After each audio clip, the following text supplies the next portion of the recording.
just a test. There is no peril to your body because we are the elder souls.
my lovely, lovely, lovely imps. How are you doing today? How the hell are you all doing today? My lovely imps, starting with Lemon Cake, Metroplex Asylum. Oh my god. I hit myself in the face. ErinGreen, the O, Aska, Nisrathi, Pansabi, Allium, Bino. Oh my god, everybody's moving too fast. Bino the Amoeba, RoboticReborn, Punk Corpse, Lady Kelgana, Big Papa Pancake, Justin Dweeb, Gayfesh, Cotton D-Pad, Temple, Canoon, Windleby, Holic Master, Bugsy Soak, Fancy Shrimp Intentions Nasty, Susie Clem says BLM, Queen Laura, Dank Cat Lord, JessicaMetal, Chronic Cine, Nika Meow, or Mika Meow, Argo, Samoski, Amelia, Morningstar, Plural, Baphomet, Kaboka, Zeki Weki, and from the YouTube chat, we got Lillian, Melissa McDonald, Navy Blue, Falmer Flamingo, Ultraviolet, Road, Silly String, Sweet, Siren, Ain, Ultraviolet, Aquafractaline, Alberto T, Mother of Mudkips, Aggressive Pushover, and Rosie Morgaine. Welcome, welcome, welcome, welcome. Today is the day of the all trans, all day, all call-in stream. So I got to put this up on the screen, and we're going to do something a little special, which is I'm going to change the colors. We're going to change the colors of the words here. Hold on. We're going to get them to a nice, hold on. Let's see here. How do I select the color here? Is it going to be cool like this? Let's see. Will that look cool? Yeah! Look at this shit. Here we go. I got to change the text, though, because that's the last time we used the text was all day. Wait, trans thriving. All day trans everything stream. Here we go. Wait, hold on. All day trans call-ins. Yeah! Here we go. Look at that. Bing! Okay, it's not that special. It doesn't look that good. But all right, it looks pretty good. Okay, trans thriving, all day call-ins. Raptie, thank you very, very much for the incredibly generous 15 tier 1 subscriptions. Best way to start the day is with a white name genocide. All of you, white names are gone, and you have been converted into yellow names, which is the much better color. Let's be honest. It certainly makes me more happy. That's for sure. If you are here, please like the stream. In about 15 minutes, we are going to be beginning a endless cascade, and by endless I mean until I get tired, cascade of community call-ins. We are going to be having a whole bunch of extremely accomplished trans content creators, a whole bunch of extremely passionate trans community members, and we are all going to be discussing a whole bunch of very important trans topics. I am hoping to do this sort of thing a little bit more frequently. Recently, I've been thinking about what I want to do with my show, and one of the things is I want to focus a lot more on positive, proactive, trans communication, trans connections, trans politics. And it's not because I was like ever particularly negative. It's just that a lot of times we're stuck reacting to a seemingly never-ending cascade of horrible attacks against us, and I want us to start being proactive.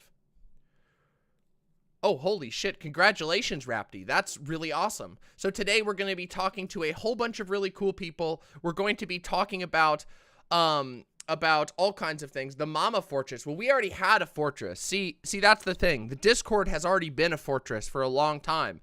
Our fortress arc was like a year and a half ago.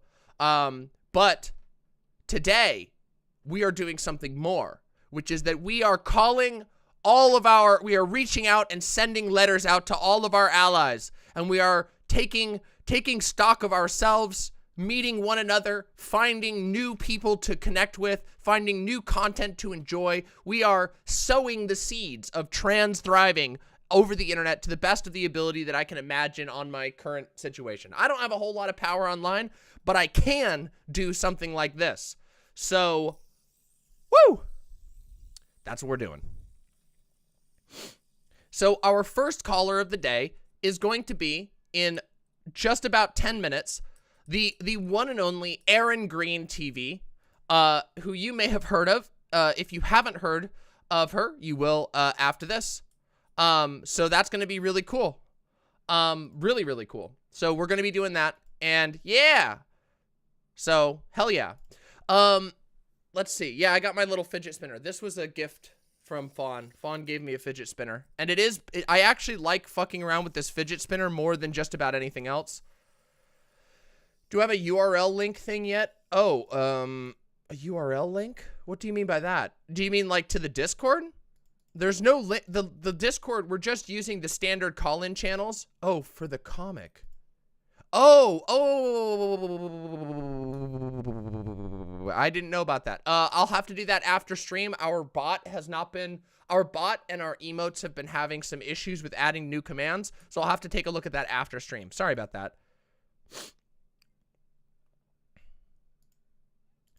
Would it be okay if later I called in to talk about trans rights in the UK? Of course, that is the point. The goal is to invite as many trans people on here to talk about things, to get their words out, to have their voices heard. Like, the reality is that, wait, hold on a second. Flash Thompson from YouTube chat asks, I had a thought that I haven't heard anyone mention that should be relevant to today. Do you think that woke is the 21st century's fascist dog whistle, identical to the 20th century's degenerate? Not identical, but I think that they run in the same vein. It's a euphemism that can be used to reference things that signal to an in-group.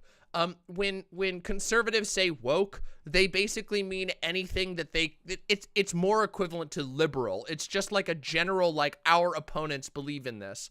Yeah, it's like politically correct or calling somebody a liberal or whatever. Hey, no problem, Bugsy Sock. Happy to have you. I did see that, Argo. I saw that Shark 300 got put in the like got mocked in the NFT in the NFT show, the like Funky Monkey NFT or whatever they're called. It's fucking great. What's the process for being put on the list? You're already on a list. You're already on the list. Just let me know what time is best for you. Gallae, just let me know what time is best for you. If you go onto the Discord and just speak up in the live stream chat, we should be able to get you in. We've got people watching for it. It just depends on what time is best for you. The list. Well, there's a list of there's a list for people who've asked for a specific time. We have a lot of content creators coming on today, so there's certain times. Okay. All right. Well, let me take a look at the real quick. Hold on. Let's take a look. How does I'm making a list and I'm checking it twice.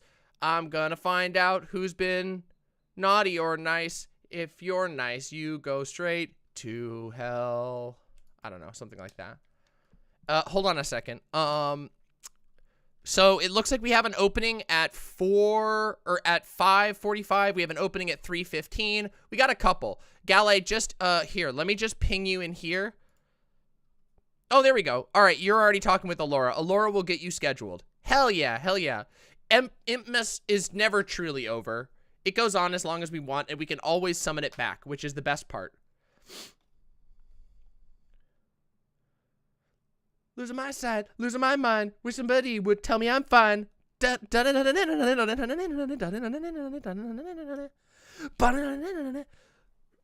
that what we're talking about? I know we can't change the Impmas emotes. The emotes, we can't change anything with the emotes right now. The emote page is broken, so our Impmas emotes are still stuck.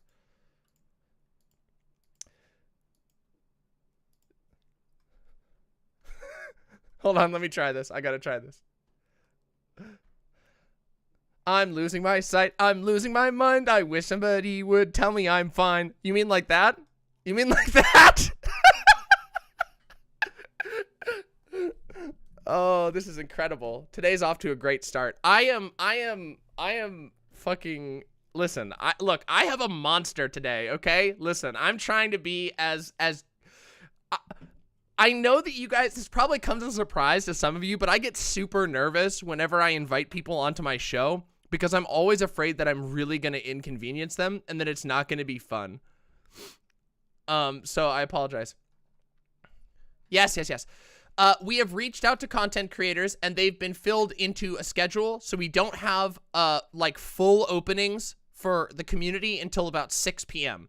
The first half of the stream is largely going to be creators, and then afterwards we're going to sort of do open community call-ins.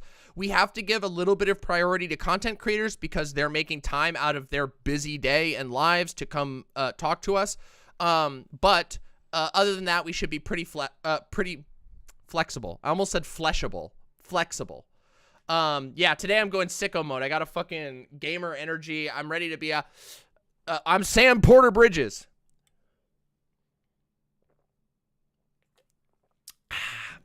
Fleshable.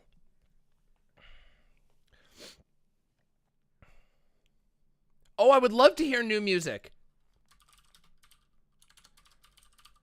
Give it to me and I'll play it when we have the space. Lucy!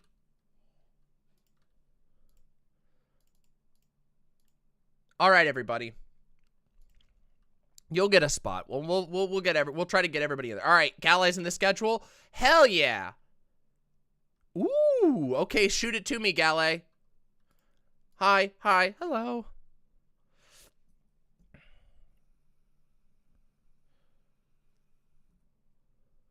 Pupil Slicer are a trans-fronted band with an insane new single? Damn. Well, I do like mathcore. No, the slots are not all full, Josie. Josie, please just pop into the server and just speak in the live stream chat. Just let them know you're interested in being scheduled and we will get you on. Don't you worry.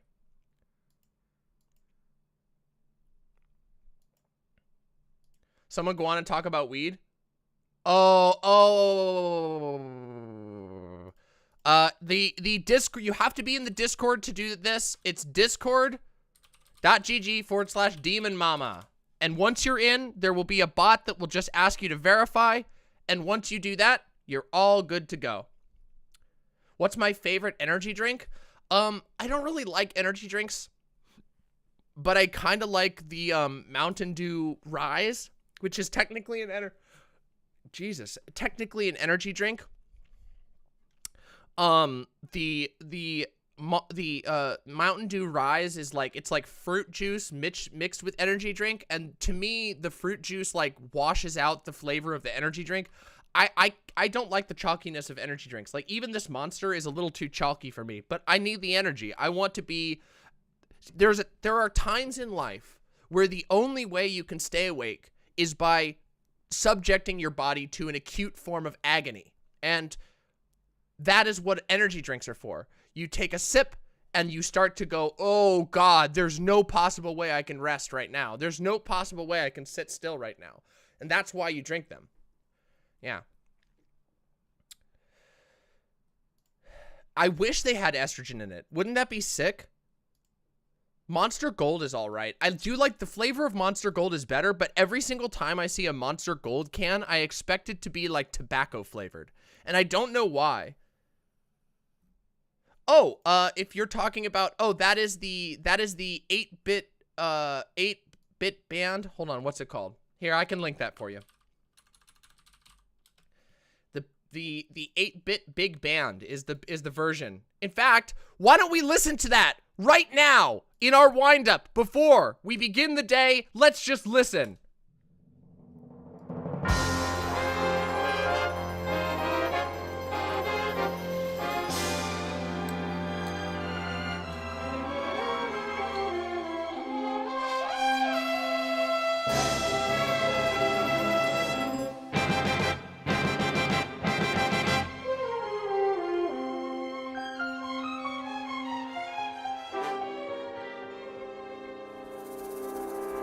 Oh no, it got untied. I'll have to use the old one for now.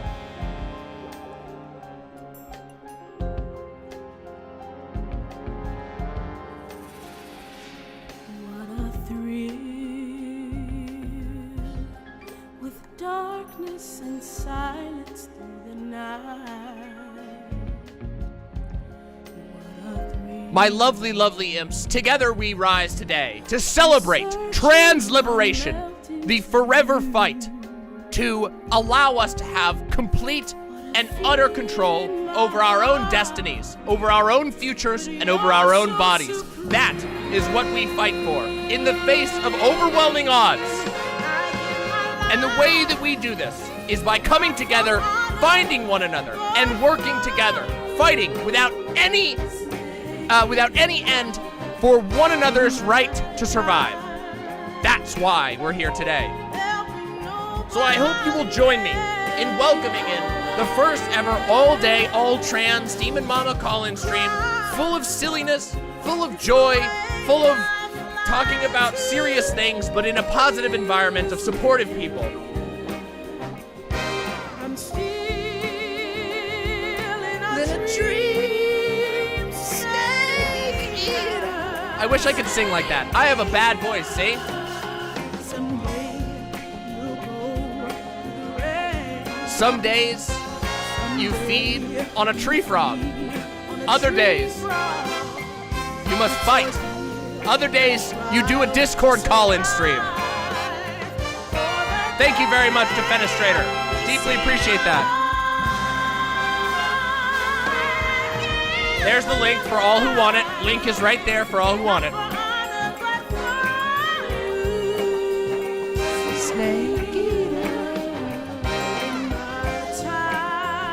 All right, we'll finish the song and then we'll begin these call-ins right away.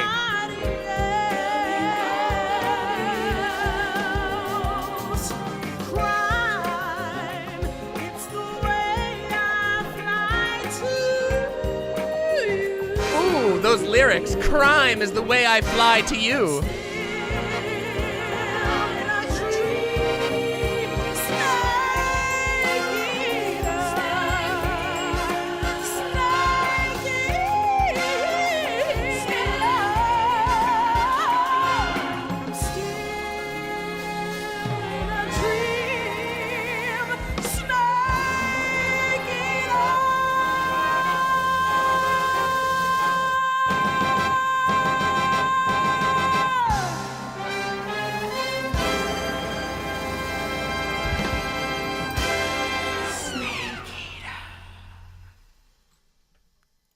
Listen, that's always a hype song to listen to before we get into the good stuff, all right? The white can of monster? No, white monster is the worst monster. That's the one that tastes the most like chalk. All right, everybody, it's time for us to begin. I must hop into the channel so that we can begin. I will be bringing on ErinGreen now. Hello, Erin. Hello, hello, hello, hello. Can you hear me?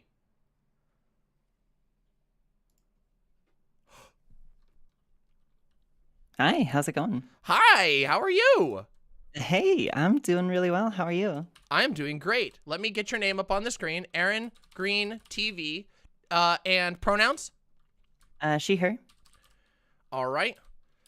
Oh, one quick thing before we get started in the conversation. Mods, if you could please make sure, probably Silent or maybe whoever else is available, if you could just write down the social links for every person that comes on. We're going to be linking everybody's socials in the YouTube description. So if we could just make sure we get all those down. And if you have any, like, links that you want to give to us, just give them to the mod team, and we'll make sure that those end up in the description. So, welcome to the show, ErinGreen. We are so happy to have you. Trans rights and trans thriving. Yeah, trans rights and trans thriving. That's what we're here for, right? Exactly. So, before we go any further, please introduce yourself. Let us know, let all the viewers know what you do, what you're up to, what you're all about. Sure. Well, my name is ErinGreen. I am a trans woman. I started my transition in February last year. Poggers. Then a few months into it, I thought I wanted to do something for the community. So I started doing a little news show where I was going to cover like trans news topics and interview trans people and stuff. And I call it Trans in the AM. Trans in the AM. It's a morning news show. Morning people. Ugh. I know. Well, you know what? I got folks. conditioned. I can't break my conditioning. I'm sorry. I understand. No, I cast shade, but that is only because I am a dweller of the night and always have been. So that's awesome. good. I've seen you've had some pretty amazing guests on your show recently. Do you want to let people know about who you've had on so they can go check out the VODs and stuff? Sure. Yeah, I like to have a wide swath of people on. If some of you are familiar with the Twitter trans community, you might recognize such names as Sorvia. I had an interview with Synth was here. Used to be Synth is Synth. here. Mm-hmm. I've also had interviews with acclaimed leftist musician Left at London. So that's up there damn. on the channel. Yeah. Damn, a local. And Left at London's from my neck of the woods. That's awesome. yeah, I do remember that. Yeah, we talked for a good while. I think we ended I up love talking like an hour and a half or something after the interview ended. She's a great conversationalist. I love chatting with her. Yeah, she's really cool. Nat Puff, I think is her name, Mhm. her artist name. Yeah, Nat is super cool. Also, those of you who don't know Left at London for her music, you may have known her for some of the most famous vines of the entire history of the world. Like the most famous vine, like for example, I'm gonna munch, I'm gonna crunch. That was that Left at London. That one. Yeah, that's right.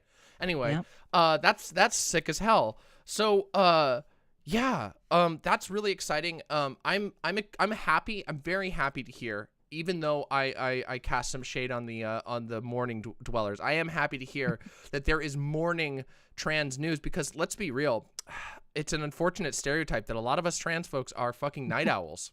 And Yeah. so there are, but it's not actually, it's a stereotype, but like most stereotypes, it's barely true.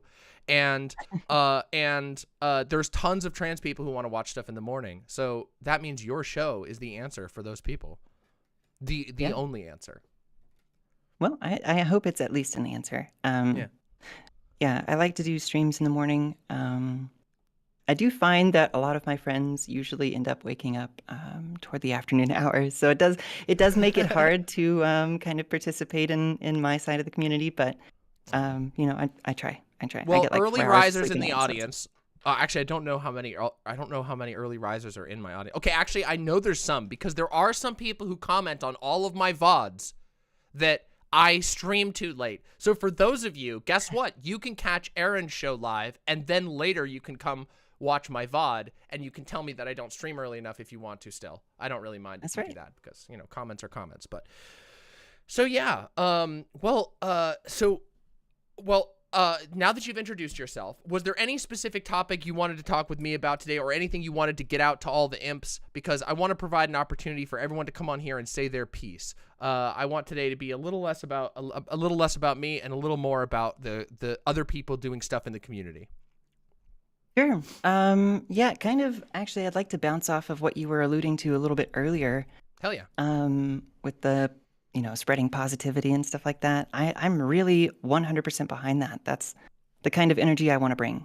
And so I try to stay out of like little Twitter discourse and drama, stuff like that. It can be hard sometimes. Well, when Kink at Pride comes back around, inevitably, I'm gonna try to avoid that as much as possible. But what can we do? You can watch me get into a lot of fights, because there's almost 100% chance that when when Pride, I almost said when Kink comes back around this year, when Pride comes back around this year, we'll be discussing Kink. And as you know, I am the author of the most ironclad Kink at Pride take that has ever been written, the critically acclaimed, Academy Award winning YouTube video called Demon Mama's Ironclad Kink at Pride Take. I'm unstoppable, so what can I say? But no, I think like the positivity angle is sorely needed. Like obviously, I cover a lot of news, and let's be honest, right now the news is very depressing. So there is a need for shows and individuals, communities that are focused on bringing forward the good things. I think sometimes, especially in like America, a country that is sort of fixated on narratives of sort of personal sacrifice, you know, like I'm an entrepreneur, I had nothing and I gave everything, I worked 100-hour weeks. There's this tendency to it does leak into the way we talk about trans things, where there's a lot of fixation on the suffering of trans people. There's a lot of fixation on how hard it is and all these things like that, and quite frankly, not enough time spent celebrating the beauty of being trans, the beauty in triumph, the euphoria that's possible, the amazing things that our communities create, the things that we create together to help one another.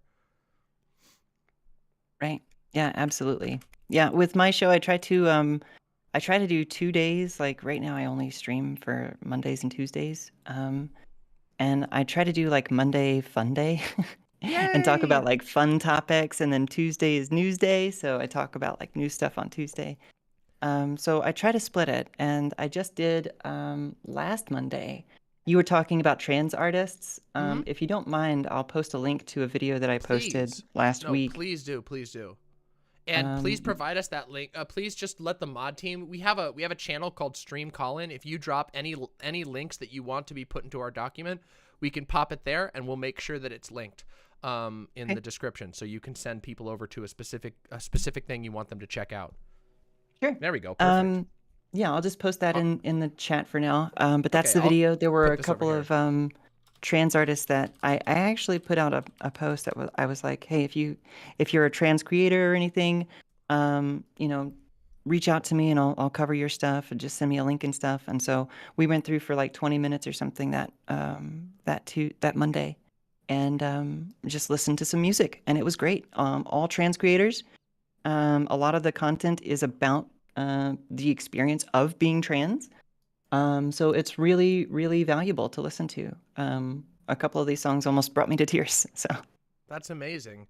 And you know, it was something I was thinking about. It's funny that you mentioned that, like how moving hearing a sort of a piece of art that is so informed by the trans experience, that is so personally informed by the trans experience. And I was actually thinking about something similar yesterday. I was thinking about how a lot of times, and this isn't just unique to trans people, it's most marginalized groups in America and a lot of the world, there is this sort of push and pull with culture where we're simultaneously have a large piece of the culture telling us to be visible, and we have another part of the culture that's desperately trying to keep us invisible or to drive us back into the closet. And then when the opportunities come for stories to be told, they're always told about us and almost never by us. And so when it does happen that art is made and is able to reach an audience, I think it's important that we get that out there, because a lot of the trans stories that we end up even seeing in media are, again, things that are made about us and not by us. And I think that can contribute to a really toxic sort of cycle of and approach to the way art is handled with regard to trans people. So yeah, absolutely. I think it's very important to get that trans experience out there. And that's why another part of what I do is the Friendly Friday interviews. I try to, you know, it's good to get interviews with larger, more well-known trans people, of course. I want to get, you know, as many eyes on the show as possible. That makes sense. But I also want to interview a whole lot of like smaller, lesser-known trans people. I want to give everybody the opportunity that wants to share their experience to come on and share their experience with me and my audience. I think that's amazing, and it's something that I agree with greatly.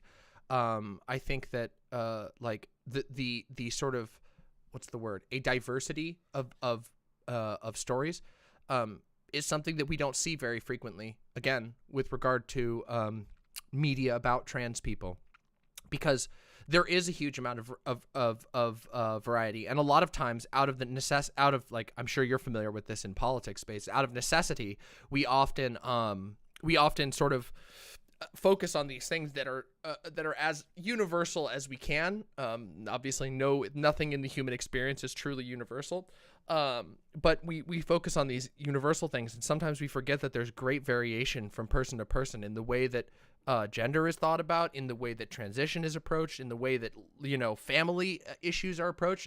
And the more people we have telling their story, the more people that we're open to, I think that that's a good thing. I think people can hear and learn and find things that are similar to them that they might not hear otherwise. So I think that's fantastic. Yeah, I agree. I think one of the important parts, and sometimes I'll get comments from viewers that will reach out and they'll say, hey, my 13, 14-year-old trans son was watching your content and listened to this interview and found something that really resonated with them. And those are the comments that I live for. Those are the ones that really, really make me feel great. Is that younger trans people even are watching this and finding something that they relate to. Because when I was that age, I didn't have that. I didn't have that opportunity to see this experience from the mouth of the person themselves and apply any of that to my own life. There wasn't something like that for me. I mean, back when I was a kid, even YouTube wasn't a thing yet. I started my transition when I was 31. So I'm a little bit late to the game, but we're getting there. It is literally, the way I see it, you are never, ever too late to pursue a genuine self-expression and genuine self-realization. Literally never. It doesn't matter how long it takes you. It doesn't matter when you figure it out. Like that is, in my book, that's celebrated. So I agree. Yeah. Absolutely. Yeah. No, I certainly don't mean to give that impression, but no. I think sometimes, well, we all know about certain aspects of the internet, people who say certain things, and that there are some stereotypes and prejudices out there that I think are truly unjust and also just backwards. So yeah, I agree. There are a lot of there's a lot of trans communities that are kind of like segregated off. That will kind of proliferate this toxic negative mindset. And it's sad to see people that I care about deeply get pulled into that and start to believe those things about themselves. I try really hard to make all of my friends feel like, they're valid. That if they have a time where they need somebody to talk to, that they can come reach out to me and they can lean on me. I will be here for you. I literally I never leave my computer.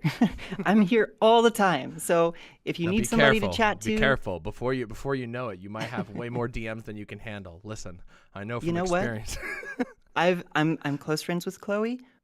She is true. Probably the most experienced with that. So I think she could teach me a thing or two there. That's wonderful. Well, I mean, Chloe's fucking base as shit. I think Chloe's great, and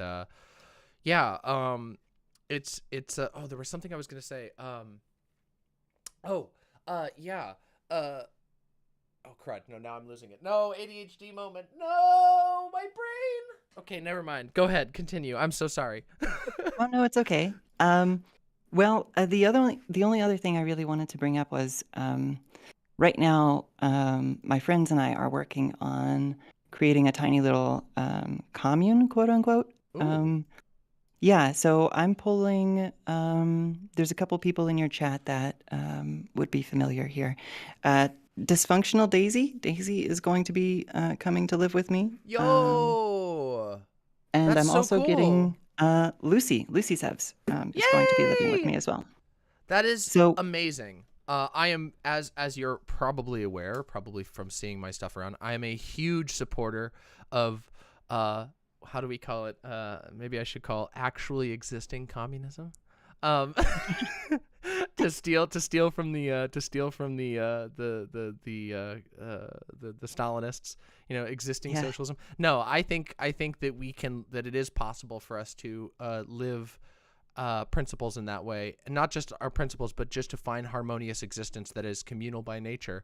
And I think that's amazing that you're setting out that project. And congratulations on all of the progress you've achieved on it so far. I noticed you linked that in there. We actually have your fundraiser, I think, linked on our document. for the next big fundraiser stream that we do, which I have to organize once I move, but I couldn't organize much more than a call-in stream at the moment. So That's okay, no worries. but Well, yeah, I do feel free to appreciate please it. drop that down in the chat as well, so people can contribute to it if they've got some cash kicking about, because a lot of people Oh. have a little extra they'd be willing to throw towards something like that. Sure. I'll go ahead and throw it in there then. Yeah, there you go. I- So I right there greatly in the chat appreciate that. is the GoFundMe for the big trans housing project, which is something I think is super important. I Mhm. of course, I am someone who also lives with a whole bunch of other trans people, Yeah. and it has been the best decision I've ever made. It's amazing. I think people don't really. I think that there is a lack of attention paid to how incredible of a sort of life-changing event it can be to finally get to live in a place where you don't have to Yeah. think at all about whether you're going to be like the sort of basic part of your identity is going to be accepted or not. It Yeah. genuinely changes everything. It is incredibly difficult to enjoy or pour yourself fully into other parts of your life when your home life has a giant sort of spoken or unspoken tension always floating in it. And as we know, like, housing is one of the biggest challenges facing queer people, but specifically trans people in America, that like housing is one of the vectors by which conservative families who don't approve of trans, family members or whatever, are able to control and or negatively impact their family members. So projects like this really are the most, like, the foundational first step towards changing the state of Yeah. things in this country and in the world, in my opinion. So I agree. yeah. Yeah, Well, I mean, like, home life is very important. Yeah, I've been bouncing in and out of different places since I was like 17, 18 years old. And it wasn't until I hit 30 that I was actually in a comfortable enough spot to start my transition. Even living with friends, even people that Yeah. I trusted. I didn't feel like I was comfortable enough to live as myself.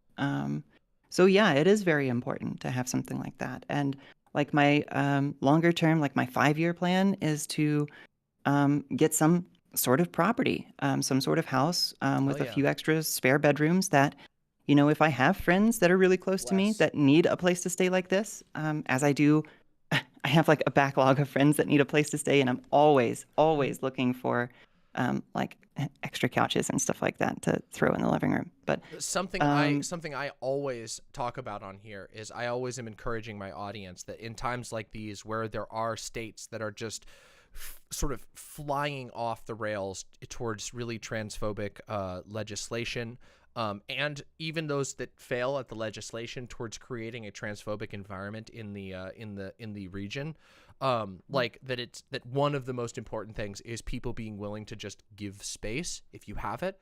yeah, And oh my God, it would be my dream that if every single trans person who is able to make a decent living could get themselves a little piece of property and give 4 other, 3 other, 2 other, even 1 other trans person a place to live. Yeah.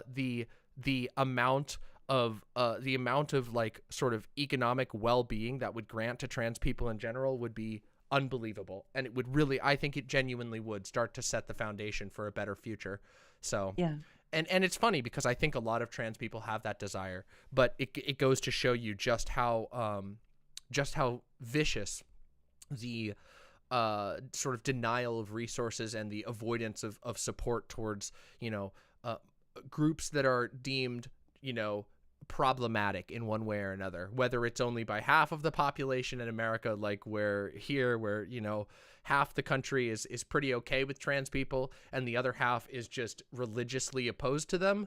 It becomes especially important in times like that. Yeah. absolutely. Well, I find that a lot of trans people don't have that, like, even that level of validation from their own family as far as their identity goes. And with that often comes, you don't have the support of the structure that you need to get out and start living your life as an adult, right? Like you don't understand like how to apply for an apartment. You don't understand like how to rent a vehicle or how to make sure you get a decent loan or something like that, right? You don't understand how to do these like very, very basic things because, I mean, if your family's not willing to offer you that support and at the very base fundamental level of who you are, they're very unlikely to offer you that support of, okay, yeah, we'll teach you how to be an adult and blah, blah, blah, all this stuff. So seriously, and that is something that you're touching on there that I think is like, again, another thing that's not often paid much attention to, because and this is something that's often discussed in different areas, like when people are talking about barriers to breaking out of poverty in general. You'll hear people talking about how they'll say things like knowing how to do paperwork is a privilege. It's a wealth-based privilege, and that is very true. I remember like if you have, well, there's two parts of it. First of all, if you're rich enough, you never have to touch any of this paperwork in the first place. You never have to fill out anything for EBT or SNAP or food stamps, whatever you want to call it. You never have to, you know, worry about healthcare, which is a huge deal. But then the moment that you drop below that line, if you're like a middle class person, and you have a family there, they can walk you through the steps of like, oh, here's where you can here's who you need to talk to fill out this. Here, let me go with you to help you do this. Let me get you this schooling. Let me get you this class, whatever. You're going to be going to a school that offers these things. And if you're in a position like, well, I mean, even where I was in my early 20s, where my family just sort of cut off all support for me, you have to do that all on your own, often while trying to juggle housing, work, possibly school if you're still able to stay in school. And all of these things compound very quickly to lead to, well, getting stuck in poverty, getting stuck in a cycle of homelessness. And breaking that is so important. And sometimes it really is just a matter of like the way that we can break it is by coming together, and those of us who did manage to share, so that other people can learn and get their feet on the ground and then no longer be stuck in that cycle.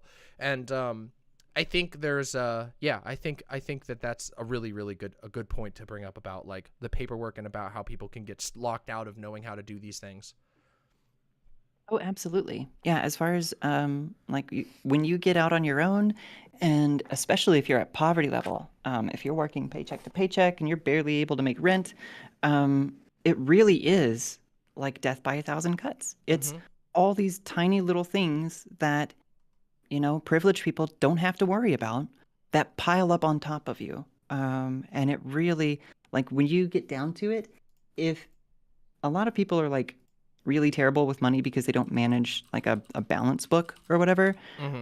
What a lot of people don't realize is that you should be able to do that for your time as well. Your time is the most precious resource you have.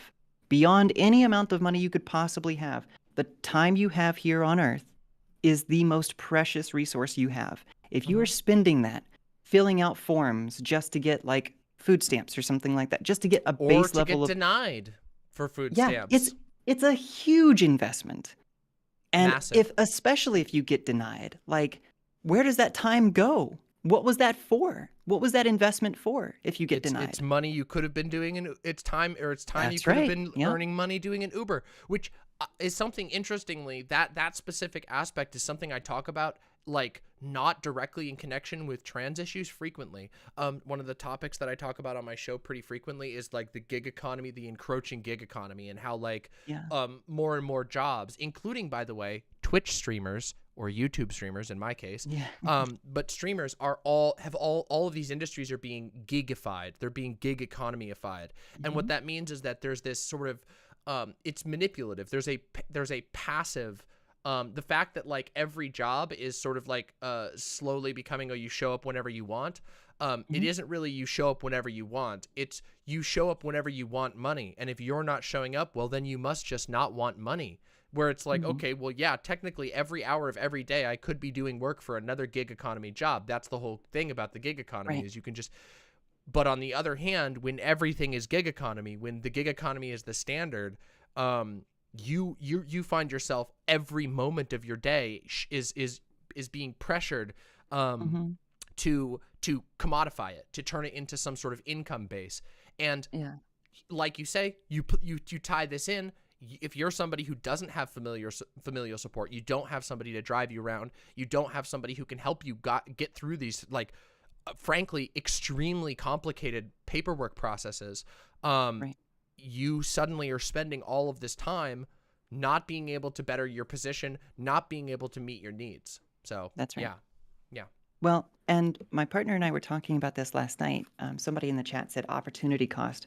One of the things that I had considered was, what if you were to use your time in the most efficient manner possible? What if you had, like, let's say you had a work from home desk job at a normal, like, 9 to 5 company or whatever, and then you saw a listing for, like, a second job that you thought you might be able to pick up and do at the same time you do your first job. Mm-hmm. Like, we came across a listing for a job for and I might get canceled for this, I'm sorry, but No, it's there okay. was a listing for a moderator position on a Discord channel Okay. for an NFT community, Ooh. and they were paying $3,000 a month to just moderate their Discord.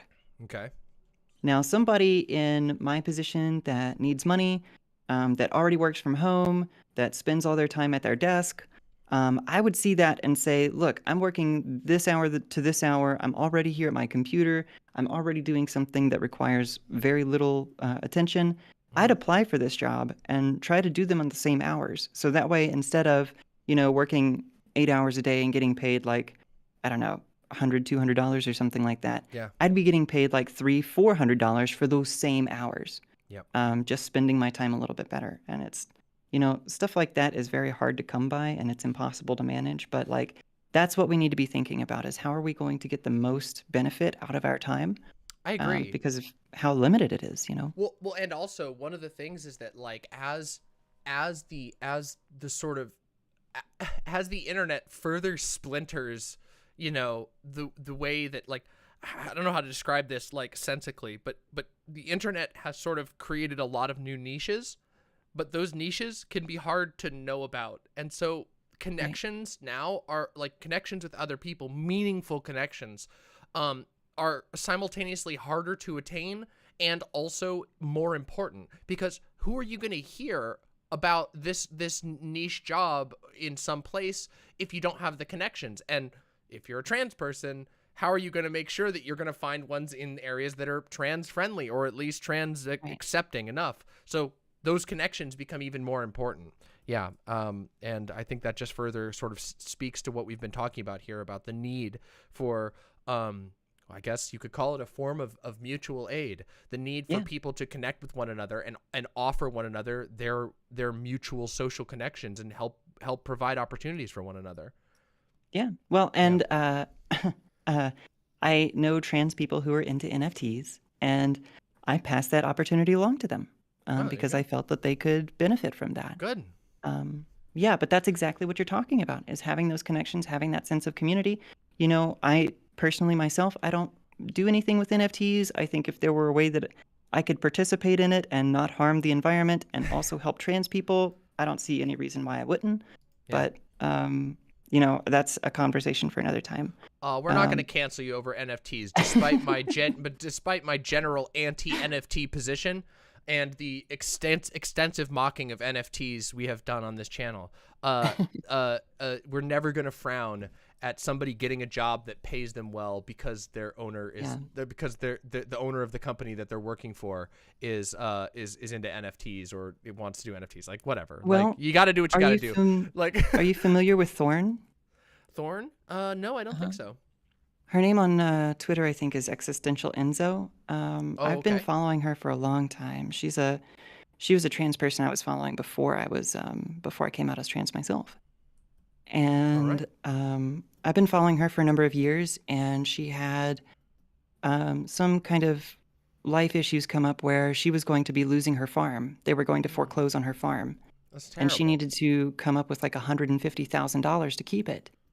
And literally at the 11th hour, she dipped into NFTs and in less than 24 hours raised the money to keep her farm. Well, And I can't congratulations. say I I can't- fault her for that, you know? Like, I can't say I fault. I would not fault her at all.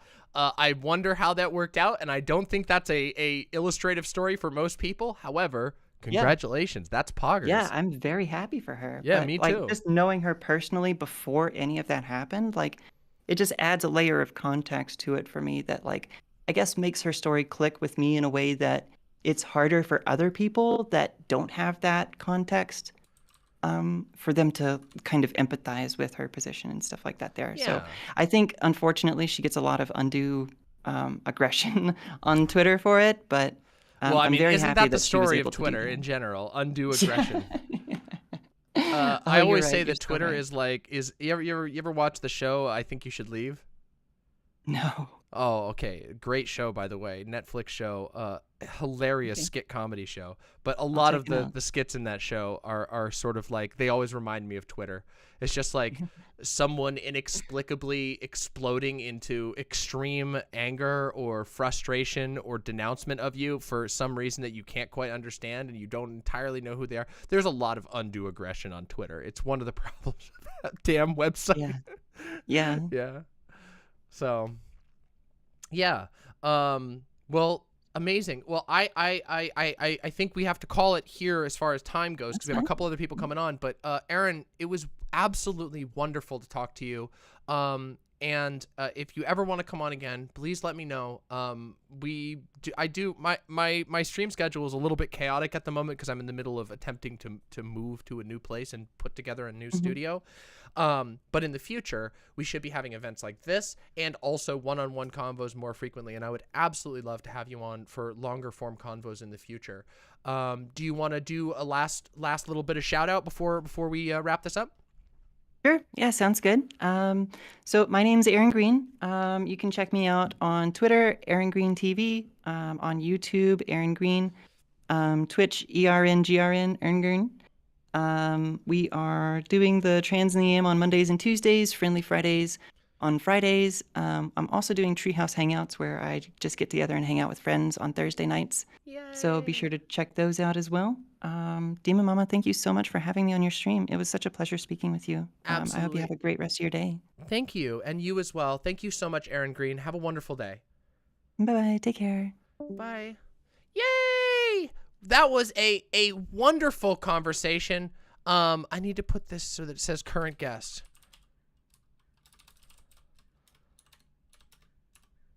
There we go. We'll make this a little bit more obvious. That was incredible. Everybody go all day today. The rule is going to apply. Go follow go follow all of these wonderful people we have on today. Go follow Erin. Happy to have you.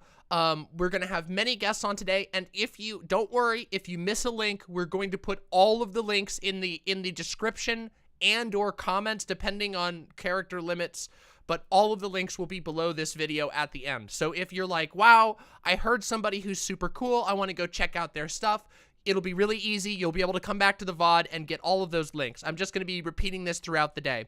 By the way, if you're here and having fun so far, smack that like button. The like button is super important.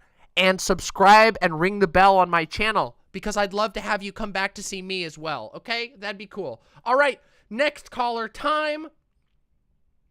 It is, hold on, let me just check on the time. What are we doing on time? We're missing, hold on. All right, we're bringing on Raptie. Oh, hello, Silent. All right. Hello? Hi. So, we had someone that was scheduled, but it didn't get back to me, or I didn't Okay. see it. So we're bringing LeftistOwl in. We have run over time for Raptie to come in after, and then we'll try and get Jessie Gender for after that. So LeftistOwl coming up. Okay, all right, perfect. Bring him on in. Hello, LeftistOwl.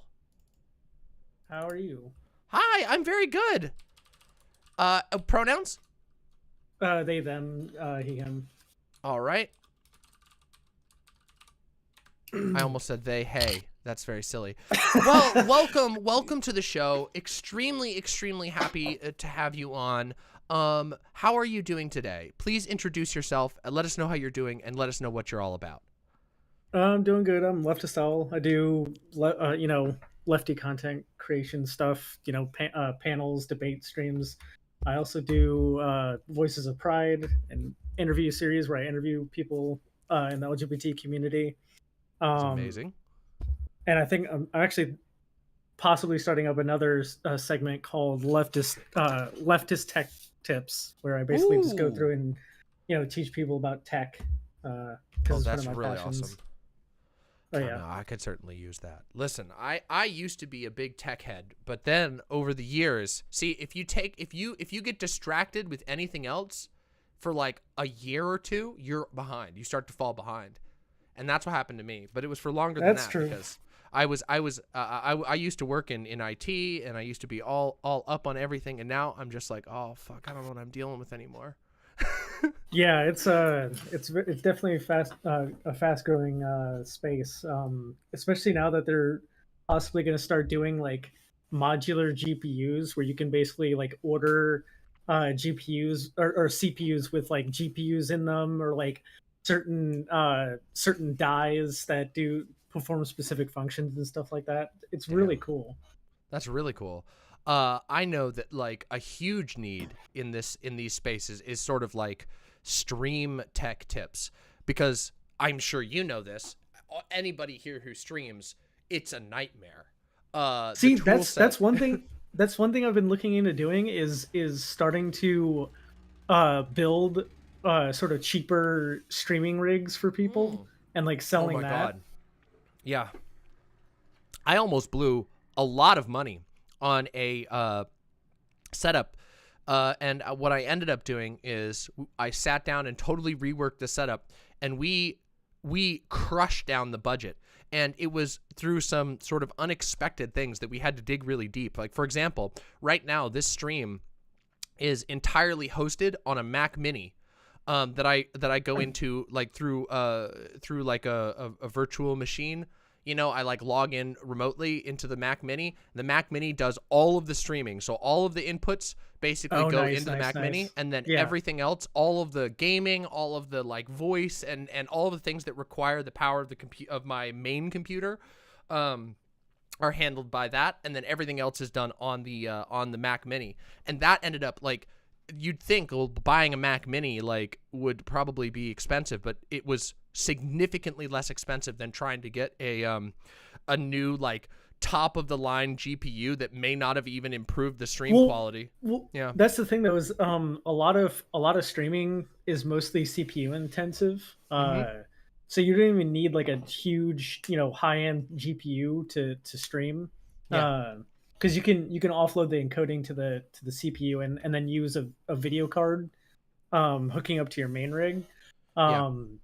I'm actually once I move out and get my computer back from Faraday, I'm gonna use that as my streaming rig, and then my main rig will be my gaming rig. So I'll just hook up a capture card, and so I'll have two. That's awesome. Yeah, two rigs to be able to do stuff with. The two computer setup is really important, and I think a lot of like starting streamers think that like having a top-notch primary computer is like the key, but it really isn't. You want to know the coolest shit though? What? The fact that you could like get like a full tower and then have both of those systems in the same chassis. You could, yeah, yep.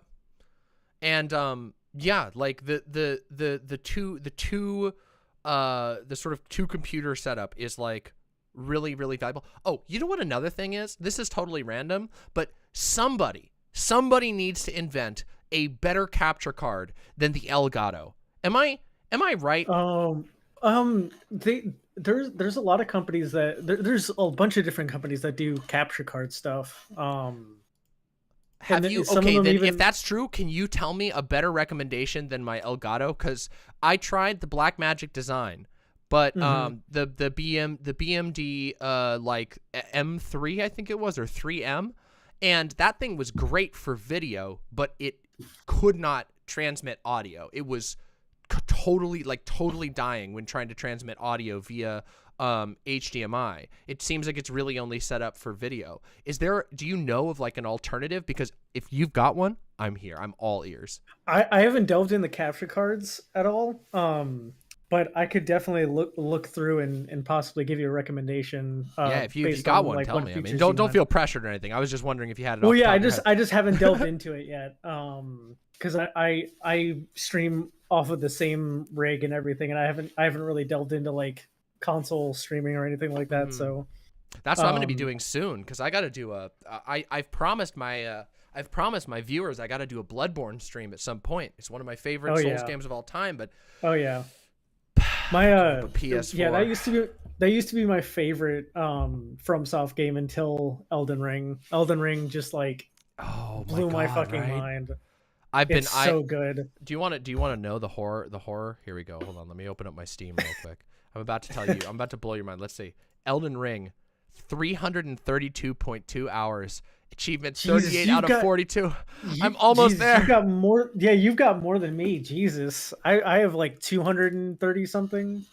Yeah, I've been a little addicted to it. It's kind of my favorite. Like I keep waiting to say this. Okay. I'll keep this in mind. Thank you, Grandango. Appreciate that. I'll hold on to that. The tough cuck. All right. Okay, that's a good suggestion. I'm gonna put that. I have to keep a notes document for today because I'm sure I'm gonna get all kinds of awesome information throughout the day. Yeah, no, Elden Ring. Oh my God, I could talk about Elden Ring all day. Oh yeah. It's just so. Are you like me where you've been playing like Souls games for a long time, or are you relatively new to this series? It depends on what you mean by new, because I started with Bloodborne around the time it came out, not immediately when it came out, but it was on sale and I was just like dying to play a game, and I knew it was made by the same people who made Demon Souls, which was the first one I tried, and I was like, okay, fuck it, I'm gonna sit down, I'm gonna play this, I'm not gonna get mad. I still got mad, of course, but I'm not gonna give up. I'm gonna play the fuck out of this game, and I loved it. And I went back and I went through and just did all the Souls games, besides Demon Souls. I still haven't gone back to Demon Souls yet. My partner's been playing through Demon Souls, and I am very excited because now that we have my PS3 running, once we move to the new location, and I am able to get the capture card all set up, I'll be able to do a playthrough of the classic Demon Souls. And if I can, I'll be hooking up to some of the private multiplayer servers so I can have the sort of genuine multiplayer experience. But yeah, Elden Ring. Oh man, I'm happy to hear you started with Bloodborne, because boy oh boy is that game fucking awesome. Out of curiosity, have you gone back and played like Dark Souls 3 with all the DLC and stuff since then? Yeah, I played Dark Souls 3 when it came out. I think that was the next game I played. Either that or it was Dark Souls 2 that I played next. God, Dark Souls 2 was a nightmare. Dark Souls 2, you mean the primordial Elden Ring? I hated Dark Souls 2, and I hated Dark Souls 2 so much. And then when Elden Ring came out, I was like, you know what? This feels like good Dark Souls 2. This feels like what Dark Souls 2 wished it could be. There's so many like references to 2 as well, with like the chariot bosses. Yeah, the chariot bosses, the funny deaths. There's a bit Elden Ring power really stancing. leans. Yeah, exactly. And also, like, of course, there's the most direct reference being, I don't want to spoil anything, but one of the later bosses is a direct reference to one of the like sort of most epic bosses in most sort of like storyline epic bosses in Dark Souls 2, which is super cool. Yeah. Oh no, we triggered the chat. Here it goes. Now I'm never going to hear the end of the Dark Souls 2 shit. Every single time I bring up Dark Souls 2, the chat starts fighting with each other and me. So I can get why people like it. It's just there's so many moments in that game that I fucking hated. I especially hate the run up to the chariot boss. That run made me want to peel my skin off. Jesus Christ. Bad. You want to know what boss run I feel was was surprisingly asshole-ish in these games that a lot of people don't talk about? The fucking run in Bloodborne up to Orphan of Kos. It is True. so it seems short. You're like, what? You only have to run around the corner and down a elevator and then through a little room of snail people. And it's like, you don't understand how many times you're going to be dying on Orphan of Kos, and you do not understand waiting and watching an elevator every single time is like, it's like torture. It is like a form of torture. You're just like, you just hear.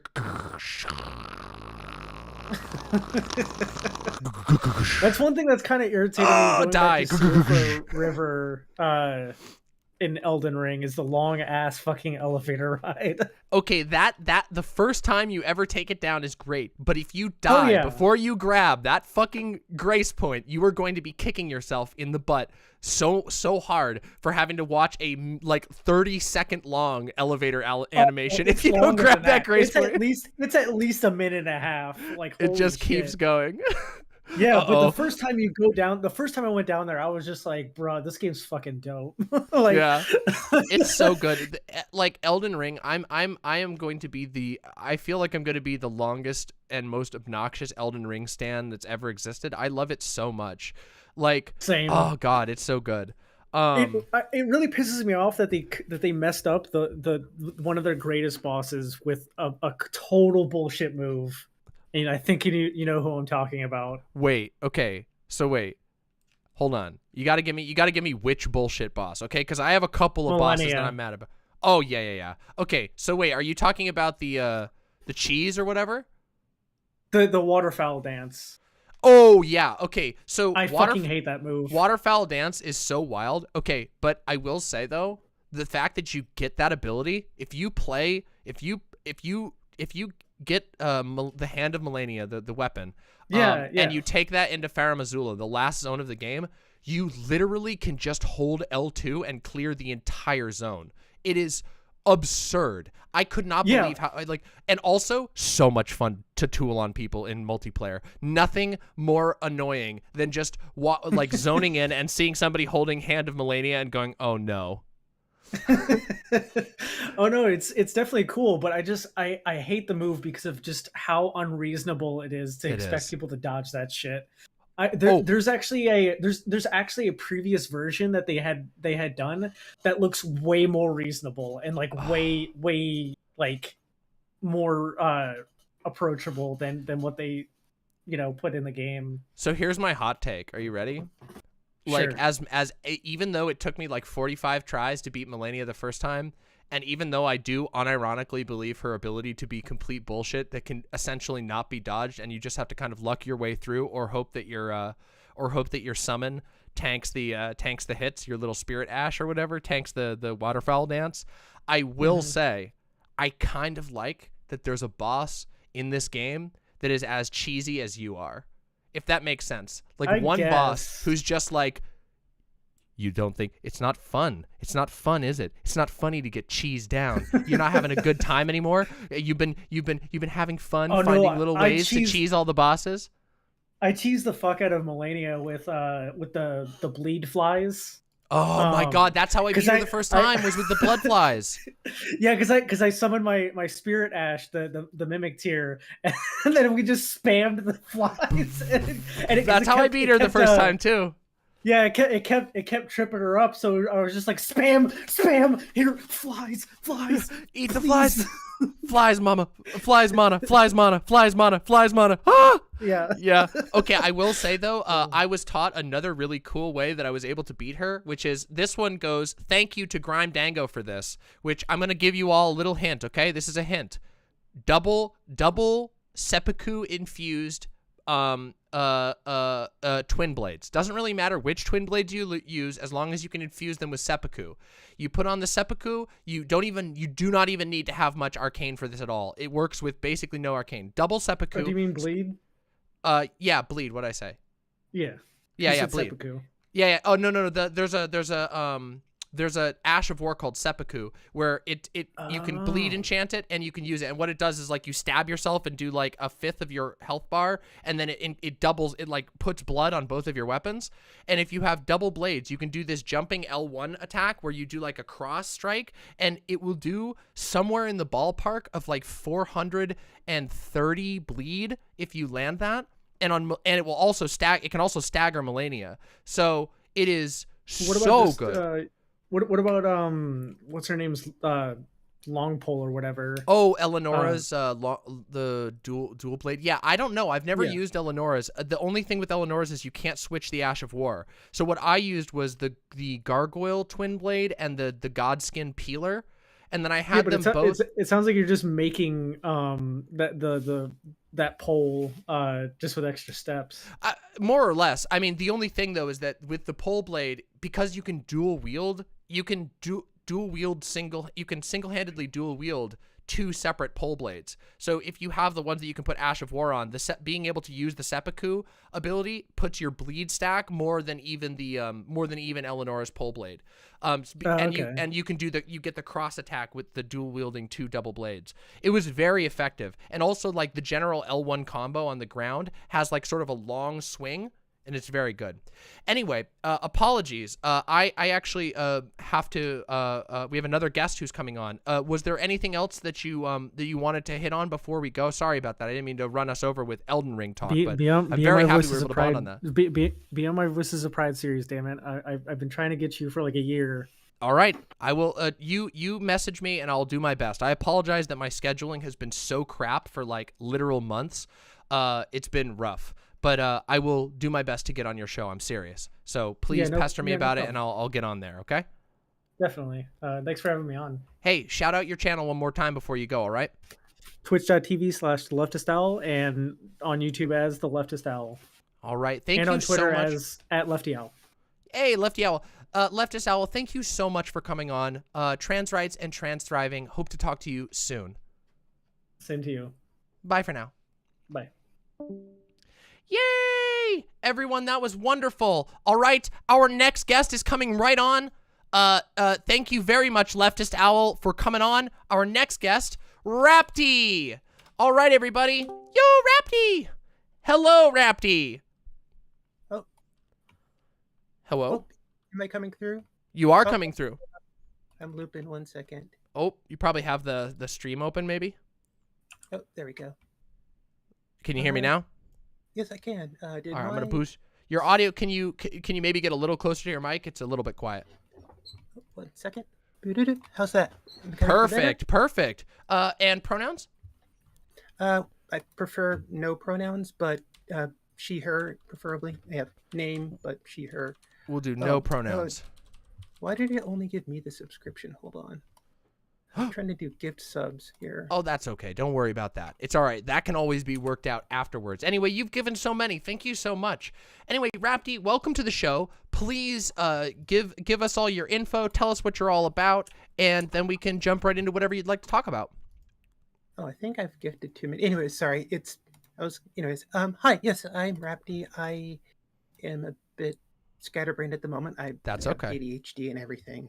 Don't worry. Actually, I'm here to talk about the importance of resources and being able to help each other as a community. I know you've talked about, you've touched on this before in your stream. Hell yeah. But so I've got like a whole thing written out. So one quick thing I want to start off with, this is actually really important, is there is a very high co-occurrence between gender diversity, ADHD, and autism. Significantly higher. So first off, I want anybody in the audience who has autism and gender diversity, or even one or the two, to go get tested and see if you have ADHD. Reason being, also good idea. Yes. Yeah, it's the single most impactful outpatient psychiatric disorder. Like it completely, as you may know, it can completely mess people up when it's untreated.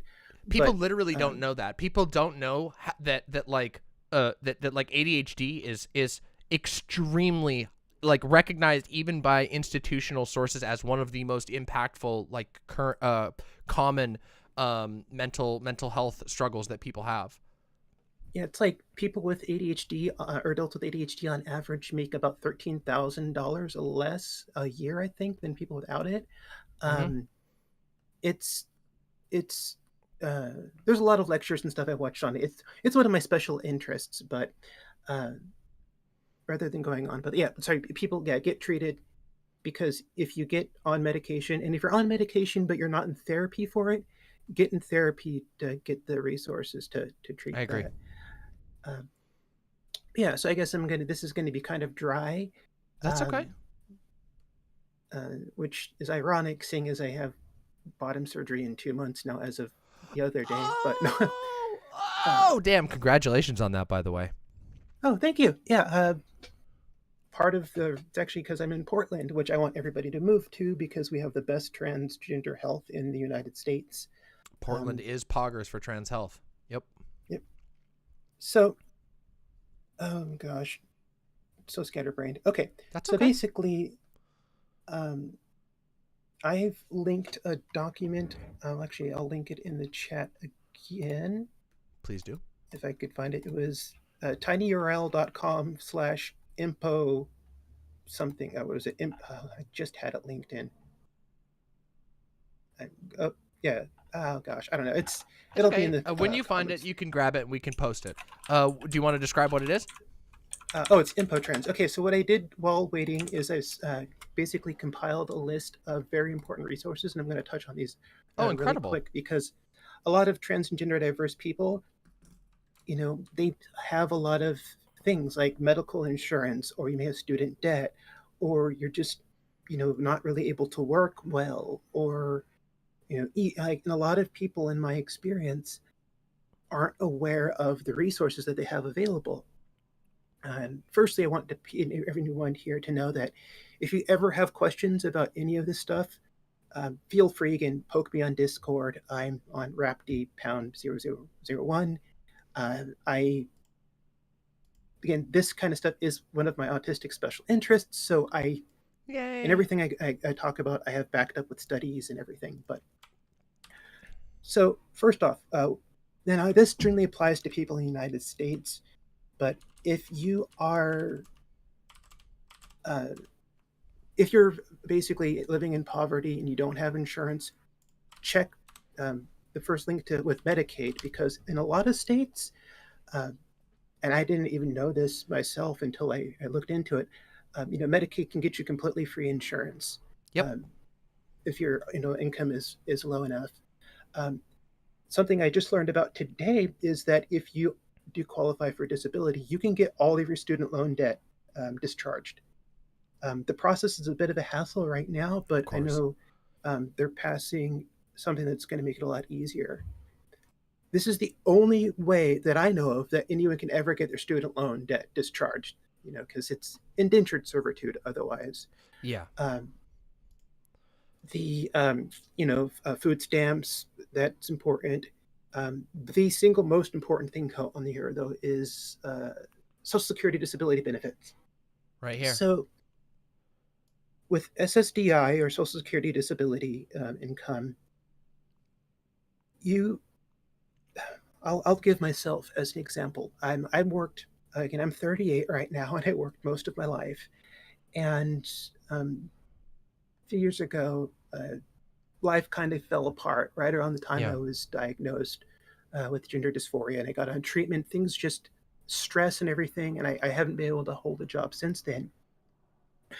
I ended up getting in touch a couple years ago with disability attorneys, and Excellent. I know this is extremely important. If you ever file for disability, use an attorney. Use an attorney. They don't take anything up front. They'll take from your back pay, and it's 25% of your back pay, or $6,000, whatever's higher. In my case, after their cut, I got $47,000, and I'm currently getting $1,400. Yeah, that's part of why I can donate, and I get $1,400 a month, and because I can't work. But basically, the federal government is funding me to fund anarchism, which I think is kind of Oh, that's so funny. Yeah. No, it isn't. No, that's not how. No, don't tell them that. Don't tell them that. Yep. Like when I thought it was like, we're going to be quiet. I mean, I fund only corporations Go Amazon. You're the, Bezos is my overlord. But yeah, no, disability is a lifesaver for me. Yeah. And if you qualify for SSDI, you also qualify for Medicare, so you get insurance. A lot of good stuff. Hold on here. Just I dedicate everything I can to helping people. Well, I think that's almost amazing. Forgot. Of course. Well, thank you. My webcomic that I work on. Yeah. Oh, yeah. I'm real quick. Yeah. Using the system to destroy the system. That's actually because, again, I'm anarcho-communist, and that's a lot of what I see, going ground up, using the tools that we have in order to make change, because that's what we got to do. But to touch on the webcomic, so one of the other ways I really do my best to help out is my friend Val. He has a webcomic called The Out of Placers, which is amazing. Oh, thank you. It's I've been helping him with it for about 4 years now. And what's really clever, and this wasn't intentional, but this comic has gotten actually really, really popular. And what happens is people who would ever think, like, who would normally be driven away by quote SJW nonsense, they'll find the comic. I've seen this, and they get hooked into it. And because the comic touches on a lot of themes of what it can be like to be trans and everything, it honestly helps a lot of these people better understand the worldview. And I've talked to a lot of people on our server that were moderate/conservative that through the comic have now realized that, they're trans or, queer or whatever other way, and that it's sneaky. I mean, it speaks to the liberatory potential of unapologetic art, right? Exactly. That people can sort of come across art that is not, that doesn't threaten them, doesn't threaten their preconceived notions up front, but rather challenges them through the use of narrative, through the use of artistic expression, and can help sort of walk people at their own pace through things that they might not have thought about before. I think there is genuine personal liberatory value to be found in consuming and absorbing art that would otherwise be unseen, or that would be relegated to in the past perhaps only sort of whispers between queer people. Yeah, it's actually also one of the biggest reasons, again, I like being ANCOM, is because we're crypto in a way, not like cryptocurrency, but right. we can hide, we can stealth and get things out like art. We never, was it Bove the Fifth Column? One of the best YouTubers out there is anarcho-communist. He never uses either word in the over 1,000 videos he's put out, because the ideas are common sense. And also, everybody out here, you need to read Kropotkin. He's funny. In The Conquest of Bread, he actually all capsed at Karl Marx. It's great. We love it. We love to see the all capsing. Yeah, sorry, lemon cake. Bread. So for anybody going back with art, anybody who wants to do art and if you find yourself struggling, you can't focus, you can't draw, nothing comes out. First, you may want to look into it with ADHD, because that's what was holding me back. As once I got on medication for that, I was able to draw and draw and draw. And anybody who is already drawing, another one of my special interests is teaching people art in a way, and helping discover potential and everything. Yay! But yeah, I know I try to be positive and help people out, and I think everybody here can do it. Everybody here can help, like spreading the URL, just again, telling somebody hi, telling them that they're loved, being able to help any way you can, or if you're somebody who's like in a living situation that's really bad and you need to get out, reach out to other people. Seriously. That's what I ended up having to do, and that's how I ended up moving here. There's people who will help. Not everybody can, but we all support each other, We do, yeah. It's true. It's true to point out, like, not the first person that you meet, not everyone is going to be able to help in every single way or be able to meet a need entirely. But together, we're able to do a lot more than we are by ourselves. And you'd be surprised how frequently just connecting with people will open doors that you didn't know even existed before. I know that's totally true for my own life. There are so many points in my life where what changed was me meeting somebody new who changed my perspective on things, who was able to bring up and share with me ideas that I'd never encountered before, and that made the difference entirely between the way that I looked at the world or some obstacles that I was facing. So yeah, I think that's extremely, extremely valuable. Yeah, that's what helped me out. Was somebody ended up gifting me $1,800. Oh my God, that's awesome. To help me move out, just because I reached out to people, and it's people love to help. Yeah, and you never know when you're going to meet somebody who has had a stroke of luck and is willing to share, you know? But that can only happen when there are connections between people. And that's why I think connections among the trans community is so important, because when we're connected to other people, we are less vulnerable. We are less vulnerable to being taken advantage of. We are less vulnerable to being hurt. When we work together and take care of one another, we are less vulnerable to being oppressed. We're less vulnerable to having our rights pushed upon. So it seems sometimes like it's taken for granted, the idea that we need to build strong social connections. We need to build these strong social networks between one another that do go beyond just the sort of like and retweet low effort engagement of social media. It can't just be, oh, we like one another's tweets. It has to go further than that. We have to build real material connections. So absolutely. And I know a lot of people in the communities and stuff like in your community on your server may not, which everyone should join your Discord, by the way, if they're not on it already. Yeah. Let's see, there's a okay, keep me on. Okay, I see. No, we're just notifications for me to keep track of time. Yeah, I'm doing my best. Yep. I'm a little rough with time, as is to be understood. To be expected. I wanted to thank you first off again for your BPD video. Helping me realize that I had that again. That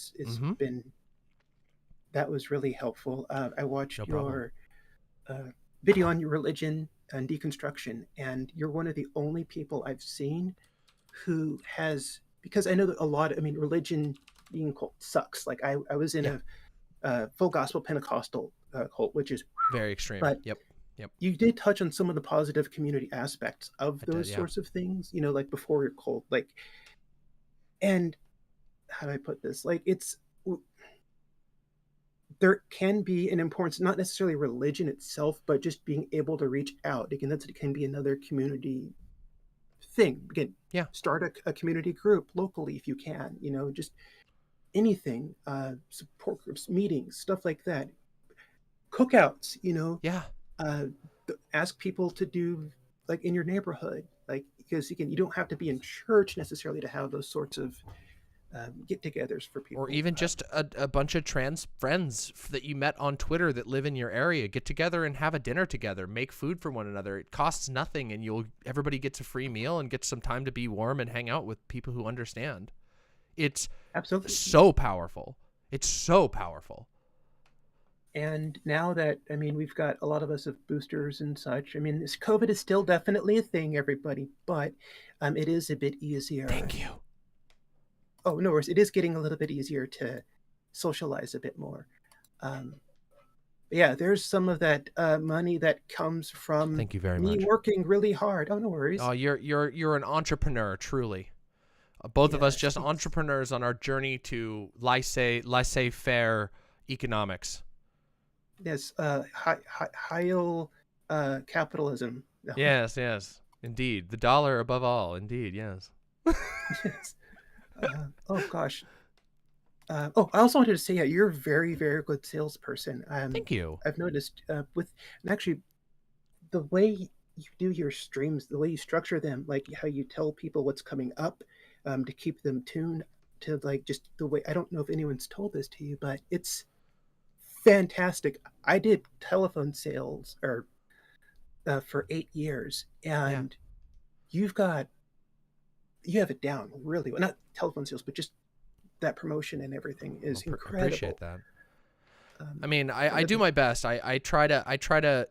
I know that there's some things I learned directly from sales like that, which is like people, give people at least a framework of what to expect that I think are genuinely good. Not even because of a sales tactic, just because people want to know what they're in for so they can plan their day. Mhm.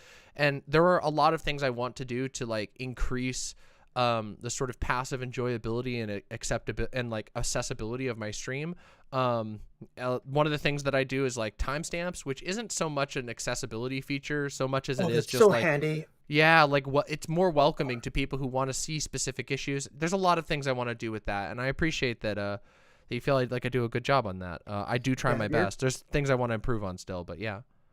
You're growing, and you're on that right path, in my opinion. And We can hope. I'm just I'm happy to be part of the community and to be able to help be part of this. It's been, again, you guys have been the most welcoming community I've seen. So, but it looks like I do have to head out for now. Yeah, we got to wrap up. But Raptie, please shout yourself out one more time yes. before you go. And thank you so much for coming on, and for your generosity, and for your support in general. You've always been a super positive voice in this community, and we love to have you as a part of it. Thank you. Like I said, there's the website, balsalia.com is the comic I work on. In Discord, Raptie pound, it's Raptie001. My Twitter is at RaptieFeathers. If you want to follow me, note that it's an 18+ account. So please, if you're an adult, you can follow me there. But poke me on Discord anytime. I might not always be available to reply right away if I'm working on something, but yeah, I'll try to be available.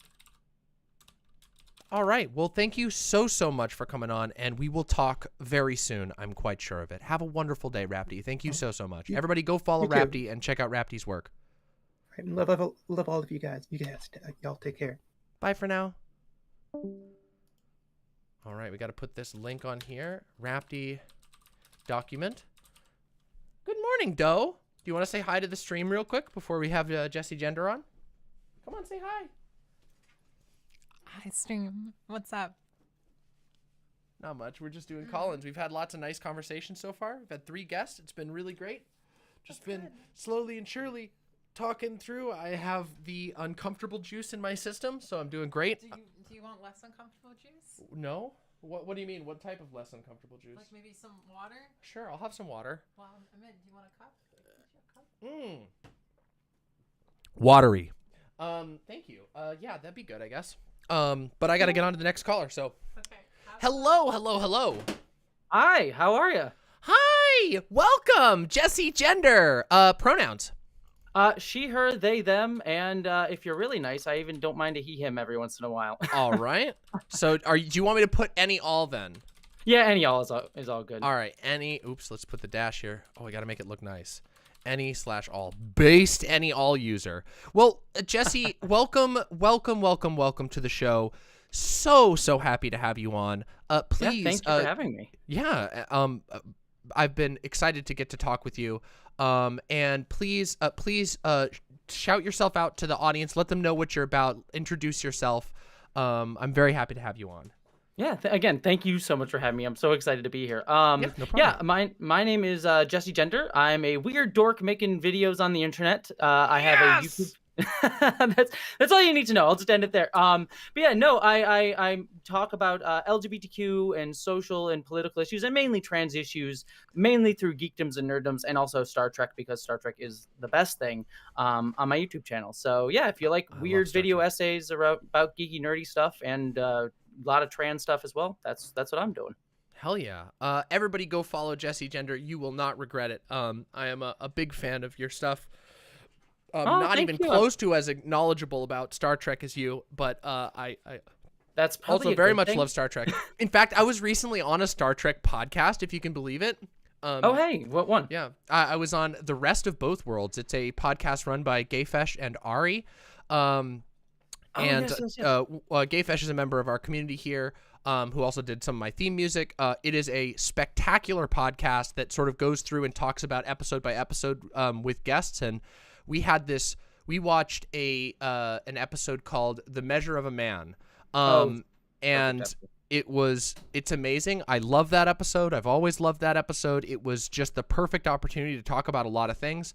That episode is a genuine work of art. It touches on ableism. It touches on discrimination. It touches on the sort of passive dehumanization that rigid systems and sort of hyper rigid viewpoints on life and on thought can lead to us. It's amazing. So Yeah, no, I agree. I mean, that's why I love Star Trek, right? Like, it's such a series that allows these types of conversations, but allows you to like get into them in such a weird and open way, and that's what I really love about the franchise. Yeah, it's a show that I think manages to sort of very organically challenge people's views. It's sort of like I was talking about with Raptie just a minute ago. This idea that like art can challenge you without immediately setting off a lot of like alarm bells in people. I know that's something that was like very important for me. You may or may not know, one of my sort of things that I talk about on here a lot is I grew up in a very extreme Christian cult, and that experience meant that like explicit challenges to that faith were not allowed. I wasn't allowed to encounter them very frequently. They were avoided. So things like Star Trek, believe it or not, were things and other shows that are similar to that were things that helped me to process some issues that were otherwise taboo in my household. And I think that's really, really important. I mentioned this as sort of like the liberatory potential of art, which is something I think is really cool. Well, first off, thank you for sharing that. I appreciate you sharing that. And two, like that's one of the things that I really try to focus on and like want to like figure out how best to try and approach people about, because while I do believe like there's very much a need to like tell people to go suck it, like that is very much needed, but I think a lot of access and a lot of like anger towards trans people, towards many different minority groups comes out of misinformation and limited access to information about people, and just misinformation being spread by those in power with a vested interest in spreading that misinformation and limiting access to good information. And so to create spaces where you can create conversations that don't necessarily feel confrontational, whether they be explicit and being like, hey, you know, I'm a trans person, weirdy dork who like wants to have a conversation about trans people and trans issues in a way that doesn't necessarily just, you know, make you feel attacked, even though like, again, you know, tiptoeing around the straight cis folks is always its own challenge. But then there's also something important like art, like Star Trek, that allows us to have the conversations in a way that you can just be like, hey, we're just talking about weird, strange aliens with spots all over them, or a weird wriggle in their nose. But then you sort of connect it and be like, oh, but then this is like how I feel as, you know, a queer person, as a trans person, or, you know, other minority groups, getting a chance to be like, this is how I feel. And people go, oh. Well, and I think sometimes there's like, for example, in A Measure of a Man, like that episode, it's kind of what you said, like, oh, okay, so we're talking about a guy who a guy who has, you know, pale skin and yellow eyes, and he's a robot, but like most of the time he's just a dude. He's just your guy, your friend. He's your guy that you've been rooting for seasons. And that episode very, very, like very bluntly addresses, or I would say like spot on addresses like medical ableism. It addresses like the sort of dehumanization that can come along with being just quote unquote abnormal. And it also like it goes and it also calls out people who sort of take for granted the idea that like life only looks one way. And those are all themes that, even though in this particular case they are about an android, a fictional android character, there is the ability to sort of transcend it being about an android character and force you to sort of think about things in a different light. There's a scene that in that particular episode that I found particularly poignant. There's a part where is it Picard and Guinan? Yeah, what's that? Sorry. Yeah, I mean, is it the Picard and Guinan scene? Sorry, I didn't mean to cut you off. No, I was actually gonna reference the part where Riker takes off Data's hand in front of the court, and I think that that's like it's such a successful little bit because it's like you viscerally see the sort of violation of someone's bodily autonomy in a way that like nobody except for him and Picard like really bat an eye at it. They're both just like, oh yeah, it's okay. Yeah, we can just force this guy to take off his hand. We can just force this guy to be shut down in front of a court. And then we go, oh my God, like this is it is a very obvious illustration of how the assumptions of that type of court or the assumptions of that system are dehumanizing this person passively without anybody even really noticing it. It's like, oh, it's just standard procedure, but it's not. This person is being subjected to humiliation for having done nothing wrong, just for having existed as they are. And I thought that worked really well because I think it does sort of stretch beyond just, it can't just be relegated to, oh yeah, this is about an android. No, this is like, oh wow, like this happens to people. This is something I may have experienced myself. Yeah, I mean, the ways that episode like subtly hints at all of those things, like one of the things that I really connect with in that episode is the main villain who is sort of arguing against Data's rights as a person. Yeah. Subtly throughout the episode constantly just refers to Data as it. Yes. Just like it. Yep. And it just shows how like taking away someone's gender, because Data uses he, him pronouns. Taking away someone's gender is a subtle way that we dehumanize people. And so why things like, you know, misgendering someone intentionally is a way to dehumanize and deperson a person. And then at the end of the episode, when that character starts to really realize Data's personhood, he calls him he. And it's the first time he does it, right at the end of the episode. And there's all these small other things too, where there's also a scene where Data goes to Picard and he says, you know, if this was any other crew member, would you be so reticent to stand up for me? Yeah. And I thought that like showing that the need to have to like people of minority groups having to like go and be like, you're not seeing me as a whole person, and like having that be revelatory to the person, but just as recognize someone's humanity. And then bring it full circle to what we were talking about. Like, there's also the scene that I thought you were referencing, because it's one of the scenes that's most meaningful to me, is Picard sits down with Guinan, and Guinan, they're just having a conversation, and Guinan starts bringing up like, well, it was just a whole, you can make tons of Datas. It's a whole group of disposable people, just a whole class of them. And she doesn't even explicitly say it, but Picard makes you're talking about slavery. And she's, oh, that's a little bit harsh. And you can just tell Whoopi plays it so well. It's like, oh, she's like, yeah, you got the point. But that she's just played so well where it's like making him come to the understanding as opposed to just explicitly stating it. And I thought that was just such a well done scene that actually wasn't written into the episode. They actually added that after the episode was filmed, or mostly filmed, because they're like, oh, shoot, we have 5 more minutes to fill. And then they added that scene. It is excellent. I love that scene as well. And I think you bring out a great point about like how it's explicitly that like that Guinan like guides Picard to the conclusion, and he's the one who says, no, I don't think it actually is too severe of a term. And it's like there's a moment of realization of like, oh my God, like we are so out of line here. And it's just like, no, everything's running on the rails. So it's a great episode. All of this is to say that I think that I think that art and you know what, I'm gonna go there and say especially like niche nerdy art that pushes boundaries and attempts to handle like large issues like that is so important. I just to connect to something that happened to me, like this past weekend I got to go to a Star Trek convention for the first time in my life. Like, I'm a huge Trekkie and I've never been to a Star Trek convention just because of money and things like that. And so this weekend was the first time I got to go.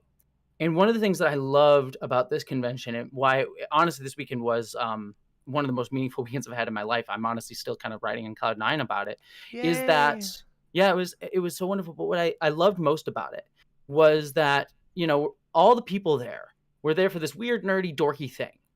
And yet every single person was there for more than just loving Star Trek, but there to be kind. Like, so many people were just absolutely wonderful and kind, and also wanted to take that feeling of what this show gave us and turn it into action. Like, I was on a panel where we talked about like, it was called The First and Onlys, where we talked about like a minority experiences being in something like Starfleet and what that actually meant and how that connected to real experiences, like Worf being a Klingon character from an outsider community where he sort of like, he never was raised Klingon, but he sort of idealizes Klingon values, and in many ways he feels like an outsider from it and has romanticized it, and also feels like he has to live up to being the best Klingon he can be within Starfleet to show off those values despite not having access to it. And that's sort of like what many people from many marginalized experiences and many sort of that feel distance from the culture also experience. And like people were there ready to have that conversation. That we had our panel was literally standing room only because people were there for it. That's and there was also amazing. and there was a Trektivism panel where people are just talking about taking activism and the values of Trek and making it into actual actionable activism through, like, there's this group called Lambda Quadrant, which does like queer outreach with Star Trek stuff.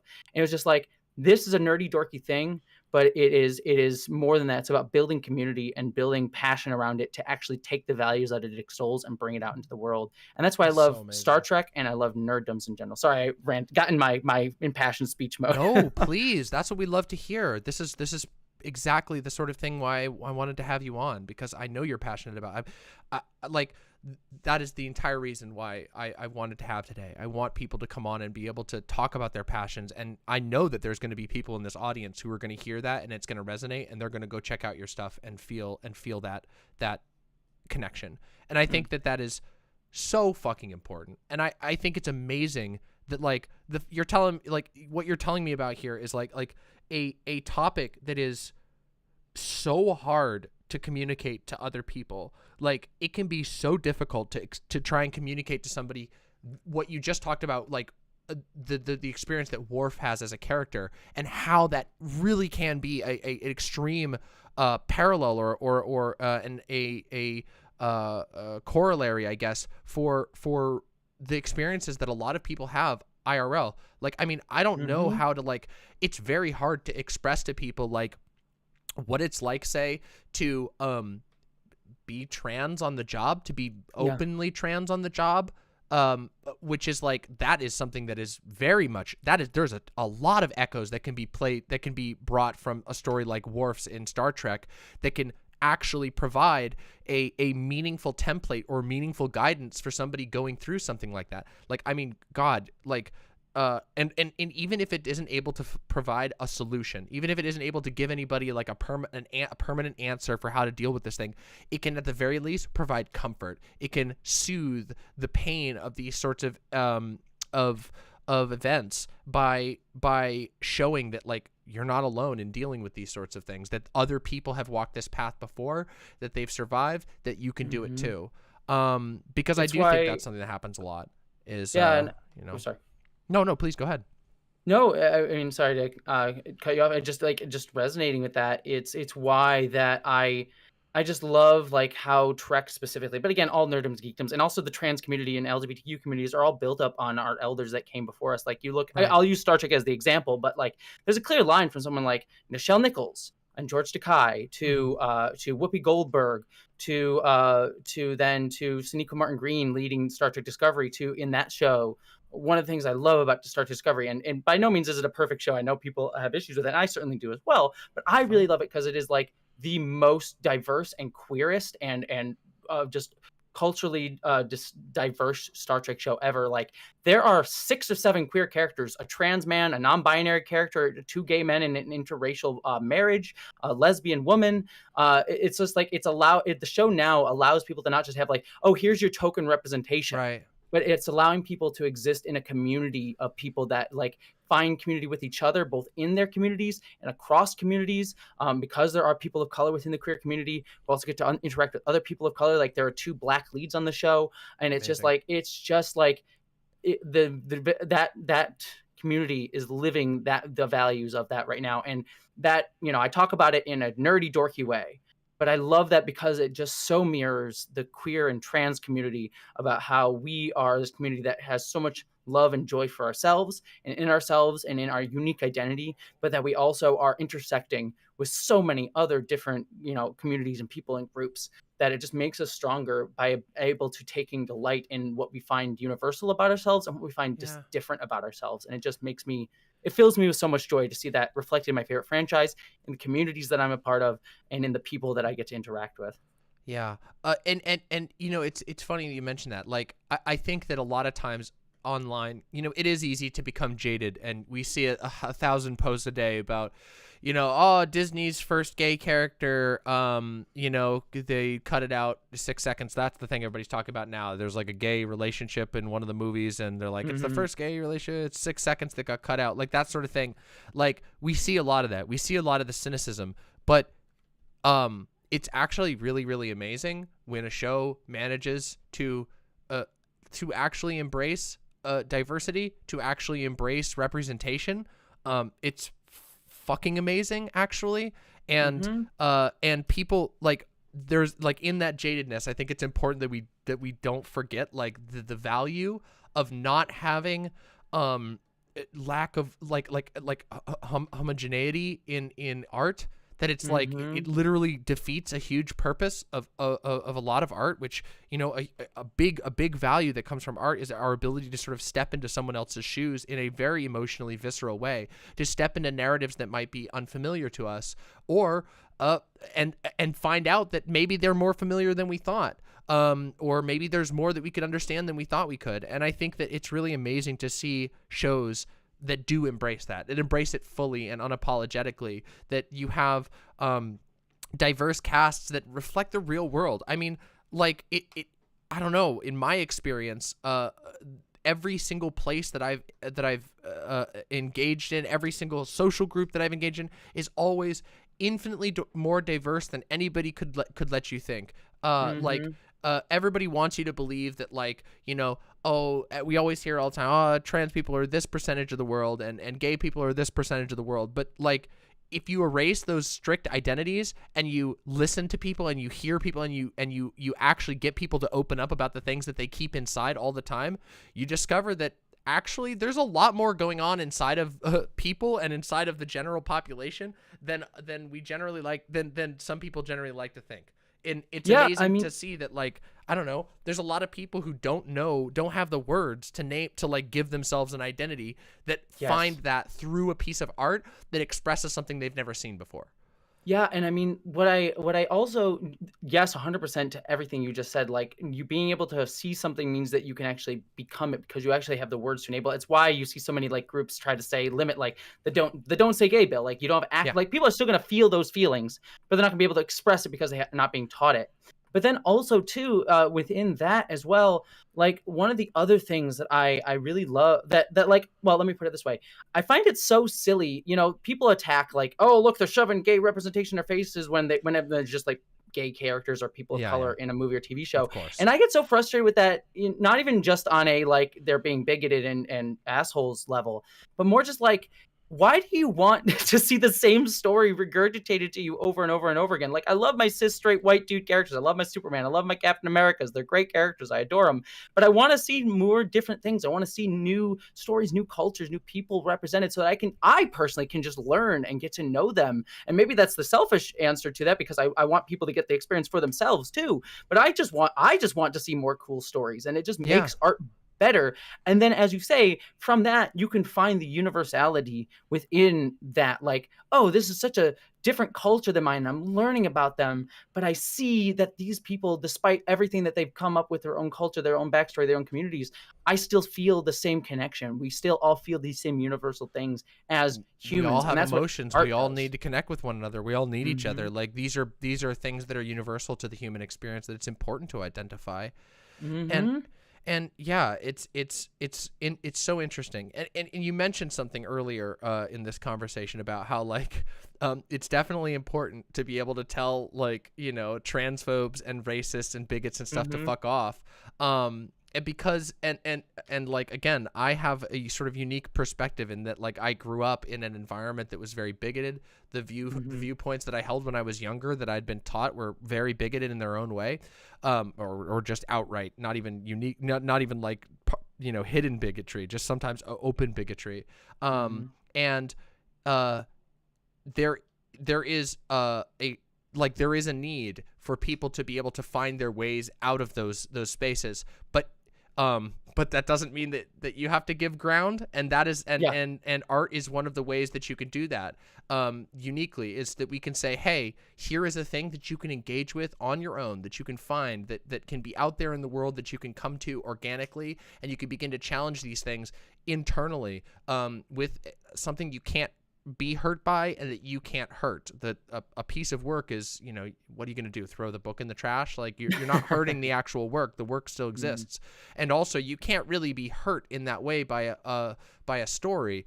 It can certainly challenge people. And I know that I know from personal experience, there are stories that deeply challenged certain aspects of my beliefs and forced me to confront things. So it is unique, and it does allow for us to say, no, like we're going to draw our line at people who are actively putting out bigotry out there, and yet there's still always an open hand through the world of art that, hey, you can enjoy this. You're not allowed to enjoy this. Please step into this. Like look into our world, look into the things we have to say, and you might find something that changes you for the better. Yeah, and I agree completely. And it's just what allows us to create spaces for those conversations and have them. And I also think it's important to make sure to enable people to be able to tell our own stories within that as well. I mean, one of the things that this is again why I love Star Trek, because it enables these types of conversations. One thing that I constantly push back at within communities of Star Trek, and I'll connect to the larger thing, is you look at the older Star Trek shows, like Star Trek the original series all the way through to Enterprise. I love those shows to death. Like, believe me, adore them. But one of the frustrations that I see today when we look at like shows like, again, Star Trek Discovery, again, not a perfect show, but that is a show being written. The lead showrunner is a queer woman. One of the lead producers is a black man who works very hard to like bring all this inclusiveness into the show. And there's so many actors in it that are so diverse, and we're getting to tell our stories by ourselves. Like, we actually get to be part of the stories, and it's not the gaze of the show is not necessarily being like, oh, let's teach you about these communities from an outsider's perspective. It's allowing you to be in that, like, this is a queer space. Step into it. Yep. You are in a queer space. And I see so many fans of older Star Trek, again, and myself being one of them, who push back against them. Is like, this isn't my Trek. They're shoving it in my face. And that's because the older Trek was catered to their gaze, that they were, that the show is like, oh, we assume you're a cis straight white dude, let's do an episode about the gay people. And you sort of see it as like this othered thing that gets to be this alien weird metaphor. And while those metaphors are important and allows you to not be confronted, it's also externalizing us as the other within it. And so that's why I like, it's a constant conversation of like the balance in tones that we do in our work. Like, it's something I've struggled with in my own work of like, how do I balance bringing people into the conversation that may not have my perspective, but also making sure that it is made known that this is my perspective. This is my personhood as a trans person, getting to be myself and share myself with people, and then also create space for others as well. Like, I try my best, and it's something I'm currently challenging myself on this year and going forward, is to like uplift other voices from perspectives that are not my own, to be like, listen to these people too, and they're part of this coalition of wonderful, amazing people that get to be together. And again, why I love art, because it creates these conversations that we make actionable. As we were as you were talking about this, I was thinking about another piece of art that seriously affected me in a way very similar to what we're talking about here. And recently, the show had an adaptation, a TV adaptation. Are you familiar with His Dark Materials by Philip Pullman? Like Golden Compass, Subtle Knife, Amber Spyglass, I think, are the three books. I am. I have not read them, but I have caught, I think, the first season of the TV show.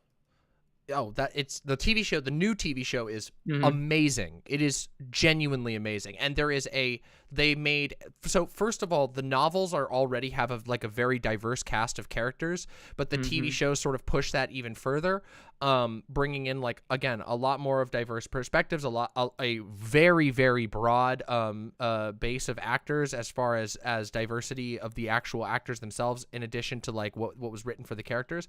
And it's funny because when I was younger, the Golden Compass, the first book of that series, was genuinely life-changing.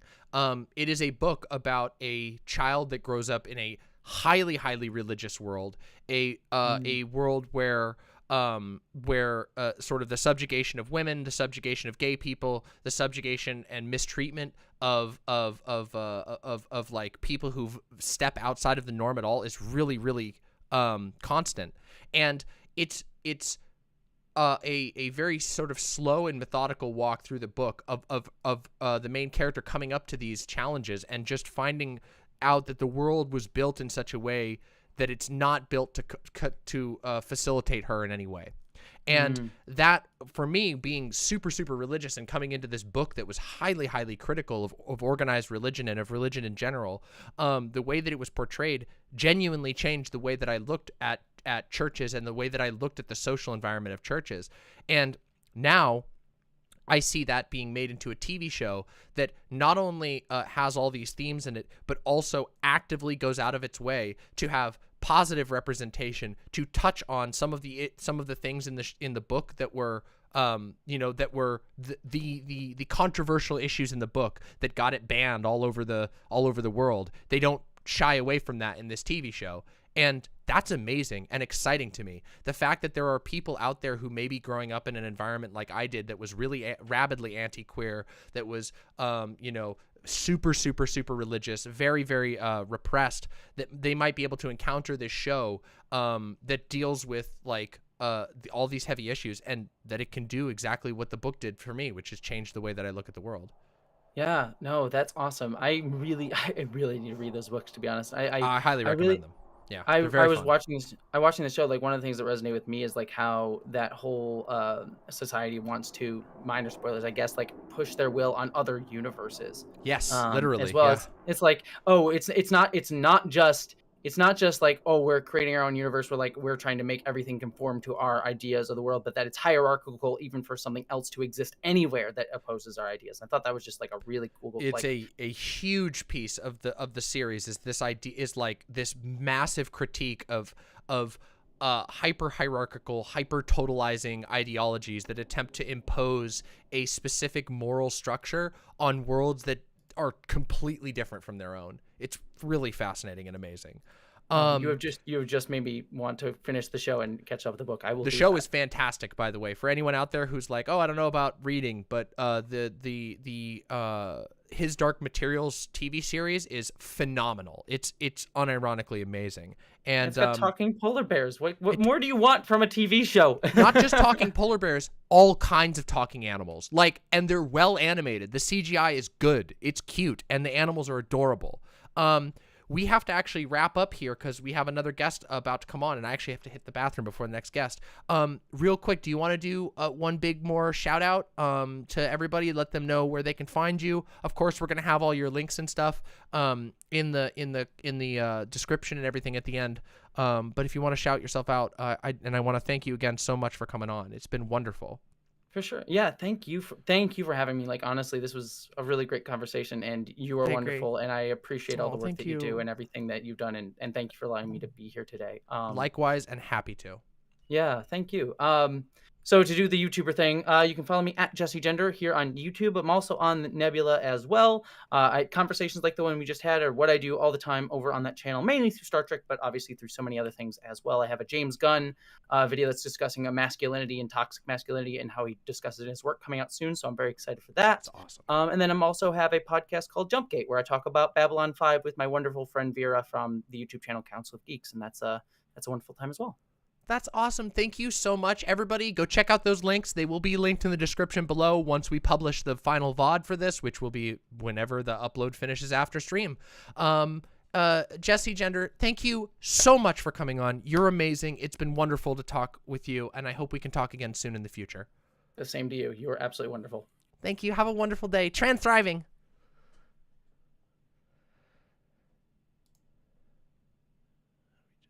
Okay, real quick, 1 second. I just got to go to the bathroom real quick. I'm going to play the bathroom song. I'm going to play the bathroom song. I will be right back. Enjoy the bathroom song, and then we will be having on our next guest. So give me just 1 moment for the bathroom song. If you are here and you're not subscribed to my channel, press the subscribe button, ring the bell, press the like button. I'll be right back. Much love to all of you. Burb.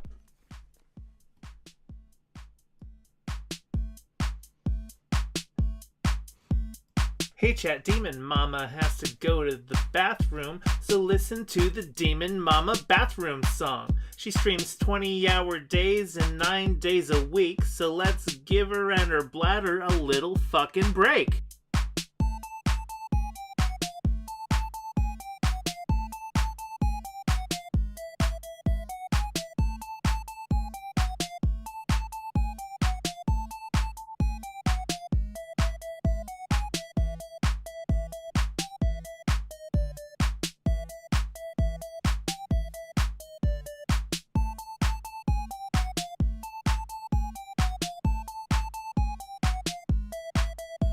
Okay, it's been a minute and she's still in the bathroom. I'm not a math whiz, but I can count to 2.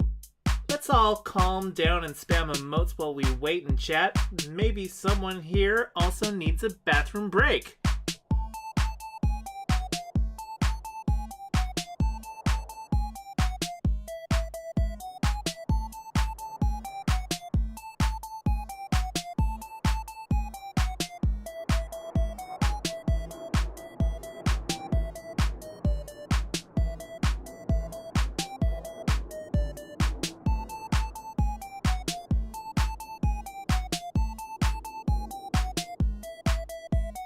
Been a bit since Demon Mama went to the bathroom. Not like I'm counting, but this track's at 142.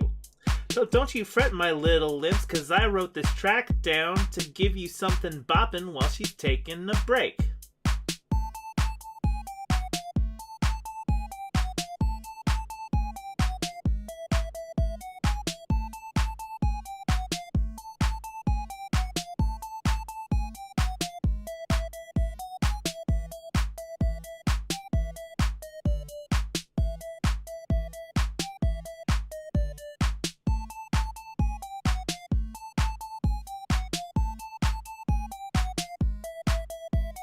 Jesus fucking Christ, can Fawn go check in the bathroom? I hope she doesn't lock the door when she uses it.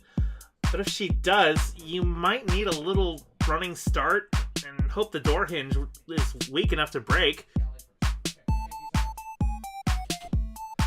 Everybody, look at this. I changed shirts. Look at that. What up? Oh shit, it's that boy. Hello everyone, I'm back.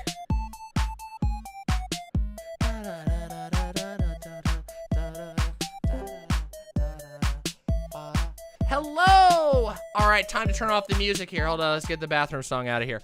Welcome, Gallae. Gallae pronouns. She, her. Alright, she, her. Excellent. Welcome to the show. Real quick, can you just give me a sound test real quick? Test.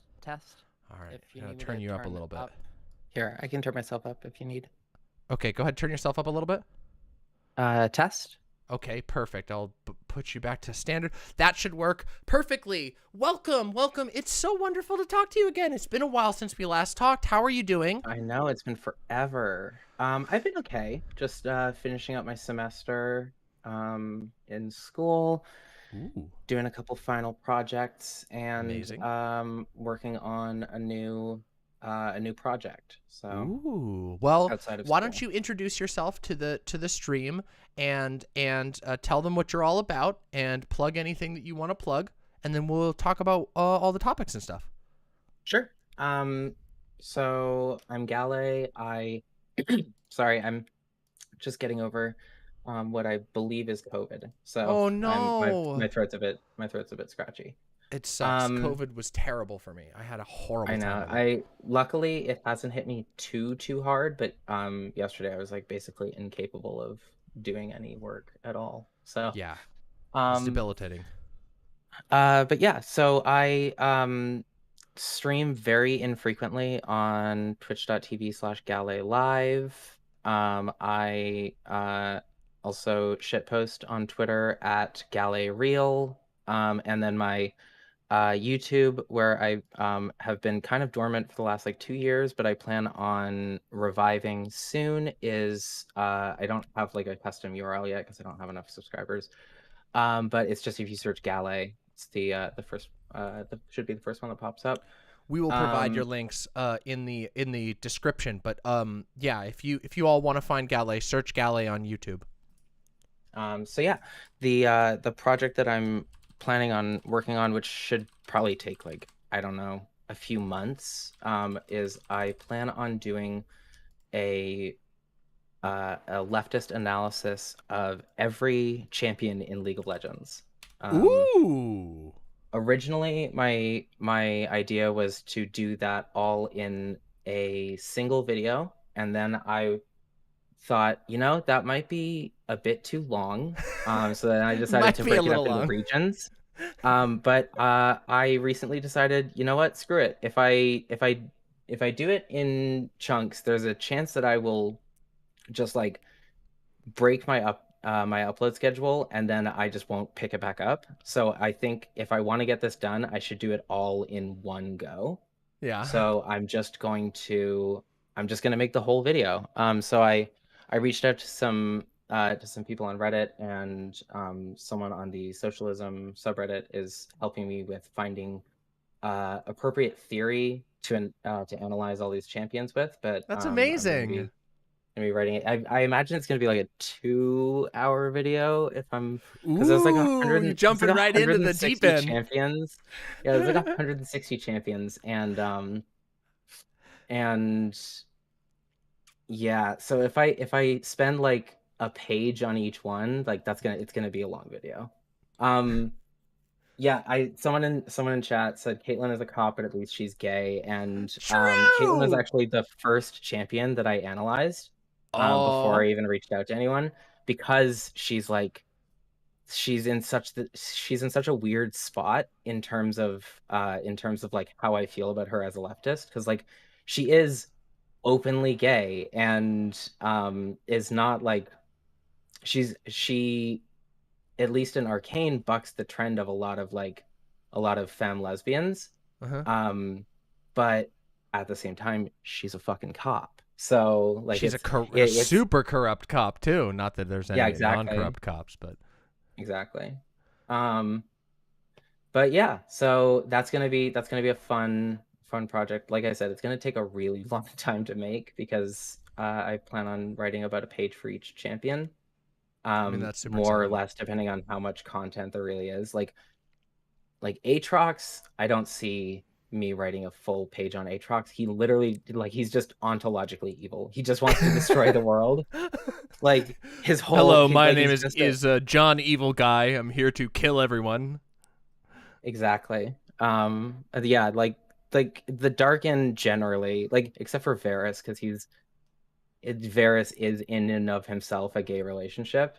Oh yeah, that's other than right. him, the Darken are generally just fucking evil.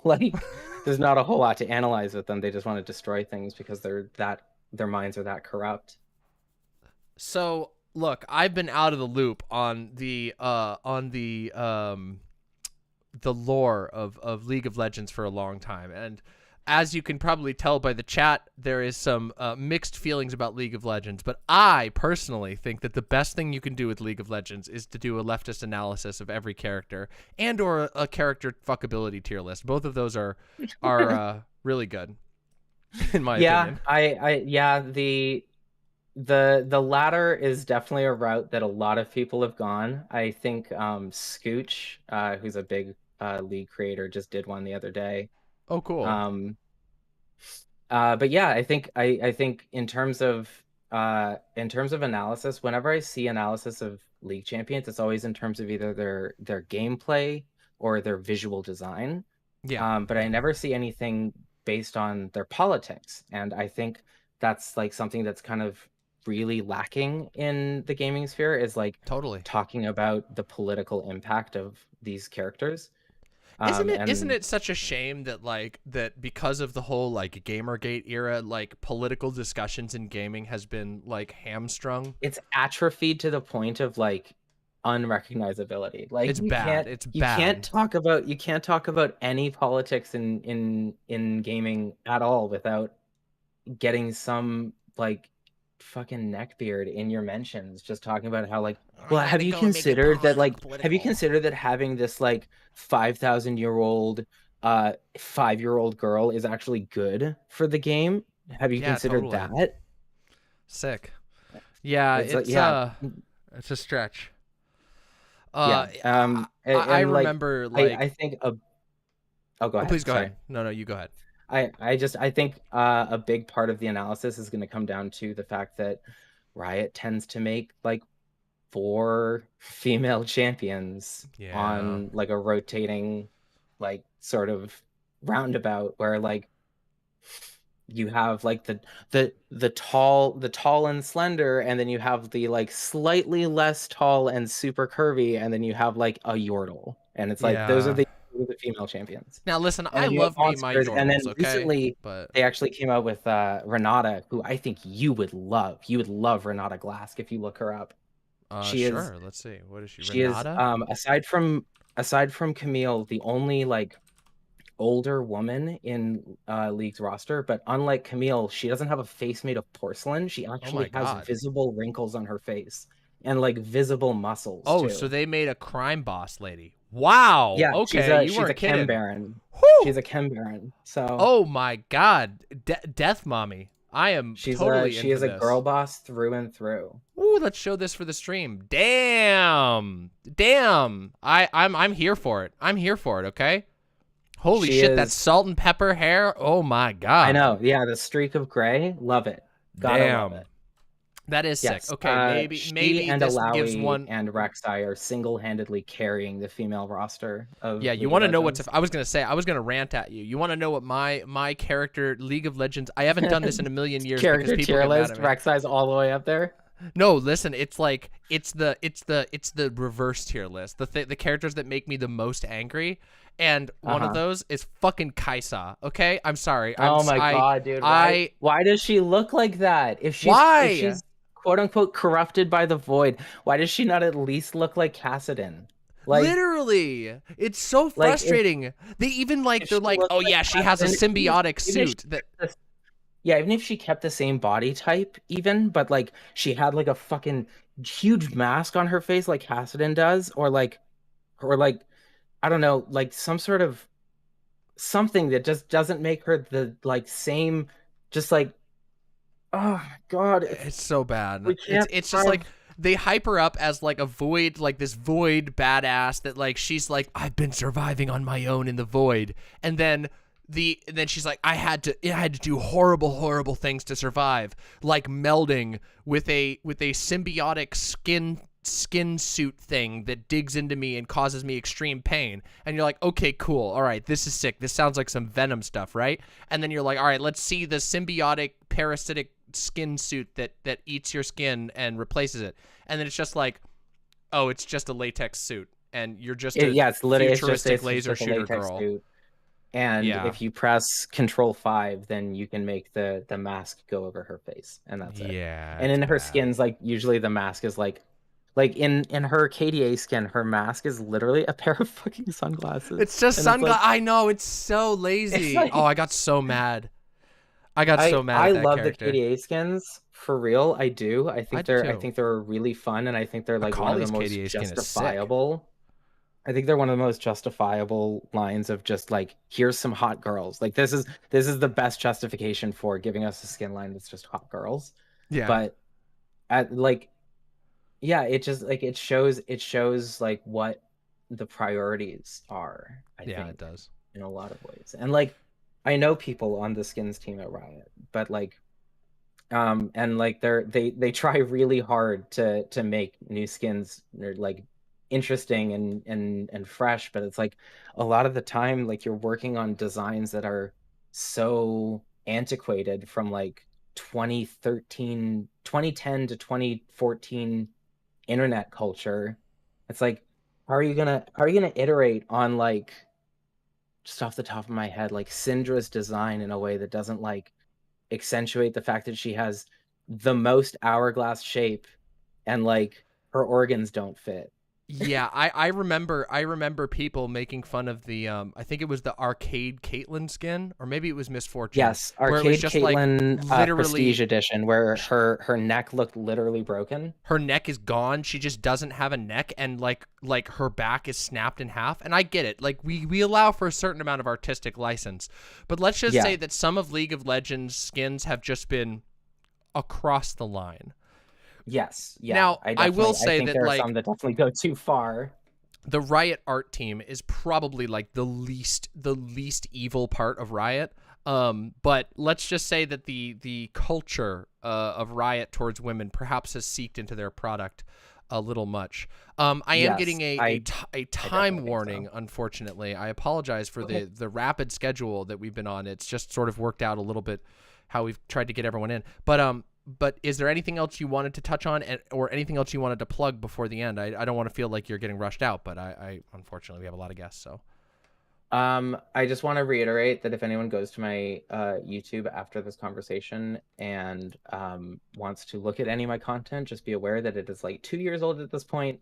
It is not very good, and I have been improving in my off time. So, well, I'll tell you what right now. When you launch that League of Legends video, if you ping me about it, we will watch it on stream, because even if all of my fans are mad about the fact that I used to play a lot of League of Legends and therefore know a lot about League of Legends, and even though I regularly shit on League of Legends because I think that the game is structured to be an addiction machine, I'll still watch it and make them suffer. It's straight up a disease. It is. It's bad, but there is still wonder to be found in the game. And to be fair, I don't ever want to even talk about how many hours I plugged into the game at an earlier point in my life. So it's a rite of passage. The League player to trans girl pipeline is real. It is. It's just I don't know, how can you all have to go through. How can you resist a game that lets you play as 100 different recolorizations of the same 4 body types, but all of those 4 body types are good? Yeah, like they're legit. They're valid body types. Don't get me wrong. Like, obviously, we'd like to see more, but yeah. Before I came out, I mained old Katarina, old Akali, and old Diana. So like, that tells you what I was getting out of the game at the time. We all know. It's the League of Legends to trans girl pipeline. Well, Gallae, it's been fucking amazing talking to you. I'm sorry that we only had so much time, but I'm so happy you were able to make it on. And I'm so happy I was able to be here. Well, me too. And when your video is done, send it to me and we will watch it on stream. That's a promise, okay? Absolutely. All right. I'll talk to you later. Talk to you soon. Have a wonderful day. Bye. Bye. Yay! Everybody go check out Gallae. Gallae is a wonderful friend and a aspiring League of Legends video essayist. So keep your eyes on that space. I'm sure we will have Gallae on again in the future. And when Gallae's video comes out, we will watch it on stream and have a lot of fun with it because, that's what we do. All right, it is time for our next guest, IntentionsNasty.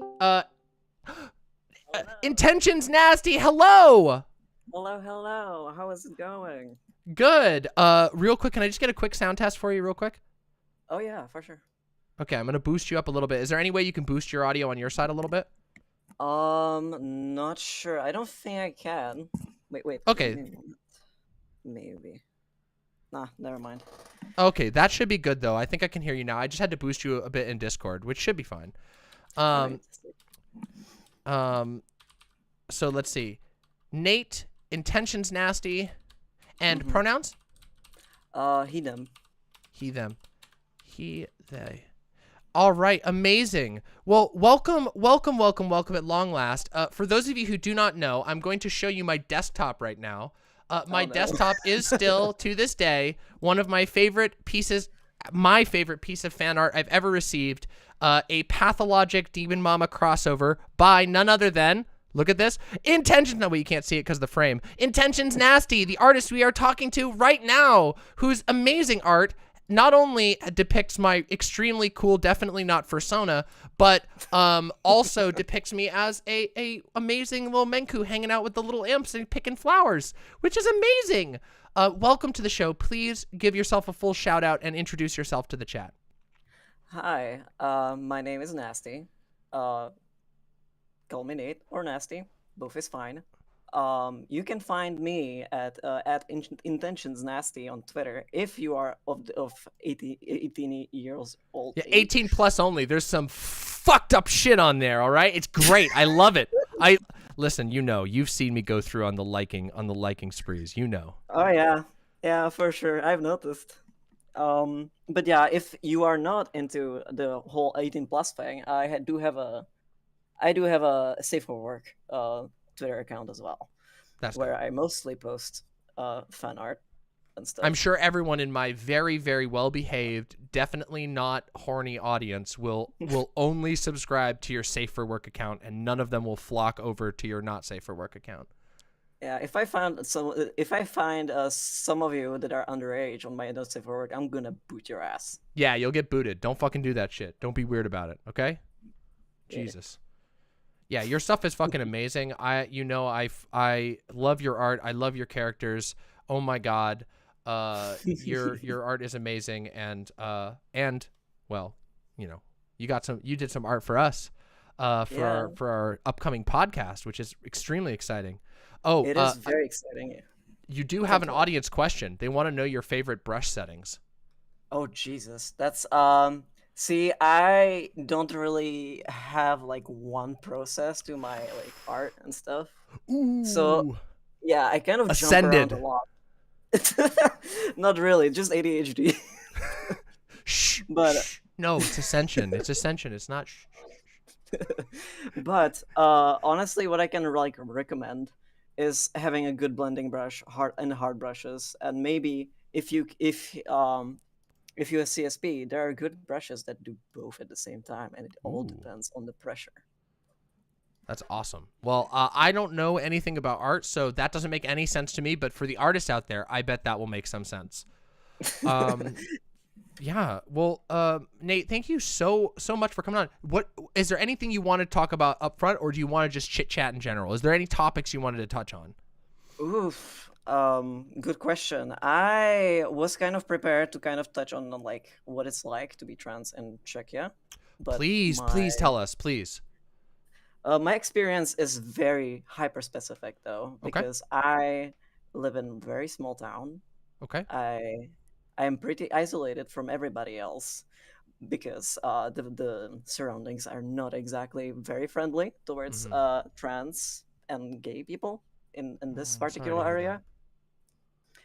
But I do have like good news to say, and that there is a bunch of organizations that will take you in if you need to. That's amazing.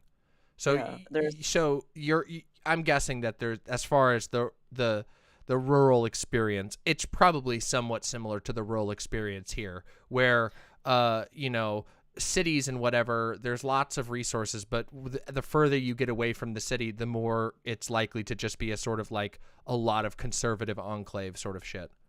Yeah, basically, it's like an echo chamber of like people kind of agreeing on the same stuff too, because they don't really, really don't get the whole progressive message that gets across to other countries in English, because most of the people here don't speak English. Yeah. So how do you feel about trans politics in you said Czechia? How do you feel about that in general? How do you feel the situation is overall? It's not great, not gonna lie. It's been kind of stagnant, so that's at least, it's not getting worse too much. Yeah. Yeah, it's we are still being forcefully sterilized to get our gender marker changed. Of course.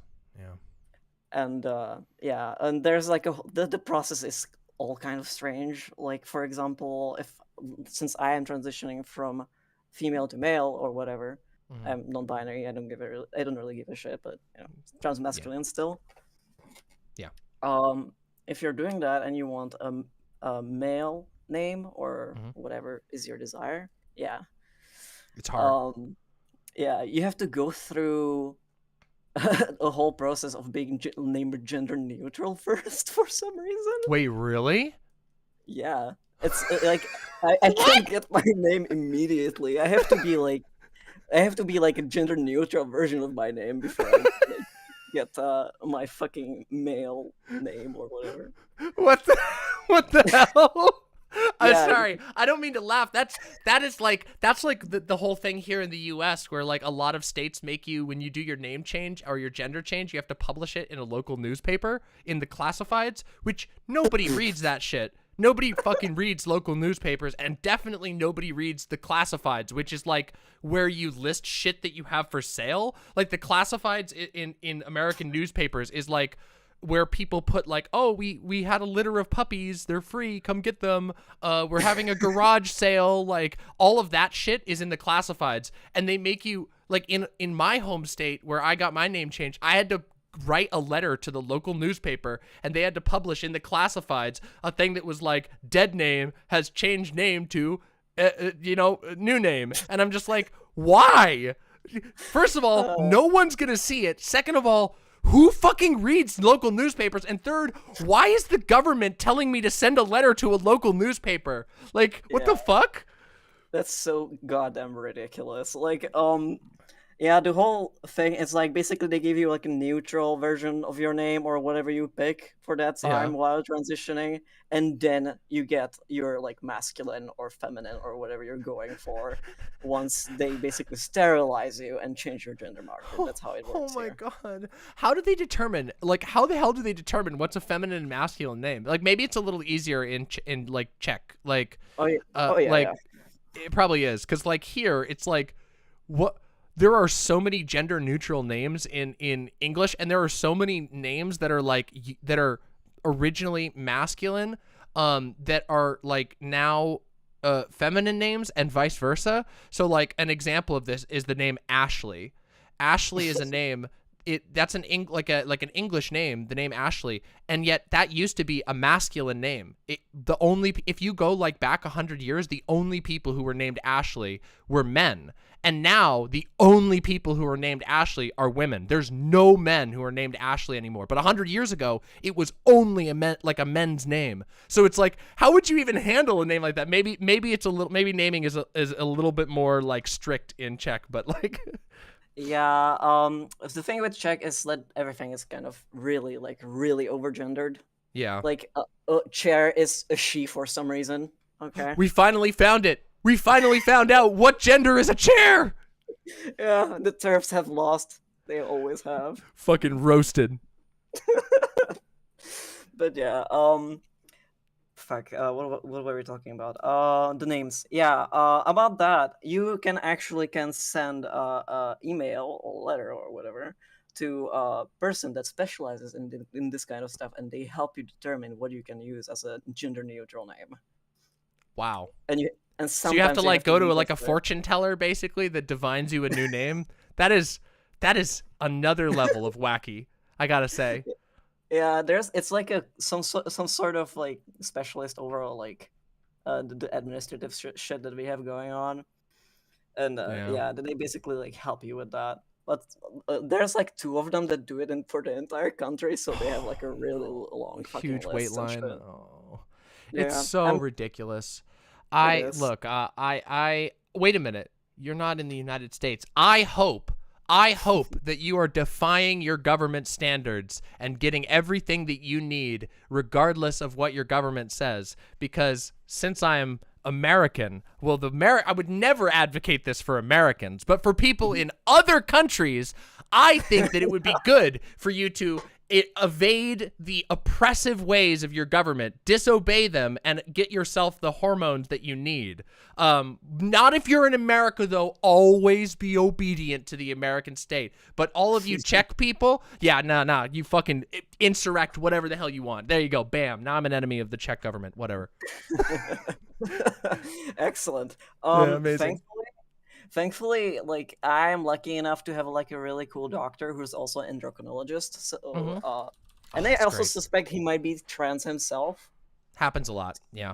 Yeah. So he really helped me when it came to like bypassing the whole like year living as your correct gender shit. That shit is evil. Yep. Yeah, I already have been doing that for like the 3 years before I started actually HRT. Here in the States, that's like at least prior to the passing of Obamacare. Prior to the passing of Obamacare, that was very common. It was incredibly common for people to basically find a trans ally doctor, and then everybody would go to that doctor because everybody knew that they were like progressive and weren't like, super conservative and would help people. It's a sucky system, but it's what you do when you have when the government's working against you. Yeah. Funny thing about that, like most of the like from what I noticed, at least from my experience strictly, most of the like most of the trans communities are like on Facebook from all places, and because our country generally like really depends on Facebook when it comes to like meeting people and shit, since it's the one platform that has like the most Czech-speaking people, and it's like it has like organizing tools and shit, so people stick to it. It's gonna be really funny. See, I gotta do stuff on Facebook. I gotta get my shit out on Facebook. There's a lot of people on Facebook, huh? Probably gotta do it. Yeah, pretty much everybody has a profile. Also, like I'm really curious how shit's gonna turn out if Zuckerberg decides to pull out of Europe for like because of the data shit that he mentioned. I don't think he will. Right? He can't. He won't do it. That's that- so much that would money be on the weird. table. You always got to call their bluff. They're never gonna throw away the money, even if they're mad. I'm really hoping, because I think it would sink a lot of people down, even though like they would probably find other alternatives, but I really have no idea which ones that would be. Well, Nate, not to cut things short, but we do have another guest who's waiting in the waiting room right now. Do you want to shout out your stuff? Thank you so much for coming on. It's amazing to get to talk to you finally, and I hope we will speak again in the future. I'm quite sure we will. Thank you for having me. As I said, my stuff is on Twitter at IntentionsNasty. I do focus on erotica for now. I do want to dip in other stuff as well, so you can expect that eventually from me. Thank you for having me again. Anytime. It was a pleasure. I love your show, and please keep doing the great job. You got it. Much love. All right. Trans thriving. Let's talk again Trans sometime soon, thriving. okay? All right. Bye. Bye.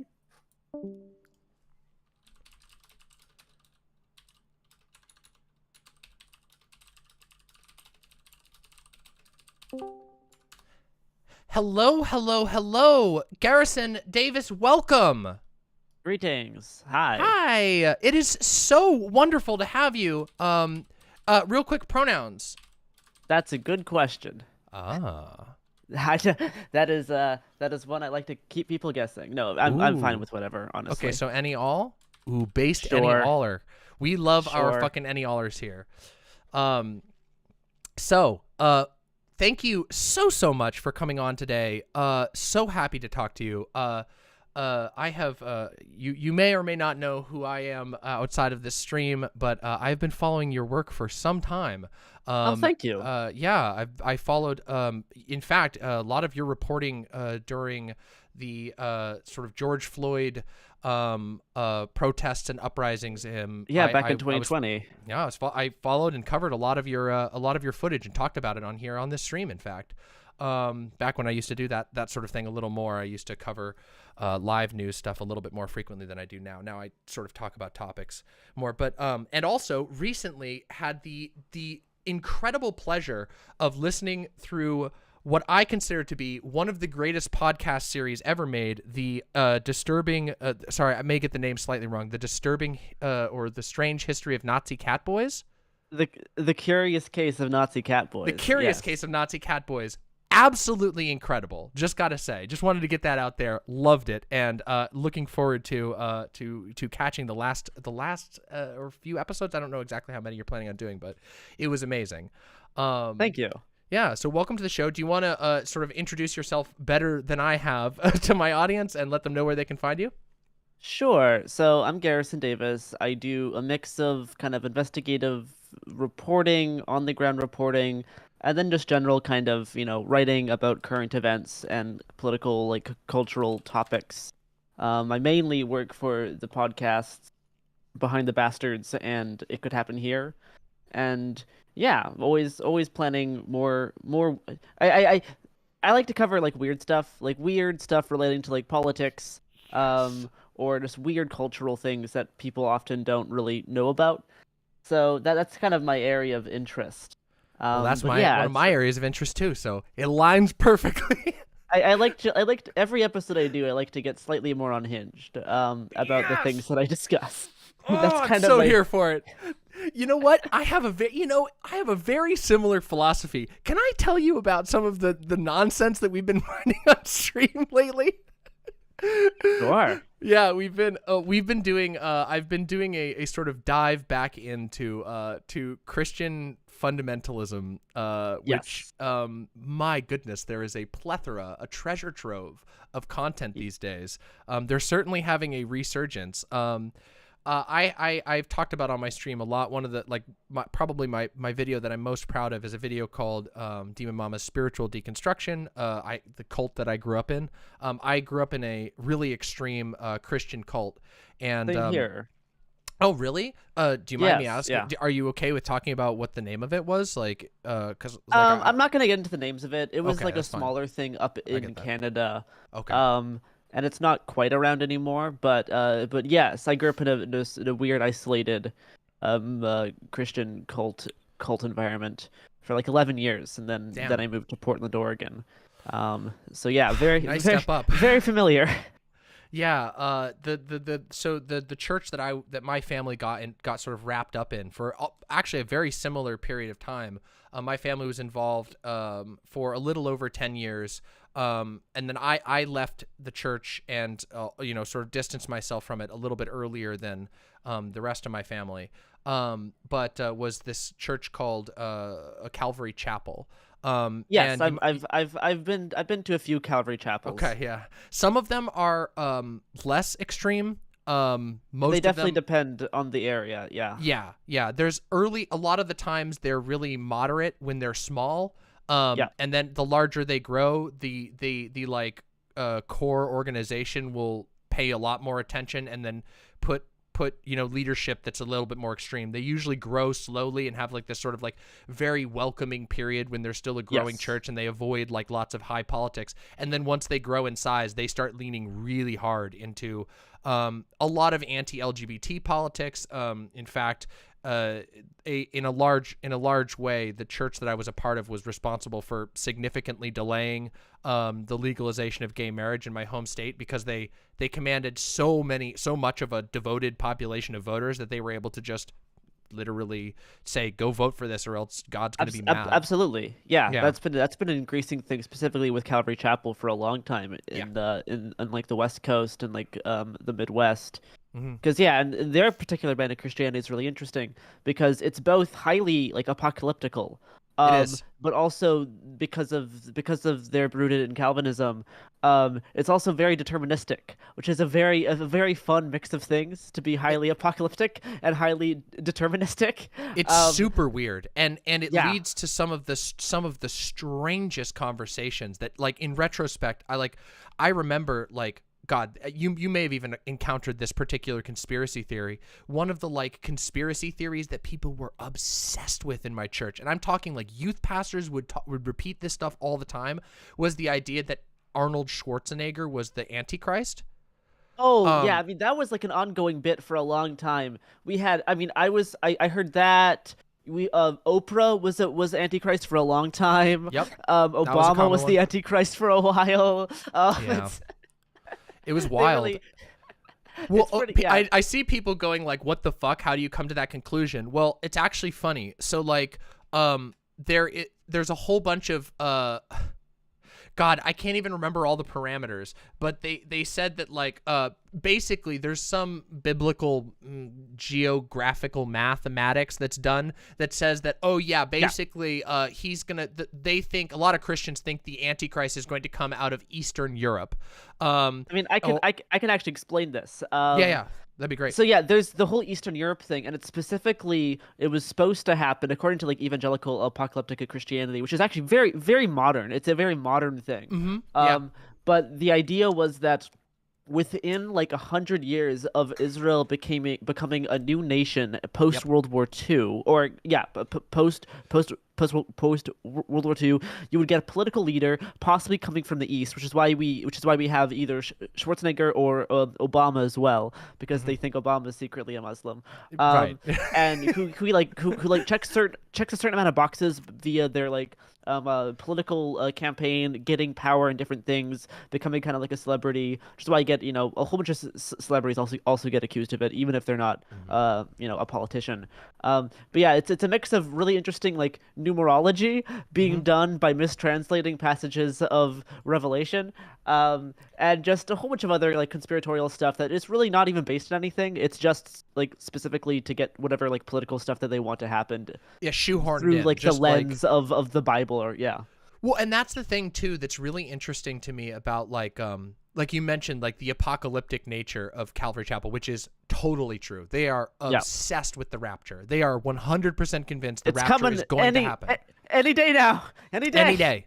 They literally, a lot of their teaching is about like, no, you need to act now. Like you must be saved now because you're going to miss the rapture and that's going to suck. And then the pastor that I was under was one of the most extreme in the country.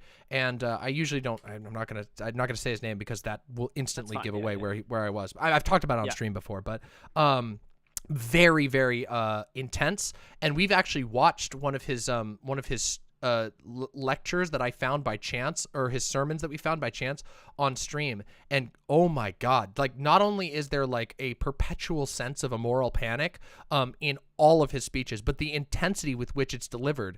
Like he plays a character more than any wrestler you can possibly imagine, and there's a grimness to everything that's like, it's like, oh, okay, I get why I remember being wrapped up in the sort of especially as a child, like the sort of fantastical nature of these sermons, the way that they talk about the end times as if it's going to be like you're living in a fantasy world that's horrible, and if you're a good Christian, well then you get to watch it from afar and don't have to worry about it because you're going to be in heaven. But if you're not, you're going to get fucked up. They're going to get tortured and all this shit. It's wild. The passiveness that it moralizes like brutality is really interesting, specifically from the Calvinist standpoint, because not only is everything destined to happen already, like everything, like there basically is no free will, everything was planned out specifically and it's going to fall into this way, but also the way they wrap that into the apocalyptic stuff is that so then all suffering is just God's will, so you can't do anything about it.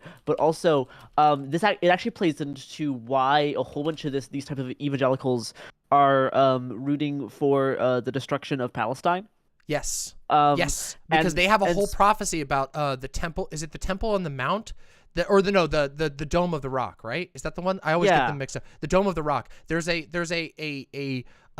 temple that was built somewhere in Israel that's like a Islamic temple, and they see this, like there's a prophecy about that location in the Bible. I'm blanking right now on where it's located and the exact wording of it, but more or less that like a temple that's there, a false temple will be torn down. There's a specific hill that is in Palestine that Israel has to invade, but also the all of the nations of the world have to unite to fight Israel as well. So what they're rooting for is that Israel's going to try to invade Palestine, and then then there's going to be a war declared on Israel by the rest of the world powers. So actually, for their prophecy to work, there needs to be like the utter and nuclear annihilation of Israel.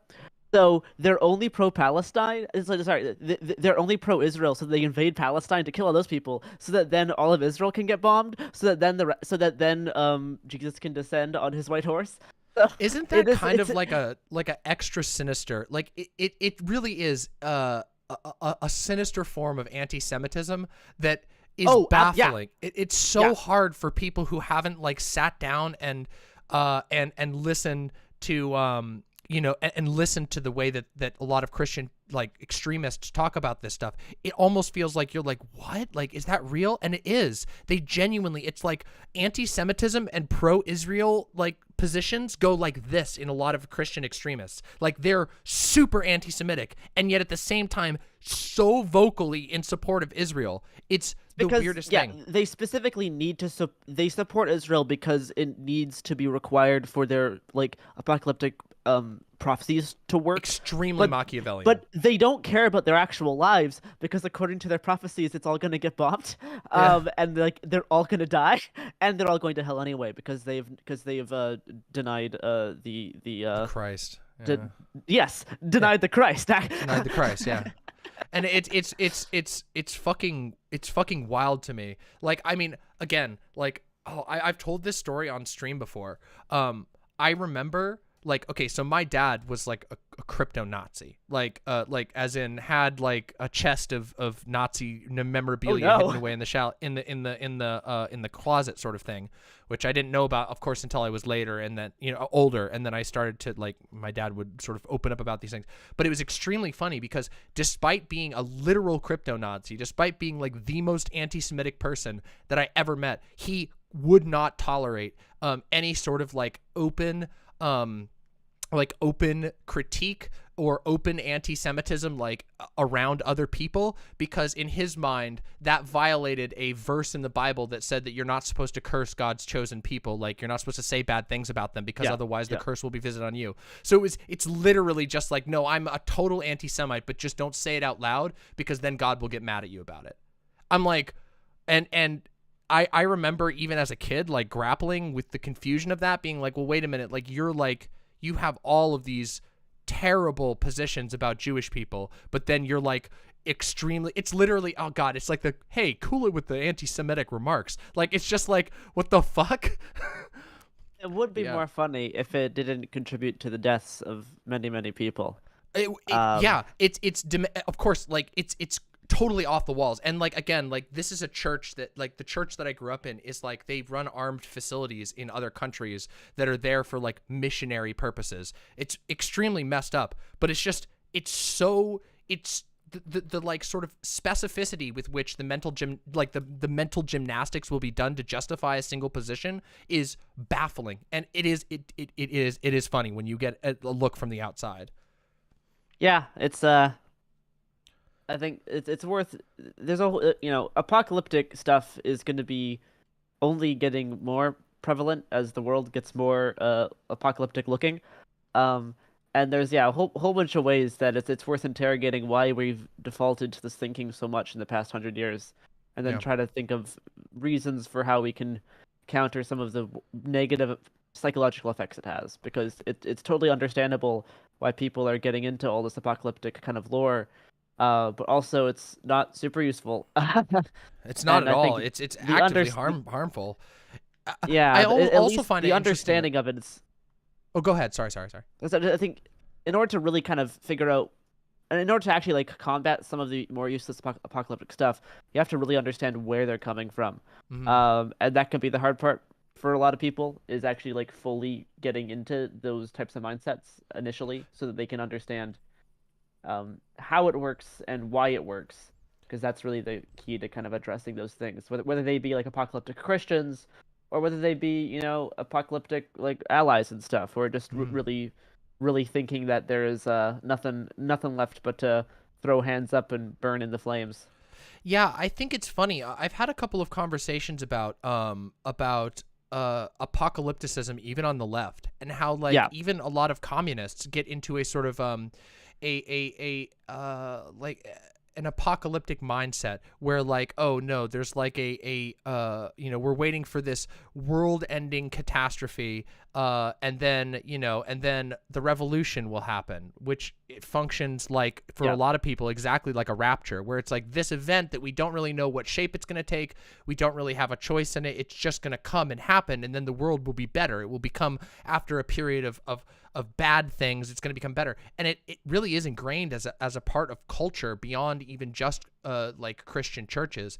But the apocalypticism in Christian churches, especially fundamentalists and like American prosperity evangelicals, is so extreme. It's hard for a lot of people to believe. I regularly say on my show here, like in talking about this sort of, that America's the land of cults. And it really, I don't know. Have you done? I imagine you have. I don't know for sure, but have you looked into like stuff like Falun Gong and the Epoch Times and stuff like that? Yes. Yeah, they're like huge out here. And I remember at the beginning of the pandemic seeing like all like a massive push where now They were doing so many YouTube ads in 2020. Oh my god, it was ridiculous. And I've literally seen them putting out they have flyers and magazines at a whole bunch of local like grocery stores and stuff now, and it's just like I don't think people know like what they are. I don't think they know that they're stalking like literal propagandist apocalyptic cult far right cult that is like, I mean, it's wild. If you open up anything past the front, they usually put like something catchy about COVID on the front. You know, I remember like the most recent, this was a couple of months ago. I was walking past the newsstand and I saw a bunch of Epic Times stuff, and like the front page was like a picture of a artistic rendition of a vein with like a vaccine clogging the vein. And it's just like, you're the killer vaccine. And I'm like, okay, so that's pretty on the nose. But then you open it up and it's just like anti-Semitic drivel, anti-LGBT drivel. Yeah. Just endless. It's like people don't even know that this is like decent people like are like, oh yeah, you can put your free newsletter in my store. No, guys, like it's like literal fast shit. No, yeah. Epic Times has been trying to mainline the fast shit for a while. Yeah. And I mean, yeah, it's in terms of like, I mean, cult studies is kind of one of my specific areas that I get paid to research. And I think, yes, America is a land of cults. And even when cults aren't actually a cult, it's the entire kind of the way that we relate to others right now is usually all through mini cults or cult environments. An author, so I've been thinking about this line of thinking for a long time, and there was a book that came out I think like last year that handled the topic pretty good, called Cultish by Amanda Montell. Okay. And it's not that everything is a cult per se, it's that we're relating to each other via this cultish mindset, whether this be through fandom, whether it be through religion, whether it be through politics. Everything kind of is the functioning. author of that book was?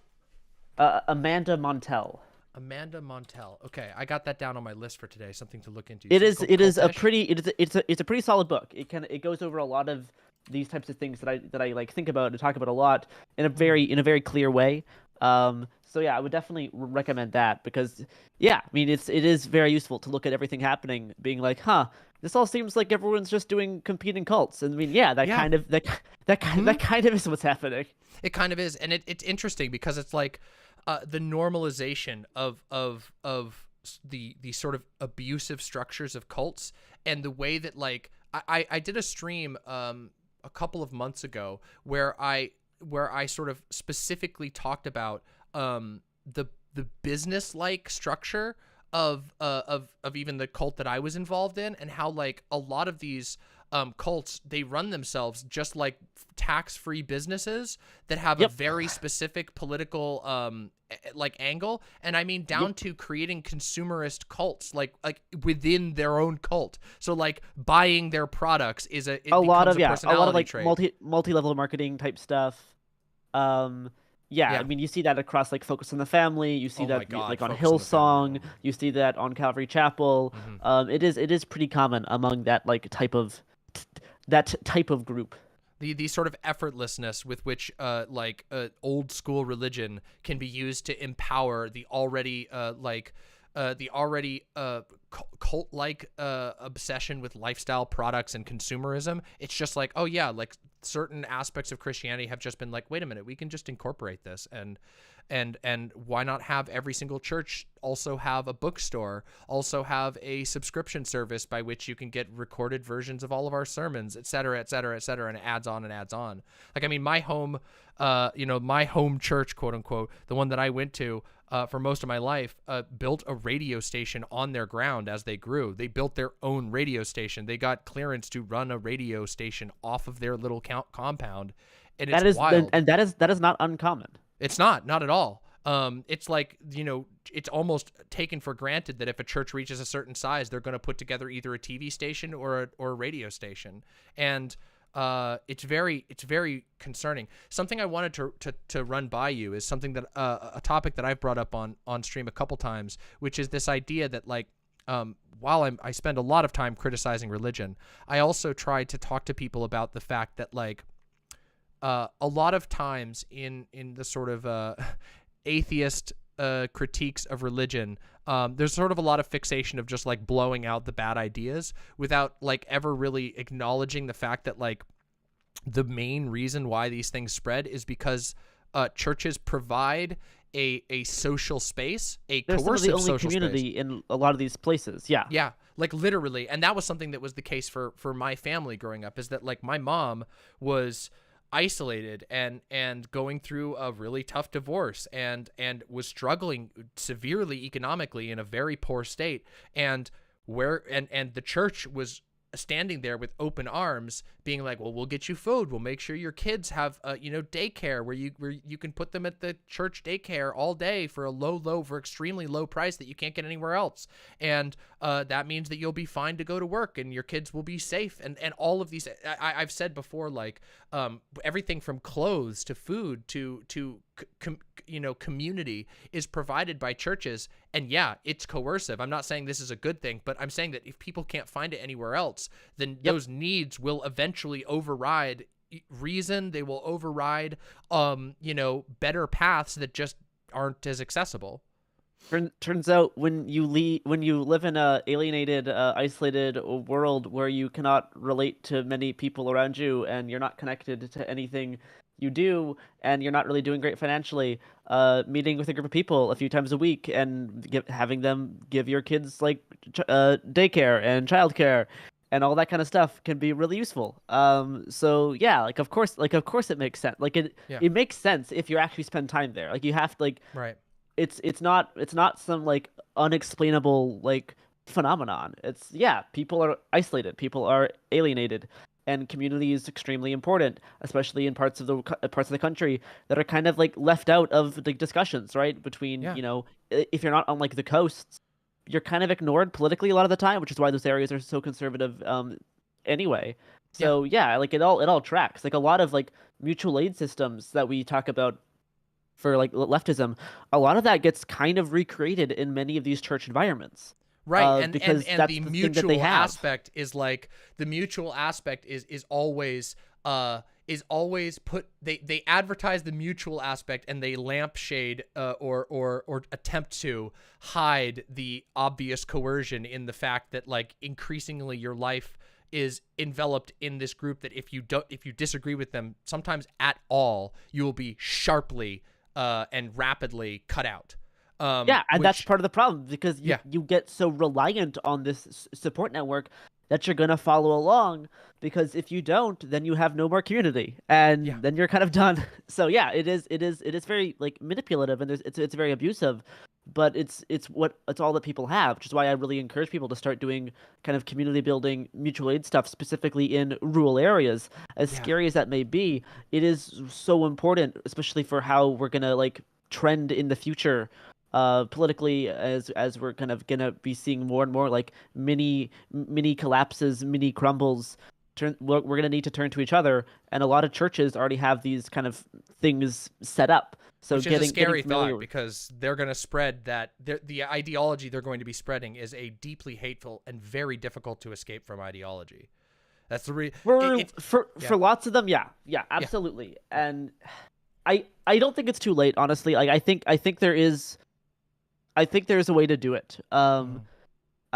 It's just, it can be tricky, especially if you're trans, especially if you're gay, especially if you're a person of color. It can be very hard to try to like worm your way into these places to kind of start prying away the sides.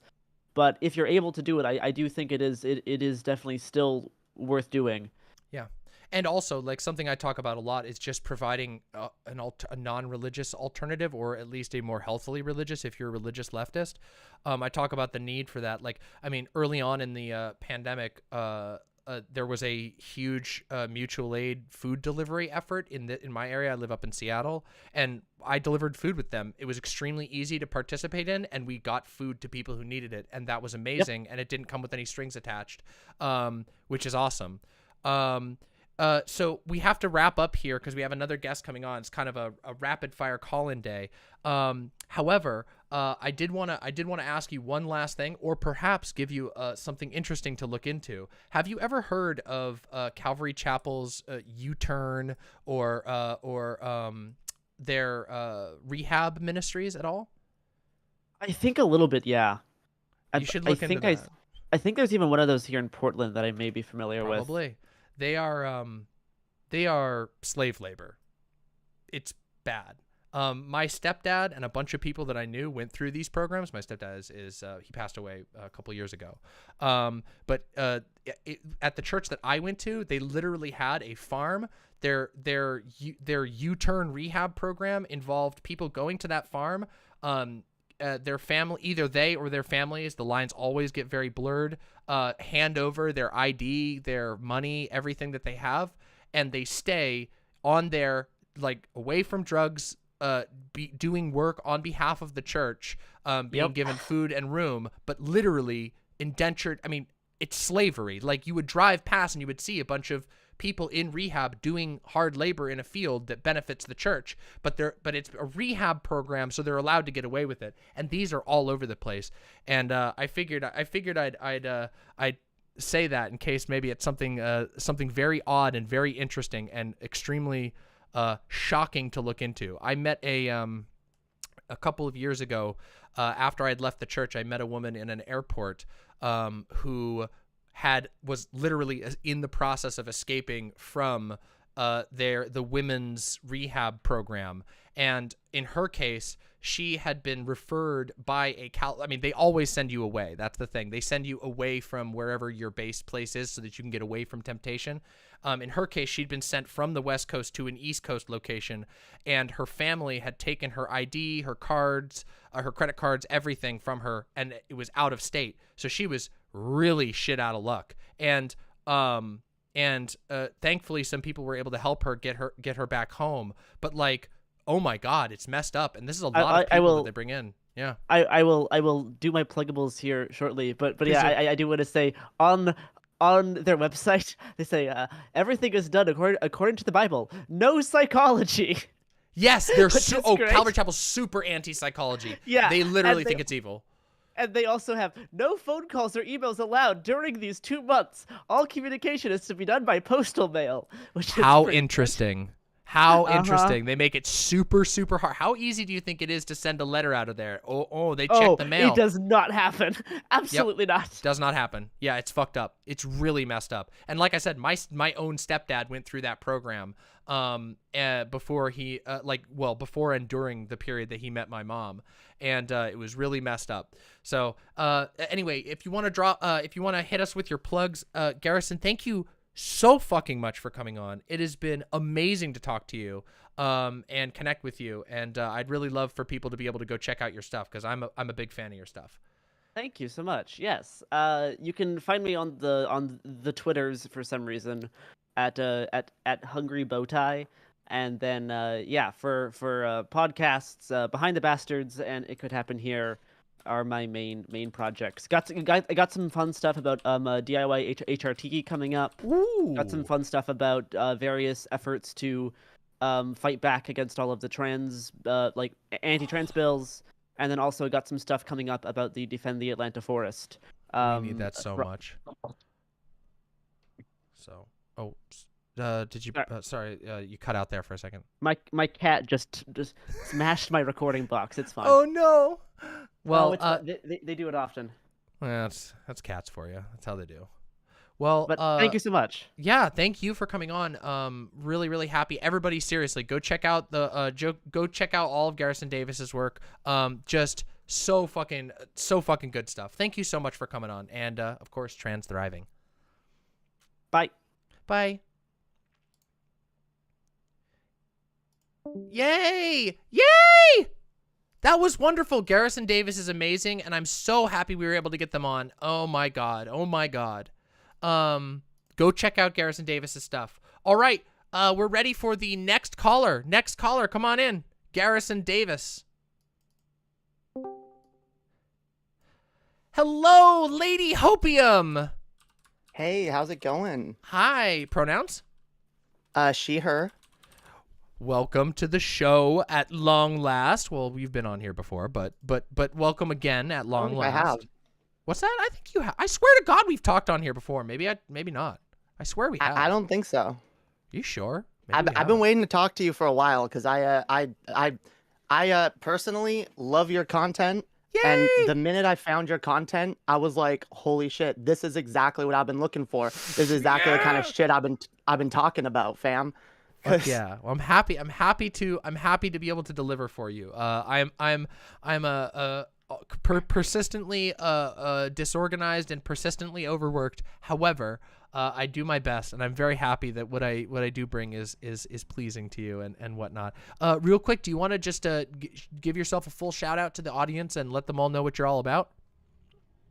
Yes. So I'm Lady Hopium. My name is Emily. I have a YouTube channel. I do live streams where I talk about, LGBTQ plus issues. I talk about gaming. We play video games sometimes.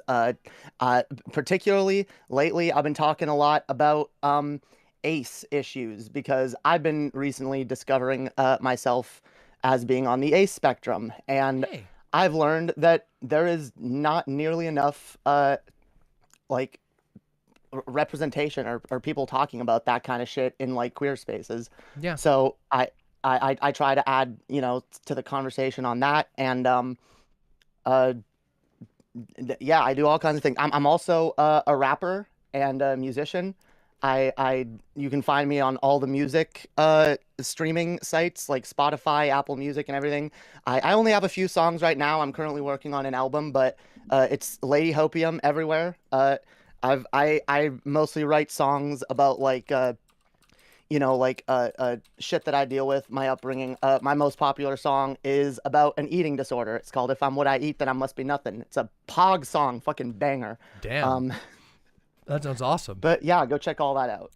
Okay, everybody, please go check that all out. Lady Hopium, I have been familiar with you and your work for some time. I have lurked a couple of your streams, believe it or not. I also watched some of your coverage of God, this was a while ago. I feel like it was there was some drama with the drunken peasants. Maybe I watched a couple of your streams on that at someone else's recommendation. It was a while ago though, but just wanted to say I felt like you did some damn good coverage. So yeah, I'm so happy to have you on. Was there a topic you want to talk about in particular, or because we can do that? I know I've been kind of like blabbing a lot. I feel a little bad because I don't know, but yeah, if there's a topic you want to talk about, please let me know. No, it's all good. I'm actually surprised you saw that. Yeah, that's the drunken peasants drama stuff that was going on. That's a thing people can check out as well. I won't go too much in depth on it here, but I've tried to make my community a safe place for abuse victims, especially because I am also a child abuse survivor. I suffer from complex PTSD and really debilitating depression and anxiety. And I'm disabled because of all of that. And so I know how debilitating trauma can be. Yeah. And if I hear that someone is an abuse victim and they need to tell their story, I mean, I'll be honest, I'm not nearly as good at the drama as you are. I wish I had the skills. I don't to know pull if I'm off a good at drama it. mama. I don't know if I'm good at it. Okay, listen, don't praise me too much. I don't know if I'm good at it. I think I sometimes think I cause more trouble for myself than otherwise. But I don't know. I think you do a good job at like going in depth and I don't know. Like I've enjoyed your Drama Mama streams. Thank you. I appreciate and I've like secretly been jealous because I'm like, God damn, if I could pull that off and do like one like segment, because like I don't think I'm very good at this. I not like at the like Me Too shit. Like that's I'm not super well versed in that. You know, that stuff's hard to do. It's always really hard. And yeah, so really I get it. Like I mean, I when I first started doing Drama Mama, I mean, obviously I was way less good than I am now at it. It took a lot of practice, but like I sort of just set out with this goal of being like, okay, when I talk about Drama Mama, if we're going to talk about something really serious, which we usually are, because as it turns out, lots of dramas stem from an actual serious issue and then they turn into something not serious, or the other way around. They start with something really stupid and then they spiral off into something serious. And I just figured, like, the way I'm going to do this is I'm going to sort of approach it methodically with the you know, everyone's going to come in with the understanding that we're talking about drama with the goal of like learning and growing from an otherwise dramatic situation and trying to come to a conclusion about what actually happened and what actually went down by providing as much receipts as possible. And I think that sort of thing is important. But of course, inevitably, you know, these things are messy, so it takes a lot of work, and there's a lot of mistakes that can happen, and yeah. So I don't know. Drama is a weird thing. I think that it can be a lot of fun. I have a lot of fun doing drama coverage most of the time, but sometimes it can get a little bit messy. So yeah. Especially when there's like people involved who have been hurt, and like it gets even worse when like people try to silence abuse victims, and it becomes a whole thing where it's like, hey, should I even be talking about this, or am I just making it worse? You know? Yeah. Like, and it is a I hard want to choice, help, yeah. but yeah. And so I've decided to strategically stay quiet on things unless I have something important to add, and that's my new approach to drama. I mean, I think that's a generally wise approach. That's largely the reason why I stopped doing any sort of or I avoid streamer drama in Drama Mama specifically. In Drama Mama, we talk about things like the Will Smith slap. If there's a streamer drama that rises to the level of like importance, then we'll discuss it, you know, but I generally avoid like small streamer or medium streamer or even large streamer drama, simply because it's like, well, this is where like I don't want to, like, I don't know, it's hard to like distance yourself from it and have a good conversation about it if there's like a chance that you could become involved or embroiled in it. So yeah, it definitely takes some weighing, and there are times where we've sort of broken that rule or bent that rule. It's not a strict rule that we don't ever do streamer stuff. We just tend to avoid it, and generally that's a good idea. I think it's paid off that we've generally focused on other things. Some of my Drama Mamas about like the Ray Fisher situation, that I stand with Ray Fisher, the Joss Whedon, like extended Joss Whedon coverage, the Will Smith one, I'm really proud of that Drama Mama. And those are all ones that have nothing to do with streaming. So, yeah. Yeah. So anyway, I did have some things written down that I wanted to kind of discuss with you. Please hit me with them. So this one's probably going to be the most contentious, but hit me with it. well, this is the thing. Okay, I don't think it should be contentious. I just want to say, like, last year during the Kink at Pride discourse, I got into a bit of drama with another streamer that was bigger than me. That basically, look, I saw Vosh's take on the Kink at Pride thing, and here's the angle I come at it from. I empathize with the asexual angle, or just the like young people being excluded from an event because their parents might deem it to be too sexually explicit. And so I injected myself into the conversation, kind of being like, well, like, I'm not against Kink at Pride, but like, I do think that there should be spaces for people who are younger and people who aren't comfortable with that. And see, I've learned now that, you know, I was kind of talking out of my ass. I wasn't as educated. And I've learned more that a lot of these events actually do pay attention to stuff like that, which is really, really good. Yeah. Yep. And most Pride events are pretty tame. Obviously, like, one of the things that we encounter a lot in this conversation, of course, is a lot of conservatives will use out of context pictures of adult only events, or even photos from events that have nothing to do with Pride, like, you know, leather fests or like Mardi Gras festivals, which those are explicitly adult events in which there's like copious consumption of alcohol and all that sort of thing. Yeah. Yeah, and like, it is definitely a smokescreen when they bring that up, and it's something that shouldn't be taken seriously. But my concern and kind of angle is that I think it's important to remember that when the Kink at Pride issue does become a thing again, because it will. Like, we need to remember that yeah, like we need to remember that there will be people making bad faith arguments to people with genuine concerns.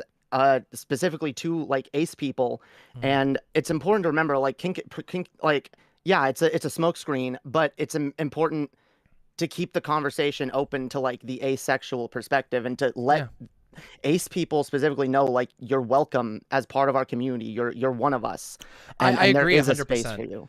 I really, really dislike the faction of people online who are like, oh, ace people aren't queer or whatever. Like, I think that's absolutely ridiculous. I think it's a ridiculous proposition. I don't take those types of arguments seriously.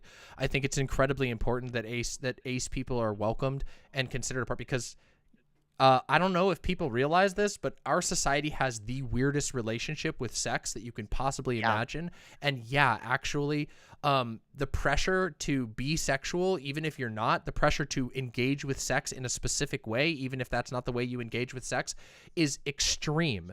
And you can see this, by the way, in the way that people treat virgins. It's not like a direct corollary for asexual people, but the fact that like that people who haven't had sex, that aren't doing anything else, they're not incels, they're just virgins, but people will be mocked for that. And it's not even, you don't even see that as much online. You'll see stuff online of people being like, well, that's a virgin opinion, which is like, okay, that's a little minor, it's not that big of a deal.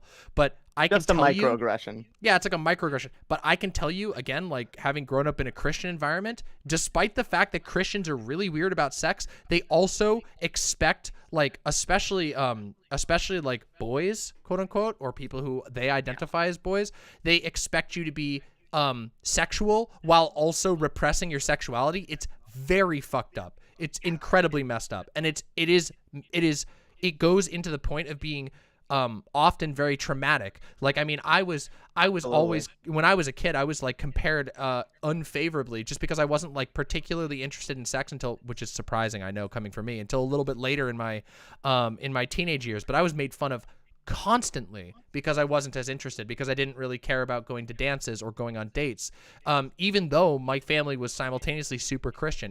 It's very weird, and it was very hurtful. So yeah, I think that's that stuff like and it's especially difficult if you are on the ace spectrum, and it makes things more confusing. And then like, because then there's this pressure to have sex, and then if you do or whatever, that like then you'll have people telling you like, oh, you've had sex before, or like you've had sex multiple times, you've had multiple, so you can't be on the ace spectrum.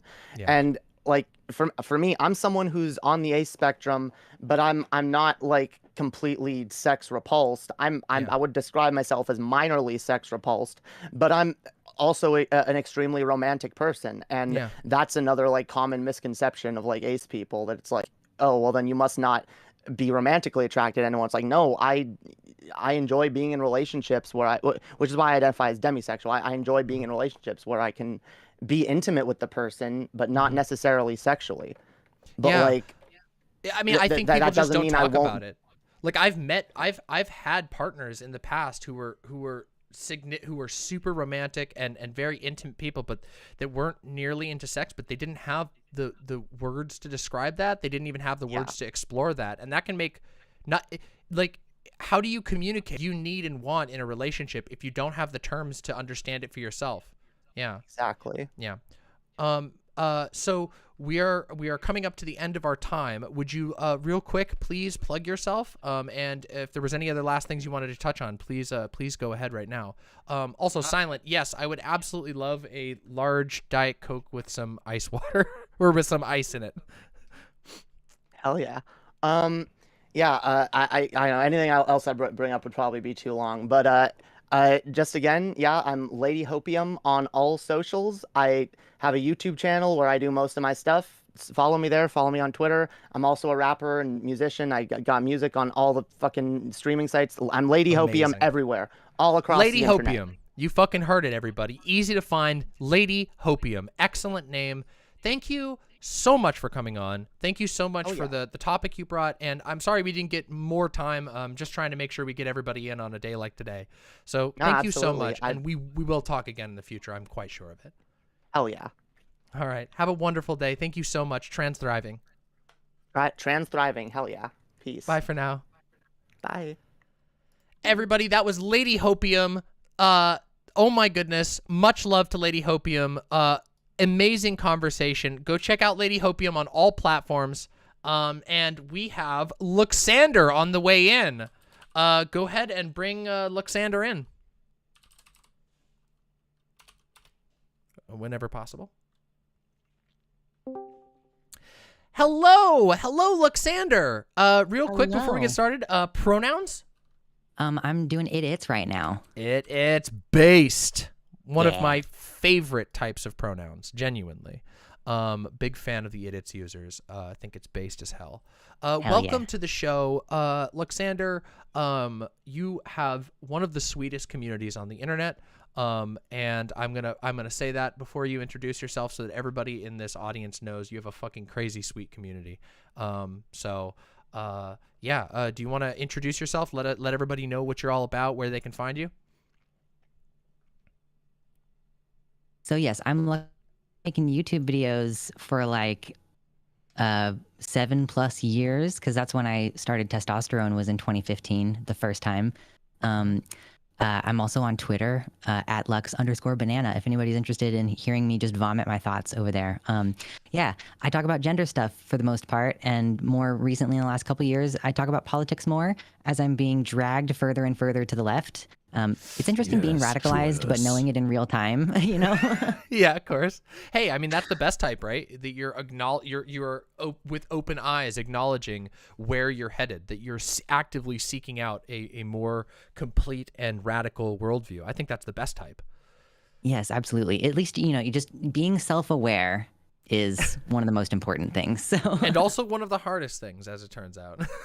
It's true. Yeah.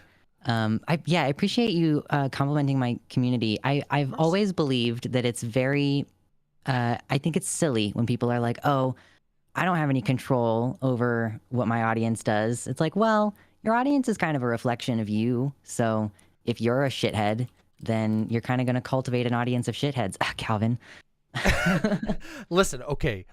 Listen, I won't say anything else because I risk the ire, but okay, that person has the most fucking unsettling relationship with me ever. Now, thankfully, it's cooled down as of recently, but there was a point where they were literally tweeting whenever they thought I was awake, they'd be like, "I know you're awake.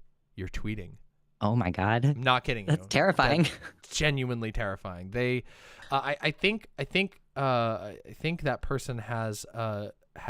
I think I have them muted now, but previously they were adding me so frequently. I couldn't. Thank you so much. They used to at me constantly on Twitter. It was very weird. But yeah. You know, it's nice to have relationships. Yeah. It's good to have relationships with other creators, but that not like that. No. Yeah, no. Please. Let's keep it cool. Let's be nice to one another and not weird. Now, I will admit, I have been rather mean in reverse, but I think I'm well within I think my lines have been pushed to the point where I'm allowed to be a little mean in response. Yeah, it's good to have a balance, I think, you know, like, because that's one of the things that I'm looking forward to with my stream career, which is a pretty recent thing. I've only just started doing it like full time for my actual job. And that's awesome. I kind of, so the thing that I want to talk to you about potentially, I'm cool with just talking about whatever, but like being forced out of the traditional labor market. Oh, yes. Let's talk about that. Oh, I have so much to say. Yeah, because I just recently started streaming, but what I was just going to say real briefly was people keep being like, uh-oh, Kink at Pride is coming soon. I don't want to deal with this. And I'm just over here like rubbing my hands together like, yeah, like it's my first summer. Yeah. Now, I will warn you in advance. It is going to get very toxic, and the excitement to be able to engage in the blood may fade with time. Just from the old grizzled veteran's position. I do look forward to spamming and also making a better version of my ironclad take at Kink at Pride. This year, I would like to go even further into the ridiculousness with my thumbnail, as if last year's my cartoonish character sitting on a throne made out of people in latex suits and putting my feet up on a puppy boy in a giant hellish throne room full of torture implements. If that wasn't extreme enough, I'd like to go even further for this year's thumbnail. But it's boy, Kink at Pride. God, that's going to be an interesting one. We'll just know that we will be gender non-conforming individuals in arms this coming summer. I'm quite sure of it. Yeah. Oh, I'm really excited. But yeah, so I have just very recently started doing this. I've kind of like, I just found your channel in December and really like started watching you regularly. I did catch up on some of your older stuff, so I do know that like there was kind of a chunk of time where you like didn't really have a solid like career thing going, and like streaming was kind of the thing that took off, right? Yeah. So when I moved to Seattle at first, I had just sort of lost. I had just sort of come to the end of like a very long period of doing freelance writing work. And so when I first moved here, I had like left, I had sort of ended off. There was a sort of mutual breaking of a relationship I had with this one SEO company where I just did the most fucking terrible garbage writing most torturous shit you could imagine. But I had done pretty well at that company and had moved up to like an editor position. But the pay was just atrocious. And the work schedule was, as is typical with gig economy, always is the job. You are always like, somebody can send you a text and they want you to respond, and it's ridiculous. And yeah, so then when I came here to Seattle, I was like, okay, I really want to do this streaming thing, so I'm going to start small and put time into it. And then my goal will be to sort of reach some level of income. And then when I realized that like I really enjoyed it, I was like, okay, I think I'm going to make a sort of take a risk and set up my website. So that I don't have to like be at the behest of either Twitch or YouTube or any of the other streaming sites. And that made a big difference. It's really only been possible for me because of my website, which allows me to have like a direct relationship with my viewers as opposed to through Twitch or through YouTube. They can pay me directly. They can subscribe directly. The costs are lower than Twitch. And I can handle any customer issues directly as opposed to having to like go through some big rigmarole with Twitch.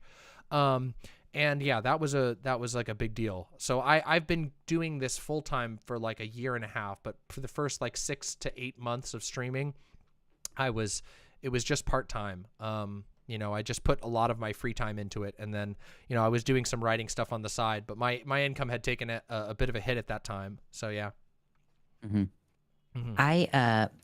So I am 28 and I've been working like since I was 18. I worked through my transition in like retail, like working at gas stations and stuff. Rough. Yeah. Like I started working at a gas station when I was 18 and I started tea when I was 21. Yeah. And I knew that I was trans that whole time. Like I just hadn't.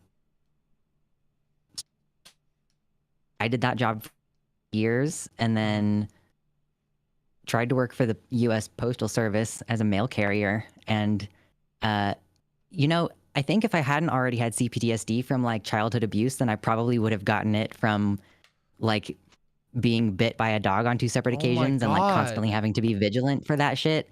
Like in a place where gun violence was also like a thing, like, oh, let me walk up to this house that didn't used to have bullet holes in the door the last time I was up here. Great. Perfect. That's scary. Oh my God. Yeah, it was really not good. So then after that, I had like a year where I was like really having a difficult time keeping a job for very long. Yeah. Went back to the gas station type thing for a couple years. And then I went to school to learn how to be an electrician. And after I did that trade program, I was diagnosed with fibromyalgia. And also like having PTSD and other shit. So I tried to work like, I had a solar company job and then I had like a regular electrical job, and I got let go from that job in February because it just wasn't, I was not doing very well at it. I was losing my mind and just generally felt like shit all the time. So for me, I was like, okay, it's COVID time now. Like I can't go back to working at a gas station or I will be physically violent towards someone. Like I needed to quit that job in the first place, I couldn't think of anything that sounded like it would be possible for me to do. And I've been like uploading content for like a really long time, just kind of like spreading my roots in a way. Which is great. Like I always tell people the first piece of advice, like there's only so much advice that I can even give, about this type of stuff.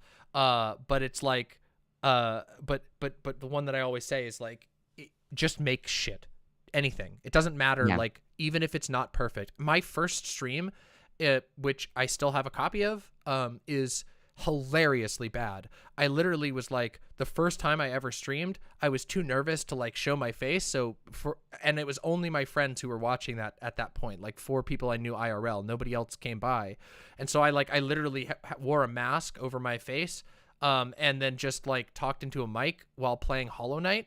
And it was so jank. And I only just talked about a little bit of politics, and like, but that was something, and I had something out. And then the next stream, you know, I tried something a little new, and like it even if, excuse me, sorry, I got a hiccup there. Even if you don't like nail it out the park, or nobody sees it, you're just engaging with and making something will illustrate all kinds of areas for yourself where you can do things and tweak things, and you start to get the feel for what you're making. And it doesn't matter if it's not perfect content. It doesn't matter if it's not even entertaining. It doesn't matter if you're only pulling 1 or 2 viewers for a while, because you will learn so much that experience will put you above people who are, you know, people who aren't who are just starting. So it's literally the experience that makes you better. Plus you'll have stuff to look back on, and that's inspiring. Seeing like a path behind you that you've carved is, like, in my opinion, very inspiring. I love being able to look back and go, one of the things I'm most proud of is that I can see my VOD library on my Dropbox account, and I can see that there's years of stuff that I've been talking about and covering, stuff that I've been creating, and that is a great feeling, even if I wasn't, you know, as successful as I have been with this channel. Yeah, I also have BPD, which you have, which is is relevant. Also, I have ADHD. Sorry. No problem. Think that having a record of like what I've said for the past like 7 years, also for me personally, like really helps counteract the like difficulty with sense of self. Like, yes, like the way that manifests for me is feeling like unmoored in my own history, and also I have a really shitty memory. So like having like physical reminders, or like in the sense of the video, like that is like a tangible reminder in a way of like, no, I've been saying the same shit for fucking 6 years. I've had the same opinions about this stuff. Like, why am I so insecure? Yeah, it's funny too. Like for me, like there's been a lot of areas that I've even changed, and it's nice to go back and see like areas where I grew on a topic. But it's funny. It's like, it's really great, honestly, that you brought up the sort of like the way that it can help with that feeling of sense of self. I think that like, oh God, like it is very hard to be an online content creator with BPD in general. Like, it becomes even harder to maintain a sense of like a consistent sense of self, or a confidence in your sense of self, when there is so much conflicting information coming at you via comments, via Twitter, via all of the metrics that you get. It is really, really hard. But one thing I can return to is, well, first off, the streams that I've done, the stuff that I have actually made that there's a record of. I can go back and see the great things that like the things that I feel proud of, the things that I know that I did good on. I could see that. But also things that come along with that, messages, you know, messages that I've received over the years from segments that meant something to somebody. These pieces like help me, you know, sort of help me remember exactly what I wanted to do and why I started doing this stuff in the first place. And I think that's like super important, but also it does contribute to a general feeling of accomplishment, and it's great. Yeah, absolutely. Yeah. I feel like we're right at the 15 minutes, but also I don't know if your next person is here. I was prepared to like dip out right at the 15-minute mark. We can probably go a little bit longer. I don't I think, oh, well, Jay Exci just showed up, but let me see. Wait, so Jay Exci was supposed to be here. Okay, so we probably should wrap up. But we can go a little bit longer. If you had one more thing you wanted to bring up real quick. No, it's cool. I was like, that's kind of a perfect like wrapping up point. I could probably like, given I've like watched your content for a couple months now, like I think we have enough in common that I do the like Minnesota goodbye thing where I'm like, we could probably just keep talking for hours if we weren't careful. So trying to be mindful. I'm of the that. same way, as you can tell, like me running behind on all of my stuff for the day, but I'm always like that. But you know, I gotta say, like it is hard to do a career like this, but it is possible. And it's especially possible when there's as many passionate people who are willing to support the art that they care about. And for me, this has become sustainable for really one reason only, and it's not ad revenue, it's not anything like that. It's the fact that I have a sort of core base of people who are really interested in what I have to say, who give me good feedback, people who are actually invested in where my channel is going to go, and they want to see more from me. It's a back and forth that is really, really inspiring. And I do think that that's possible. I think it's one of the things that can make a job like this, or work like this, whatever you want to call streaming, viable, and also really a viable alternative to traditional employment. It's funny, like one thing I wanted to mention that you mentioned about like how you just couldn't handle like working at a gas station more. That's the same way that I feel about sales. When I used to be in sales and I left sales to go do freelance writing, which honestly freelance writing wasn't that big of a step up, but I had just reached my limit. I couldn't do it anymore. Going into work and having to just sort of like push everything down and continue doing the sales, continue doing all that stuff was really difficult, especially with some of the stuff that I dealt with from transition. Because I moved locations while I transitioned, and there was some really, really sketchy shit that happened with with my application that mysteriously disappeared the moment that people found out I was trans. Very strange. And yeah, like that stuff's hard. I think people don't realize like how common it really is. The reason why every gas station job, every retail job is like they're all revolving doors of employees is because people burn out. They can't handle the work environment. Is miserable. It's terrible. Most of these jobs you are paid to be an abuse sponge, and that gets even worse if you have something that is easily like can be jumped on easily by bigots. If you're trans, if you're a minority of like a racial minority or a religious minority, these are things that make it worse, because it's stuff that the average fucking angry customer can grab onto and target you for, and it sucks.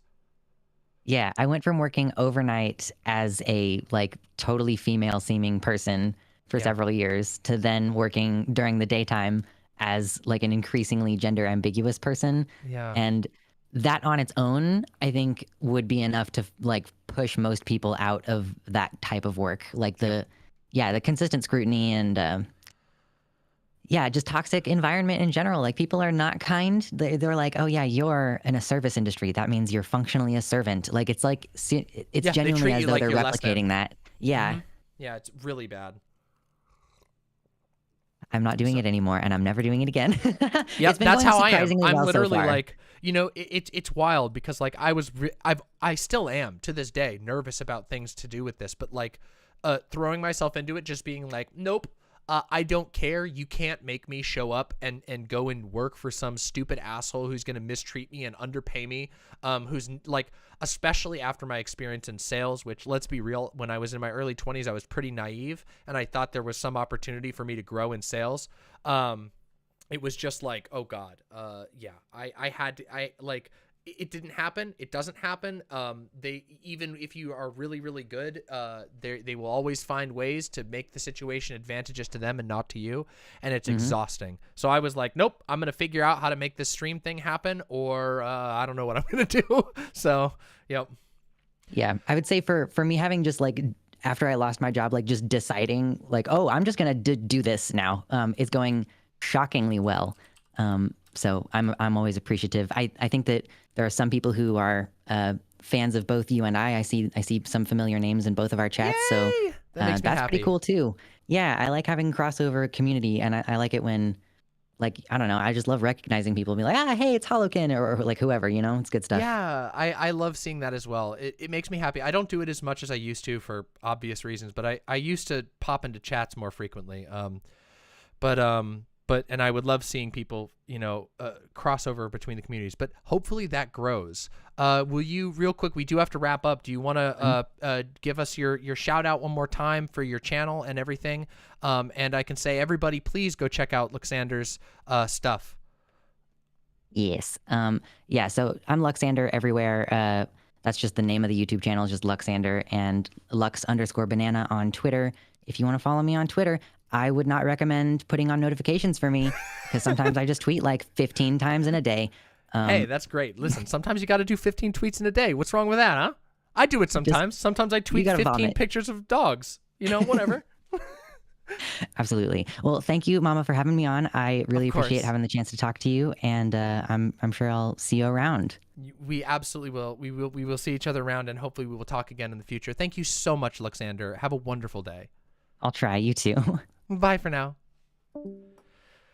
All right, everybody. That was Luxander, and our next guest is coming right on. Our next guest, Jay Exci. Fantastic conversation with Luxander. Looking forward to. Welcome to the show, Jay Exci. Happy to have you. Real quick before we get started, what are your pronouns? Any all. Any all base. We've got so many based any allers today. It's so fucking sick. I love to see it. I love to see the propagation of the any all and the it's. It's fucking fantastic. Jay, welcome to the show. I have no idea what to expect. I just sort of said yes. Well, that was a wise choice. By the way, this show is a 100% blood sports debate show. So right now you have no choice at all except for to debate me this moment in the most toxic fashion imaginable. And you have to pick the topic. So go right ahead.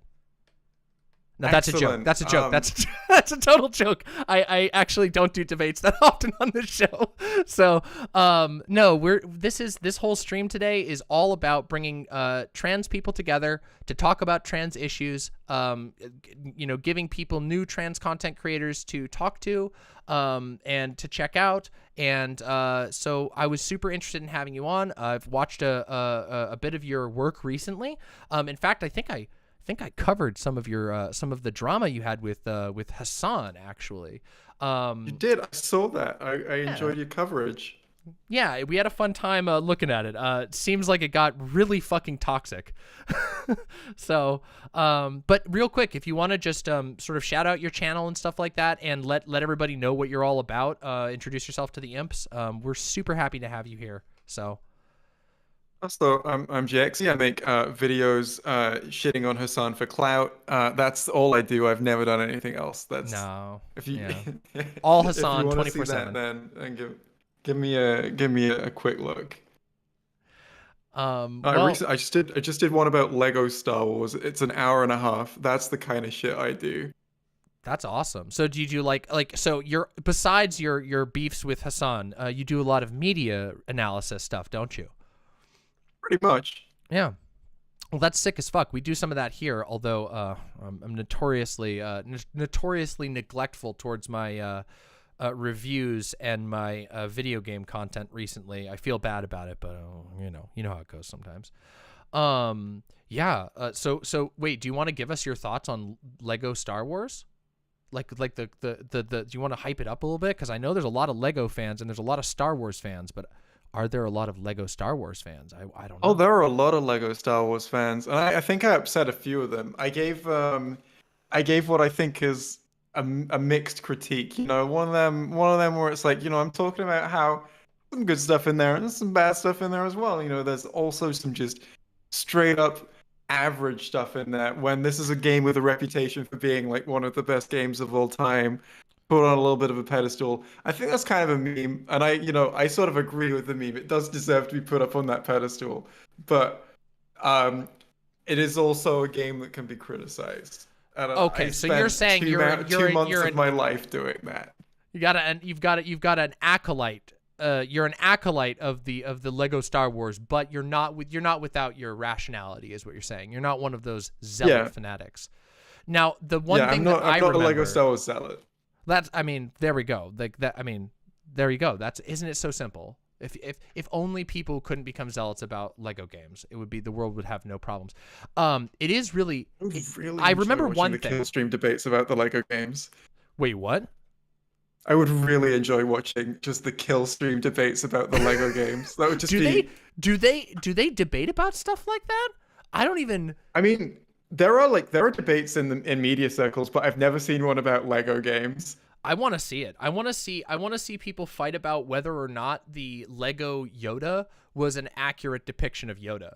Because to me, I that's the thing I remember most from the Lego Star Wars game is I remember how fucking danked out Yoda looked. He looked like he was fucking on a green vacation. That guy was like vibing at all hours. He had this little seat he could ride as well, which was pretty cool. Right? Hover around the place. Also, the one thing I also remember about the Lego games is the immaculate sound effects of the Legos falling all over the place. Oh yeah. Yeah. The sound design of the game is beautiful. It's wonderful. The whole way through. Everything this from the lightsaber sounds to the crumbling Legos. I also vaguely remember the Lord of the Rings Lego game being really good.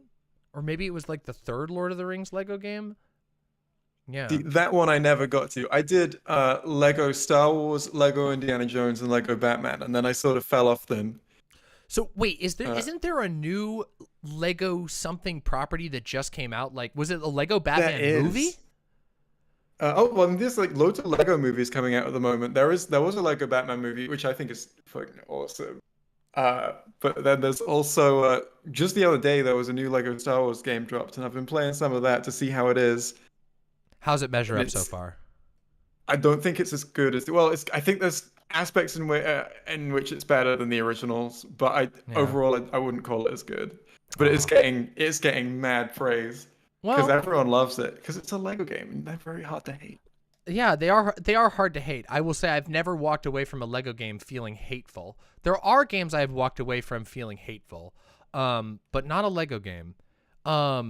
Also, I do see a lot of people in my chat right now standing Lego Island, but I'm going to submit a even more based Lego game, which is Lego Rock Raiders, which is incredible. If you like games that inexplicably are about mining in the depths of the earth with Lego characters, check it out. I'm gonna check because I remember I remember the Lego deep mining sets, which were really awesome. They were awesome. And I didn't know there was a game based on those. There is, and it's very strange because it plays kind of like an RTS. You get like big Lego robots and you control them and they go and they dig dirt and it's like non-violent RTS. It's wild. I remember there's like tech trees and all kinds of stuff. It's wild. That one I played on I remember playing that game over at my cousin's house on like a shitty ass. I think it literally had Windows ME on it. And it was like, what the fuck? Like what a janky machine, but boy oh boy was it cool to blow up those Lego rocks. I actually really want to try that out. And go for the super deep lore. The Lego game that I remember was a Flash game on the Lego website called I couldn't tell you the name. It was the Mars mission one though. Oh yeah! Yeah, right? Right? The old Flash game, yeah! Oh my god. Someone's preserved that game. Someone's preserved that game in a format that is still playable. It's like an EXE that you can download now. I hope it's not just a virus because I'm definitely doing that at some point. Listen. You would be amazed what kind of games you can summon up through internet necromancy. A couple of years ago, so when I was a kid, there was this really, really tiny game called Winged Warrior, and there were 3 Winged Warrior games. They were they had super niche popularity. They were distributed as like freeware on discs and in magazines and a bunch of stuff. They're a really small game, but they had a little bit of success. This game, essentially nobody knew about it, but I went and searched it, and it turns out the guy's email is listed on the original webpage that's still up where you could find that game. And I emailed him. I'm like, hey, do you still check this email like decades after you made this silly game for like DOS? And he's like, yes, I do. I'm like, can I buy a copy of the game? He's like, yes, you can. And I was like, oh my god. And I now permanently have an EXE and a little .zip file of all of the stuff from this old game that I played when I was a little kid because the guy still checks his email. It's fucking amazing. I love that shit. Okay, this is the real tell. And also, isn't that amazing? Also, the music is fucking poggers. I have to play it on stream at some point just to infect people with this like totally obscure game from my childhood. Okay, but real quick, this is the telling thing. Did you ever play the Bionicle Flash game? that was for some time like hosted on the Bionicle website and involved like a point and click adventure. Did you ever play that? I don't think so. It's not ringing any bells. I had Bionicles and I watched the shit out of the Bionicle movies. Yeah. Oh, But I don't if you watch the remember anything movies about a game. I did watch the movies. You gotta. Listen, I'm telling you, it is great. Okay, it is a janky point and click. Half of the puzzles in the game are like totally incomprehensible to the children that it was originally pitched to. You gotta find it, and you can find it and play it online. People have copies of it. I think it's called like Legends of Matanui or something, and someone's uploaded. What's that? 4K footage of Bionicle the game from 2003. Yes! Fuck yes! Okay, I'm telling you, if you like Legos, if you like Bionicles, you gotta go check out the Bionicle games. They were bangers. That everybody slept on them. Wait, is this the one? Hold on, this might be the one. The making of yes, this is the one right here. The point and click with the little capsules. It was the most ridiculous point and click product placement game ever, but it was so poggers. And it even had like proto AR. You know how every game does like the fucking alternate reality ARG things these days. Everybody loves the ARG shit. This stuff had previews for the upcoming set hidden in the lore of the game, that if you dug, you'd get a little preview of what toys were coming next. So I was like hyped as shit. This was before the movie. This was before the Bionicles had those. They had these little dudes at one point that they had a lever on the back and their head would shoot forward. And they added a new mask. So it was like a big deal that they were like, oh, the movie's going to come out, and then there's going to be these little roly guys that have a different, like a soft rubber mask that looks different. It's the parasitic mask. All this silly shit. They hid that in the game. So I was like, as a kid, I'm like, I am a genius. I can see the future. You don't know what's coming for you, Bionicle fans. Yeah, it was sick. So many like just brands wish they could have what Bionicle is. They wish. They're dreaming it. They're like sitting there, the Steakums guy, the fucking Star Wars execs. They're all like, oh, how do we recapture? How do we rebottle the lightning that happened with Bionicle? And you can't. You can't. It is like every form of media that you can sell to children is what Bionicle is, and they captured that, and everyone wants. It's like, you know, how everyone wants a cinematic universe, that they are clearly all desperate for one. Everyone wants the next MCU, but only Bionicle is Bionicle. Well, that's because they didn't. That's because they weren't hungry for it. They were just there for the art of clicking pieces together and all of that goodness. Putting cool masks on, getting little different swappable weapons. Like, you remember, oh god, all the different colors. There's the green guy who had the axe. There's the brown guy who had the kicky feet. Oh, it's so sick. And then there was that dude who had the clear mask with the hooks. The water person who had the two hooks. Oh, it's so sick. Amazing stuff. Genuinely. And it was all. I think it's because they didn't have this disgusting yearning for a cinematic universe. They just made it, and it happened organically, as opposed to these power seekers who were like, ooh, yeah, we're gonna make, let's calculate the best Star Wars we can make. Yeah, we'll do the math and we'll do the algorithms to calculate it into being the maybe we'll do like a vine boom lightning effect. Oh god, it's wild. You have all of these runaway successes like that. And then you have a million imitators, but the imitators aren't getting a slice of the pie because the next thing that is big is not going to be the same as the previous thing that was big. Yep, they don't get it. They just don't get it. That's my view. If only we could learn from the way of Bionicle. Listen, I think Bionicle is awesome. Also, I did not expect us to talk about Legos and Bionicles, but I am so here for this. I am so fucking here for this. Yeah. Unfortunately, we do have to wrap up this section. But this call. But I just want to say, holy shit! Thank you for coming on, and thank you for talking to me about Legos and Bionicles, both things that are fucking awesome. And I did not expect us to be able to bond over, but that's what it's all about, I guess.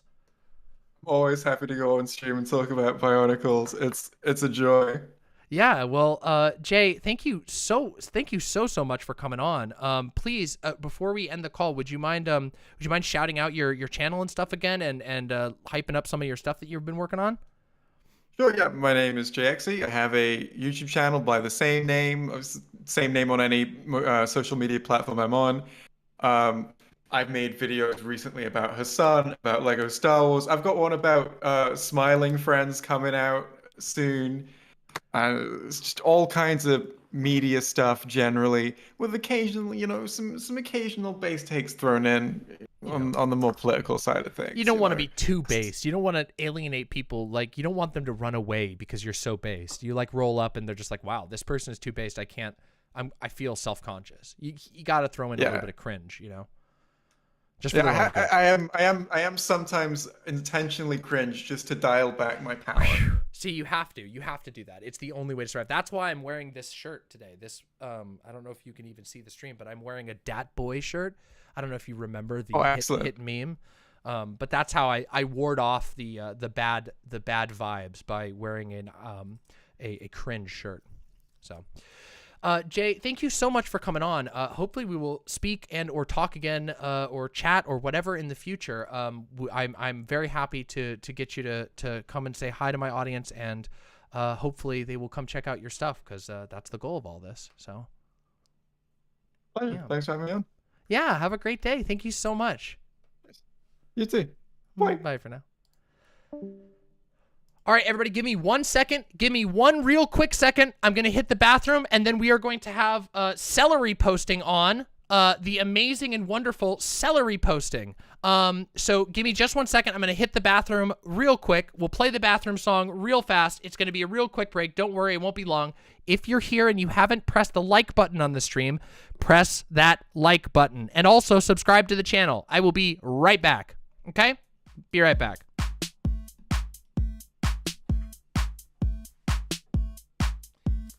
Hey chat, Demon Mama has to go to the bathroom, so listen to the Demon Mama bathroom song. She streams 20-hour days and 9 days a week, so let's give her and her bladder a little fucking break.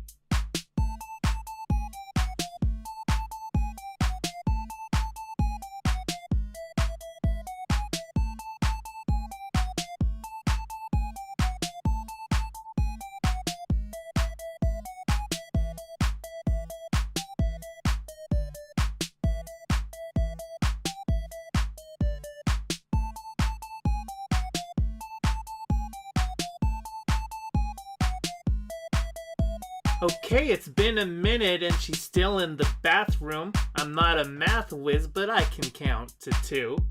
Let's all calm down and spam emotes while we wait and chat. Maybe someone here also needs a bathroom break.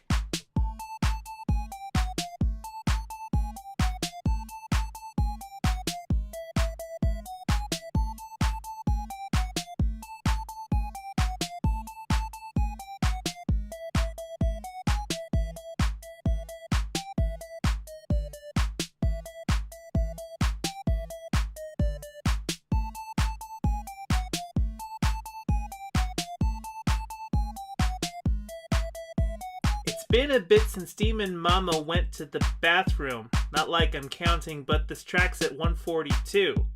So don't you fret, my little lips, cause I wrote this track down to give you something boppin' while she's taking a break.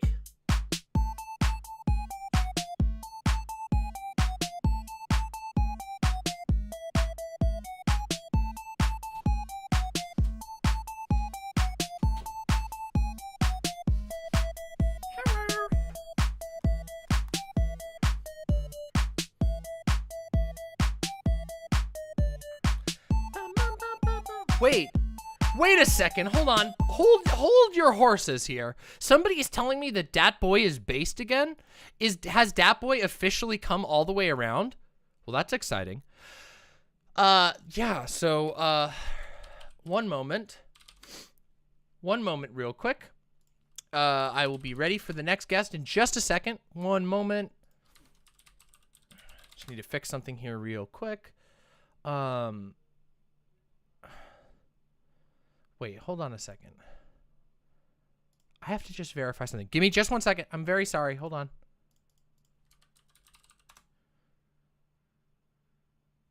Huh. Okay. All right. We're good to go. Bring on Celery posting. Bring on Celery. Let's do it. Hello, hello, hello, hello, Celery. How's it going? Good. How are you? Oh, I'm good. Yeah. What do you want me to list you as Celery posting or just Celery? And also, what are your pronouns? Just Celery, and the pronouns are it. It's based. 1 second. Real quick, can I just get a quick sound check from you? I just want to make sure our audio is all good. Sure. Sound check. Is there any way you can bump up your audio on your end? I want to do. I always check with that before I do it on Discord. Yeah, let me just check.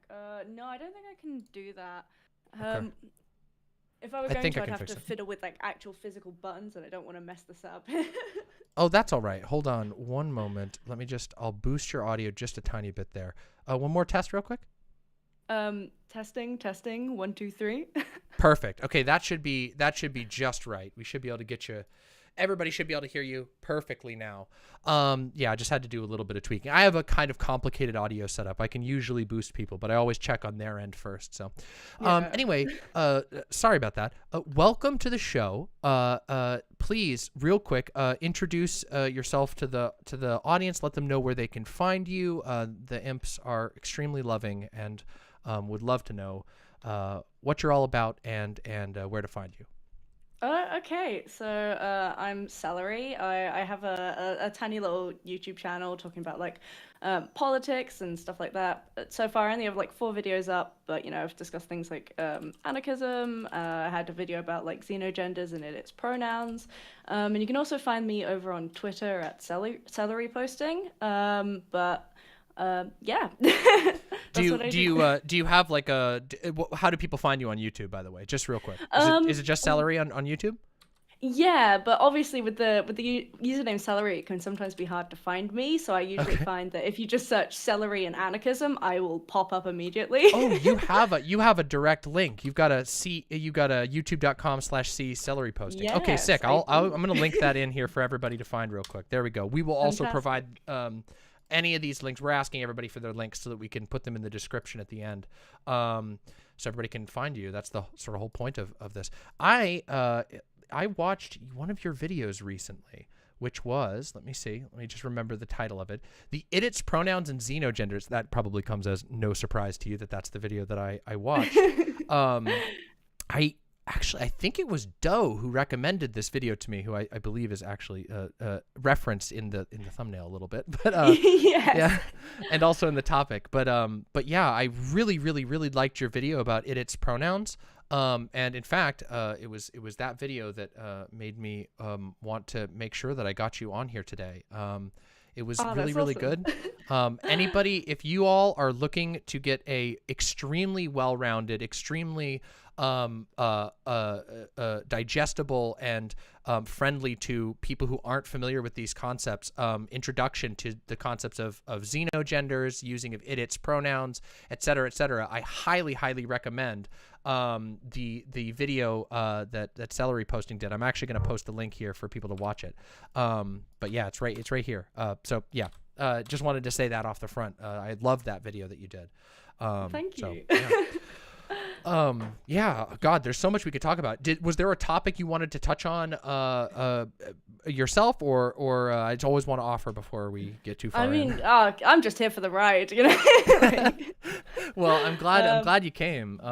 There's so much we could talk about. Like, I mean, the discourse around gender online has been a roller coaster lately, hasn't it? Oh God, yeah. Is it ever not a roller coaster?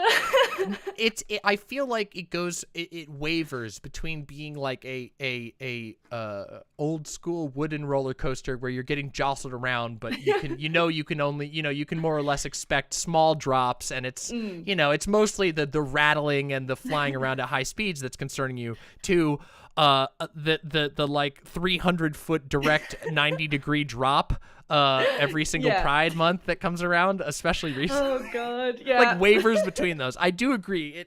It is fair to say that talking about gender on the internet is always a roller coaster. Yeah, that's true. But I think lately we've been on a particularly extreme one. Yeah, definitely. Oh god, like anytime I like open Twitter, it's just what's happening now? Like Twitter is a nightmare realm, and I don't know if you know this, but I have a code for Twitter. It's called the Imps code, which is sort of like a cheeky nod to my fans, which are called Imps, because I'm Demon Mama, you know. But yeah, there it is. Somebody just popped it up in chat. It's the Imps code 1, or I immediately stop discoursing. Which is to say the Imps code designates a difference between discoursing and dunking, which are two very different things. Discoursing is in our code defined as any time that you're attempting to engage in an actual political conversation with another person over Twitter. Just don't do it. Just stop. Yeah. It will never work. You can't. And then, rule 2, meme and cream, which is, well, relatively self-evident. On Twitter, you should always meme, and you should always find good porn on Twitter because that's what it's good for. Then there's rule 3, aka P in Imps. Promote yourself and other people, aka Twitter is super good for that. Retweet people's videos. If you got something you want to share with people, you got art you want to share, post that shit. Get that shit out there. It's really good for that. And then the last one is the big S. Slaughter your genuine opponents in the arena of ideas, which is a nice way of, it used to be called dunk, which was but imp didn't work as well as imps. So the dunk is when you have when you see J.K. Rowling or Ben Shapiro or whoever else that you feel is like an obvious ideological opponent, and you have no real intention of engaging with them in good faith, make fun of them profusely. So yeah. Yeah, that's our code for Twitter. Twitter has its uses, but it talking does. about gender, not one of them. No, please. You will hurt yourself if you do that. Don't try to talk about gender on Twitter. Like, no matter what you do, it's going to go bad. It's going to go really bad. Everything from the type of like, I like waffles. No, so that means you hate pancakes. That sort of thing is like the most obvious thing. You're like, oh, here's my thoughts about gender. And then somebody comes in ridiculously offended by the fact that you think about something differently than them and accusing you of being like some kind of horrible thing. And then the other time of just like, you accidentally spark 26 people having their own arguments in your mentions, making your own website use completely useless. You get the whole gamut of those two. Yeah. Thankfully, I think, because like I am a very, very tiny creator, I managed to like coast under the radar, so I don't get anywhere near the amount of shit that like someone like you would. So I managed to have a mostly like enjoyable time on Twitter. I'm glad for you. I hope that never changes. There's a saying, there's like a sort of a saying that people say, which is the moment that you cross 10K, Twitter becomes an unusable website. And as far as followers go, and in my experience, it's actually earlier than that. It was much closer to around 7 or 8K, at which point the way that I used Twitter had to just completely change. I couldn't just goof around with friends anymore. You just have to like post either nonsense or total nonsense shit posting memes, stuff like that, or like stuff that you're doing, but just, oh my God, every single time. The last time I engaged in quote unquote discourse resulted in weeks of the dumbest conversations I've ever had. You perhaps may know me as the Walter White of YouTube these days, cooking meth and estrogen and insulin all in my bathtub. But that's the type of shit that happens. I saw that. Yeah. It was very silly, of course. But yeah, I'm glad to hear that you haven't been like jumped on or anything like that. Your videos are great, and I hope that people here will go check out your stuff. I know they will. We have a rule in my community. We have like 2 rules. One is don't fucking die. That's rule number 1. That is the only rule for life. Demon Mama has one rule for life to counter Jordan Peterson's measly and overabundant 12. Mine is don't die. Don't fucking die. Whatever you got to do, don't fucking die. And then the soft rule number 2 is imps always raid with love.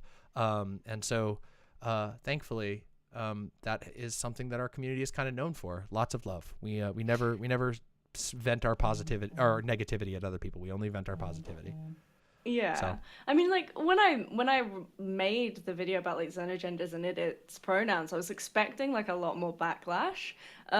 Like, I did admittedly, like, gently rib at, like, Destiny in the video, so I was expecting, like, to get, like, a handful of, like, DGGers, like, losing their shit.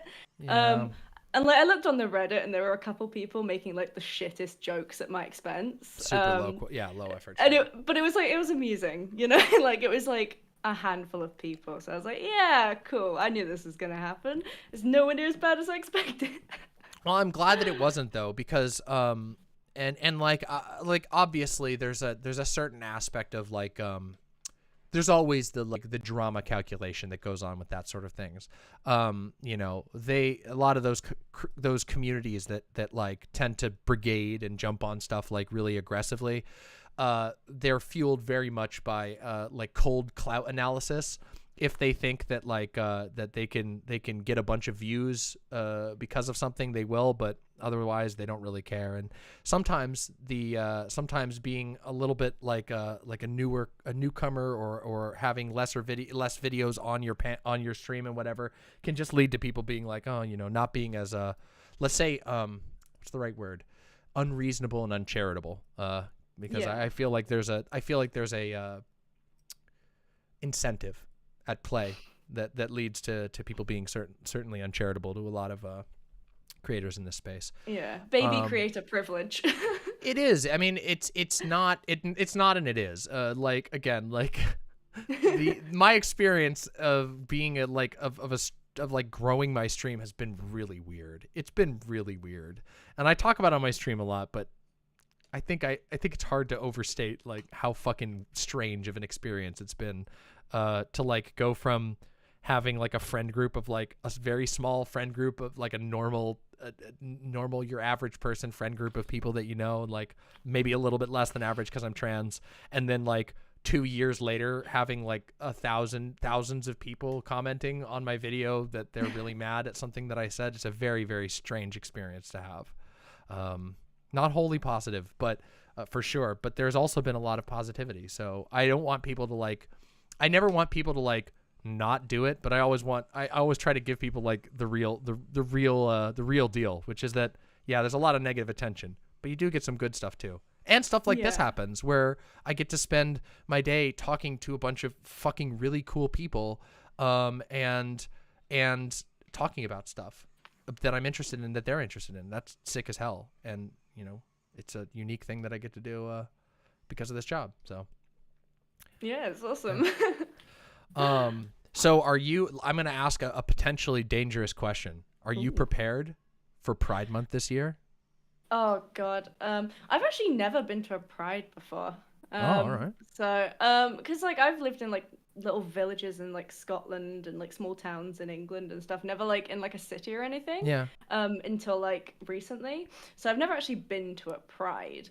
Mm-hmm. And like all the discourse I see about Pride makes me just not want to go. Oh no! Well, listen, I mean, like... okay, it's definitely like a thing for some people. I am not like a big parade or like festival person in general. Like I tend to prefer like, you know, tunneling into a game or a movie or something, or a stream, honestly. But first of all, the excitement at Pride has been greatly overstated by our opponents. Our opponents would have you believe that every Pride festival is a celebration of debauchery and a sort of like what's the word, bacchanal or whatever, a hedonistic celebration of debauchery, and that is unfortunately not true. They are. I mean, if it usually was, pretty then tame. I'd be like right up there. Like, come on, let's go. You know. Yeah. But it's not. I mean, like, I'm very much in the party of like make Pride a riot again. Yeah. Oh, me too. Like, in fact, at last Pride, I did a history special. I do this show every once in a while that's called History Mama, and it's very it takes a lot of work, and so a lot of times I admittedly am a little bit a bit bad about putting them together because it takes a lot of work and research. Yeah. But last summer I did one about Magnus Hirschfeld, to teach people about that little bit of history. I don't know if you're familiar with Magnus Hirschfeld, No. but Magnus Hirschfeld ran the first known clinic for trans and gay people in Germany. And his institute, the Institute for Sexual Studies, was actually shut down, and then the books were all destroyed by Hitler and the Nazi Party. In fact, a lot of the pictures that you see of like kids, the Hitler Youth burning books, those were them burning the books from the Institute for Sexual Studies, which was basically a haven in pre-Nazi Germany for trans people and gay people. And there's actually some really amazing photos that survive the era where you can see just an unbelievable amount of gender expression diversity in a picture with this sort of like what you kind of see as like your sort of what you expect to see as like a German guy in the center of the photo, Dr. Magnus Hirschfeld with his husband on his lap, and a bunch of people wearing all kinds of different clothes, all kinds of levels of gender expression, all types. And it's like, this was before Nazi Germany. Like, oh my God, it's amazing. It's amazing. Yeah. So I did a thing on that because I don't know, I think that kind of stuff is kind of important to talk about. But then sorry, all of this was a sort of ADHD tunnel off about saying that yes, I very much agree with the idea, like, make Pride a riot. We covered Stonewall, the full story of Stonewall, that people hear. Oh, they hear of Stonewall, they don't usually know everything about it. But the initial event at Stonewall was a literal riot that involved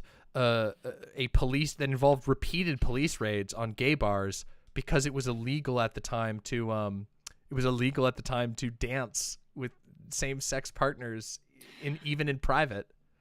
Jesus. Yeah, it's wild, absolutely wild. Yeah.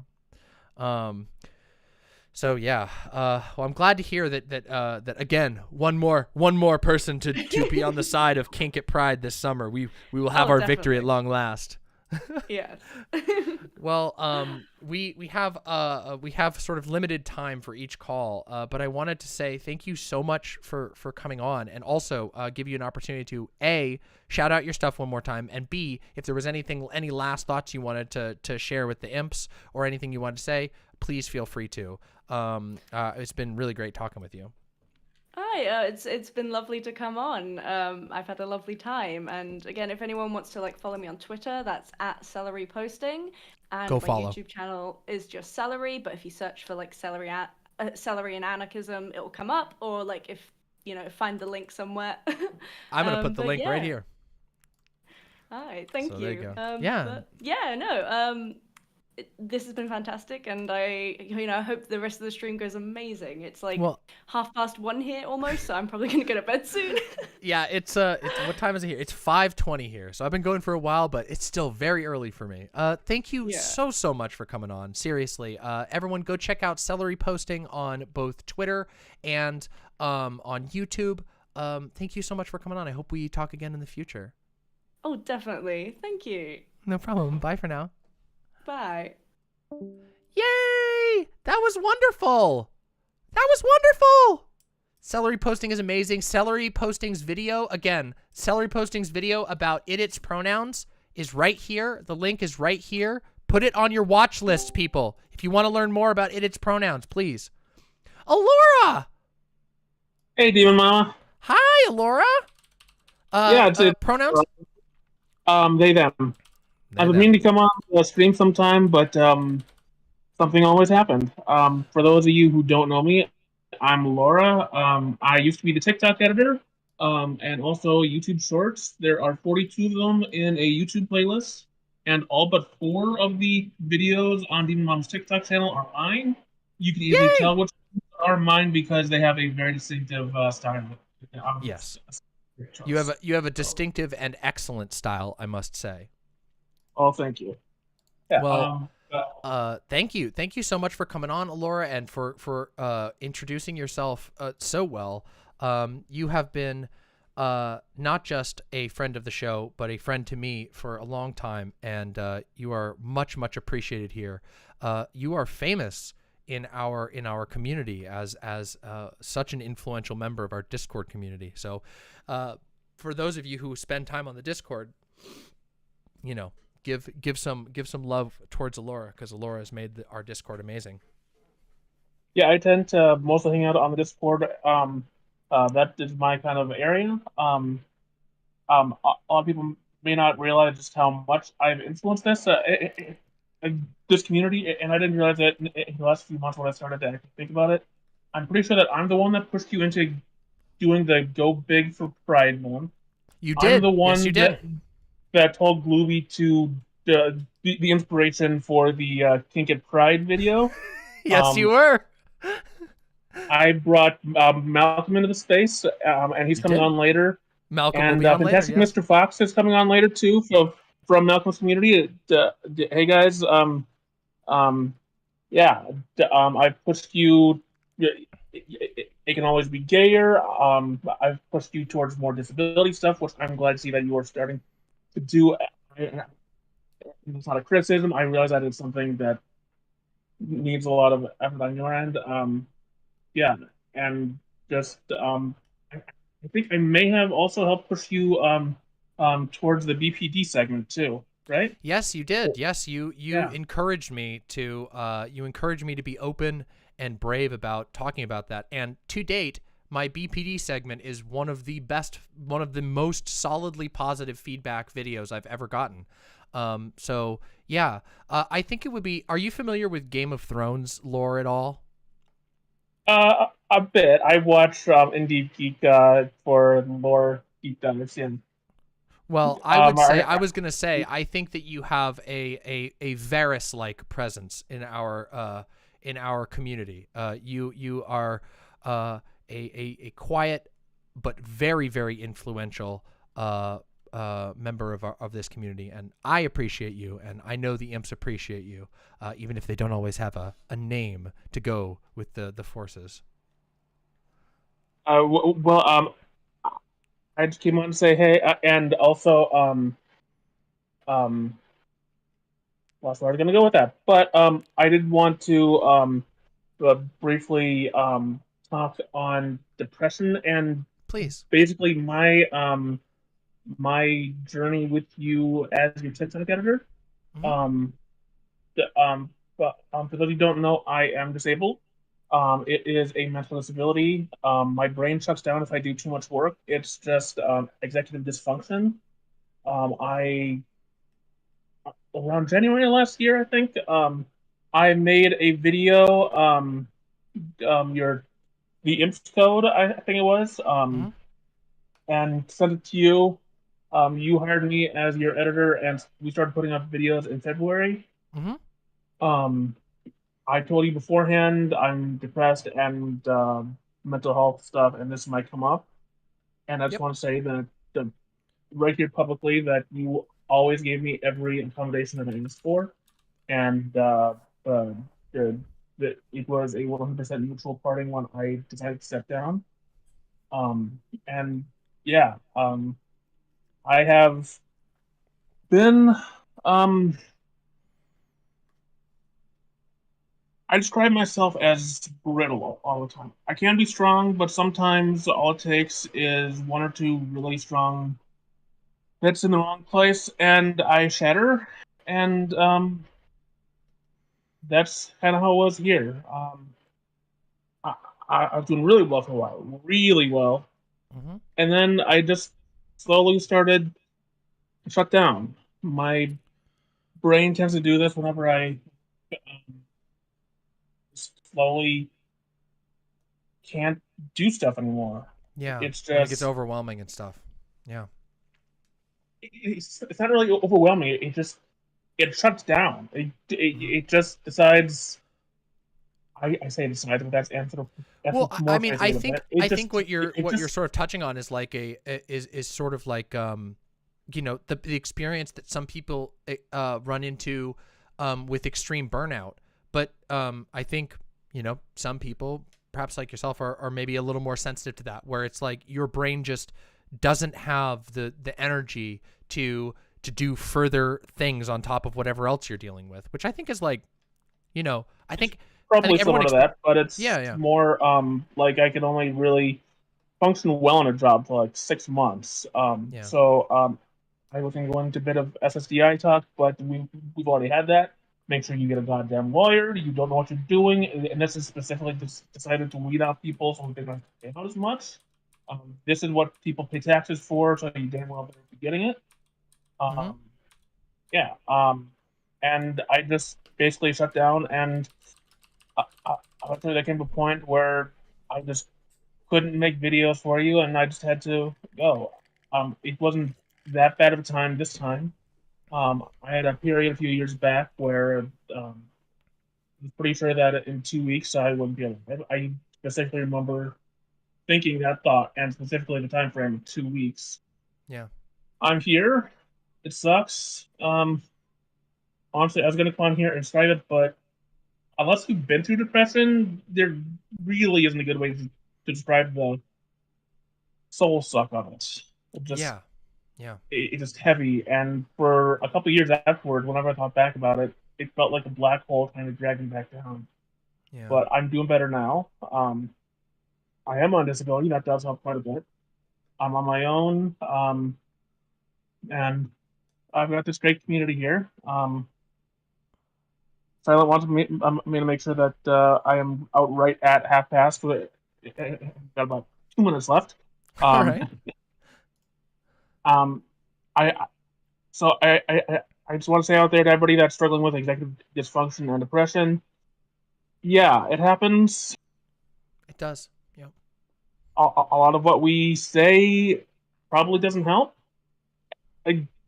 Aside from knowing that we're out here, just the words sometimes don't even help, and sometimes just comparing it to more suffering really doesn't help because all of the time, because that just makes it feel worse. There may be mixed feelings about this, but there's a safe community here, and we're here for you. And in my last minute or so, I just want to make a special shout out to say that this community and any community that I'm a part of, and any part of leadership, as long as I'm part of leadership, as a member of this mod team, we will always be plural friendly. I believe I'm the one that got you to add plural to the server. Yes, you were. Yep. You and Azazel, our amazing admin, were able to make that happen.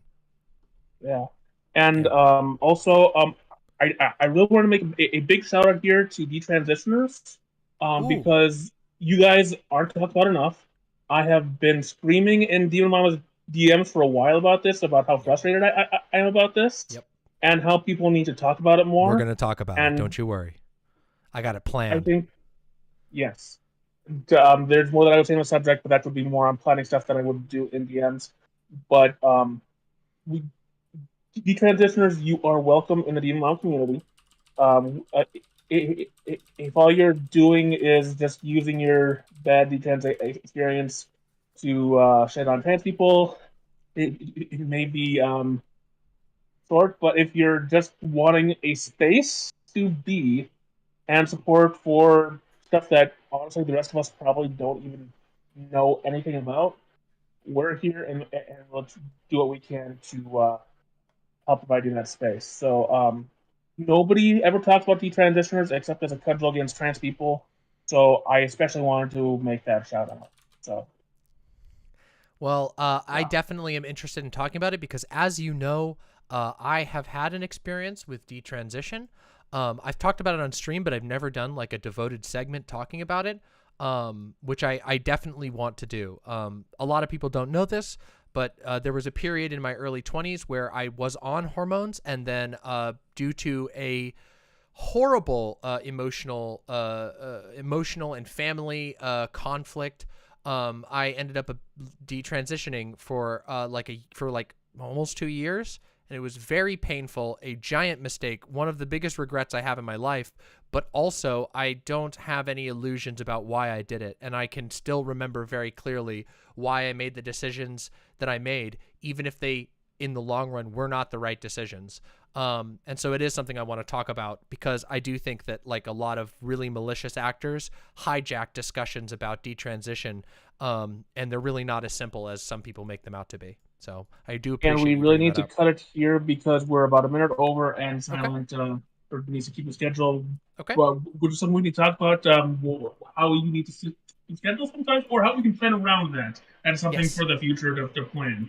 But I really do think that this more produced thing really does help make a better show. So I'm going to jump down to the waiting room, and next person is coming up. Thank you so much, Alora. Much, much love to you. Have a wonderful day. Thank you so much for coming on and sharing your words and thoughts with us. Seriously, thank you so much. And you can find me on Demon Mom's Discord. I'm not shouting at anything else. I'll start with this one. All right, bye. Bye for now, Alora. Bye.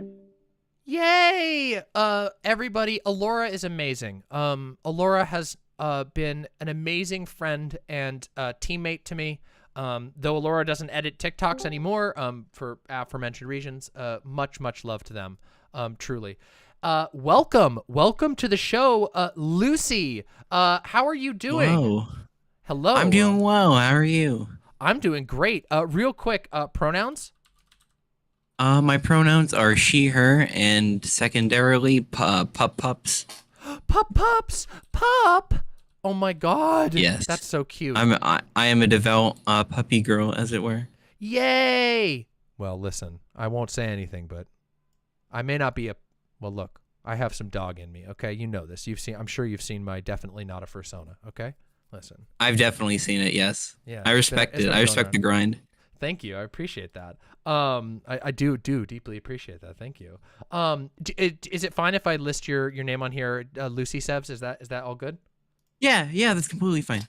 Okay, real quick, before we go any further, please shout yourself out. Shout out where people can find you. Tell everybody what you're all about, please. Oh, yeah, okay. I'm Lucisevs. I am an up-and-coming, quote-unquote, streamer, content creator. I haven't streamed a whole bunch. It's been a little complicated. I've been planning on moving out to Colorado from the East Coast. With ErinGreen, actually, so that's going to be a fun time. Yay! I plan on like ramping up streaming a lot more, but I just play a lot of video games. I bring on a lot of my friends to chat because I am I'm trying to learn how to be able to hold decent engagement on my own because ADHD and autism and whatnot. You know, it's a surprising challenge with streaming, like learning the skill of like, okay, how do I handle downtime on a stream? But I believe in you. Yeah, I've seen you stream, by the way. Oh, thank you. I didn't Thank speak you, I up appreciate because, well, let's just say if I had showed my face in the chat, some bad things may have happened. You were doing a debate, I believe, if I remember correctly, with somebody who very much doesn't like me. Yeah. I won't say any names, but yes. yeah, I watched that and I would. You're a natural. You're a natural. Thank you. I would encourage everybody. It's my second most recent VOD, about 2.5 hours in. I would encourage you to watch that engagement. I got called a bisexual for exclusively liking women, but being okay with either genitalia, which is really funny to me. That is a little odd, isn't it? It's a little odd. Love it. I love it when other people decide your sexuality for you. Isn't that great? I love every part of the trans community. There definitely aren't particular parts that are very toxic. Well, listen, speaking of toxicity in the trans community, I have a question for you, and this might be a controversial question, but I feel like you might be in a unique position to answer this question. Are you okay with a question that might fly a little close to the sun, real quick? You can ask me any question you so choose. Amazing. Okay, first off, what is a passoid? And secondly, am I one of them? A passoid, I guess, is like weird 4chan term for a trans person that passes well, and the and the derivative from that is gigapassoid, which means you pass exceptionally well. Listen, I did not. Okay, don't listen. You should be. All of you should be. I'm sorry to interrupt, but you should all be thanking me because last night I was really really tired and I'd been watching Game of Thrones and I was really out of it and I almost tweeted out that I almost tweeted out a tweet that's that openly talked about. I said it was gonna go. The tweet was gonna be. I'll tell you now. Nice 400-pound lift, bro. She just let me hit because I'm a Troon maxing gigapassoid. But I didn't. I was good and I didn't tweet it. Okay, I was really good. It's probably for the best, if I'm to be honest. Listen, yeah, Troon. Oh no, listen. Everybody calls me a Troon. It's the favorite name of my haters these days is to call me a Troon. But I'm like, I am. It's an absurdly So funny what? word. It is. It is really funny. It's so inferior to previous slurs. They should just. I'm not going to say any slurs on this stream because, I'm going to be good this stream. But they should just go with the old school ones. Trust me. I'm very used to those. They're perfectly good. They sound better than Troon. Troon is not cool. Yeah. It's not. Now, I do find passoid funny, like, ironically. But, but yeah. Me too.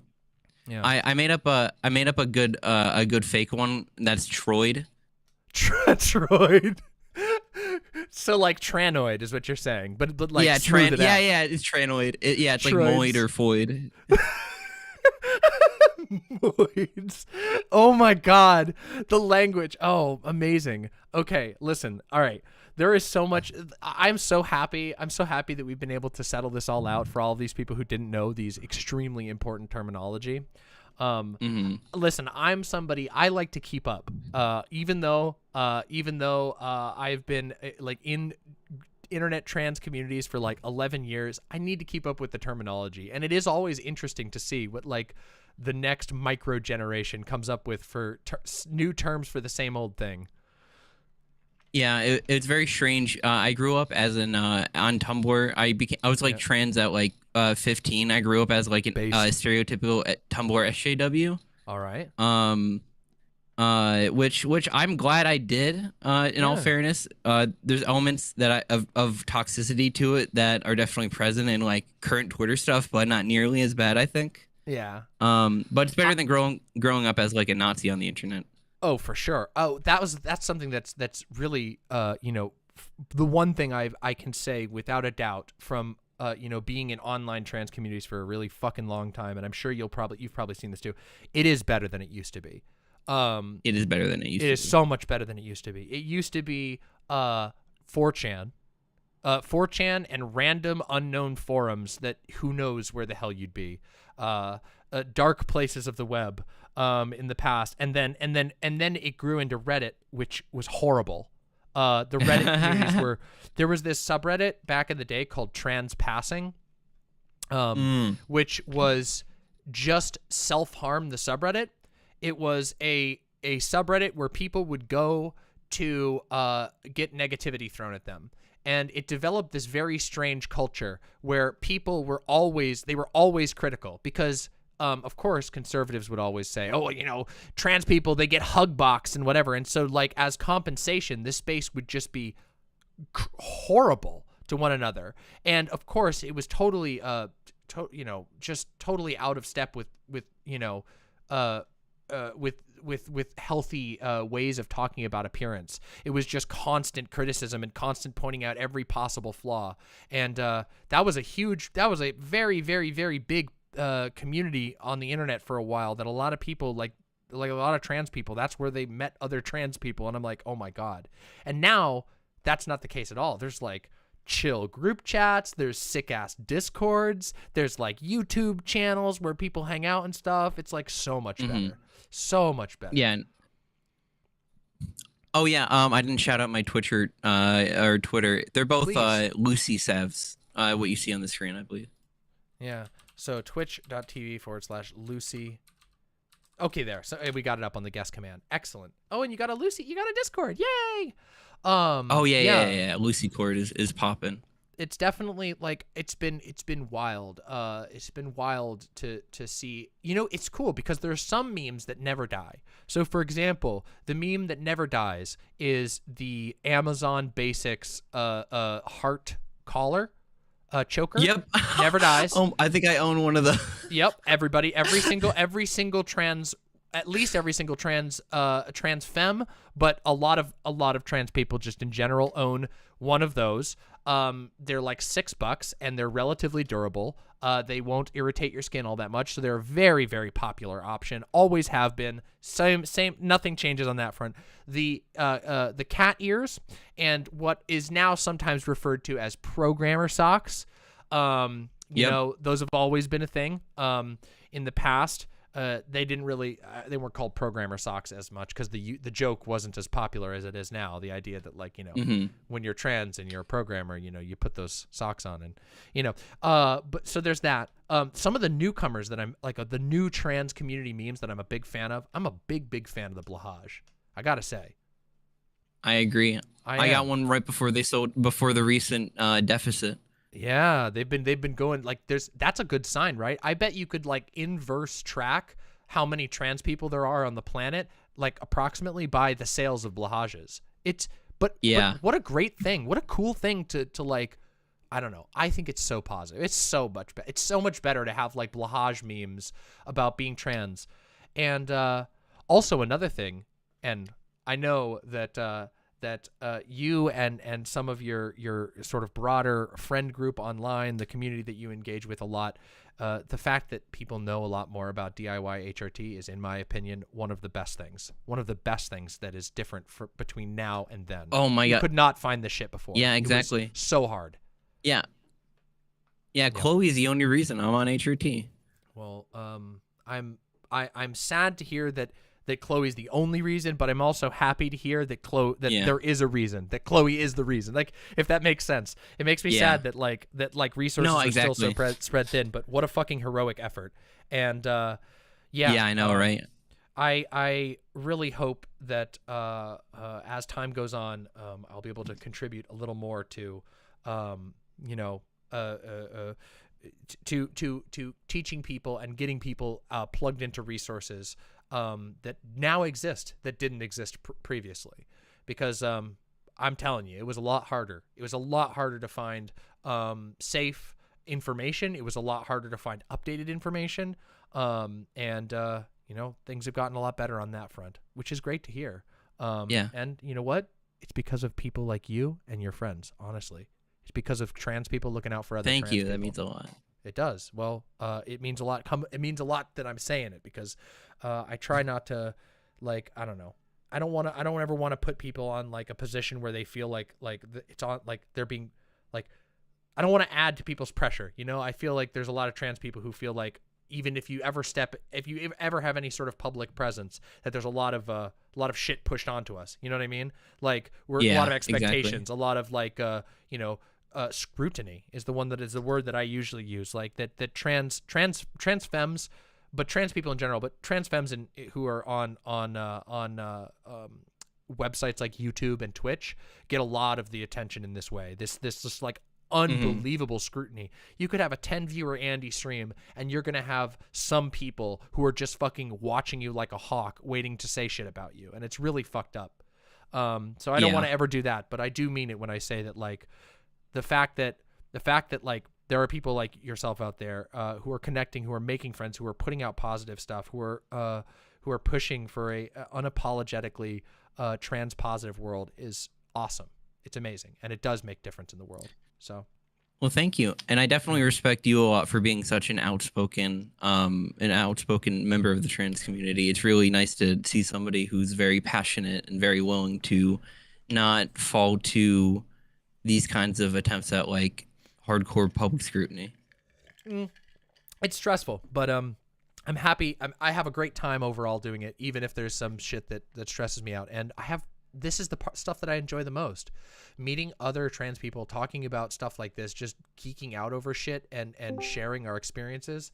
All of that stuff is just, I don't know, really important to me, and I don't know, it's stuff that I appreciate. So, yeah. Oh, we have another. Wait a second. We have somebody has joined. Malcolm. Hello. Do you want to talk with us? Did you want to join in with us? We can have two guests. I can't be here with Lucy. I can't. I'm just kidding. Yeah, that's fine. All right. Well, okay. Let's do. This is the first dual guest of the day. Are you cool with that, Lucy? Are you cool with that? I'm absolutely cool. Malcolm is Okay. a G, as it were. Okay. So, God damn it, GDI Malcolm. Wait, how do you want me to put your name up on the screen, Malcolm? That's fine, Malcolm. Whatever fits. Okay. I'm cool with whatever. All right. And pronouns?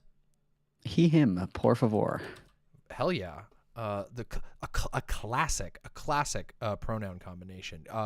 Still fucking old school and still fucking banging it out of the park.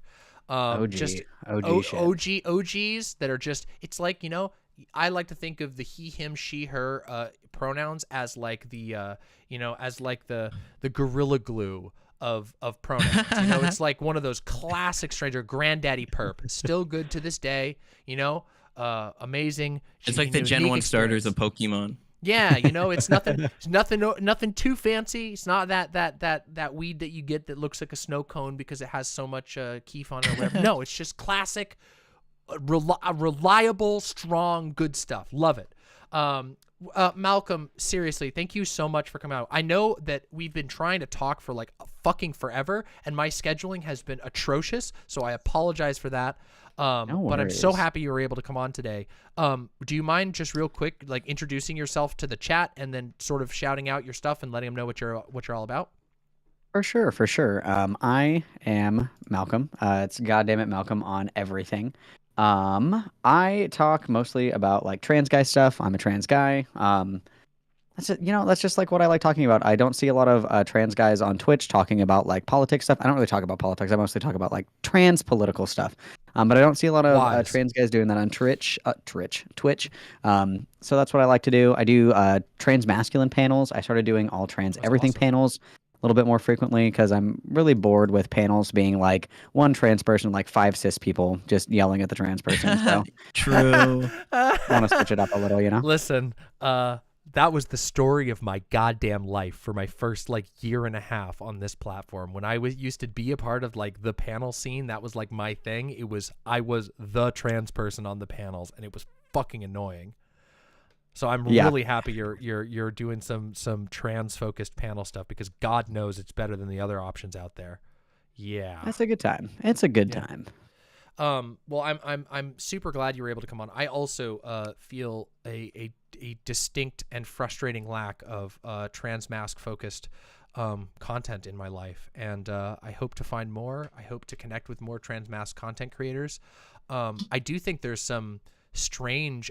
This has been I've talked about this a little bit with some of my people on my team. I've talked about it with Alora, in fact, that there's like an odd amount of separation between trans masks and trans femme communities that I really think it doesn't really do us any favors.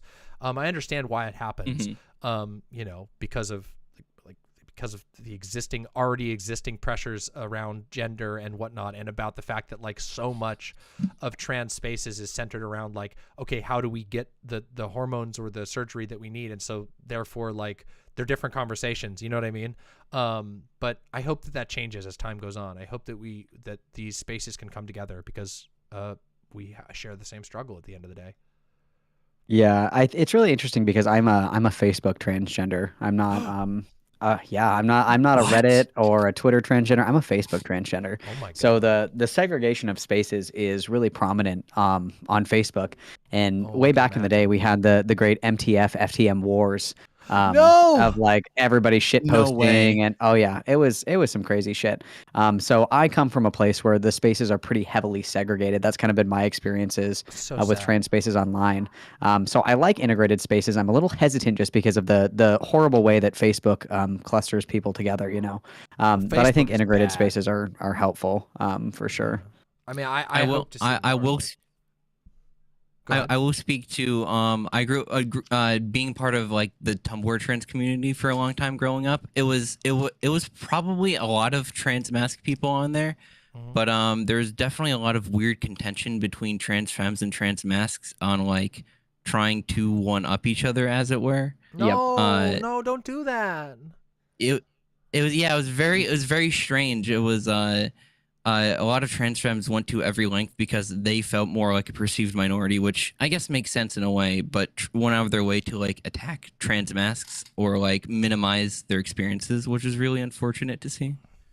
You know, recently I read a piece of how do I put this? Gender theory. That's a very kind way of putting it. I read a piece and it was from a trans feminine perspective, and it really agitated me that they rolled over trans mask issues like almost completely. I hate that shit, and it doesn't have to be done. There's no need for conflict. We are literally all on the same team. It does not just stop it, everybody. I think it comes from a feeling of wanting to have your own experiences validated, and I guess as especially trans femmes, we do tend to feel especially vulnerable, but using that to to project and attack other trans people is just absolutely not the way to go about it. Yeah, it is kind of weird, right? I think this is something that happens like maybe this is like I don't know. I only belong to certain intersections, but I imagine there's probably some aspect of this in every intersection, in every sort of minority group that you can belong to, that because I mean you certainly see it even among like trans femmes, like this like the trans med versus non-trans med, and the passing versus non-passing. Everybody remembers terms like Han and stuff like that, which were thrown around a lot more in the past, not so much these days. Ridiculous internal hierarchicalization, and it's so unhelpful, and it just I can't help but feel like it's so fucking unhelpful when it springs up between trans masks and trans femme people. Like, again, we have the same struggle, and at the end of the day, like, it doesn't matter. Like, yes, there are differences in how transphobia unfolds towards trans mask people versus how it unfolds towards trans femme people, but the differences are literally just it's only in the details. It's not in the fundamental. Like, the fundamental hate is exactly the same. It just unfolds a little different. For example, because we live in such a patriarchalized society, there is this perception that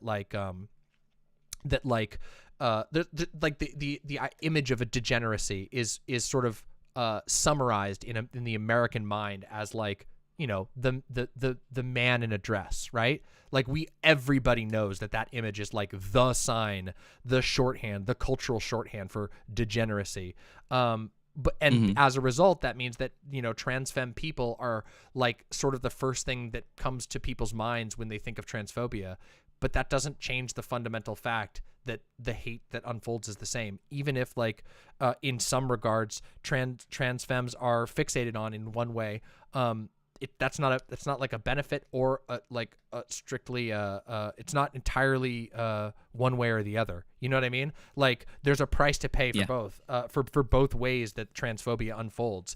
Erasure or selective fixation is not better than hypervisibility or anything like that. You know what I mean? None of these things they're different. They're different details. They're different ways that hate unfolds, but the source is the same. Yeah, it's frustrating too, because I feel like a lot of the divisiveness is what gets signal boosted. I feel sometimes like we're like beta fish that are put in the same bowl by cis people, and we just fight each other to the death for like their own entertainment. Especially with like the transgender stuff, like with MTF versus FTM stuff. And it's frustrating because like it does exist, right? Like, there are trans men who are like ridiculously trans misogynistic, and there are trans women who say like really fucked up shit about trans guys. Like, these things exist, but I feel like the hyperfixation on that divisiveness is hard.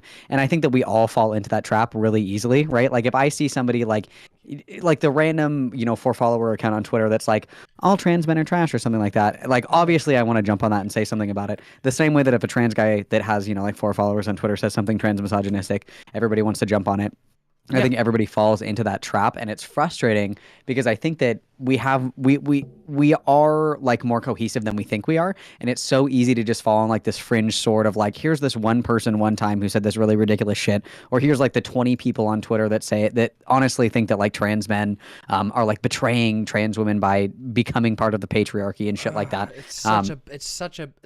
That particular line makes me so angry. It's just like, oh my God, I don't know. That particular line always comes across to me as so missing the point. Like It's really tone deaf too. It's really tone deaf. It's extremely tone deaf, and also it's just like I think you missed a lesson on like how the patriarchy operates. You don't just like go to the store and purchase a patriarchy pass. That's not how it works at all. Not even close. And like Intersectionality is dead. We killed her. Exactly. It was killed by purchasing a patriarchy pass at the store.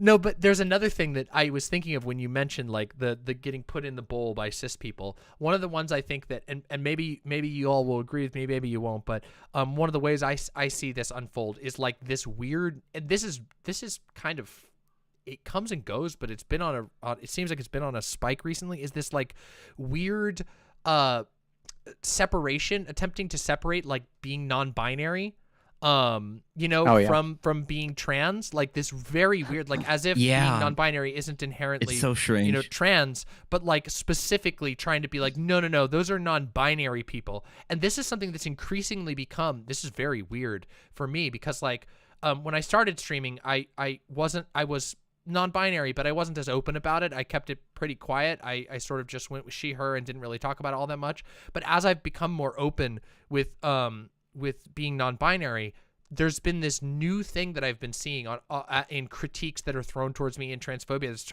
thrown towards me, that like somehow me being non-binary means I'm like a less serious trans person somehow. And isn't that people just think it's sort like of, cis plus? Yeah, first which is just weird to me. First of all, it makes like my experience with other non-binary people, in addition to myself, just like I'm just like, what are you talking about? But yeah. But secondly, I think it just really, it's like, isn't that just the perfect example of cis people putting us in a bowl and making us fight?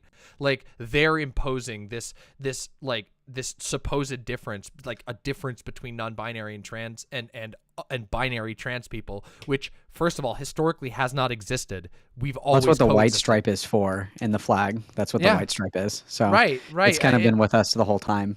It has, and yeah. So not to sort of rush things to a close or anything, but would you both mind shouting out your links and where people can find you? Because we do have another guest coming on, and I want to thank you both so much for coming on and for chilling and bouncing ideas back and forth and talking about this fucking stuff, because it is really important and we do not get enough of it. You can go first if you want, Lucy. I'll be nice. Oh well, thank you.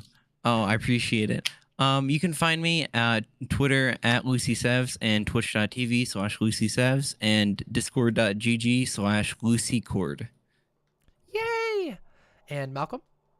It's GoddamnitMalcolm on everything.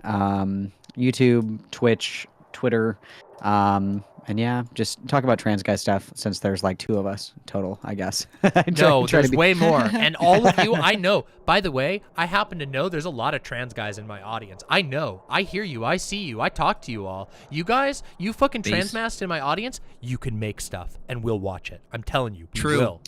When Finjamin Fox comes on, make sure that you're mean to him for me, okay? Make sure you're mean to him, I'll be extra mean. I don't, yeah, I'll be extra mean, I promise.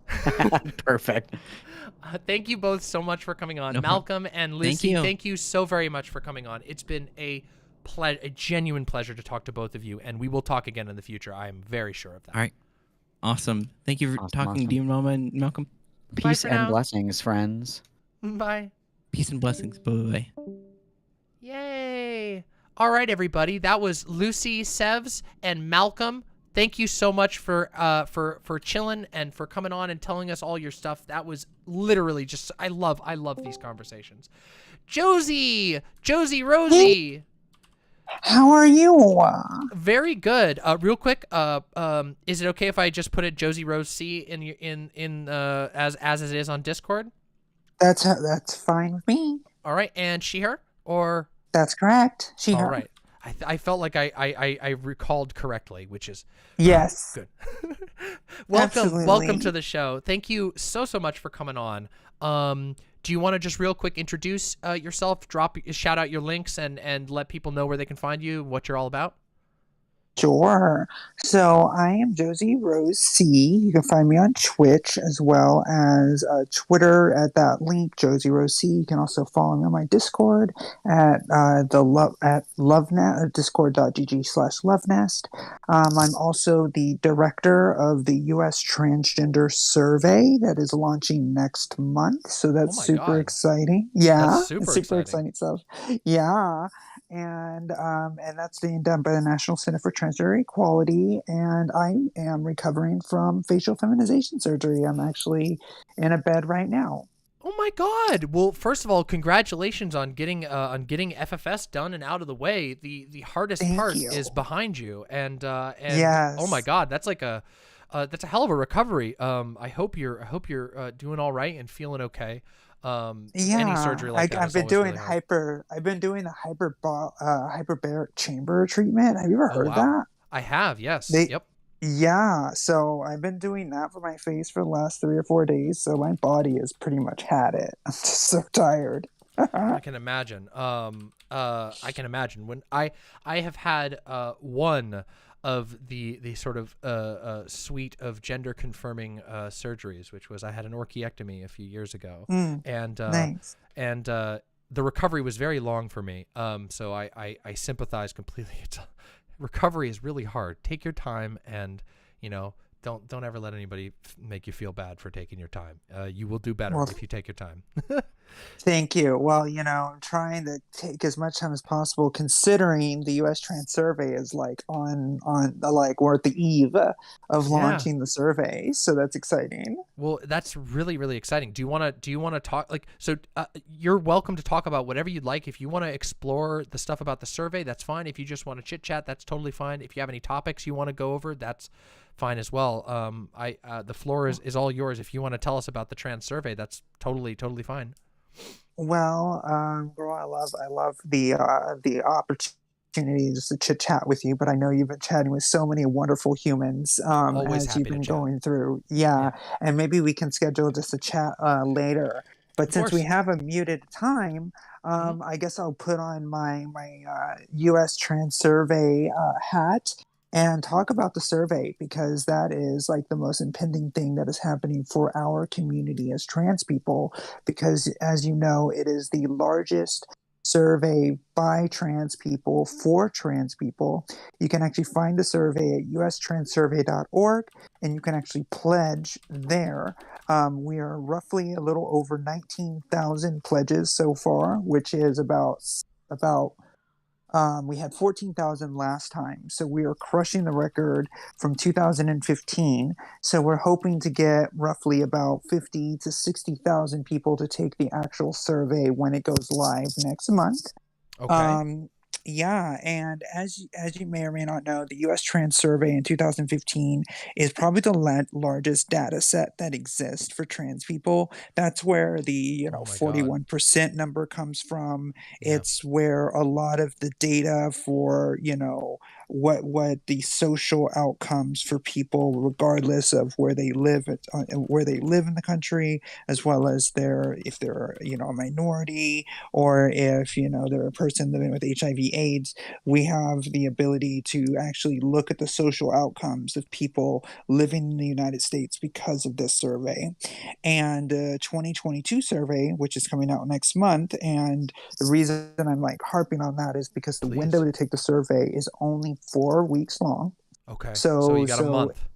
We got a month to take the survey as much as we can, All right. because the reason the window is so short is because we benchmark this survey with other surveys across the United States. So, our mental health measures, all of the different things that already are going nationally, we are able to say, okay, this number of people did this, while this number of people or percentage of people, of trans people, are doing this. So we're able to compare number for number. So it's actually quite exciting. We're adding COVID, sports, family, adoption questions, as well as fertility, which is really exciting, and abortion access as well for trans people. Yeah, so we're actually asking questions that people haven't been able to ask trans people in the past. So it's actually one of the most important things, I think, and that's coming along, because the survey only runs every 5 to 7 years. The survey was supposed to be in 2020 in the previous 2020, obviously. But COVID happened and it kind of threw everything upside down. So I've had the privilege to direct and run the U.S. Transgender Survey with a whole host of other subject matter experts, as far as from all over the country, principal investigators, community leaders from like BTAC, Trans Latina, and CAPIA. So it's just been a complete joy to run the survey. That's so exciting. And if you, I'm going to do my best to remember this on my own. Unfortunately, I have terrible memory, but I do have it noted here. But if you message me when the time comes for this, I will if not literally do the survey on stream. I don't know how deep the questions go. I will at the very least talk about it and do a segment about it and encourage people to go fill out the survey. This sort of stuff, this sort of like safe, anonymous, like data collection stuff can be so fucking valuable for it making actual meaningful advancements. It gives us information about ourselves. Even if no one else listens to it, we still can, and that makes us stronger. So that sort of thing is amazing. So yeah. It's absolutely amazing, considering look where we are as a community from 2015 to now. It's changed so much. It's changed so much, and the numbers are going to change so much. And when you were talking about earlier just now between this designation between non-binary and trans people, well, in the U.S. Trans Survey, we asked non-binary people, of course, to take the survey, and we'll actually have an actual demographic number of non-binary people who took the survey that say they're trans and people who aren't. So we'll actually have a hard number for that, which is like super exciting to rather than just exciting. Rather than and just also estimating this everything. is the sort of thing that's going to give us an idea of like how comfortable people feel with terms like non-binary. Like we might find out that 5 years from now, the next time the survey is done, that there's a lot more non-binary people because the idea has like people have come to understand that as something they can understand themselves as. Whereas like I rarely encountered that terminology 5 years ago. In 2015, you'd hear the term non-binary, but now it's sort of like lots of people are much more okay with it, even myself. But it was something new, that I didn't encounter nearly as much even back in 2015. Even though it's always been a big part, it's just how the words and the language propagates.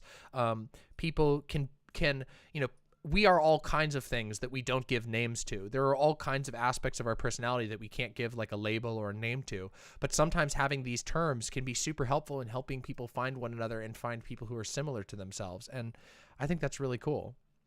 Absolutely. And one of the things that I pushed very hard when I first joined the team early last year was that I wanted this to be a community-led survey. And for me, what that looked like was getting as many community leaders across the country to take the survey and tell people to take the survey. There's a section in the survey, there's a question in the survey that we ask people to self-identify themselves. And it is almost 2 pages long when it comes to the different labels and names that trans people call themselves. And it's one of the most beautiful lists I think I've seen, because it really does have everybody included. And, one of the questions that I asked the researcher, the principal investigator, and I was like, why is transvesti in this list? Isn't that really outdated? And he looked at me and he said, Josie, don't forget that people in their 70s and 80s are taking this survey, and that's how they identify. And it was like, oh my God, that is so obviously true. And so being able to do a head count like that and figure out how many people are identifying by these terms is going to be so helpful for everybody involved. And that's just one piece. It's so funny too. Like it's so interesting to me how a lot of the detraction, to trans people and to discussions around gender is like people being like, there's all these new terms for this and new terms for that, but literally the way things are supposed to go. People are supposed to give names to things. We're supposed to come up with ways to describe ourselves to one another that make sense to one another. And that's always been the case and always will be. And like the more that people are able to describe themselves, the more accurate we're able to be with one another, and the better and more wholesome an understanding we get of one another. So it's really, I think it's to see people using lots of different ways to describe themselves that work for them, that feel good for them, is such a cool thing to see. And this is actually something, the topic that you mentioned, like the like terms that are quote unquote outdated or whatever. That's like we talked about this during last Pride Month on my stream. There was we read a big thread about how in the past the term bisexual wasn't really used to refer to people who liked both men and women or whatever, but instead was used to refer to people who believed and who identified themselves as both sexes, hence bisexual. You see what I mean? Like and people wouldn't, that seems very like unintuitive to us nowadays, because just the terminology has changed, but it's a completely viable way of understanding that term, and a viable way of identifying that, just has fallen out of popularity for whatever reason. But it's good for us to know that. It's good for us to know our history. It's good to know why people made those decisions and why they feel comfortable with those types of things, like from a non-judgmental perspective. Absolutely. So that's why everybody needs to take the survey. If you are trans, non-binary, if you think you're gonna be, if you're an egg, doesn't matter. Take the survey. Like you said, it's completely anonymous. There's no identification at all that you have to put down to take the survey, other than just being a person that is trans or questioning or gender fluid or any form of what may constitute as not cis. Take the survey. Yeah, well, thank you so much for telling us so much information about this. This has been so awesome, and I'm really excited to hear about this. And again, like if you remind me, especially, I will do my absolute best as this time approaches to promote this. I've got it noted down for myself, but again, my memory is very bad. Absolutely. But yeah, if you're I mean, I follow you on Twitter and stuff as well, so like I'm sure I'll see you posting about it or whatever. But yeah, I would love to get our community on board and get a bunch of people in there to fill that thing out. That'd be amazing. Yeah, absolutely. I would be very excited. And we can also, if you have the time, I know you're a very busy woman yourself, I'm always willing to do, I could even do a little presentation, talk about it more in depth in your stream, talk about some of the sections, things that are new. I mean, the new transgender survey for 2022 it's just giantly different compared to some of the questions we were asking in 2015. Because we big step forward, I imagine. A big step forward, because we know there's more of us. So with more people means that we have more data to collect. And I mean, the U.S. Trans Survey is cited in Supreme Court briefs.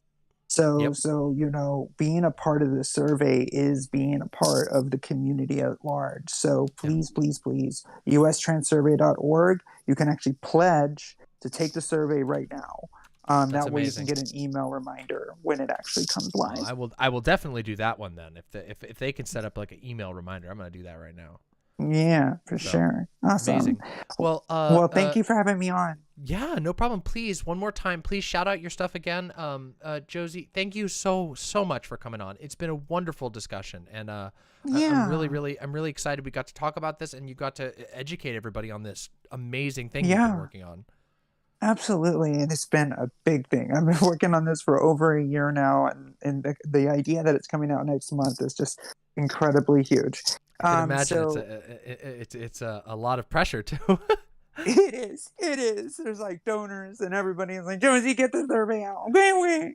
And while I'm getting my face like completely crushed. Okay. Okay, so you can find my personality, which is on Twitch at JosieRoseC. You can also find me on Discord at the Love Nest, as well as Twitter, JosieRoseC, and then you can also find the U.S. Trans Survey and the previous reports as well at ustranssurvey.org. Yay. Thank you so much for coming on. Yeah. And everybody go check out Josie's amazing work on Twitter, Twitch, and beyond. Thank you so much for coming on. Absolutely. And you have a wonderful day, okay? You too. Have a great day. I hope your recovery goes wonderfully. Thank you so much. All right. Bye for now. Bye-bye. Bye. Yay! What a wonderful conversation. Do you guys see how, isn't that exciting? Listen, I think personally, it's fucking exciting when we have projects like this that can set a sort of permanent victory in the arena of ideas, I guess. Also, welcome to the show. You want me just to list you as Killjoy? Is that the best way, or Killjoy 40K? Yep, that's fine. All right, Killjoy. Pronouns. He, him.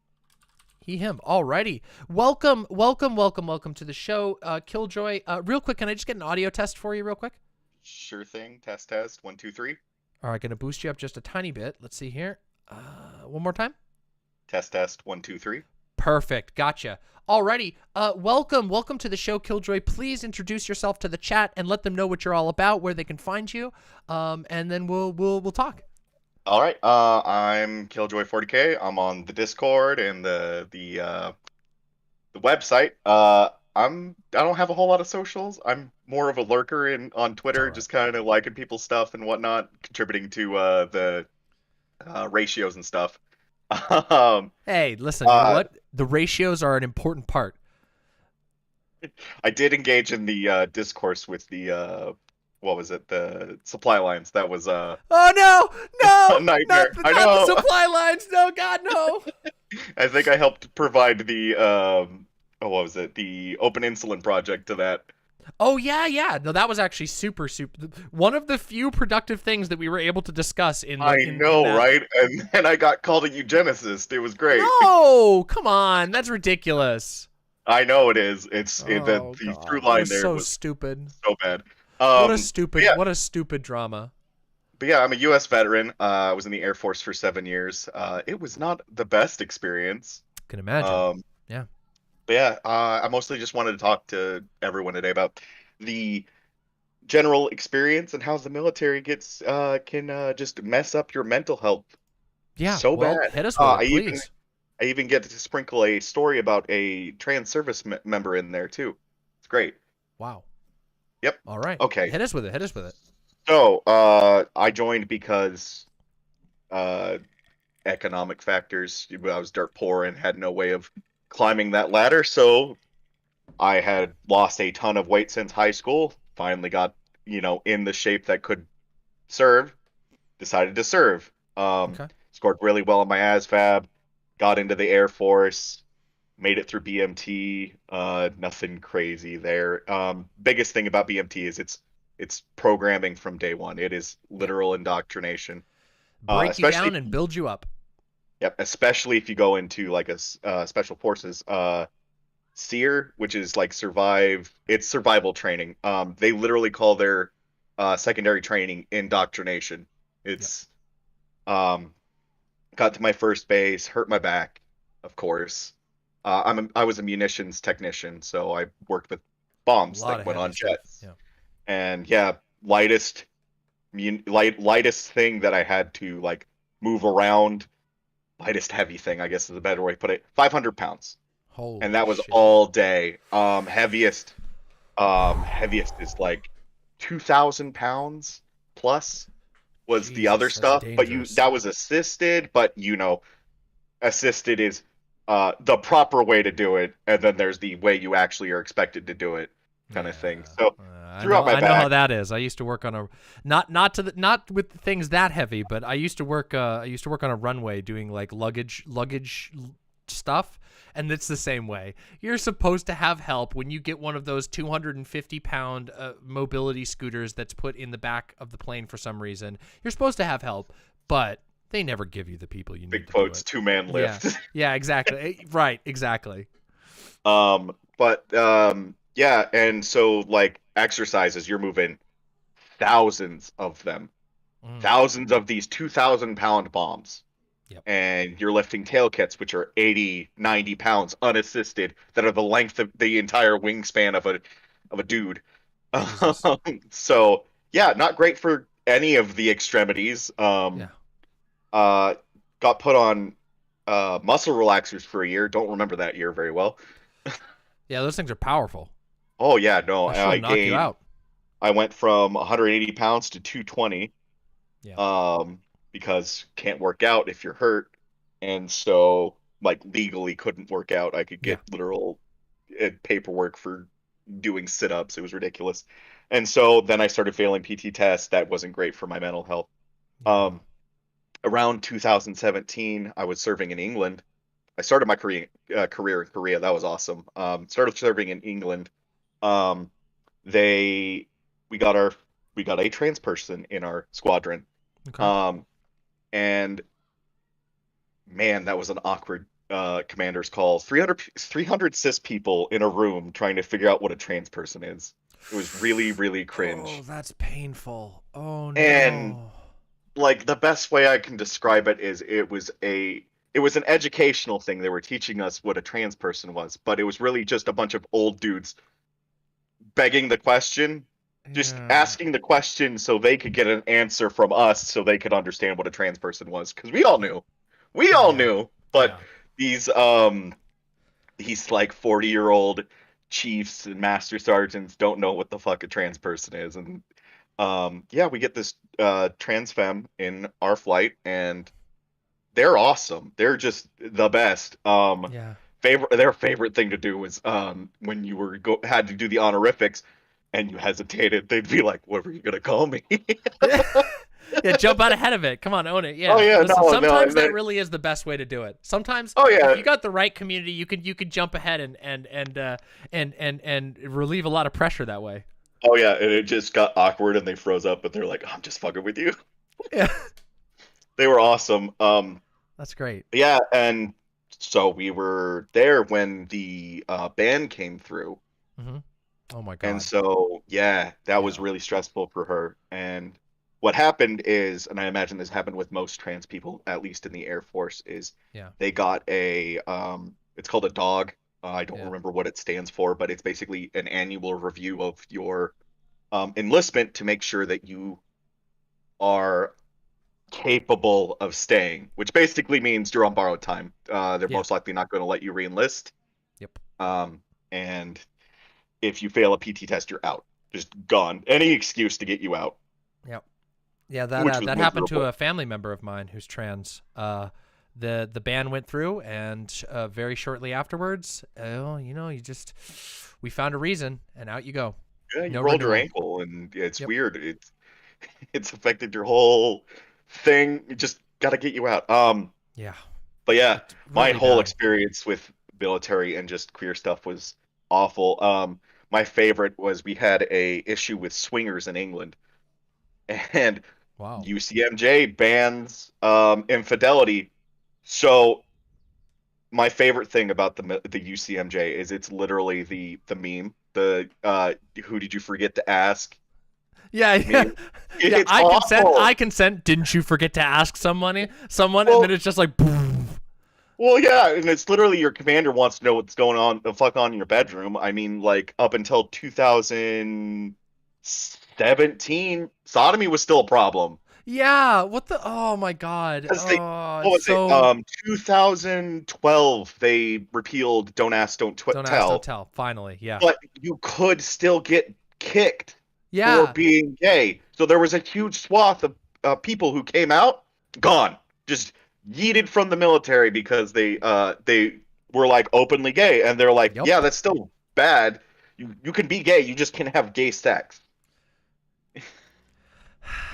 And like sodomy is ridiculous. It's BJ's, anything besides the missionary position. So ridiculous. Yeah. Oh yeah. Some people don't realize that. Like the sodomy laws, but ban oral sex. Like oral sex for straight people, technically. Of course, it's never enforced on them, but still, technically. When we're learning about the UCMJ, there is an entire day dedicated to explaining sodomy includes oral sex for straight people.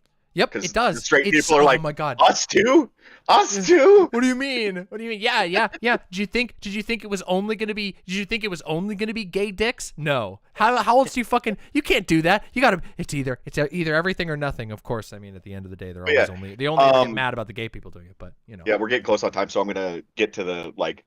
So please. I failed a couple PT tests because hurt my back at the beginning, gained a bunch of weight. So at the tail end of my career, I failed a PT test. That PT test cost me $10,000 because they kept me at my base while I was PCSing. So all my stuff went. They kept me there, and I had to spend $10,000. I had to give $4,000 back to the Air Force because they docked my pay. Oh my god! And then the other $6,000 was just renting a car, renting a house, all that stuff because they didn't cover it because I failed the PT test, so it was my fault. I was so lucky that I had that money because you can get discharged from the military by having financial problems. It's a method they try to kick you out with. Survived that, made it my whole career from then on, just never taking a PT test again because I was discovered to have non-treatable asthma. So like an inhaler doesn't work. Yep. And I believe it's because I had to work with blast media, but the very good chance. Got medically retired. Great. Almost became homeless because retirement takes a whole month to kick in. Isn't it wild how all of these? Isn't it wild how all of these, even these enormous, highly funded state institutions, they still constantly try to carve out everyone out of their benefits. They try to carve you out of they want to get as much from you and give as little back as possible. Even the non-private industry ones like the military. Isn't that wild? Yeah. Well, like I took out a loan. It basically was an advance on my tax return. Mm-hmm. And if I would have been rejected from that loan, I'd be homeless right now. Be a homeless vet. Another statistic.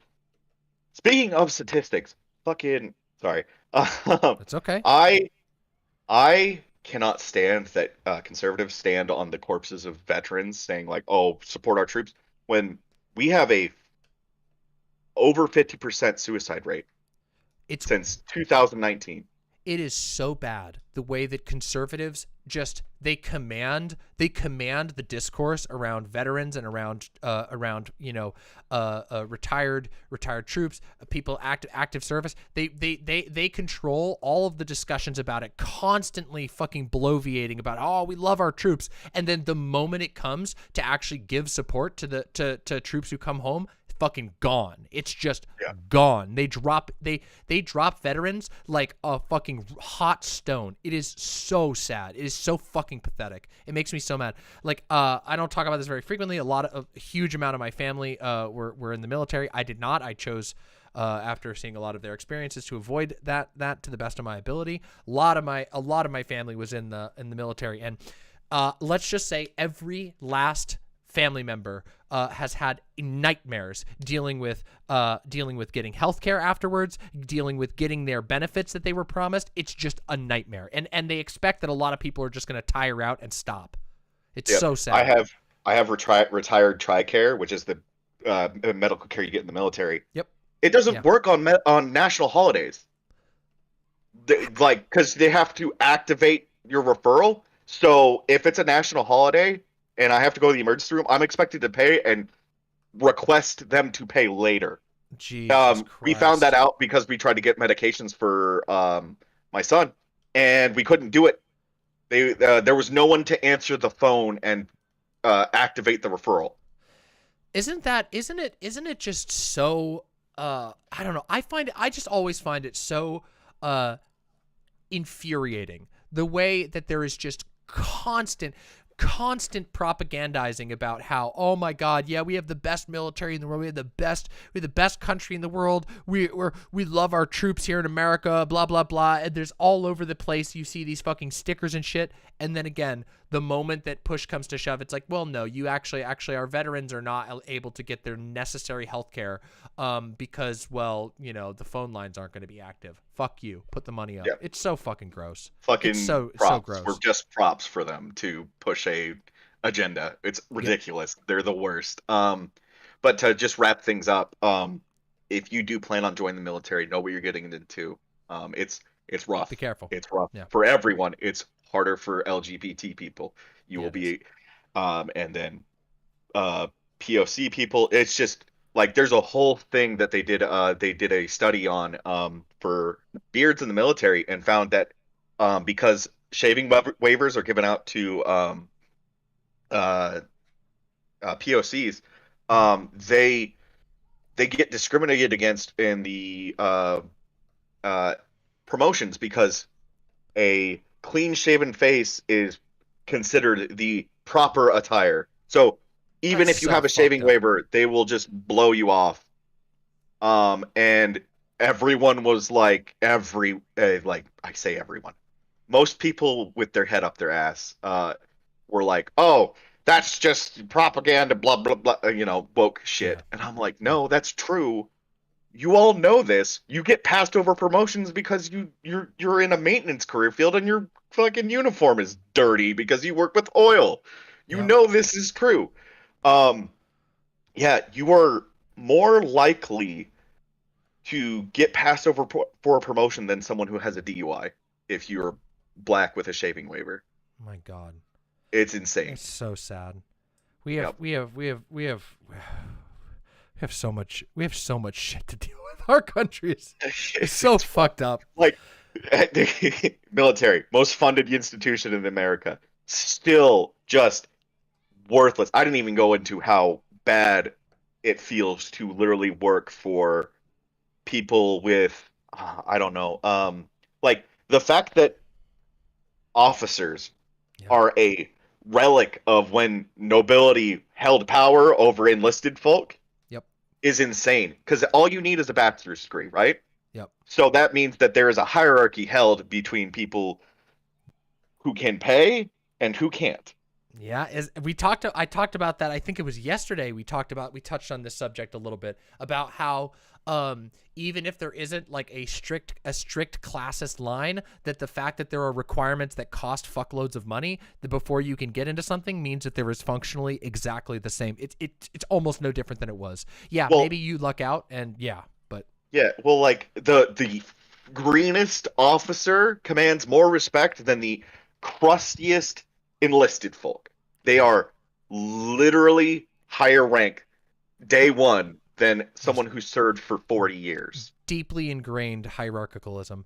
By the way, we do have to wrap up here because we got some other guests coming on, but Killjoy, oh my God, thank you so much for sharing all that you did and talking about this. There are a lot more. I am of the position that like I think a lot of people are kind of a little too edgy in their approach towards veteran issues on the left sometimes.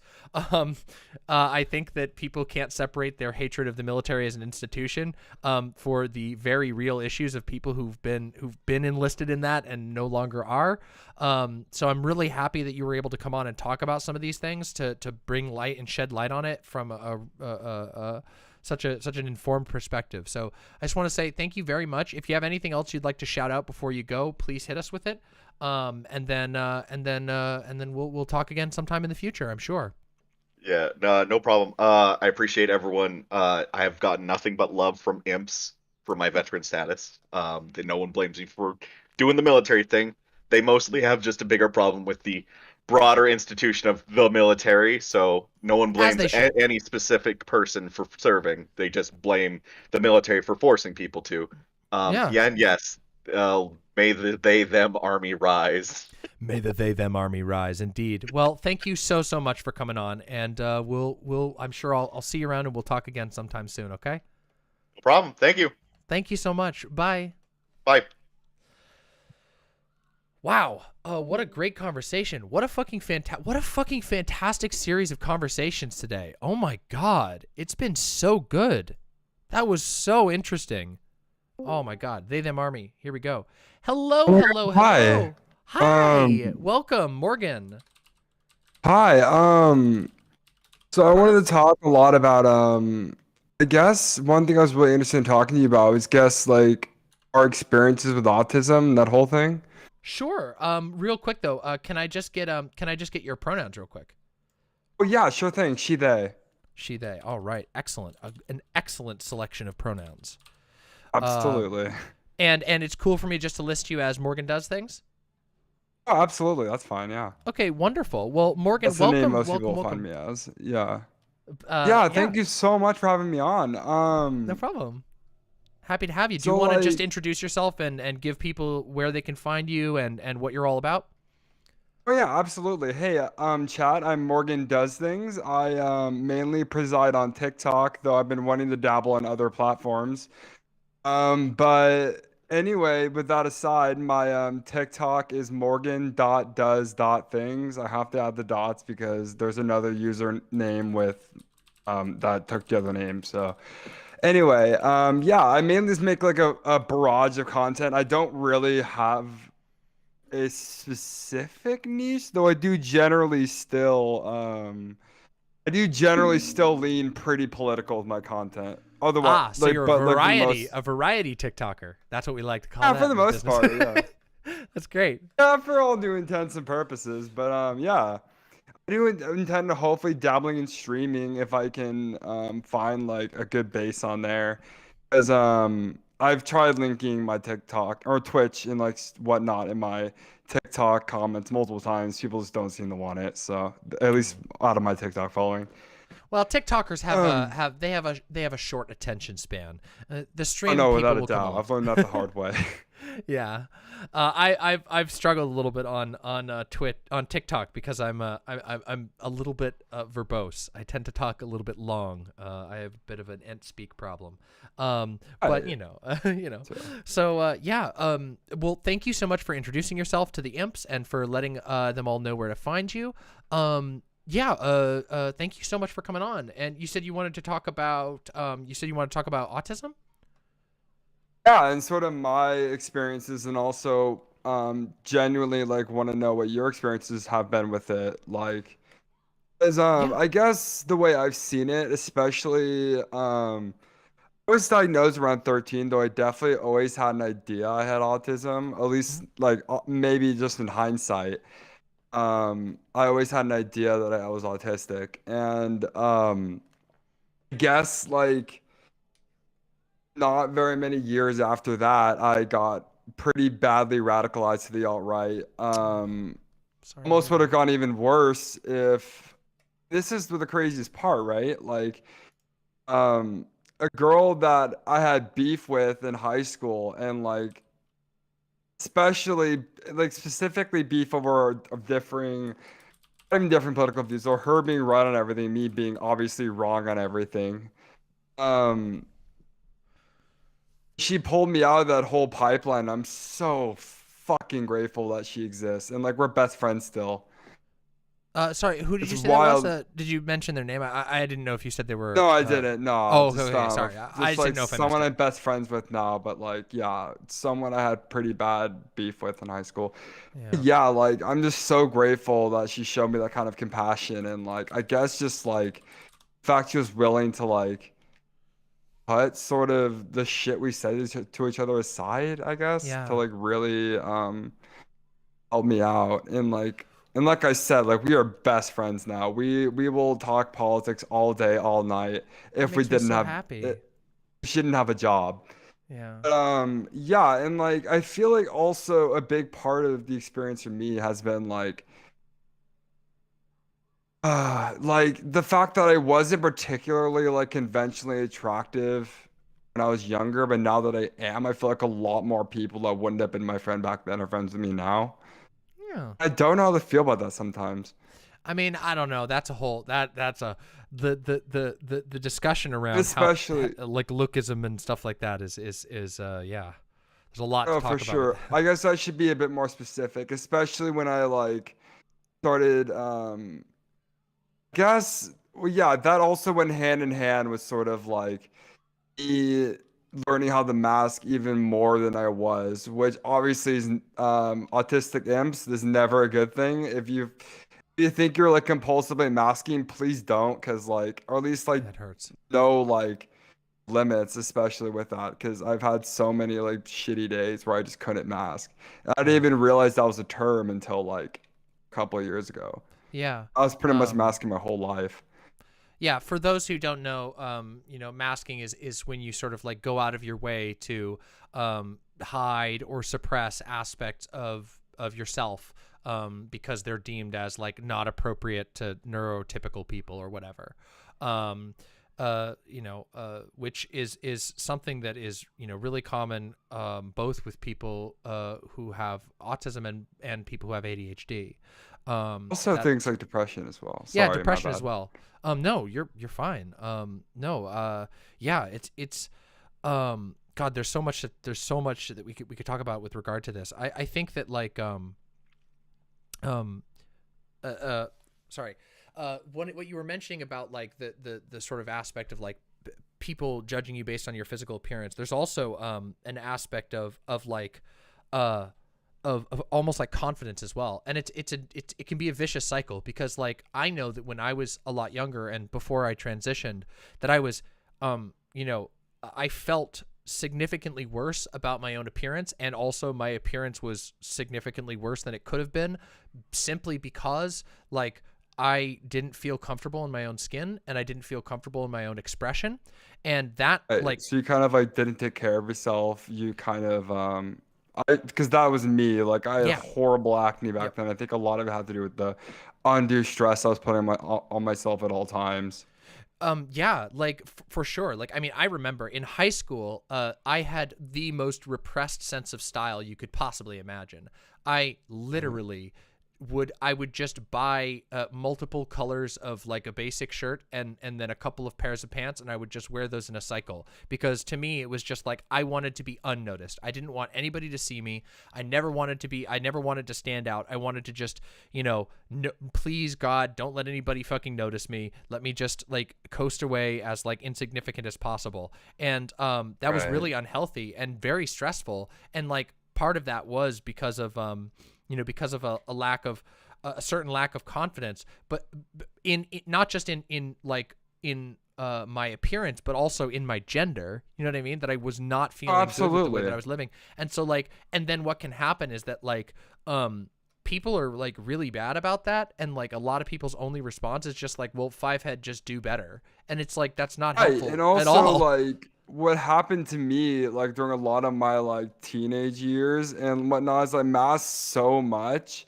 Yeah. That people were like genuinely like shocked when I would like break social, like not acknowledge social cues or social norms. Yeah. And like it got to the point where like people were always like, "Oh, you're really like in yes to quote them exactly, albeit using kind of harmful labels, but like they would say like, "Oh, you're really high functioning for someone with autism," and I'm like, I would always be like, "Well." I kind of just the thing is I would mask so much I lost the sort of my sense of self. A lot of that also was like a problem because like I didn't know who I was. Yeah. It caused me to struggle with an intense amount of imposter syndrome, which I still deal with now. Yeah, and you know, you mentioned one more thing something as well. Oh, please like, go ahead. people will think I'm like this charismatic person, it's like goofy person. Like I'm literally like so like it's such a front to the point where I'm almost becoming the front, being skin deep and all, you know?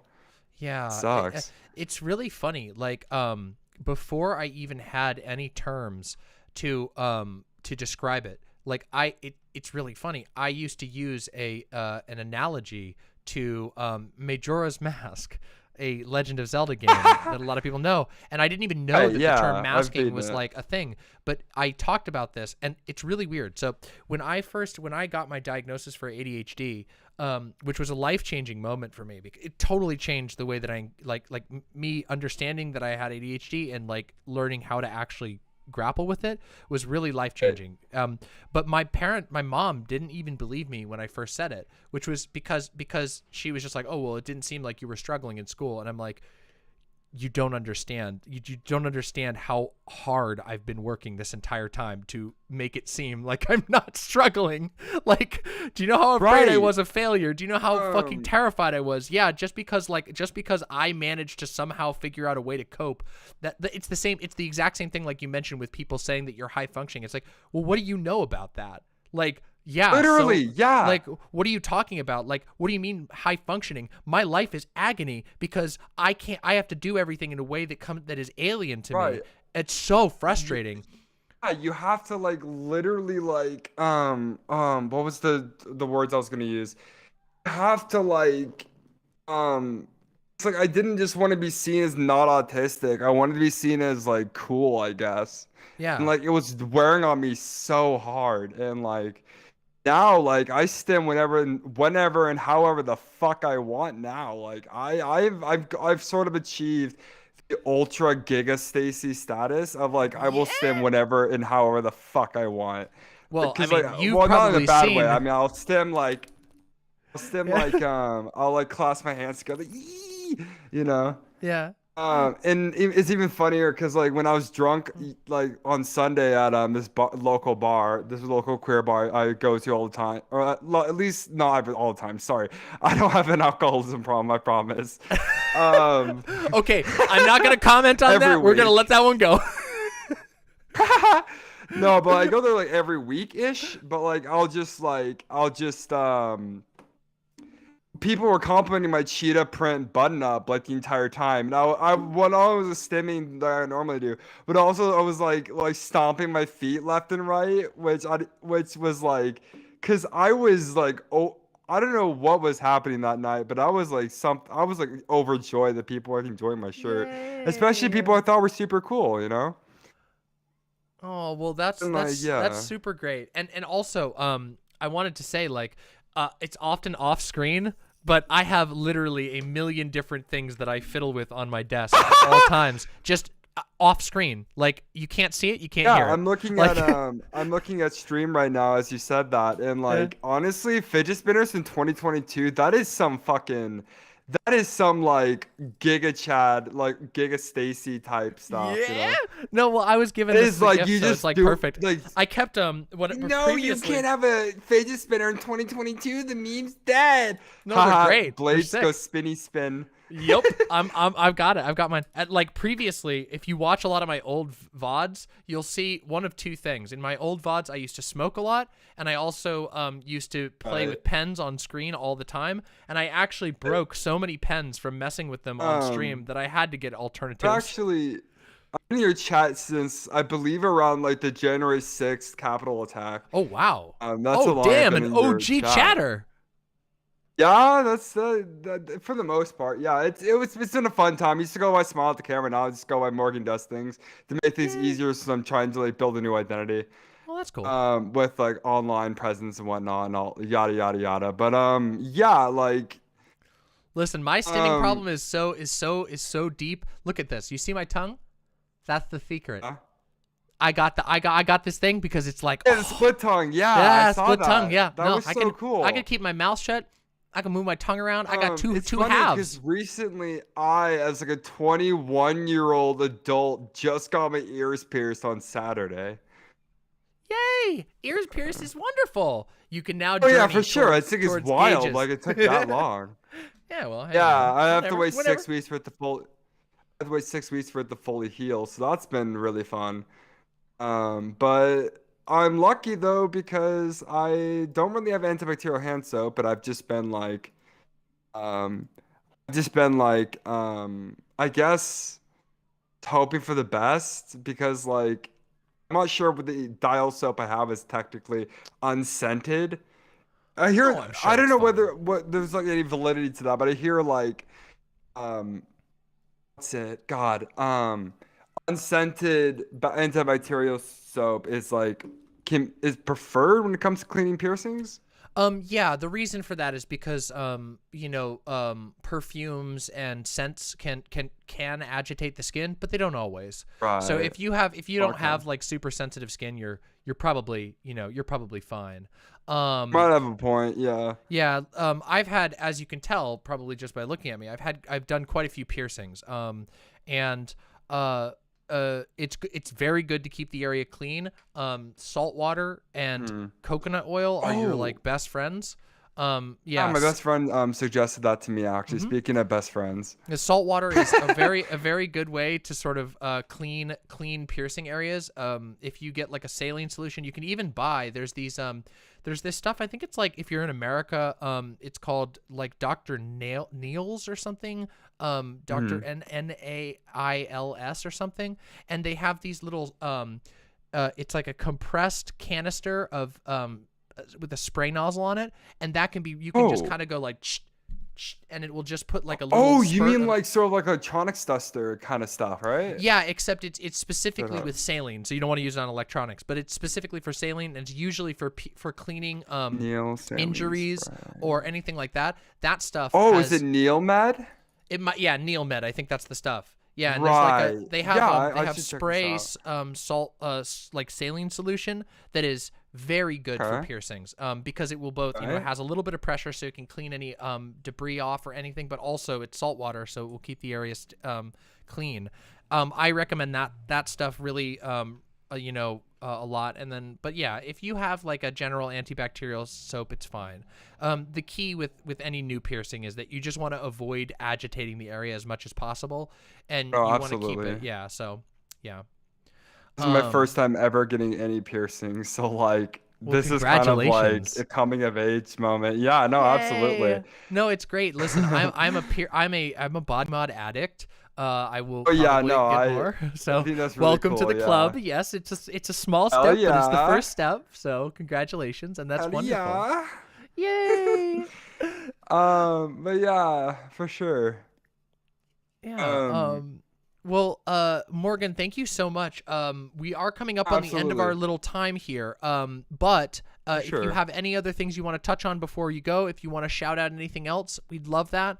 Absolutely. Hey, my Twitch is sorry. I have a really bad problem interrupting people. Don't worry, there is a delay on you're fine. There's a delay on Discord. It means there's always some crosstalk. Don't worry about it at all. You've been wonderful. Absolutely.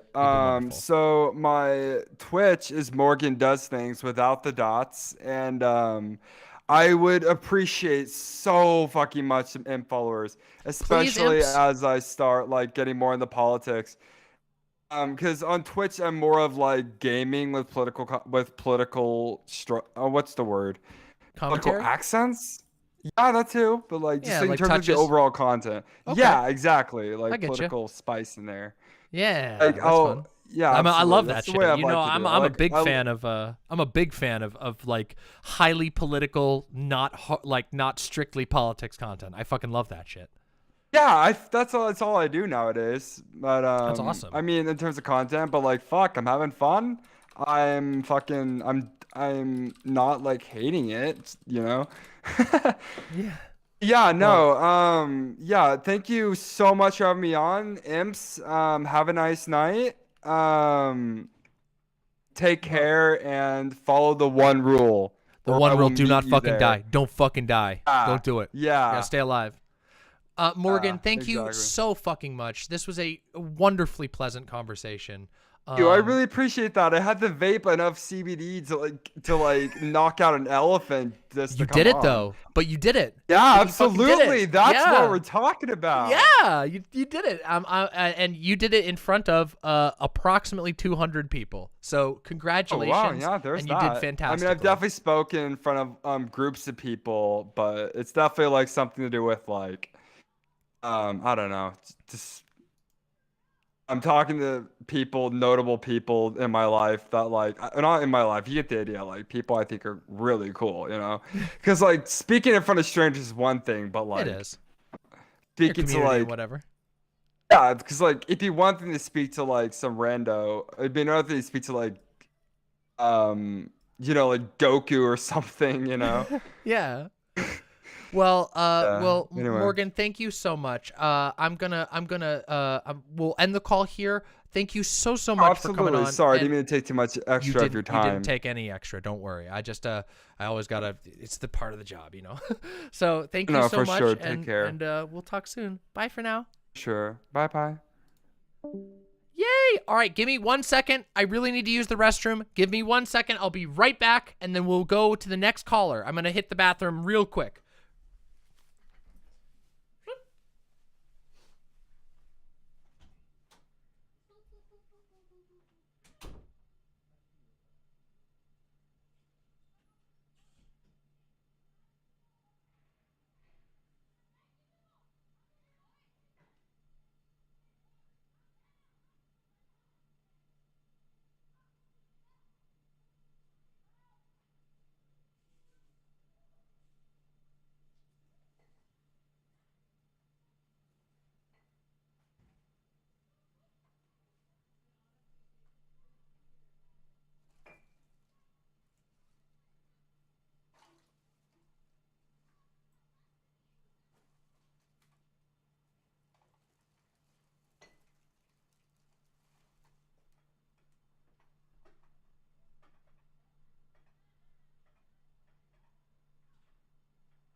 everybody. All right, everybody.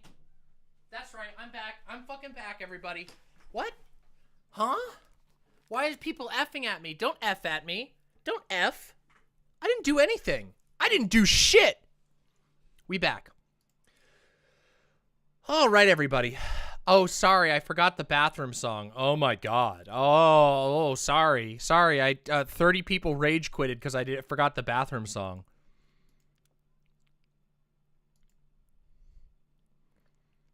I see. Go ahead. Cancel me. Go ahead. Cancel me. All right, everybody. Let's bring in our next caller. Next caller. Let's bring him in. Let's bring him in. Why, hello there. Hello. Hey. Hi. Thanks for How having are me. you? Great to have you on. So should I list your name just as Finntastic, or what do you want me to list you as, Mr. Finntastic Fox? Yeah. Let's go with Finntastic Mr. Fox. Okay, Finntastic Mr. Fox, and pronouns? Oh, my pronouns are he, him.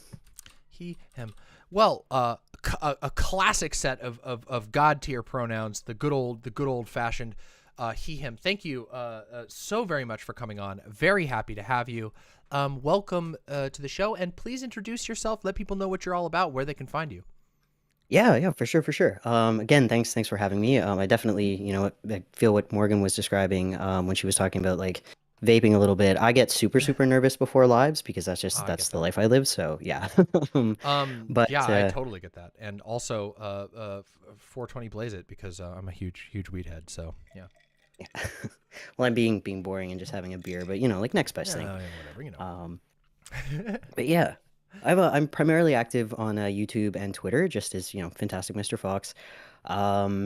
And mostly what I'm about is like just providing resources and understanding for trans people and cis people alike. I missed when Malcolm was on, which like screw him very much. That was a slight against me personally. I mean, he did ask me to be very mean to you, and I don't know if I should honor that or if I should be nice to you. I don't know. Like maybe Malcolm was looking out for me and you're villainous and I should be mean, but I don't know. I feel like that's jumping the gun a little bit, I mean, I think he's just trying to get in whatever hits he can before I inevitably take him down. So he's just trying to weaken me before. So there's a our epic rivalry battle. here. Well, I'm not choosing a side until I know who's going to come out on top. Well, trans man culture is trans masculine culture in general rather is bullying Malcolm. So Oh, I see. It's Okay. just comes with the territory. Good to know. All right. Yeah. But I really, very, very similar to Malcolm, really wanted to just kind of get some good trans masculine representation out there because, without saying any names, we the only big names are some pretty bad ones that don't really give the best image. Yeah, it's disappointing, but I think the tides are turning. I think they are too. I no names to be said, but I don't think their popularity is growing particularly.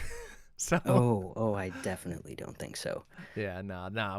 Listen, the new generations are coming up. It's going to be better. It's going to be a lot better. It has been, yeah. and it's gotten better for everyone. But yeah, so. I actually I'm a millennial. I'm old as hell at an ancient 32. I almost forgot my own age for a second there, which actually just You're like a betrays how few old months I am. older than me. Oh my god.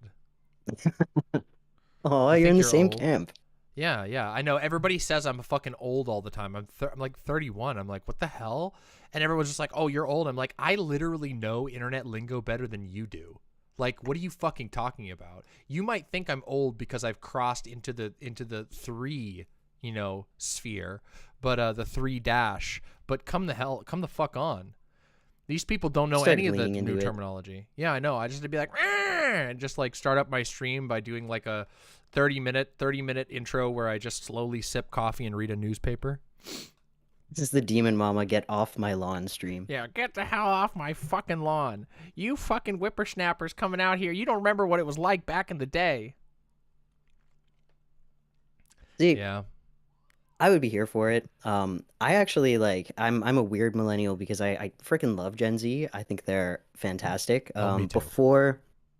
Before just starting to kind of do the YouTube thing and just spending a little bit more time in trans spaces online, I actually, and I hate admitting it, never took action, but I definitely was a trans medicalist. I harbored some like trans medicalist attitudes and stuff, and part of the reason I like kind of getting out there and just talking about the things that I talk about is because of that, like having been on the inside of that thinking and everything, and just like seeing how much damage it did not only to me but like the people around me and stuff, how much it hurts people.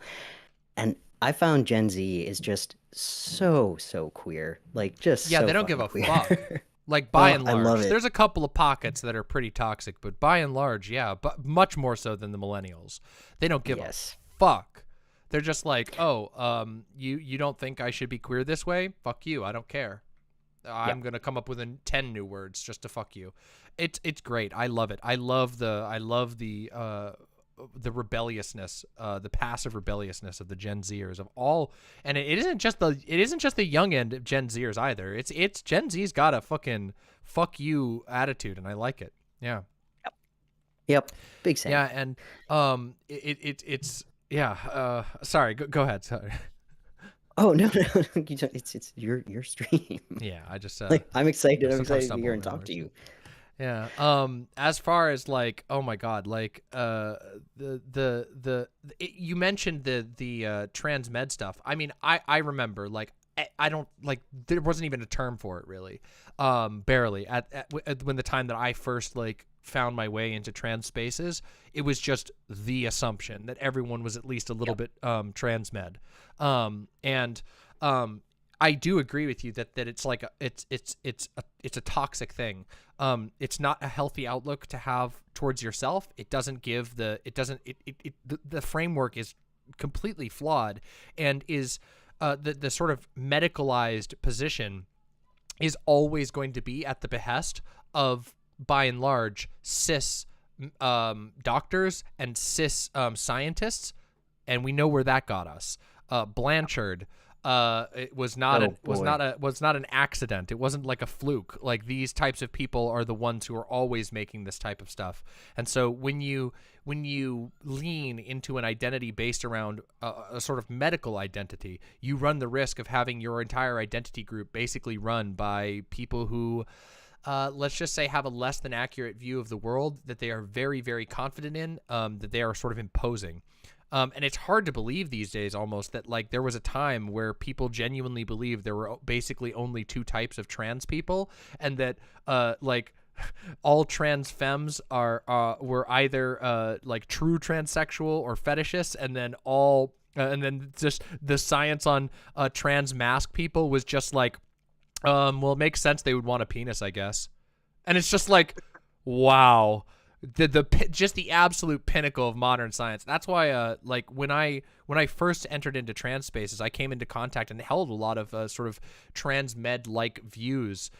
Never particularly extreme, because I wasn't a personality. I wasn't like invested to it in that degree. But it was just sort of stuff that I picked up passively, and that those sort of pieces were unfortunately part and parcel with a lot of the self-hate that I experienced in the coming years, specifically because of an attempt to constantly frame my experience through a medical lens. It's not a healthy approach, and it doesn't even really make sense, because being trans is more than just a medical issue. Yeah. Oh, it really doesn't. And I think that like when it comes to the generational divide, I think that you summed it up pretty well there. With I think a lot of us kind of grew up in that time where the gatekeeping was like, yes, the two genders are skirt turns me on and turbo lesbian, and like that's how we know trans people, and that's it. And I think for me it was realizing like what kind of set me free is just engaging with more people who didn't fall into that, who didn't, because our rights, like our progress, the acceptance of trans people in society wasn't driven by, like trans people who simp for cis people. Like that's not not even close. It was people challenging that and people being unapologetically themselves.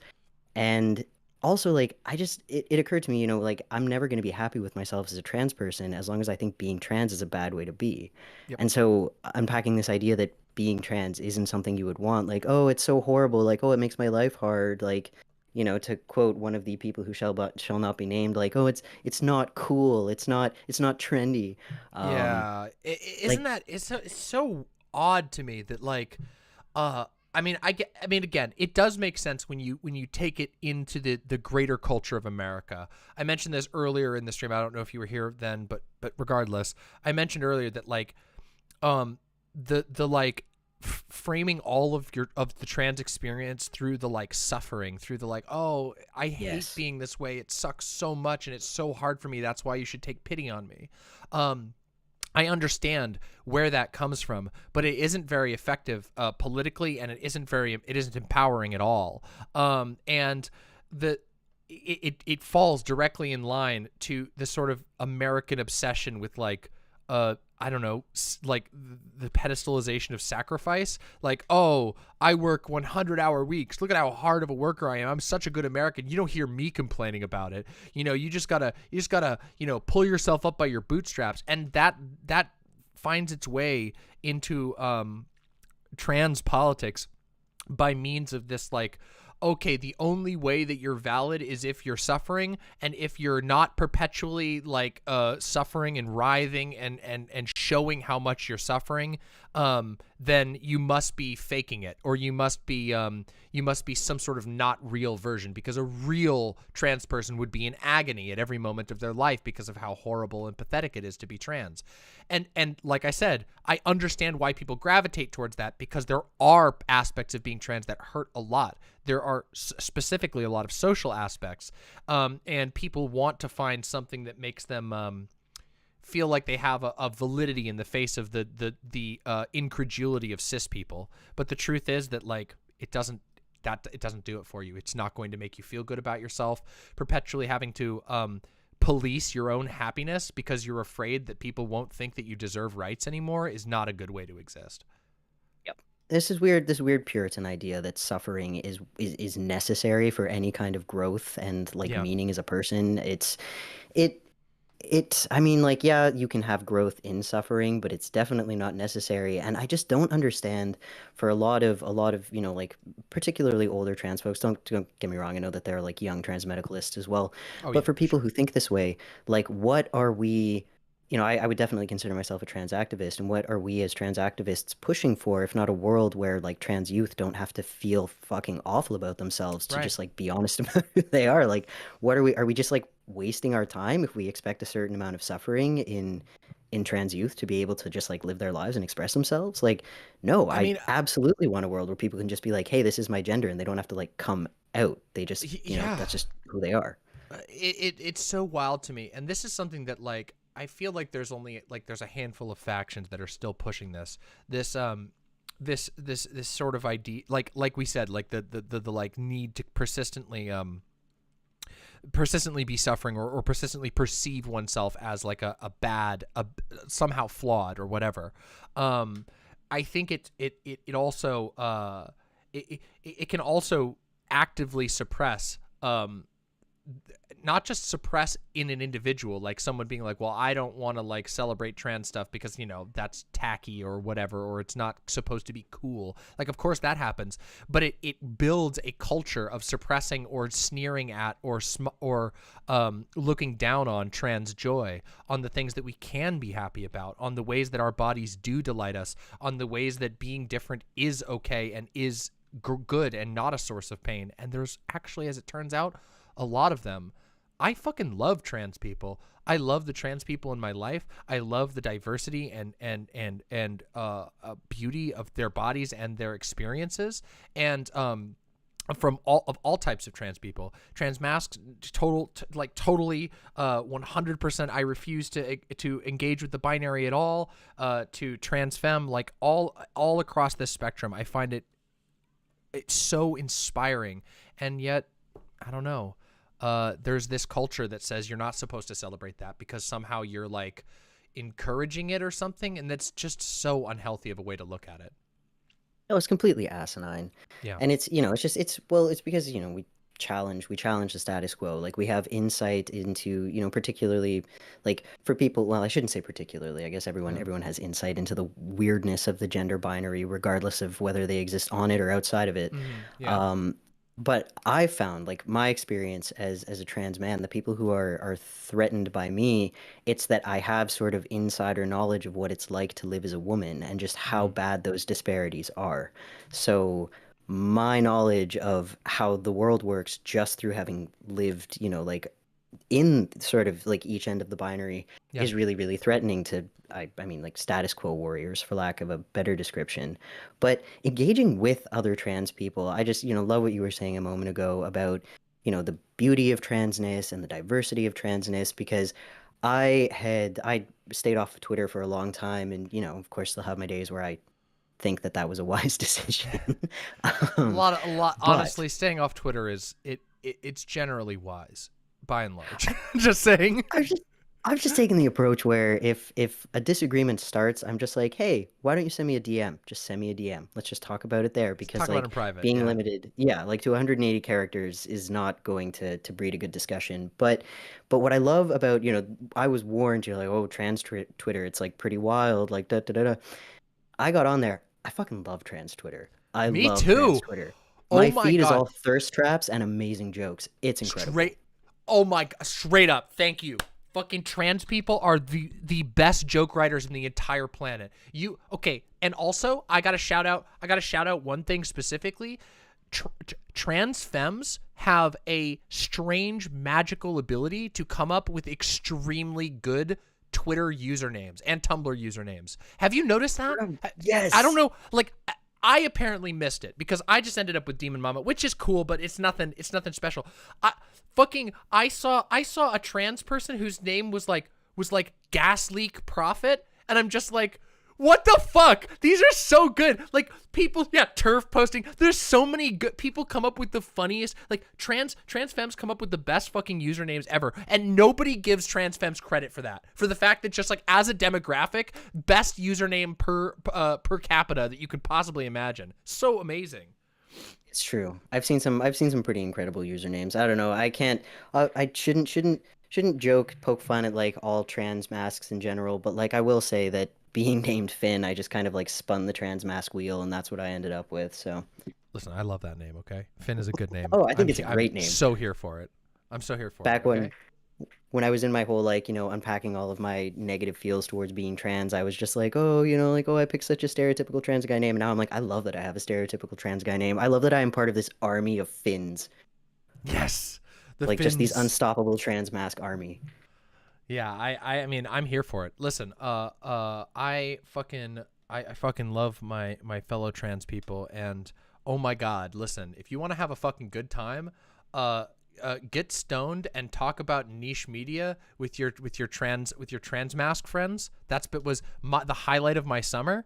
Was me hanging with my trans mask friend, chatting about fucking the media we both loved, and just fucking grabbing McDonald's and getting stoned and shit. It was fucking sick as fuck. You all don't know what you're missing out on. You fucking non-queer people. Well, wait a second. Hold on a minute. You non-queers, you straights who aren't trans, you trans people who aren't gay, all of you don't know what you're missing out on by not hanging out with all kinds of other queer people. You have no fucking clue what you're missing out on. You don't get it.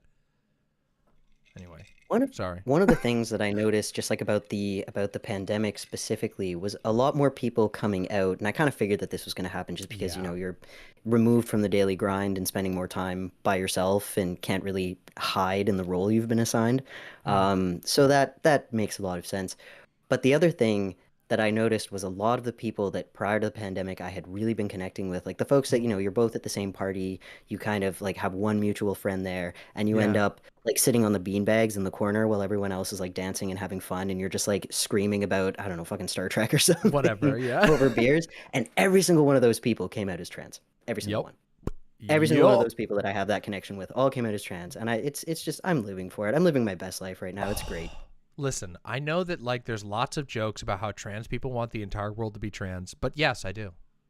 Yeah, 100%. It's just that simple. I just think the world would be better if everybody was a little bit cooler and chiller about their gender, and maybe we're willing to mix it up a little bit. And I have a pet theory that basically every single person on the planet likes to mix up their gender, but don't want to overcome the dreadful inconveniences that our society places on it. So, you know, just saying. So my partner is cis, but he when like we obviously have lots of conversations about gender because of course we do. And when we were just kind of discussing it, and, like exploring your own gender and questioning it and stuff, even he said he was just like, I guess cis describes me the best, but even then, like, I don't know, I wouldn't put too much weight in that. Yeah. And I do, Well- I think like, oh sorry, go on. Oh, I was just gonna say, we do have to wrap up here, relatively of soon. course. Unfortunately, we have such limited call time, but I just wanted to let you know, thank you so fucking much for coming on, and please, if you can give us one more shout out of all of your where we can find you and everything. I'm sure there are a lot of people here who are very excited to follow you, so we'd love to have all of your socials one more time. Yeah, for sure.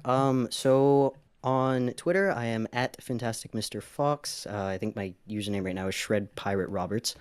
YouTube, I am also Finntastic Mr. Fox, and right now currently working on sort of a deep dive on masculinity from a trans man perspective. So I will be unpacking that, no pun intended. And yeah, it'd be great to see more trans people in the audience there. Well, I've now assured that we've got the mutual subscribe and the mutual follow. We'll make sure we get all your links down in the description as well. Finn, thank you so much for coming on. This has been a great conversation. I'm sorry we didn't get more time. I've just had to decide to schedule it out. But thank you so much for coming no problem. on. Yeah, thank you for having me. This was awesome. Absolutely. Have a wonderful day. Cheers. Bye for now. Yay! Yay! Okay, next caller.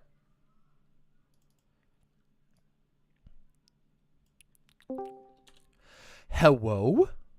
Hello. Hi. Hello, Ash. Wait, hold on. Okay, wait, hold on. Is this? Wait, is it? Wait, what username should I put up for you? Literally don't care. Ashley Okay. Jubilee. That's me. Okay, good. That's what I thought. I was like, wait a minute, your username, your profile looks different on Discord than I remember. But so Ashley Jubilee. Ashley. I just had a serious moment. Pronouns. She, her. She, her. Okay, excellent. And 1 second, I just gotta boost your audio just a tiny bit. All good. Okay, I'll boost this up just a tiny bit. Here we go. Right, All right, all that should be perfect. Awesome. Hell yeah. Yo, welcome. Wonderful to talk to you again. Yeah, please shout yourself out to the chat. Let people know where they can find you and what you're all about, and then we'll keep talking.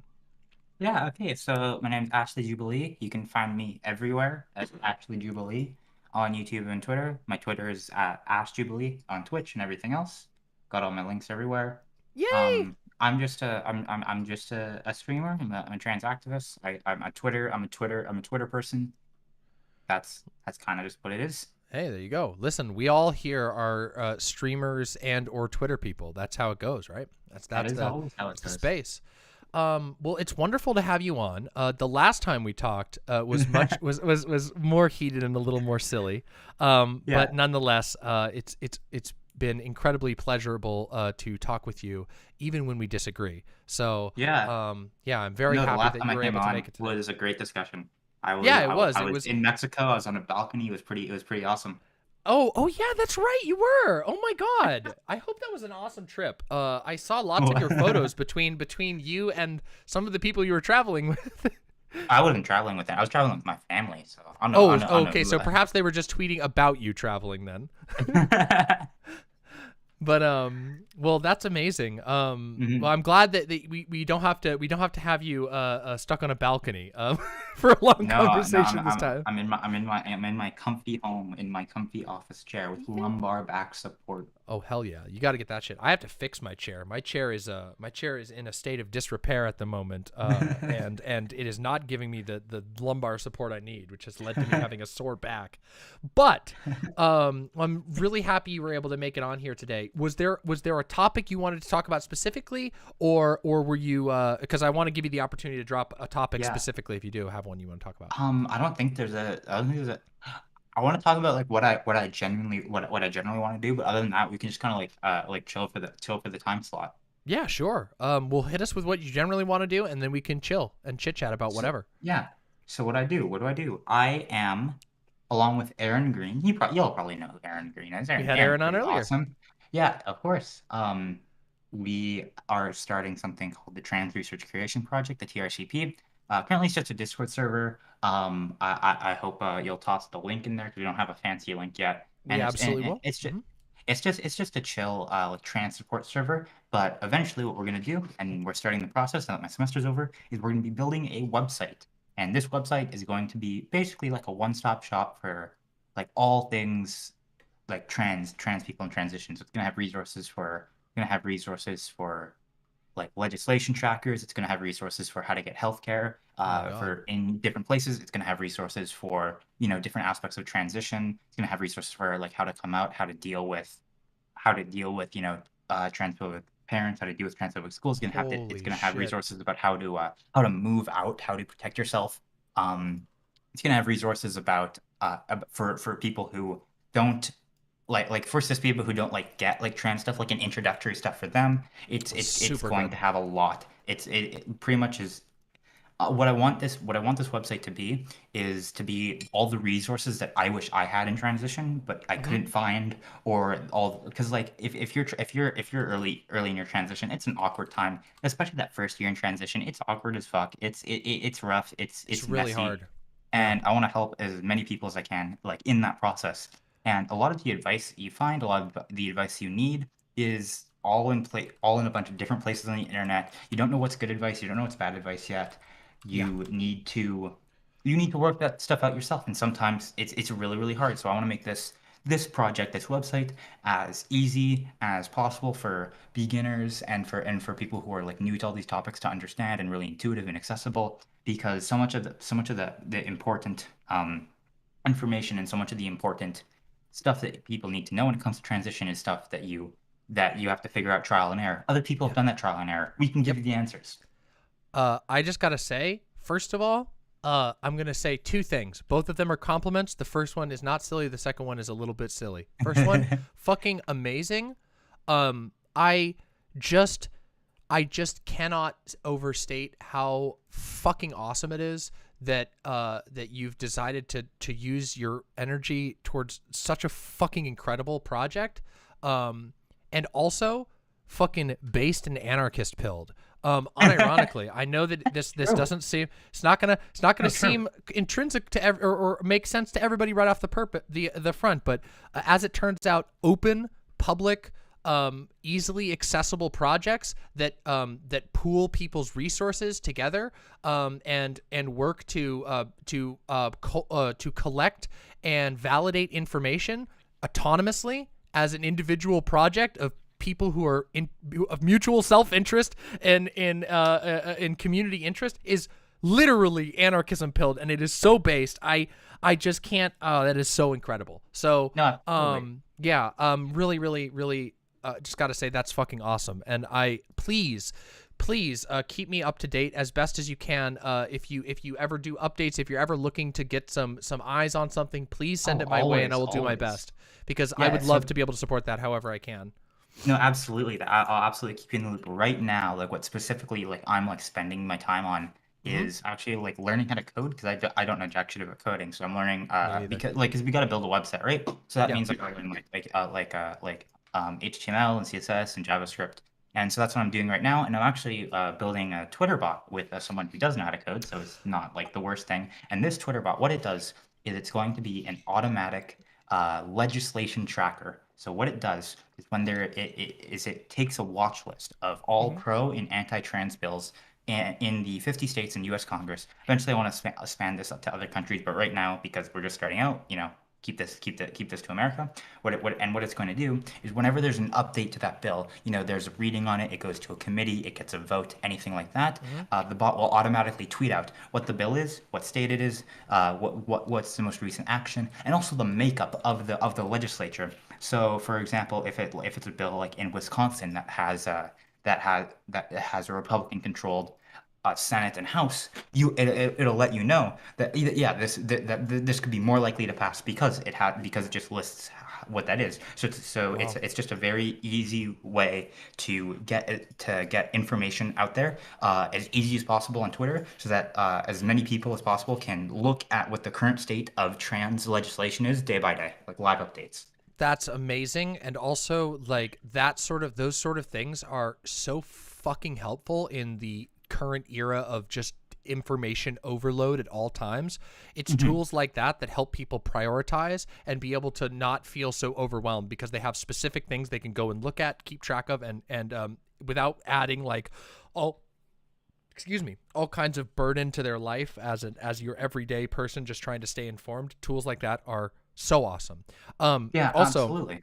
I'm sure you have plenty of resources at your fingertips, but if you should ever need any assistance on your website, please feel free to swing by our Discord. We have a programming pit that there are surprisingly quite a lot of programmers in my community, perhaps not surprisingly, and a lot of people in my community have been able to find guidance, cool, helpful links, tips, literally just like, how do I do this? And somebody can show you.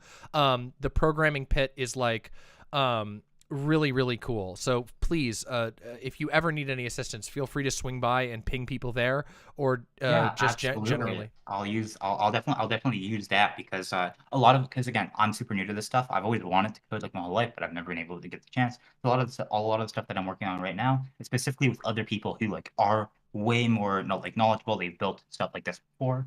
So I'm learning a lot. I'm learning a lot, and it's a lot of fun. But I still need that help. So having I'll definitely be spending like quite a bit of time in there, because I'll absolutely need that help to build a website that looks functionable and accessible and all that stuff.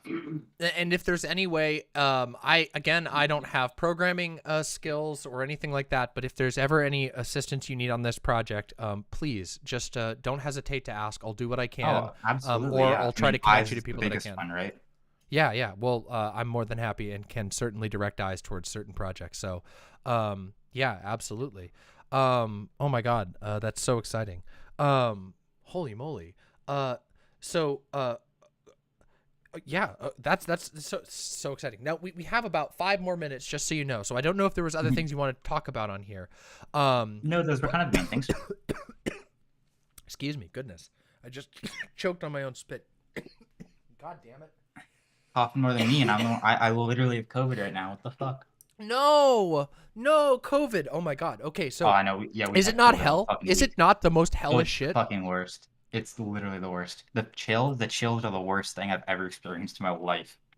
Holy fuck! It was so bad. I was like, not only did I have like internal body temperature fluctuations, but I was so fucking cold, and then I would get under a blanket and I would start just sweating instantly. It was I know. Horrible. Fuck COVID. It's the worst. My bones would literally be like in a freezer, and my skin is like drenched in sweat. It's the worst. Miserable. So yeah, guys, first of all, COVID hasn't gone anywhere. It's just that the world has sort of collectively given up. Please be careful and safe. And secondly, when and if you inevitably get COVID because of the fact that the world has more or less given up on itself, I'm sorry for you. It sucks. Take it easy, and please give yourself the time you need to recover, because the brain fog has not fucking ditched me even still, and I hate this shit. I fucking hate that shit. Makes me feel so slow. I got COVID. The day I got COVID was like my second last day of classes. If I had COVID like earlier in the year, like when it was like even bigger on crunch time, oh my God, I could not imagine. Yeah, holy shit. Yeah, when we got COVID, so our household got COVID in like mid-January. Yeah. And it was like, not only did I disappear from stream, a lot of viewers will remember when I was just like, sorry guys, I can't do this. But it fucking decked me for like 2.5 weeks. Like even after the initial sickness was gone, not only did it like completely fucked up my sleep schedule, but also just the exhaustion even after I had recovered was so bad. I'm so sorry. I really hope you start feeling better, and I'm sorry you had to deal with that. It's all good. I'm starting to feel better now. I really appreciate you coming on, even though you were sick. No, all good, all good. I haven't. No, I haven't streamed in a while. I think I had a. I think I've streamed it twice in the month of March. Like since my trip from Mexico. Because of being in Mexico, then crunch time for finals, and now getting COVID. That like the day my classes end, I get COVID. So it's another week where I've been able to stream. The only 2 streams I had last month. One of them was the 24-hour charity stream that I did. Which is a poggers? Yeah, we like raised first... $2,700. I've never played a Dark Souls game in my life. I played Elden Ring for 27 hours straight. Okay, well, good choice. Elden Ring is awesome. Elden Ring's pretty fun. I have played. I talked about my playtime in Elden Ring. I have 332 hours clocked in Elden Ring. Yes, it's a problem. No, I'm not going to fix it. I love it too much. I'm a huge Souls fan, but oh my god. But first of all, congratulations. That's an awesome amount of money to raise. Secondly, also props for doing a 24-hour stream. I have planned to do one, and it has failed in the past. And then I'm like so intimidated by the idea of being on stream for 24 hours that I don't know if I'll ever be able to pull off anything like that. But props to you for doing that, because that's more than I can handle. No, it was a pretty fun. I think the only time where I wasn't on stream, I think I took like a 10-minute break to go lie down for like I took 10 minutes like in the morning. It was just I was just like, please, I just need a little rest of eyes not directly on the screen. Sleep. But it was a bunch of fun. I had a lot of my friends over. I had like 3 of my friends over who are all huge Dark Souls fans, all in the apartment, who were like guiding me because I'd never played a game like this. I like story games and puzzle games. Like I'm playing through Steven's Sausage Roll right now. It's like one of my favorite games. What's it called? So these are the games. Steven's Sausage Roll. It's oh my god.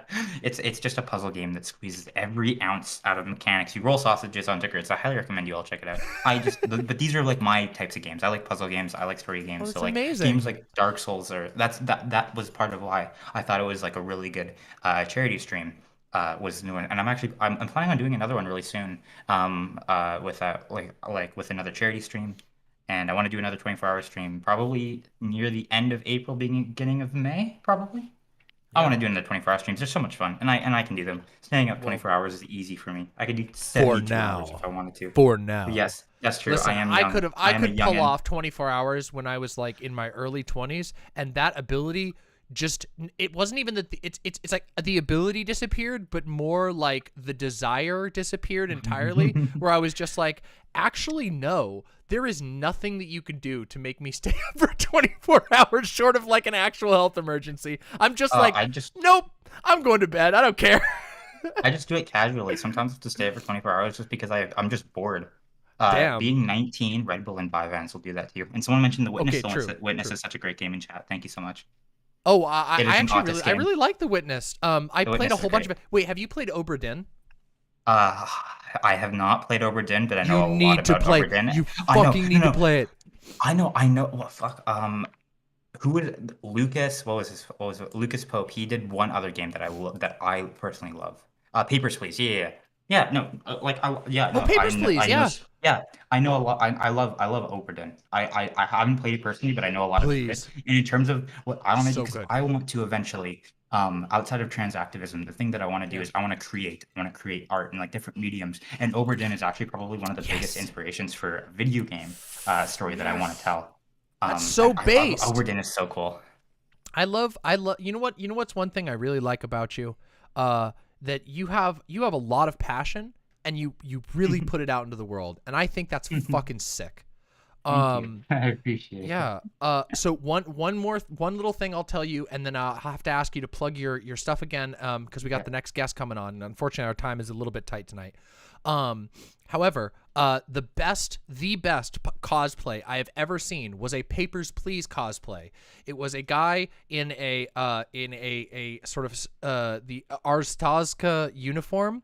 And he was walking around with a box strapped that ran, like the straps went over his shoulder, and he had a box around him. And he would walk over, and then he would kneel down and fold open the box, and it would inside of the little area he had a table and stamps and little fake passports that he could give to you. So if you walked up and talked to him or approached him, he would just lean down, kneel down, and then pop open the box and go dunk, and then he was handing out little denials and approvals to people at the convention. This was at PAX East, so many years ago. Amazing. So cool. That's so amazing.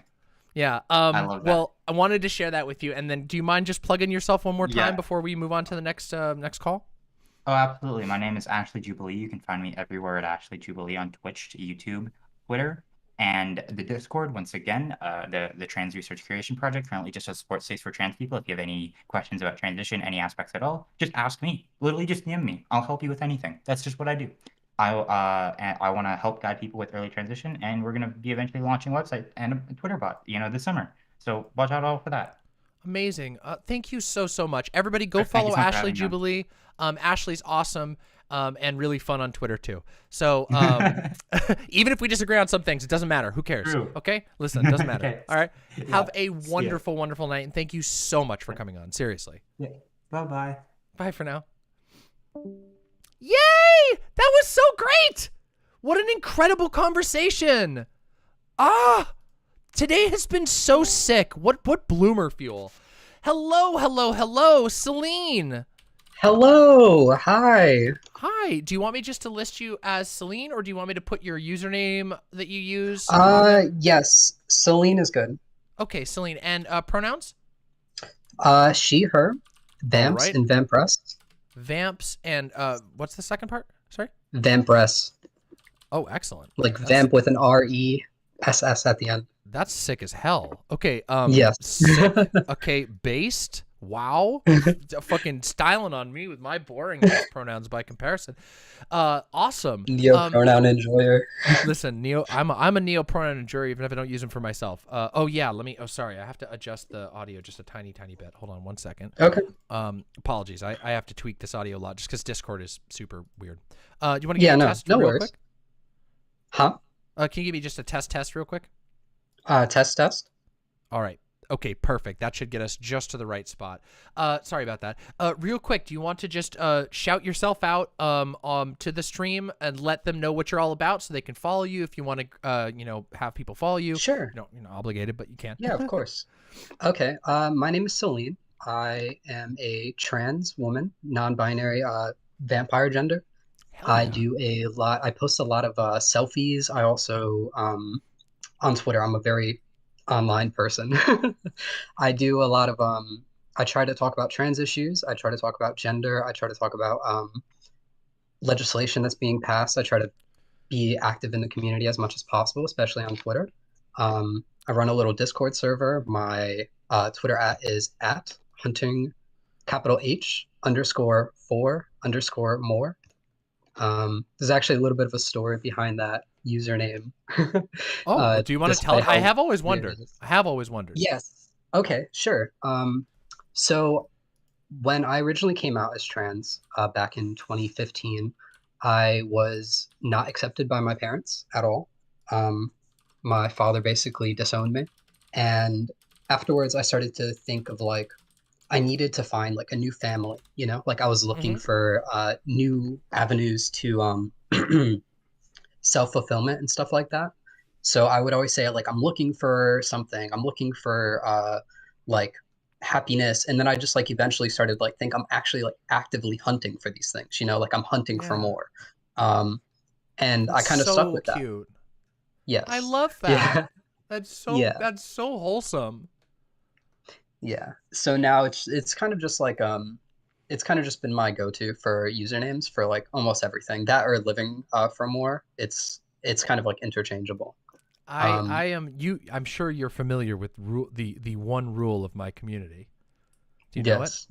Do not discourse on Twitter. Well, wait, that's don't IMS. die. That's IMS code. Yes. No, IMS code is separate. That's not a hard rule. Yeah, That's yeah. a hand. Yeah, do not die. There you go. So Yeah, real. listen, living for more and hunting for more, both of those are in line with rule number 1 because you can't do either of those things if you're dead. So for sure, yeah, we have a shared philosophy on that front. Yeah. Well, thank you so much for coming on. Of course, yeah. I've actually I've been a fan of yours basically since you got big in leftist debate sphere, and I was Thank you. Listen, and despite that time. the constant demonization, pun intended, I really thought that you were at least speaking your truth in your mind, and you were very active and vocal about your views. And I think that's something that's like extremely admirable, Thank you so much. And I agree with like mostly everything you say. So like it's well, I'm sure we could find some things to disagree with if you wanted. yeah, there's a little bit of confirmation bias for sure. But yeah, when I originally came, so I was stealth for a while after my dad, like I said, didn't allow me to transition. Yeah. And I recently came back out like late 20 or mid 2021. And I was having a lot of dysphoria and issues like waking up and getting out of bed. And I would always tune into your streams. And I remember this one time I like voiced like, I don't know if like I can get out of bed.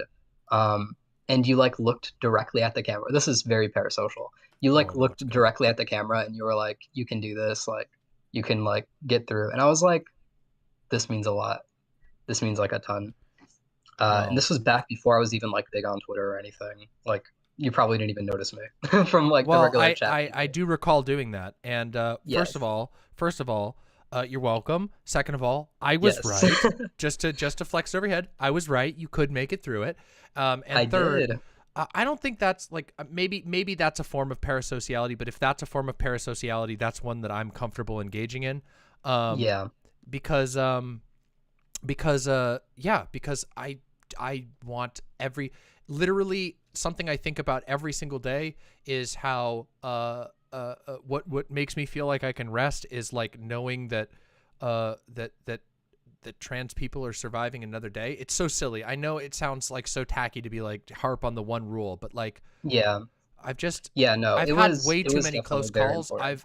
There's been so many people, like so many of my trans friends have like I don't want to make it dark, but like Yeah, there's been a no, lot no, of it's suicide. fine. There's been a lot of suicide Yeah. in my extended community, and I don't Yeah. want any more of that. I don't want any more of it. Yeah. I don't want to ever see another one ever again. I know that inevitably I will have to deal with it again, but I never want to. I never want to see it again. I never want to see another trans person attempt or take their own life. I don't want to see it. And so 100%. I completely agree. Obviously.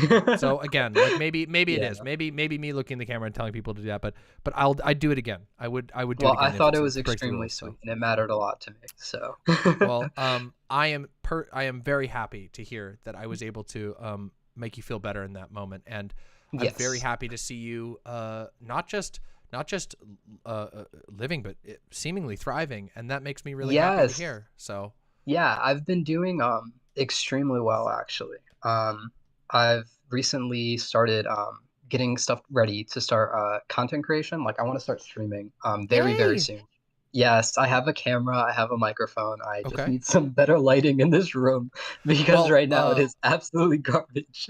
if I could make a recommendation, I obviously this is not going to immediately sound great, but Amazon, no, but there are a couple of really cheap studio light kits that you can get from Amazon.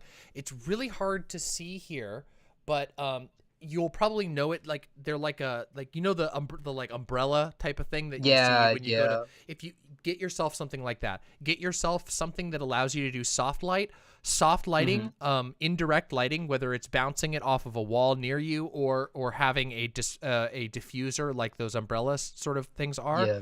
is the secret to like having reliable stream lighting. My lighting setup is incredibly jank, but also works and has worked for a long time. And Yeah, it looks like it works well. You're perfectly lit to me, at least. Oh, thank you. There's some Yeah. things I want to tweak and upgrade over time. Mhm. I'd like to have two full soft lights so I can control it a little more. But I've been working with Yeah. this basic lighting setup for almost 2 years, and it cost me like $30 to get those lights. The little like Oh, that's cheapo perfect. Amazon soft light like little umbrella kit is like Yeah. it is so helpful, and it is basically all you need. And then also like there's a book. God, there's a really simple book. I can't even remember what it's called off the top of my head. I think it's called literally like the absolute beginner's guide to film lighting or something, and it's like a $10 paperback brown book, and it will give you all of the basics to understanding like the basic principles of film lighting. And that Yeah. will teach you everything you need to know, basically ever, to do anything unless you decide to go like Germa and like do really complicated stuff like on stream, you will be fine. I don't think I'll be going full Germa. Yeah, I was gonna say you only really need a basic level of lighting to like make your stream look good. So yeah. Yeah. I've been like extremely lucky. I don't know. Like when I take my selfies and stuff, like I don't really worry about lighting, and it kind of just works anyways. Yeah.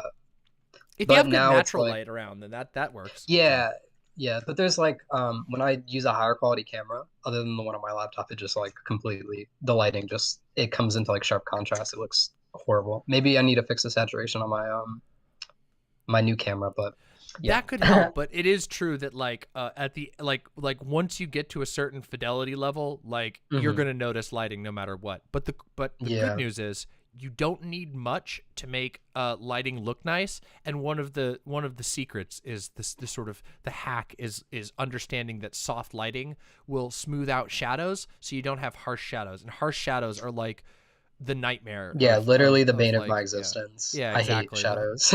Yeah, the harsh shadows are what you want to avoid all the time. And yeah.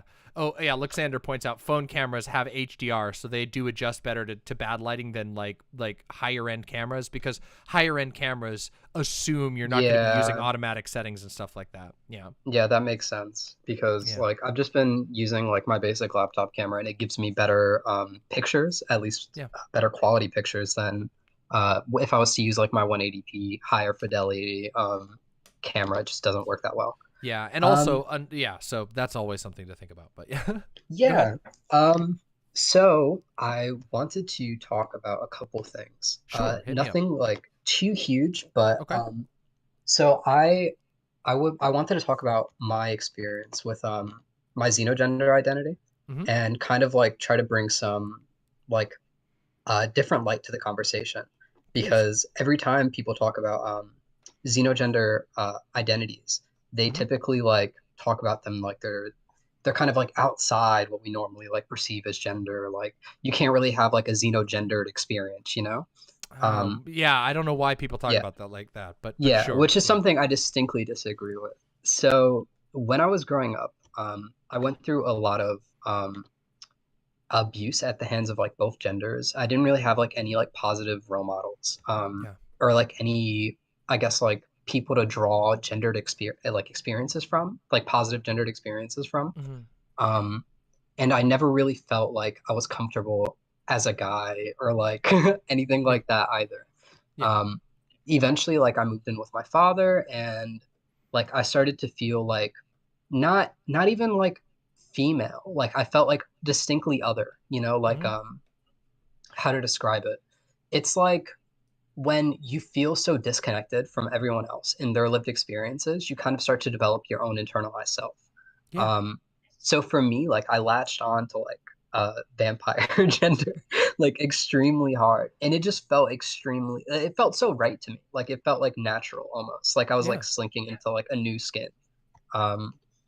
And it feels amazing. And I feel like I have like dysphoria about like not having like vampire kind of like gendered like things. Like I don't have fangs, you know, like stuff like that. Yeah. And I feel like that's like, it's very, people like never talk about things like that, you know, like they're always like, oh, when I was like 5 years old, you know, like I had a distinctly like female gendered experience. And that's like common for trans femmes, at least, you know, but like nobody really talks about like NBs, you know, or at least like xenogender non-binary identities, and how that you can have like a very gendered experience even outside of the binary, you know.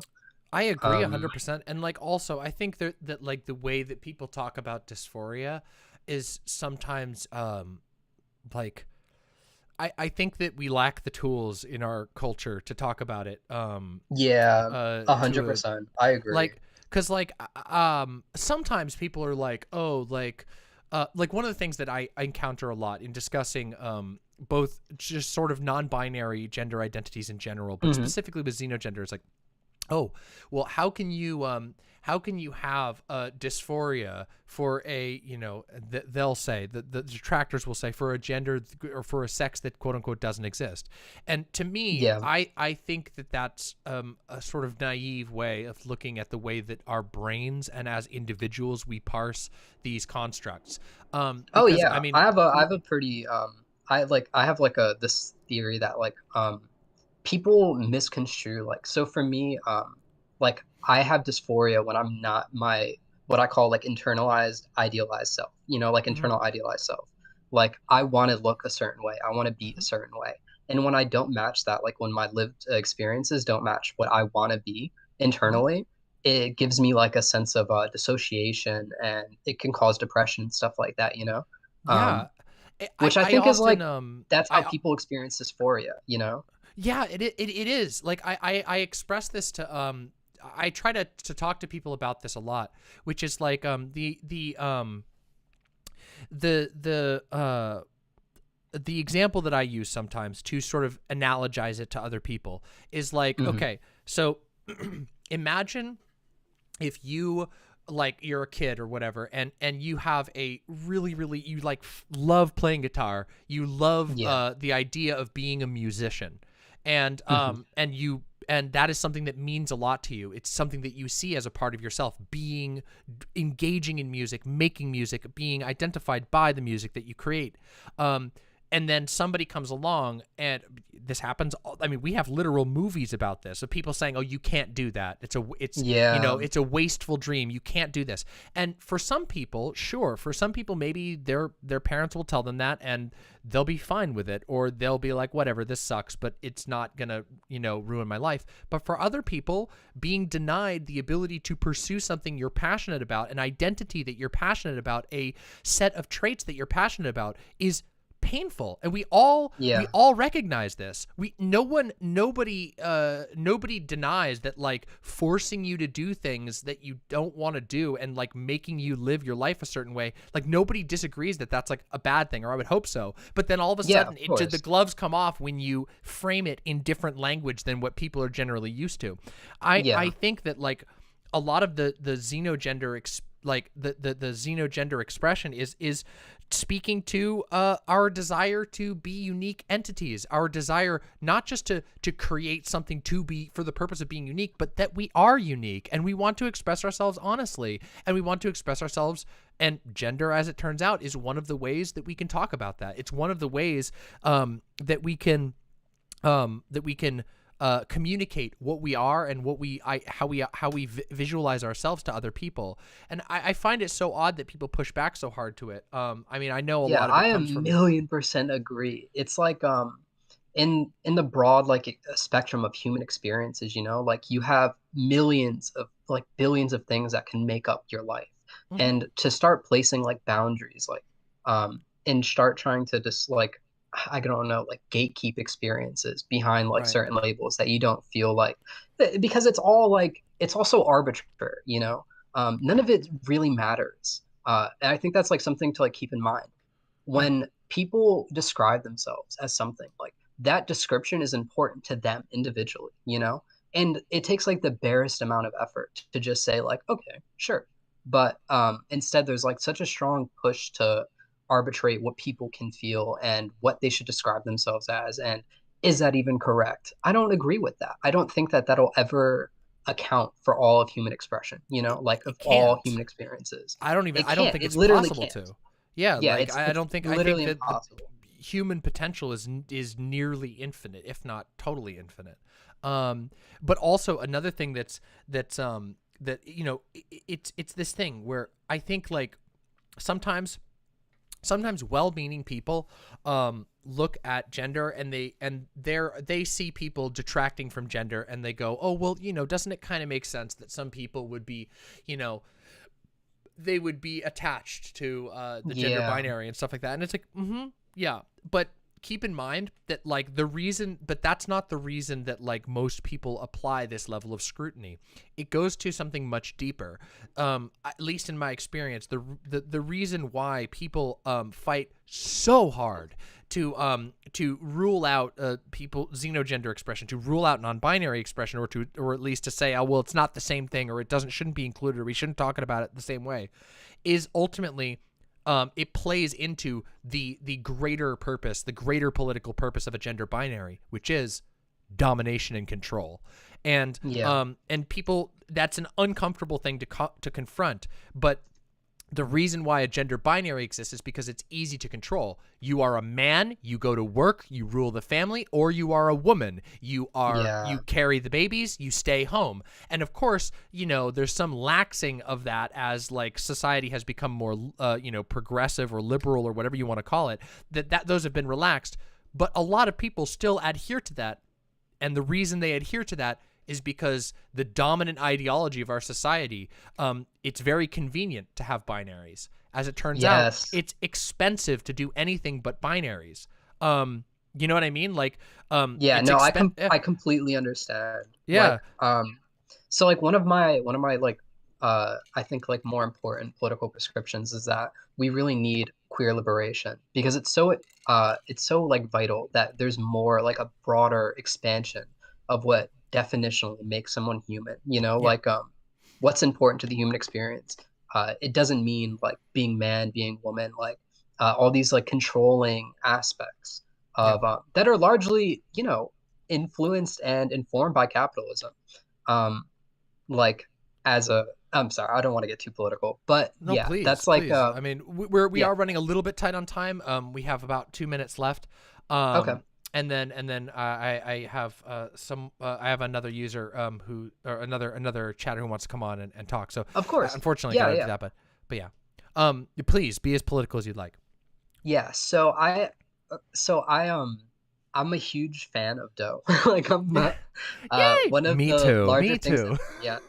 One of the larger things that put me onto anarchism is Doe's theory posting on Twitter. Oh my God. I was just like, yeah, I like you read theory? Yes, I also follow Doe. You know, like. Well, like, I mean, recently, Doe has stepped back from its main account. But it's still if you don't follow its private, it still theory posts on its private frequently. I myself have of course learned. I mean, one of the first big conversations I ever had about anarchism was on this very channel a long time ago with Doe, and you know, Doe is so passionate about and also so non-judgmental about how people approach this stuff. Like, obviously, Doe is willing to speak its mind, but it's like it's so gentle in the way that it approaches, and it just encourages people to read and enlighten themselves. And I'm really happy to hear that like it's had a good effect on you as well. Yeah, it's like literally one of my largest inspirations. Yay! I will make sure I pass this on to Doe for sure. Yeah, I want to get as large as Doe's account through streaming and content creation, and then just start theory posting. Listen, it comes with its downsides, but hey, you'll be teaching a lot of people, and I can tell you from personal experience that you're hardly the only one who has been inspired by the way that Doe does things, and I know that Doe struggles with seeing that, but I also think Doe is spectacular in that regard. We have to wrap up now, but would you mind just plugging your socials one more time? Sure. My name is Celine. My user Twitter name is hunting_for_more. I post a lot of selfies. I talk about trans issues and queer content. I do a little bit of NSFW on an alt account. That's a little bit up and coming. I might start an OnlyFans. I also might get into content creation of other varieties. I'm kind of a very out there person right now. Just trying to figure myself out in the space. Well, Celine, thank you so very much for coming on. It was a genuinely wonderful conversation.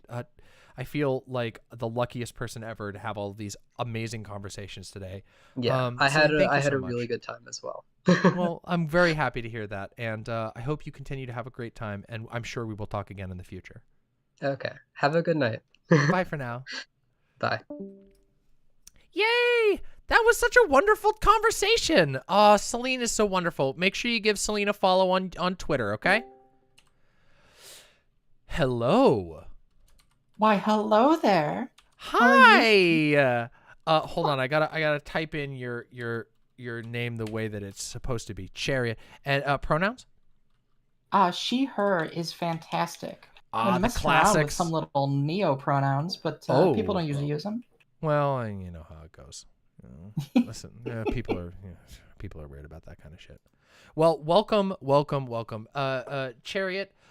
Please plug your channel, plug your socials, and let people know what you're about, and then we can jump right into it. Hi, everybody. I am Chariot TV, or Chariot, as the case may be, as it is spelled. Chariot on YouTube, Chariot TV on Twitter and Twitch. I really enjoy politics and video games and stuff. Don't we all? And yes. I have had such a fantastic time getting to know a lot of you in these communities. My experience has been that because of how these spaces have been built up recently, actually, Twitch is a very welcoming community. Yay! Wait, your Twitch experience has been welcoming? Yeah! Yay! That makes me happy. That means things are getting better. Nature is healing, everyone! Yeah, unfortunately, the same cannot be said of Twitter, but that's what it's for. Twitter's... We know. We have the IMPS code for Twitter. Fucking Yeah. Twitter. Yeah. Well, thank you so much. Welcome to the show. By the way, I have one thing to thank you for, which is for like mildly cumtown pilling me. And by that I mean just keeping my mind open to some of their funnier stuff, even though they are definitely some problematic motherfuckers most of the time. But this morning I was extremely struggling to wake up, and I had in my recommendations from after our previous conversation a Cumtown clip about where they were arguing about a breakfast sandwich and whether they had violated the podcast culture by refusing to buy Stav a breakfast sandwich when he asked. They follow up and they call the place while the show is live. They literally call it live. I was laughing so hard. It was the godsend I needed. I needed to laugh about a bunch of podcast boys fighting each other over whether they had broken the brotherhood of the fucking podcast code because they didn't get somebody a breakfast sandwich. And it was amazing. And by the way, Stav was 100% in the right there. Sorry, 100%. Yep, it was true. Avoiding the fucking not getting the sandwich, big mistake. So yeah, I just wanted to thank you for that before we got any further. Yeah, Cumtown is a gift to comedy. It's so funny because I remember the first introduction I had to it, I just wanted to see what it was about. So I YouTubed like Cumtown and just watched the first clip that came up. And it was just like 5 minutes of Nick saying he wanted to kill Amy Schumer. And I was like, this isn't very funny. This isn't very funny. Is Cumtown where Xanderhall is from? No, that's where Xanderhall is headed. Okay? Listen. Yeah. If Xanderhall becomes the fourth cum boy, I would honestly be happy for him. Well, he's been taking the cum pills. He'll get there eventually. Yeah, that's true. Oh, I hear that you had some. Okay, so I'm not gonna lie. This might come across as weird, but the other night I received a DM in the middle of the night that said there was a debate going down on your stream, and I looked at the clock and I was like, it's 3:30 a.m. Who the fuck is debating at 3:30 a.m.? And sure enough, it was your stream with MxVivianWulf and Vosh, and I was like, what the fuck? What did I slip into an alternate universe where people fucking do political debates at 3 a.m.? So that was I was surprised. I'll say that. Let's put it that way. That was I've been streaming pretty frequently, at minimum every other day, if not every day. And damn. That was like a 12-hour stream that I started at like 6 p.m. So Jesus. So you went for a fucking long time. Yeah, I'm on the 7 sun came hours up. right now, and like the thought of going for 12 hours makes me unironically want to just turn into a pile of dust.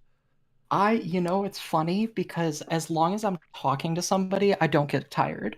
So I was sitting there having a good time. I was like, we're at like 6 or 7 hours, and MxVivianWulf was in the chat. and said that they wanted to come on, and I was like, oh yeah, sure, 30-40 minute conversation. I had the same thing happen with a few days before that with Lady Raincloud, All right.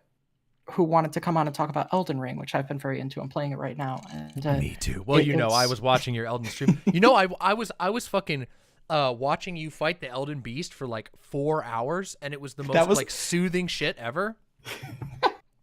That was like a 6-hour stream, and it was just the Elden Beast. That's how long it took me to beat it. I mean, Elden Beast is a fucking piece of shit. For me, it's the hardest boss, and it wouldn't be if I didn't have to fight Radagon before it. But yeah. Listen, the Radagon fight is great. The Elden Beast fight, music is good. Don't like the Elden Beast, but let's not. I don't want to spoil or fill everybody's ears with more Elden Ring. All I do is talk about Elden Ring now.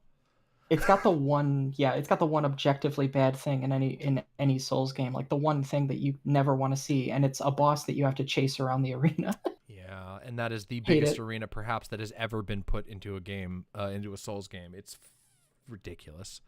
He's just like, I'm gonna swim to the other side of the map, and you're going to fucking do the Mr. Krabs sound effect while you just slowly patter across this entire lake. Anyway. Oh yeah, the sound Mr. Krabs makes with his little feet. I like that. Yeah, I had Lady Raincloud on to talk about Elden Ring, and that was about a good 40 to 60 minutes. And then at the end, I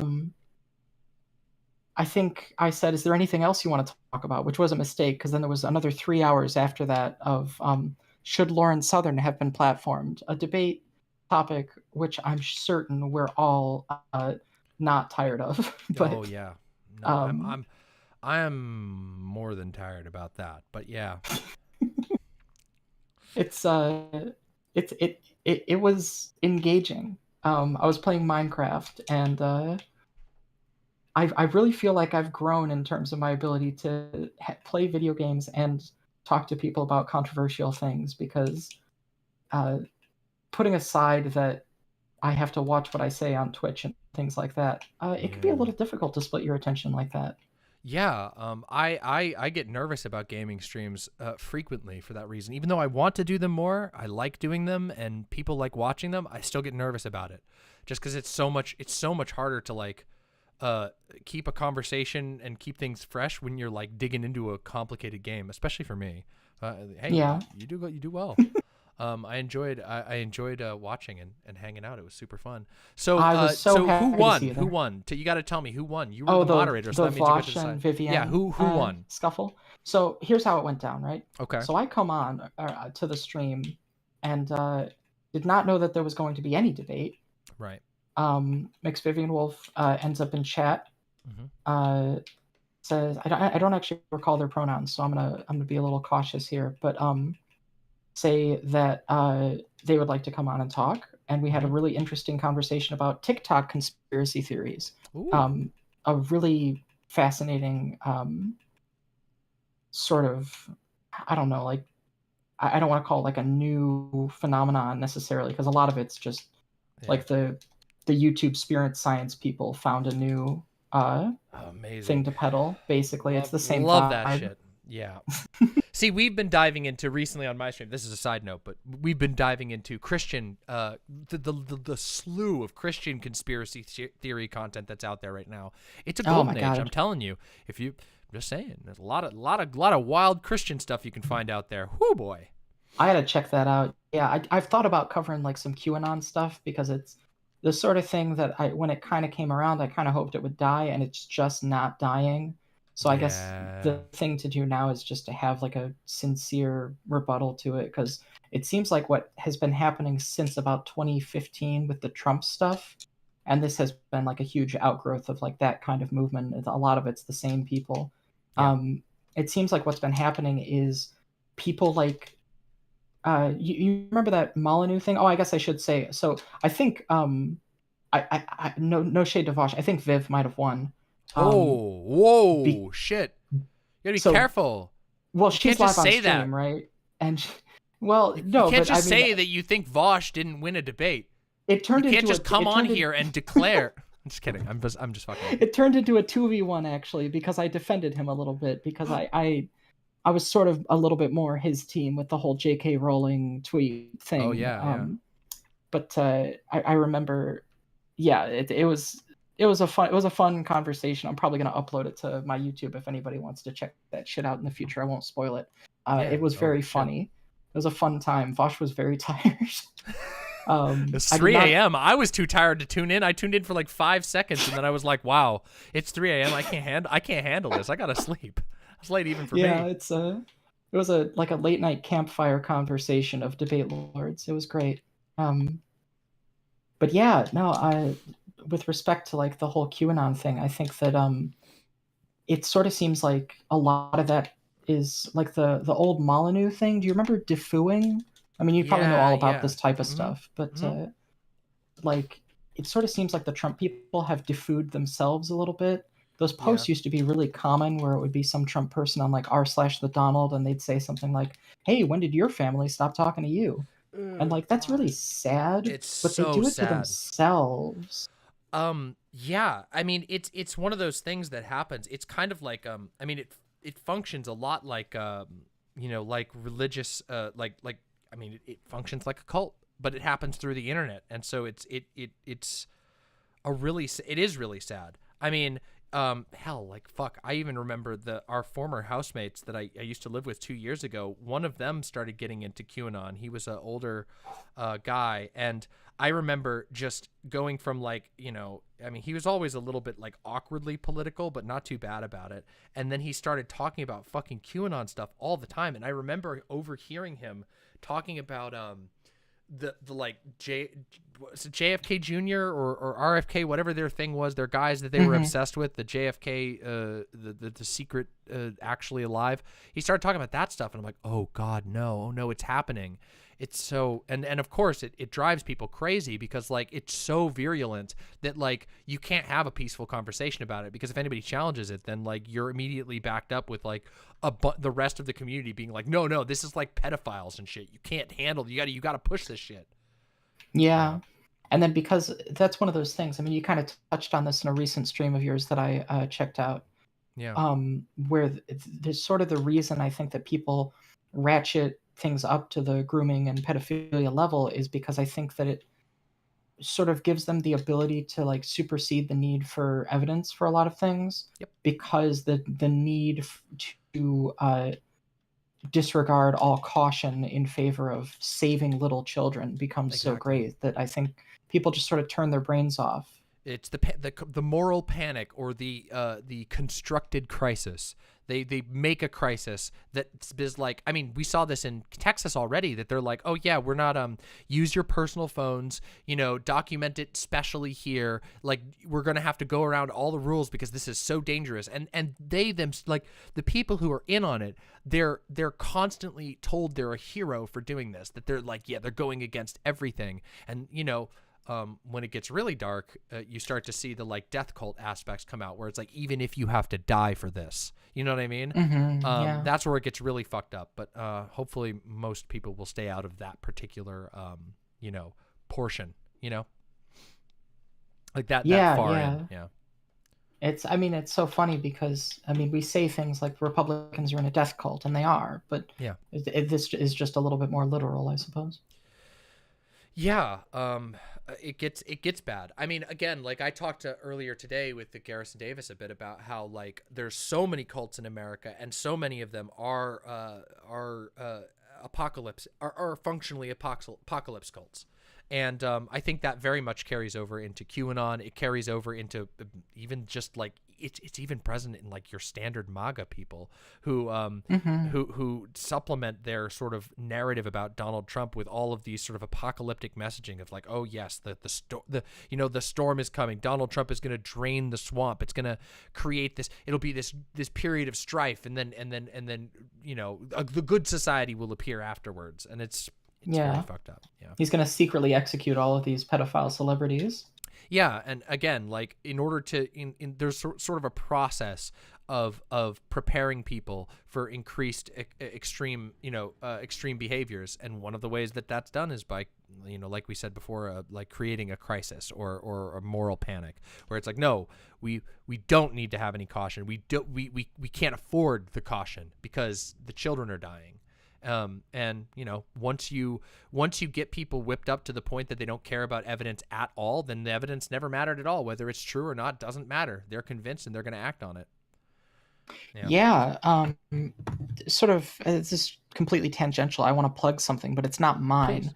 Yeah. There's a video that just came out. Keffels released a video, I think just earlier today. I watched it. It's 20 or 30 minutes. And it's about that whole Catboy Ranch thing that unfolded on Twitter. People may have sort of absorbed some of that through osmosis. But if you're ever interested in looking at that video is just, you in particular will get a lot out of watching that, and your audience might too. Okay.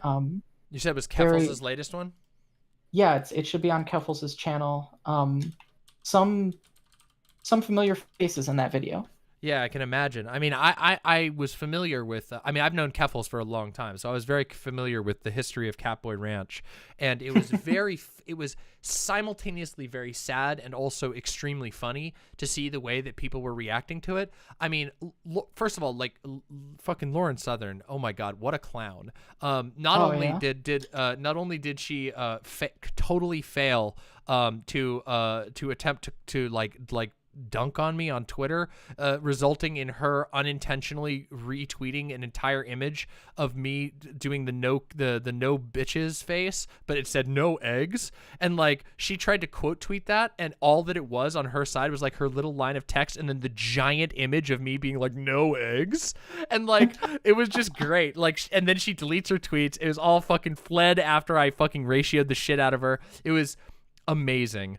And then, like, of course, there's this, then she jumps in on this Keffel stuff where she's like, oh yeah, it's a cat. Have you heard of this Catboy Ranch? It's like, they literally cannot like, first of all, they don't have any incentive to ever be good faith at all or charitable at all. But like, people who knew what Catboy Ranch was, a fucking gigantic meme subreddit, or not subreddit, meme Discord, and meme account. It's just like, I'm sitting here just like, oh my God, they're actually going crazy. And it's going to be so funny when the truth starts to bubble out, because people are going to be like, wait a minute, this was just a bunch of people posting like fucking femboy Wojak memes endlessly for hours, for months. It was just a giant memes channel. Oh God, it's so funny. And they're like, no, this is a grooming operation. They're literally ranching catboys. The catboys they've been gathered up into a kennel down in Texas, and there's cowboys that are making the catboys have to walk from side to side, and they have to be fed out of a trough. And it's just like, based. Yeah, okay. Damn. Yeah, sure. All right. That's really funny. With that situation, this is a light spoiler warning for that video, but one thing that happens is that it turns out that one of the people who was pushing that very hard, that this was like a center of grooming of minors, was somebody who, and of course the proof for that being that there were cat collars and things like that, and then the allegation that some of the people there were minors. So it's kind of a little bit of almost like a kink thing as well, slid in there, a little anti-kink action going on. One of the people who was so into pushing that might allegedly, according to Keffels, have been one of the people who made a collar in the server. Who would theoretically, therefore, by her own logic, be a pedophile, which is very funny. It's like such a little chef's kit. There's so many little moments, you know. I'm not a big fan of drama, but you got to savor the little ironies in life. I love it when my opponents step into dog shit and I get to make fun of them. Nothing makes me happier than seeing people that I don't like fail. And you know, it's always great for me to see people like Lauren Southern fail. Even when it's such a strange fail as calling out a meme Discord for being a actual Catboy Ranch, and then unintentionally signal boosting the person who did the thing that they're accusing the other place of. Like, okay, yeah, listen, it's weird, but guess what? I love it anyway. So. It's I've become such a Keffel stan recently. I got into it with One President Sunday quite a bit. Did you? Oh yeah, I've been debating whether I should put that segment on the channel because it got. Wait, did you debate Present Sunday on air? No. Oh. I did not have him on, but we went back and forth a lot on Twitter, and then I covered it on okay. my Twitch. You have And to send that to me. I got a that. little mean, because which is the one reason why I'm thinking about maybe, because usually I'm not that mean with people, you know. When I disagree with people, usually it's like, well, you know, the worst I'll say is I think that's a dumb idea or something. Yeah. But you're so much nicer than me. I'm so mean. I'm really mean. I called vegan I got games a real child mean abuser. with Sunday. I said some very not nice things. Because I was so nice to him for the majority of that interaction, and he got mean first. It's Mom, he hit me first. Like I remember he him drew first being blood. really fucking weird on the Keffels ratio shit, just being like, "Oh, what the hell's wrong with you? You're cheapening discourse," and I'm just like, "Okay, bro." Yeah, wonder what he thinks Twitter is for.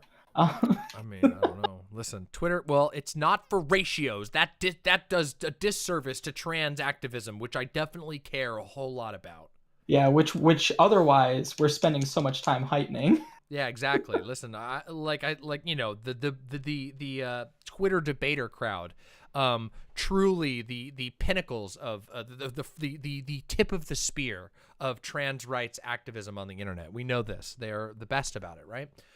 I've heard a lot about how the people who are against things like kink are actually doing it for the acceptance of our community. I've heard quite a bit of that. And for people who don't know me very well, the Kink at Pride thing, I've just been on every week of every year for years now. I've been talking about it.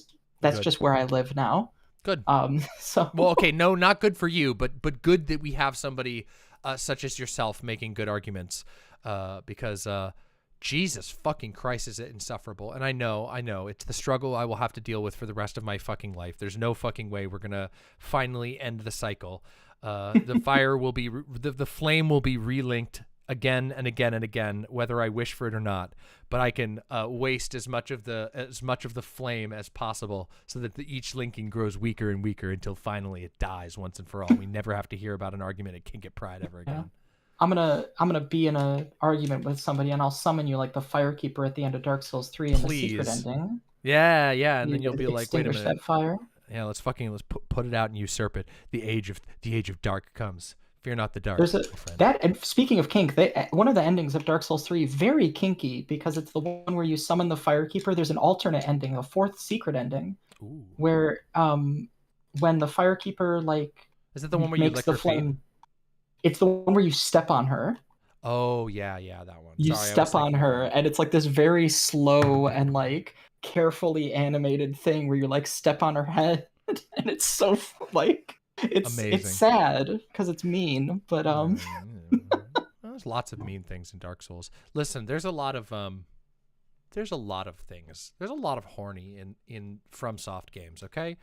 And the thing that I like is that it's very kink friendly, because people who let's say people who have a broader or more complicated understanding of sexuality will immediately see how horny every single FromSoft game of all time is. But everyone else is just like, I don't get it. What's horny about skeletons and dragons? And I'm like, yeah, you know nothing. You know nothing. Just wait. You'll see. You'll understand someday. Yeah. When you meet the skeletons, that their bodies are literally attached to like the spokes of wheels. And they're, you know, clumped up in balls, like pushing each other along the ground. Listen, when you realize that one of the main storylines of Elden Ring is a literal god, or a demigod, fucking basically doing the bank robbery for his partner's SRS, but in fantasy terms, then you go, oh wow, and then you get the third eye opens and you realize what it's all about all along. That's right. Moog, best husband. Moog, best husband. I don't care. Anybody can get mad about it. Everybody's mean to Moog. Everybody shit talks him. But that motherfucker loves the shit out of Mikola, okay? Don't you ever fucking tell me otherwise. That motherfucker did a heist to support his fucking wife. Okay, He his was trans gonna- wife. He was gonna make. Yeah, he's gonna completely remake the world. I mean, how much more romantic can you really get Well, than I mean, that? how much more romantic can you be? But by freeing your currently in transition wife from the oppressive clutches of her insane, now insane sister, who is holding her prison in the bottom of a tree. How much more trans and how much more of a great love story can you get than that? Okay, I'm sorry. Yeah. I just want to date the type of guy who goes above and beyond. That's the type of shit that really butters my egg roll. Literally, that's what I'm fucking talking about. Yeah. So, well, Chariot, we are coming up to the end of our time that I have available. It looks like, interestingly, Vivian is going to come on after you. Really? So, yeah, looks like Vivian's going to come to do the victory lap. But I wanted to say, first of all, thank you so much for coming on. I always love chatting with you. You're really funny and nice, and also really smart. And also, please, can you shout out your channel and stuff one more time so that people can follow you and whatever? You guys should go follow and tune in for Chariot streams, because you might bump into me there even. Yeah, we're actually very close to 1,000 followers, and follows are free, so you just hit the little button. Yeah, so I am Chariot_TV, Twitter and Twitch, and then just Chariot. I should just make a Chariot TV on YouTube as well, but it's just Chariot on YouTube right now. Yeah, if you search Chariot, it's great branding. It's all me. It's just 100% me. And then one It's a Luxander little bit video. hard to type and remember the swap outs, but it is fucking catchy. You have a very catchy name, and also you get free advertisement all the time because I know a lot of people named Cherry, and so I go, this Cherry, not Chariot Cherry, this Cherry, or Chariot Cherry, and so you get your name drops constantly for free. So that's sick as hell. Yeah, that's the follow notifications are coming in. Thank you, friends. Yay!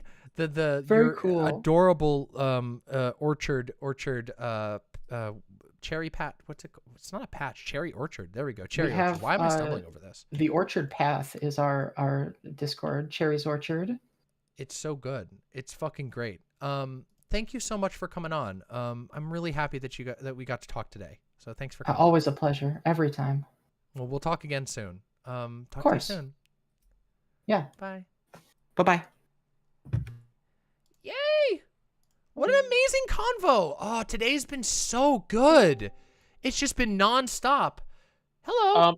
Not Viv just yet, Demon Mama. okay. It just I wanted to let you know, Viv is the last person on the schedule. Okay. And So after that, we're gonna open it up. that was my question. If you wanted to do community call-ins. Yes, I would like to do at least a couple of community call-ins. I would probably like to go for like an hour of community call-ins or so, at least. Maybe more, depending on how my energy is going. I know we're at like 7.5 hours, which is a lot, but I do want to get as many community call-ins as I can. So, you want to take the 15 minutes?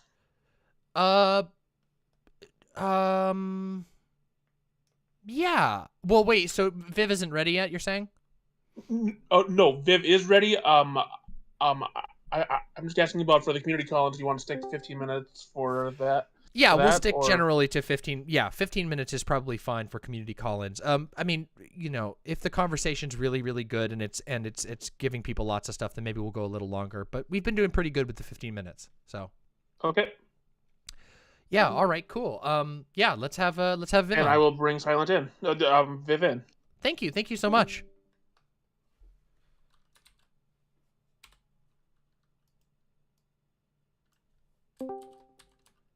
Wait. No. Hello. Hi. Hi. No, I'm kidding. It's all good. Everything's fine. Oh, okay. I thought you were just about to drop like a massive slur or something. How we doing? You right? I'm doing great. I'm glad to hear you're in high spirits today. That makes me very happy. I'm My very happy to hear anxiety is that. fucking off the chain today. Oh, but, don't like, be other than anxious. that, There's I'm nothing to be okay. anxious about here, okay? There's Oh, nothing what? to be anxious No, about. not on my about stream. talking to you. Jesus fuck. Like. Oh, no, okay. Well, I now just- I'm gonna make sure that you're just anxious. sort of- Now I have just fucking sort of- things to cancel you about. Just sort of general anxiety disorder, playing up today. How You said she, Are they for you? pronouns, right? Right? Oh, yeah, sure. Yeah. Okay, excellent. Whatever. I am doing great. I'm very happy to get to talk to you today. Today has been a wonderful day. I've had so many fucking cool people on. It's literally, the day's gone by in a flash. We're at 7 hours and 39 minutes of stream, and it literally feels like I've been going for like an hour.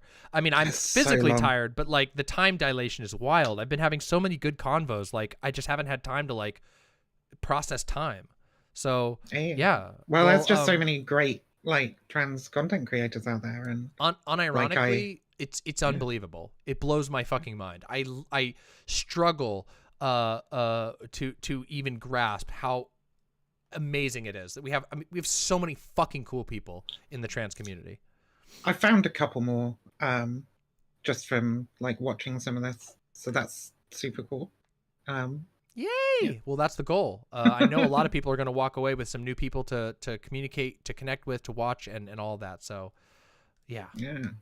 So, dunked on Vosh. Oh yeah, so you defeated fucking Vosh destroyed completely. I hear. Destroyed in the marketplace of. I wasn't really expecting debate. Like Vosh turned up in the chat, and I was like, oh well, Chariot's a small streamer, but I bet you I could get Vosh to come on if I asked him. Yeah, he popped on and fucking started talking. you did it. And we had a bit of a back and forth. But I wasn't really pushing for any kind of debate. It's just he kept saying things that I disagree with, and I'm very bad at keeping my mouth shut when I disagree with the things that people say. You know, that's true, but I also appreciate that. Honestly, I do appreciate that. I think that it's cool that you're as opinionated as you are. You know, we fucking bumped heads a million times, and I don't give a shit. I think you're great. So I'm glad that you're vocal and yeah. It's about sticking to your fucking principles, right?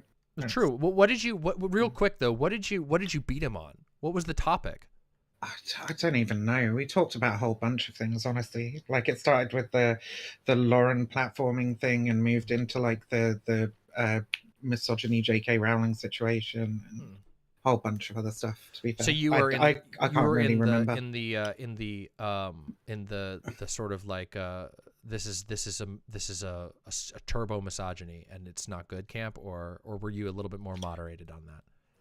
I mean, it's not like a turbo misogyny. I just feel like, and I think it's compounded on a general frustration that I have with like Americans and UK trans rights and turfism and stuff. Yeah. Which is that I don't think that Americans really understand the culture that is here in the UK regarding here in the UK. Trans rights are seen as being in conflict with women's rights, which is something that's like popping up a lot in the United States now because they're drawing from the UK. Yeah. But like that's embedded in the culture now over here, right? Like, and it's the main thrust of the argument. It allows people who are horrific, vile fucking transphobes to present themselves as like on the side of women's rights and feminism and so on, and be given a platform in the somewhat liberal media. When, you know, if they were speaking in like this about any other minority group, they'd be branded as far right extremists, you know. And I think that like contributing. So that frustrates me. I feel like Americans haven't paid any fucking attention or offered any solidarity to people in the United Kingdom as a general rule. I know some have, but like as a general rule, it hasn't really been covered by a lot of American streamers and so on. And I feel like specifically like an American cis dude coming into a conversation like that, making himself the center of attention, issuing out like a misogynist comment, which, as I said, plays into those things which are so much more embedded in our culture than they are in yours. That really frustrated me. And if he just dropped that joke and he was like, man, it was a dumb joke, you shouldn't be misogynist, guys, and just dropped it, it'd be fine. But I guess I got kind of frustrated by like the doubling down on it and the why are you having a go at me instead of having a go at J.K. Rowling. And I think one point in the stream he said something along the lines of like the whole online left is focusing more on me than they are on this thing. And I'm just like, this is a serious case of main character syndrome, dude. Like you're just getting criticism for saying a dumb fuck thing. and that's going to happen. And if you double down on it, then people aren't going to let it go, are they? If you just apologize and say, yeah, no, that was misogynist, that was bad, they probably would. But the idea that he was getting more press than J.K. Rowling because there was like a little mini Newsweek article or something is just fucking absurd, frankly. So it's just it's a little not accurate, but Anyway. you may have seen that I had, you know, I posted a thing about that whole about the whole extended actually I didn't post it on my main line. It was in a VOD, but I did talk about it a little bit, you know, and my thoughts on it, where I was you know, a little bit less concerned with the initial joke. I don't really like, it didn't really bother me. I thought it was like, you know, I think it's a misogynist joke, and I didn't think it was all that funny or whatever, but I also didn't think it was like super offensive or anything like that. But for me, a lot of it was just the how the response folded out and where I had some disagreements and stuff. Well, I mean, sure. I didn't say, come here I mean, to shit on Vosh, to be no, fair. I know you didn't. Just I'm not here for you haven't for a been. I Vosh just wanted to feud. give you, you know, I People- wanted to give you the right. You said, you know, Chariot said you won. You said you won, so I figured I'd give you the opportunity to gloat a little bit. And now it's like people are like, oh no, I don't got any beef with that. I don't care. I'm happy to hear that. Like, I don't have a beef. I don't have a beef with Vosh. I don't. Yeah, I don't didn't care. swap. He's just another rando fucking dude on the internet. I'm Well, very. all right. Well, okay. Yeah. You used to have beef. You used to have beef. Come on. We did You have used to beef. Yeah, you did. Definitely. We had beef for very personal reasons, but You did, like, yeah. You know, it's I mean, whatever. I remember I tried to make the piece. It didn't work out, but I tried. Yeah. And you ended up working it out on your own. You know. Well, I my just got- my I anime just got speech bored. was not necessary. I just got bored. Time goes by, you know, and you're just Yeah. like, I can't be fucked. Like keeping Yeah. up hostilities with like this person or that person or the other person. You Yeah. know, like Yeah, it I've got gets more tiring. shit to be getting on in my life with. Like Literally, I've issued my opinion on these events as they transpired. People know where I stand, and now I'm just gonna carry on with my life. You know, like, Yeah. I'm not gonna argue it for the rest of my life. Yeah, I can see that entirely. Yeah, I get fucking tired of extended feuds as well. If I disagree with somebody, whatever, we disagree, and then we go our own ways usually, but sometimes it doesn't work out that way. Yeah.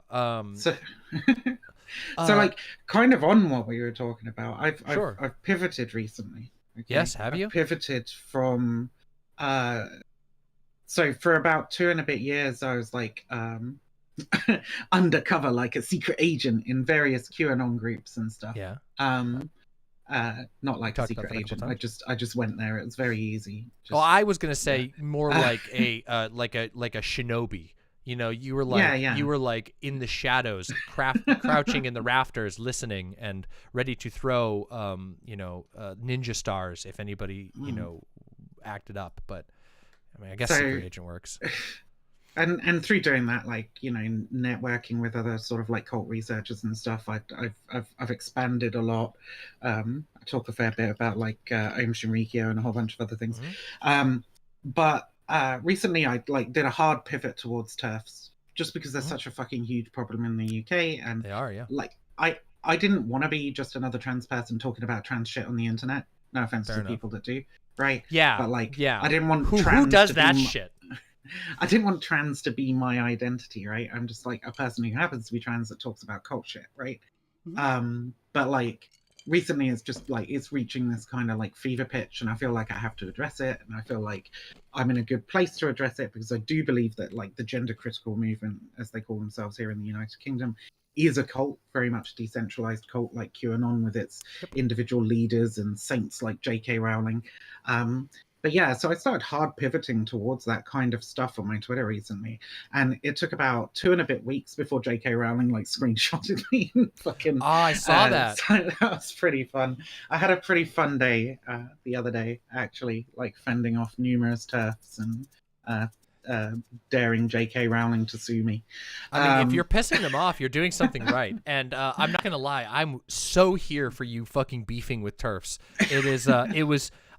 As you saw, I was in the retweets there, fucking getting some word out there, getting some imps in the comments. Love it, love to see it. Oh god, I didn't even see that. There were quite a lot of notifications. I imagine. So I didn't notice that. Sorry, I probably No, you're or fine. if I I'm just did, I goofing. think I might. I was liked doing it my and then part. just moved on.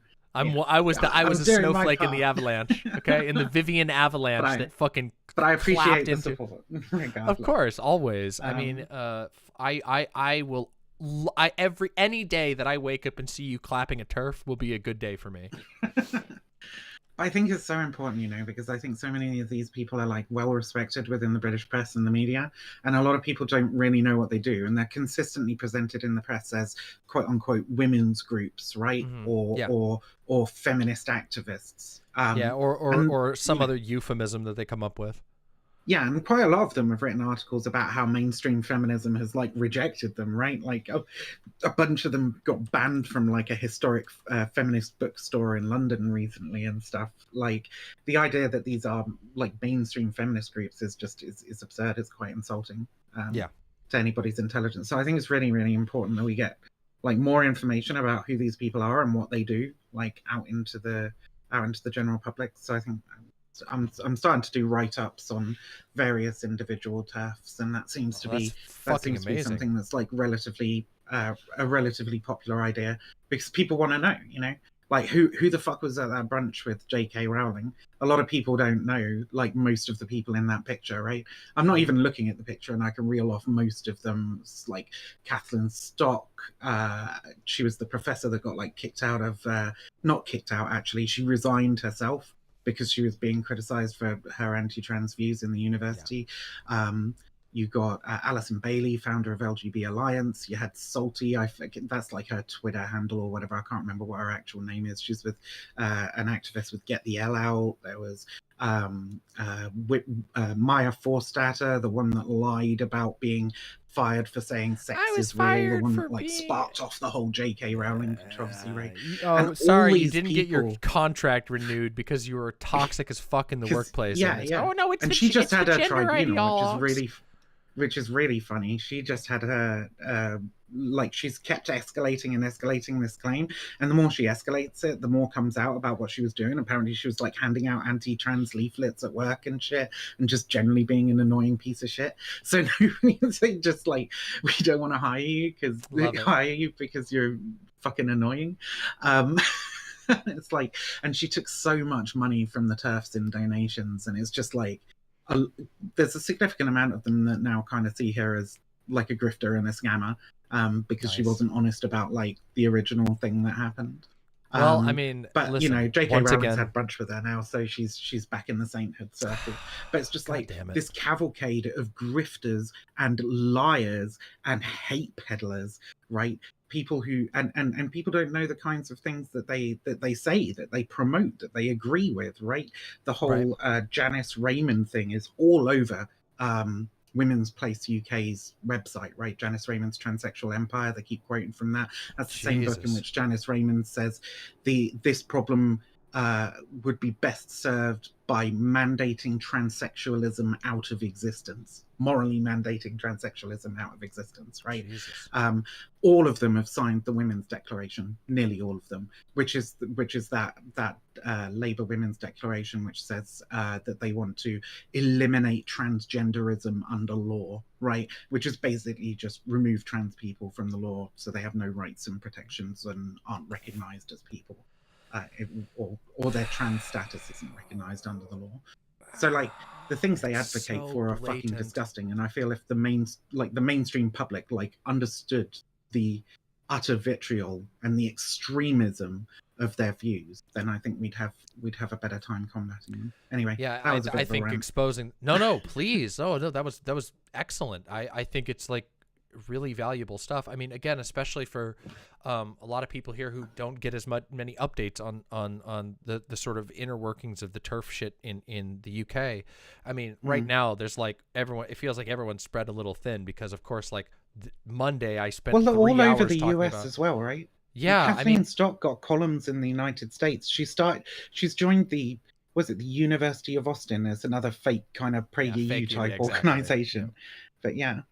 Yeah, it's So bad, and there's like so right much now we have crossover. like this huge surge of like, there's this thing like for a while I was always like, oh yeah, I think the turf thing hasn't quite landed in America, mostly because Americans are simultaneously so openly transphobic that they don't need a cover for it, and also that Americans are so openly misogynistic that nobody would take it like seriously if a bunch of Republicans started pretending to be women's rights activists. But unfortunately, they have managed to make it stick a little bit with the women's protect women's sports, the Protecting Women's Sports Acts, and the various renamings of them are in almost every state now, almost copy paste of the same law pushing its way through I think it's actually called Save Women's Sports is what they call it here. And now there's like we went through on this trans bill tracker on Monday,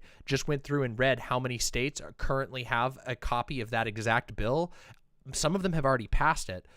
It's bad. And just recently Alabama But I mean, it's legislature, not sports organizations, which is the weird thing, right? Like, you would expect the experts to come up with this policy if it was a good policy. It's not a good policy. It's just a discriminatory one.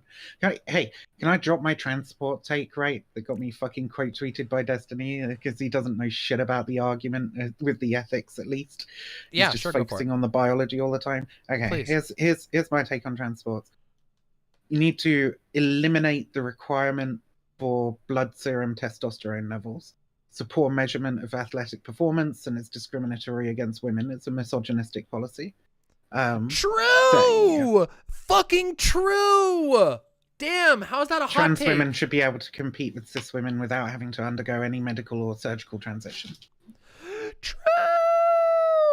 It's extremely silly. I've talked about this myself, like talking about how I think that like we should just come up with better ways to separate competitive sports league if we have to. Like, as it stands, it's fucking terrible, and it absolutely leads. But I mean, we don't have to. That's the thing. We don't. They're arbitrary, right? Like, yeah. But I mean, if you really want to, if you want to have different weight classes for certain sports where it's like, okay, it's going to be really like majorly different if you have like wrestling where your body weight is a huge part of the sport. I get it for if you want to have certain things there, but come on, like this shit. Like, first of all, we already know that like the testosterone testing is super discriminatory, and it's been weaponized specifically, conveniently, almost always against black athletes. Exactly, against black athletes. It's like, oh, well, they're doing so good. Well, we need to test them. Oops, we found that the testosterone level's a little too high. We'll start seeing a few more Russians getting it as well soon. I'm sure we will. Yep. because obviously it's attached towards it's attached with racism. It compounds upon racism. That's why Castor Semenya has such a fucking hard time, right? Yeah, I agree. And like there's a whole bunch of others that have been Castor Semenya is like the famous one, but there's a whole bunch of others that have been like investigated and probed and prodded and poked to see how much of a real woman they are. And again, it's totally arbitrary because keep in mind that fucking everyone, not every single person in sports ends up having to take tests to this degree. Like, there's basic anti-doping measures put in place, but like this extensive testing, this extensive scrutiny is only conveniently given when there's like something suspect. And as it turns out, that suspect thing is generally based on your appearance, which is pretty fucked up. Yep. That's horrible. But but any take beyond mine is transphobic and wrong. Trans women are women, there you go. And therefore they should compete with women. And they're still women, whether or not they've had hormone replacement therapy or not. That's the basis that you should probably work from. But also the idea that it's going to destroy women's sport is a it's a transphobic conspiracy theory. It's not going to, there's absolutely no evidence of that happening. Trans people are like 1% of the population of that. The trans people who might want to compete at the elite level in athletics are like 0.1% of that, and then of those, like 50% of those are like trans women, right? And then of those, the ones that can actually compete. Do you see what I mean? Like, it's an infinitesimally small section of the population. Well, but listen, they're never going to spare it when they can whip up a moral panic. So, well, it's every single argument comes back to trans women are not women. And even from all these like liberal fucking supposed trans allies or whatever, they're all like, but like, what if there's don't you think that this trans woman like had an advantage, and that was unfair for the women that came below her? You know, even if the trans person's like 6th place or whatever, it's just like this. She's the argument, and they don't want to say it. They won't say it explicitly, but the argument is that this male person is coming in and stealing a placement that should be occupied by a quote unquote real woman, you know.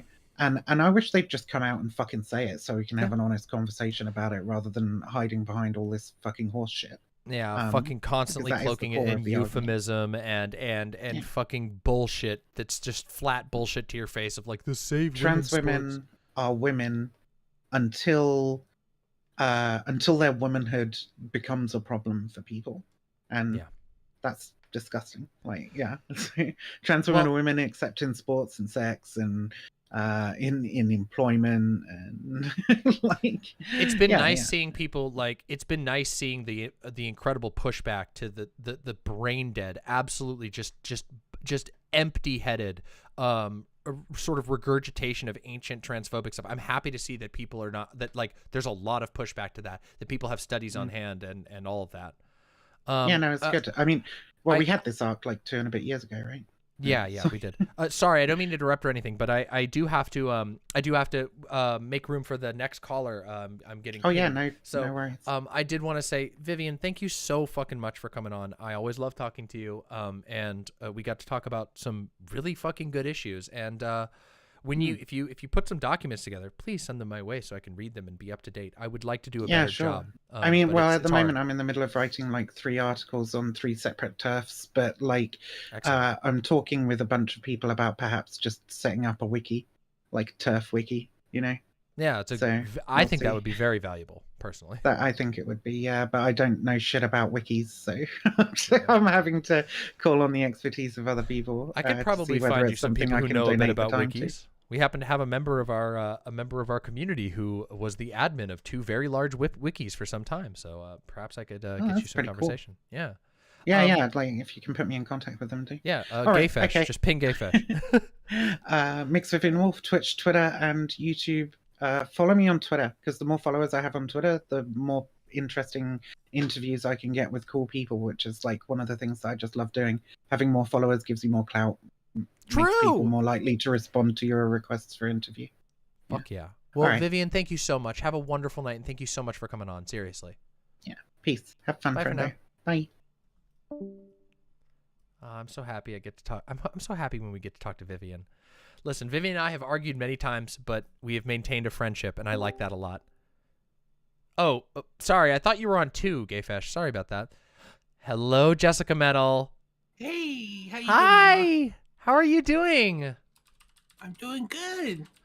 And pronouns she, her? Yep, pronouns she, her. I remembered correctly. My memory is existent. Hooray! Well, welcome. You're one step ahead of me because I suffer from this mental disorder called CRS. It means can't remember shit. Okay, all right, fair. I mean, that's my problem too. Listen, I forget so much shit. My memory isn't strictly bad. It's just I have ADHD, so if I don't write it down, it disappears. It just fucking disappears. Everybody tells me to write it down, but they forget the part where I forget to remember to write it down. Yeah, it's really hard. That's why I carry like 3 different notebooks around me, and each of them are like, it's bad. Okay, look, it's bad. All right. Jessica, thank you fucking so much for coming on. Excuse me. Did you want to shout anything out or plug yourself or anything like that? You don't have to if you don't want to. Well, I mean, I'll put it in the stream call-in chat, but please. You can follow me on Twitter at JessicaMetal69 because for some reason I want people to know my name, what kind of music I listen to, and my favorite sexual position. There you go. I mean, listen, see Poggers move. You get all the vital information out immediately. Exactly. So you can follow me on there. And then I wanted to come on. Normally, I come on when I talk to you because I love to banter with you. It's just fun. But since this is a trans all-day thing, I wanted to talk about important trans stuff, and all right, give a little bit of the deep lore on who JessicaMetal is. So all right, give me the deep lore. Okay, the deep lore. So I am an elder trans woman, binary, boring she, her, but I'm very much with the soft butch crowd. Hell yeah. Representing. Speaking of which, I love your hairdo. Represents you. our people well. Yeah, I've been enjoying my new haircut too. I've been enjoying playing up my butch side. It's been good. Hell yeah. So, and I wanted to share that this is a great stream to share. This is about my time as a trans woman where I got arrested and was put into a men's county jail. Jesus. Yeah. So, all right. So here's the story. I live with family, and one of the family members I live with is my cousin, and she had a while back she was with an abusive boyfriend, as in physically abusive and all that stuff. And me and this guy didn't get along. He would threaten to punch me or whatever, because when he would get upset he would start punching holes in the walls and just trashing my aunt's house, my now late deceased aunt's house. And it got to the point where, you know, my cousin was very scared, and I told her, you know, if you get to a point where you can't take it anymore, let me know and I'll do something about it. I'll try to get this guy to go away. And some time had passed, and finally I guess he had beat the shit out of her or something, and she came to me and she's like, Jess, I can't do it anymore, please get rid of this guy. So I went to go do something about it, and I guess this dude, because I may not sound it, but I'm fucking ginormous. Like, I'm like 6'3", fucking like 350, 375. Like, Titan strength. Like, I used to play football. I was a center in high school and stuff, so I've always been a big person, so it's nothing new. Like, most of my weight is muscle. And this guy was very scared of me, so he grabbed like what looked like a stick or a PVC pipe or something like that. So obviously he was armed. And then, me being a fucking weeb and a fan of collecting swords, I had happened to have a fucking decorative katana that was hanging, and I grabbed that real quick to defend myself, and an altercation occurred to where, and it ended with me using the blunt edge of the katana against the back of his head, and I knocked him unconscious. Wow. That's intense. So, this was all to defend family that was being, you know, abused. And it ended up with me being arrested. And I was, I was taken down to the local jail. They were figuring out what to do with me, and ended up charged with felony assault with a deadly weapon. For whatever reason, katana? Come on. Yeah, so for whatever reason, they did not. They just kind of threw the book at me a little bit. When I was at my arraignment, I ended up pleading no contest because, you know, like, the thing is, like, after I was taken from the local jail, I was taken down to the big county jail, and I told them I was scared because I'm trans, that, you know, I didn't want to be raped or anything. I've never been in jail before. Yeah. I don't It's get terrifying. in trouble. And everybody also, and you know, everybody should know jails are fucking rough.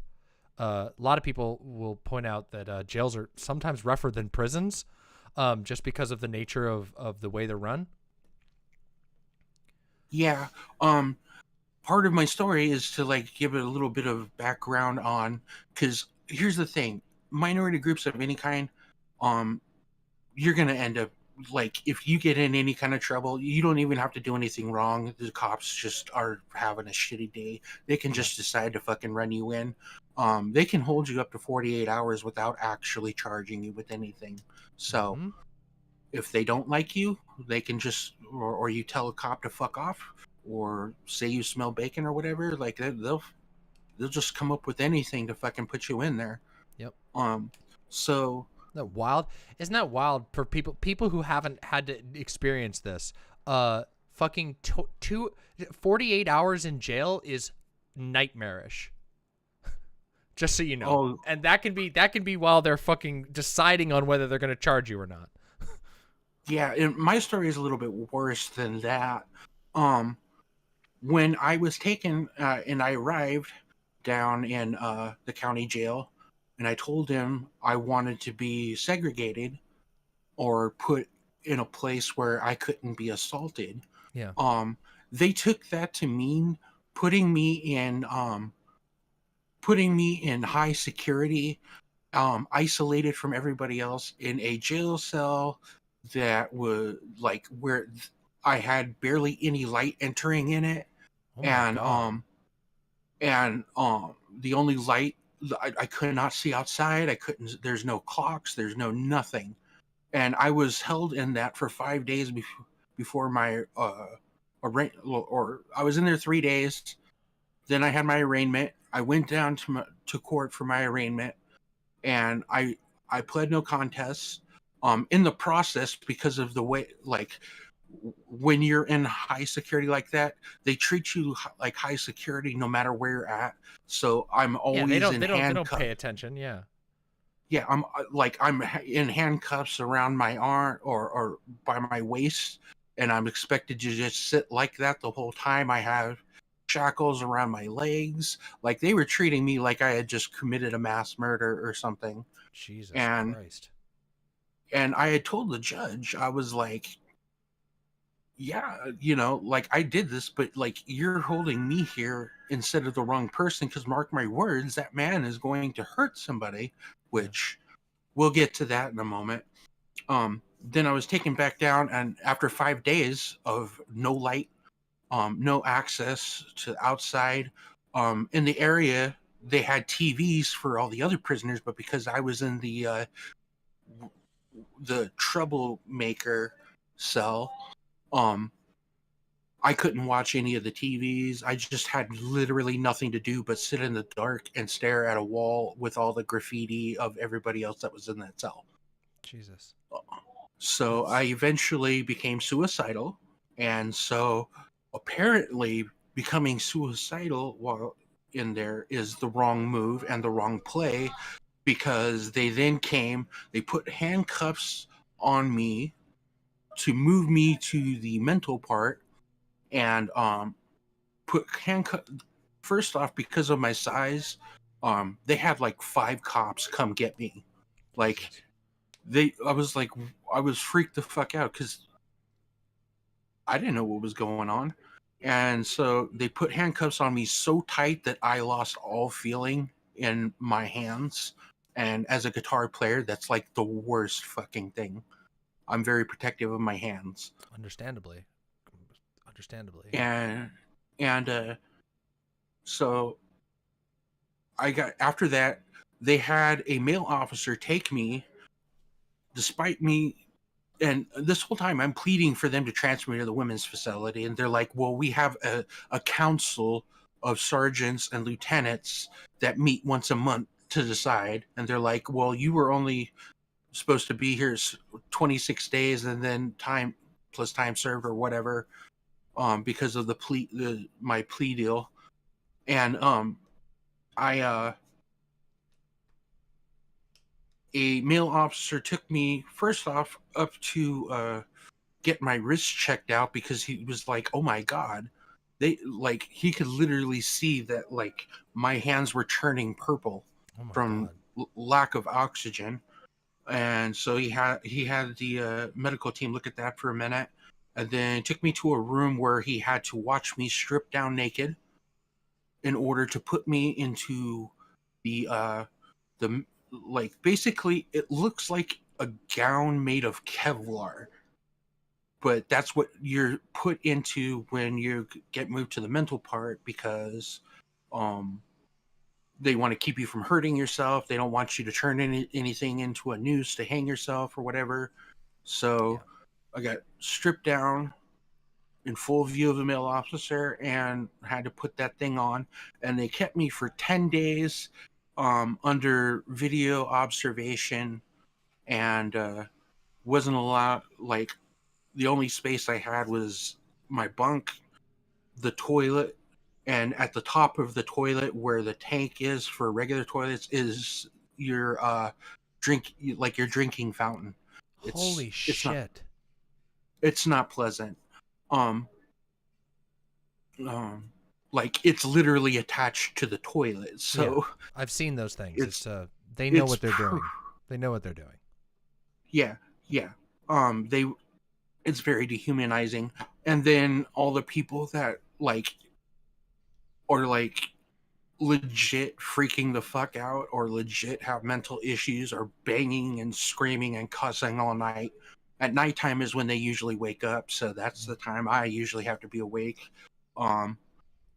Or I can always tell when meals are going to happen, because they take like a paper bag that has your lunch or whatever in it, and put it through a slot in the door, throw it in there, and then slam the thing shut. It's pretty loud, and you can hear it for literally every cell on the block, so you know exactly when.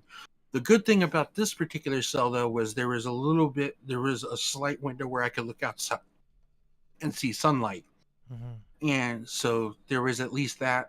After 10 days, they finally let me out, and then they moved me back to a similar block to where I was before, but they put me in a better cell. And then it wasn't until after I was already there that they let me know that they segregate LGBT people from Gen Pop in a regular kind of Gen Pop thing, and that I went through all of this for nothing, because I could have just been transferred because there. Of cruelty.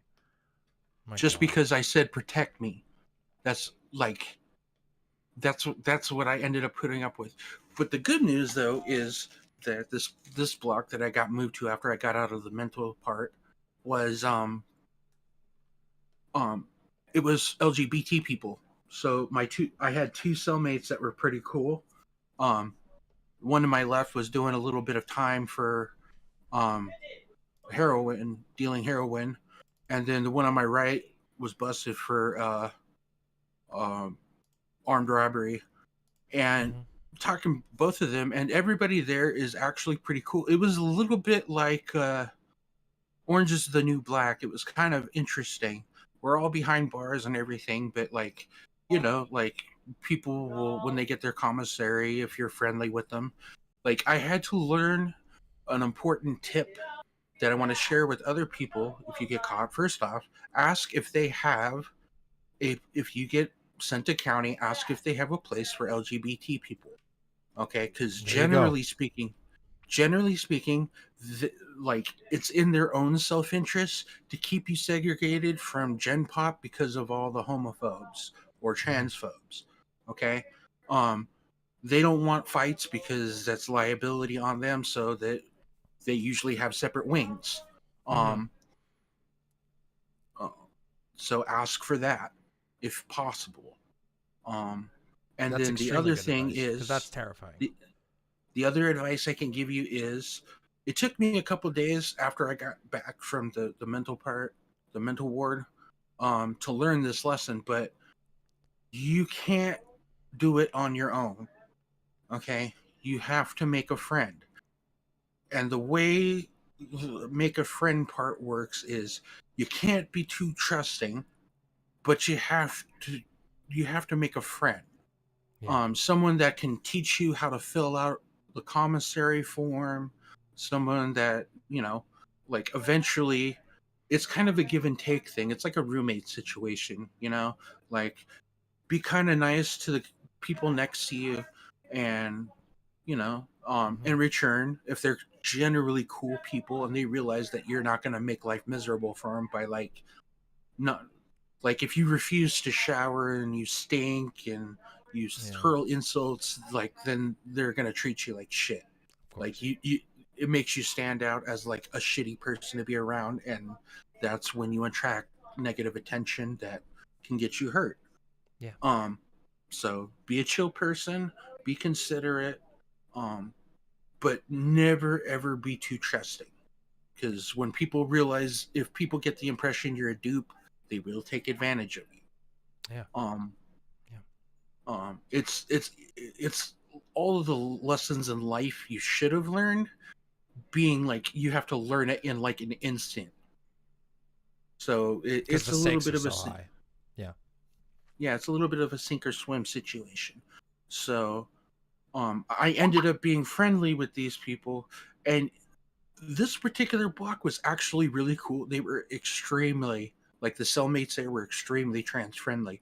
I remember there was one dude that was like transphobic, like was like a gay dude that was transphobic that got transferred in there, and he was put into a cell next to, in between two other trans women, because again, they will not put you in the women's part unless a committee votes on it. The one good thing that they did was make sure I got my hormone therapy. That was the where I'm from, more progressive state, very so they're more adamant about that.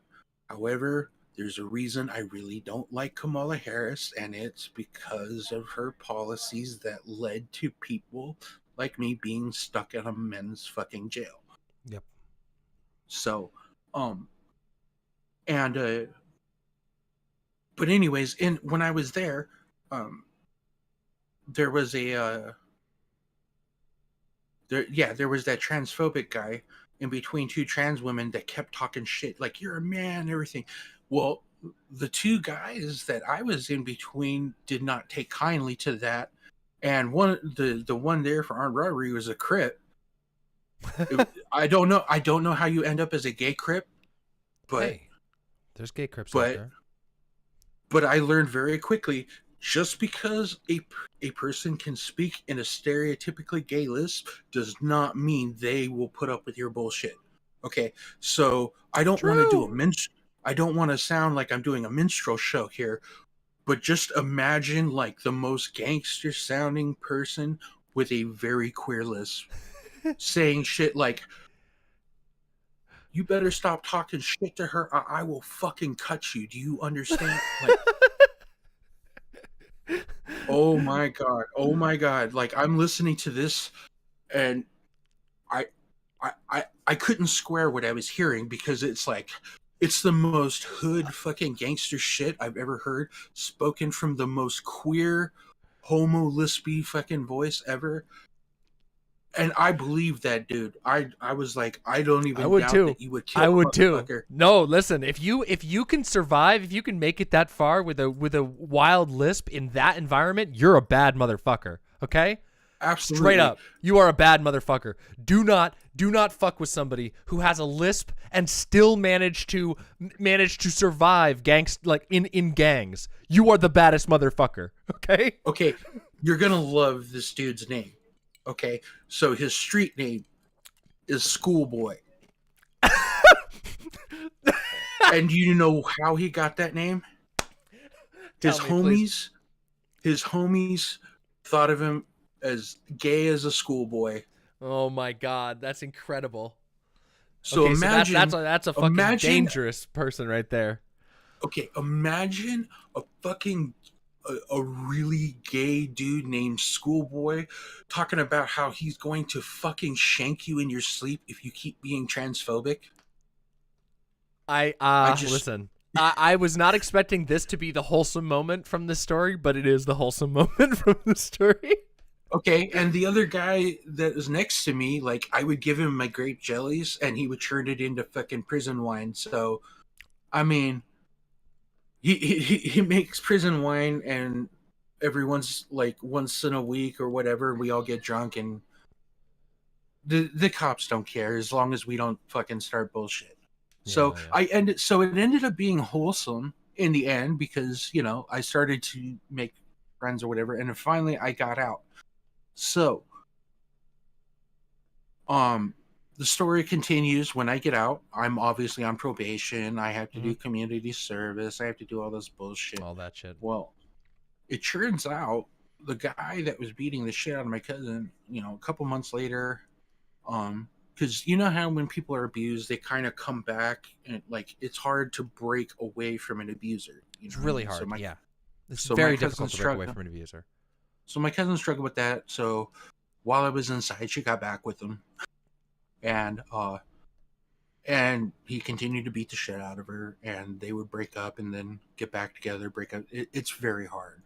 And eventually, just like I told the judge at my arraignment, this dude flips the fuck out, beats the shit out of my cousin, and my cousin by that point is like dead inside. She's like, just do it. I don't care. It doesn't scare me. It doesn't affect. So the guy realized that like he couldn't hold power over her in that way, so he took a fucking knife to her dad's throat because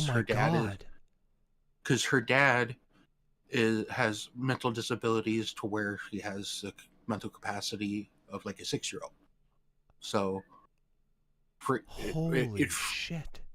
Yeah, so like he ended up going to jail because I warned the judge at my arraignment, like, this dude's going to hurt somebody. He's going to kill somebody.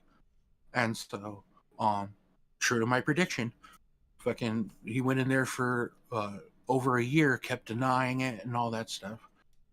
But I'll wrap this up with a little reminder to the imps why activism is so important, okay, and why being engaged in your local community can actually save your own ass, okay?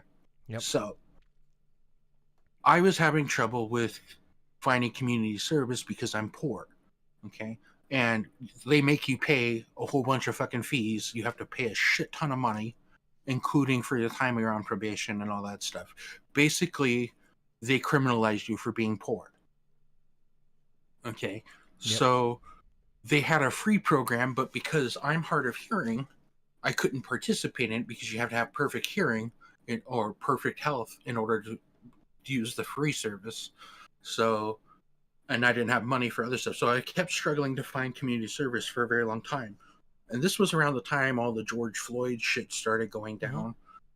And I started getting into, so everybody knows Nina Turner, right? Mm-hmm. And she founded Our Revolution, which was the organization that was supporting Bernie and everything. Well, there's a local chapter out here of that some friends of mine started. And so I joined up with it. And I became known in that community for being the person that, like, one of the things that this organization does is for local races and stuff like that. We may endorse in candidates or positions or other things, and we would have video Zoom calls with these politicians, and I had a reputation in the group for being the one that grills them and asks them tough questions about their positions and figuring out everything. And if I think they're bullshitting me, I'll be like, no, we can't endorse this person. And people usually, I had the respect of the group to where, like, if I said no because I thought they were bullshitting us, then it was no. Which I thought was really, it's like a democracy, but like my opinion was respected enough to that group. Well, part of that was, obviously I have to kind of out the area I'm from, but does anyone know of the LA District Attorney by the name of George Gascon? I don't, off the top of my head, but some people from that area might. I got to grill that man because that was when he was running for LA District Attorney, and I got to grill him, and I loved his answers. He was very much against death penalty. In fact, that was part of what got him in trouble because there was a very national news child abuse case where, by the name, and there was even a Netflix documentary on it, Gabriel Fernandez, a child that was like forced to eat cat shit and beaten to death by his parents. Holy shit. And George Gascon refused to pursue the death penalty for it, keeping true to his promise to me and the rest of the group, which I understood, but he got a lot of shit for it. That's some principles. Yeah. Okay, so this is all heading somewhere which is really awesome. So we end up endorsing this dude, and he ends up winning as LA District Attorney. So I'm continuing to deal with my case. I can't find a place to get my community service done, and the judge is getting really pissed off at me. And then COVID happens. Oh my god. Okay. So everything's fucking shut down. Okay. My case, because I have to keep going almost every month to report in if I'm having any success or anything. That shit keeps getting delayed and delayed and delayed because everything stopped. And eventually, shit got moved to the point where, you know, I went in for the judge. I managed to do a GoFundMe to pay for fees to find a place, but I hadn't been able to like actually get it done because of both transportation and COVID. And some time goes, and eventually the day comes where I go into court. I still haven't been able to get it done, and I knew the judge was going to throw the book at me. And I was going to talk with my public defender about like going back into jail for 3 weeks just to get it done and over with. Yeah. Like it functionally came out to being criminalized for being poor and without a car. This functionally. That's like fucking half the story of the American justice system. Fucking justice system. Yeah. And then the judge like glares at me and is like, I can't believe it's been over a year. You haven't gotten this done. What the hell? And she looks at Miss MacArthur. I have no choice. I can't believe this, but I have no choice but to effectively dismiss your case without you having to do anything due to both COVID and the new instructions by the LA District Attorney. That's basically releasing prisoners due to the problems with COVID in the prison population. Oh my god. I was completely free and clear because the activism I did that got the district attorney in, he made the rules, made the changes necessary so that there was less prisoners and less likely of prisoners spreading COVID to each other. I remember you mentioning this occurrence in the chat and in the Discord, in the live streaming chat. Yeah, there was because there was somebody in there that was like, you made this up, it's all bullshit. And I'm like, no, this is the most wild fucking story I've ever like. And I can't help and it around the time that this court case happens, around the time I met my through your community, I met my girlfriend, Lady Kalgana, and Lady Kalgana. Like, and you know, like, she has been awesome because she had just met me, and it's like, oh well, you're the violent felon trans person that the media warned you about, and she stood by me through the whole thing. She's like, the reason you were there is just like I would have done the same, like, you know. Yeah. So she stood by me the whole time, which is fucking awesome. You know, how often do you get a chance to meet a partner that? Go ahead. I said, first of all, based standing by your partner, and second of all, listen, if you fucking think that because somebody has a record that like automatically makes them a terrible person, unless they are like in prison for mass serial killing or something like that, you got to rethink your things. People get charged for all kinds of stupid, unbelievable bullshit, as this story illustrates, and the justice system is absolutely full of stupid, pointless technicalities that make people's lives so much harder. And yeah, don't be fucking judgmental to people who have a fucking criminal past. Like, that doesn't help anybody. It literally is part of what makes our society so fucking miserable. Yeah. So I wanted to come in and share that story with you because it's important to do activism, because you never know when it actually will fucking set you free. Literally. Yeah, literally. Jessica, thank you fucking so much for sharing this story. What an awesome story to share. Fuck, thank you so much. Seriously. Yeah. And I am so happy to hear not only that you are no longer dealing with that, but that you are thriving It's great to hear your voice. It's great to hear you talk to us here. I'm so happy that we have the opportunity to hear from you and that you're a part of our and also that you're a part of our community, because you are. And I can say this without any risk of any sort of parasociality whatsoever, because you've been on my mod team for a very long time. You are a cherished member of this community. So yeah. Thank you very much. Yeah, no problem. It was great talking to you, Mama. I'm so happy that you did this trans call-in day. Our stories need to be told by us, not I agree. not just by like other people that are only tangentially connected to the community. So yep, I couldn't agree with you more. And Jessica, thank you so much for coming on. Much love to you. And I really hope you have a wonderful night. Thank you for sharing all that with us. Too. Seriously, it was awesome. No problem. Have a good night, Mama. Have a good night. Bye. Bye.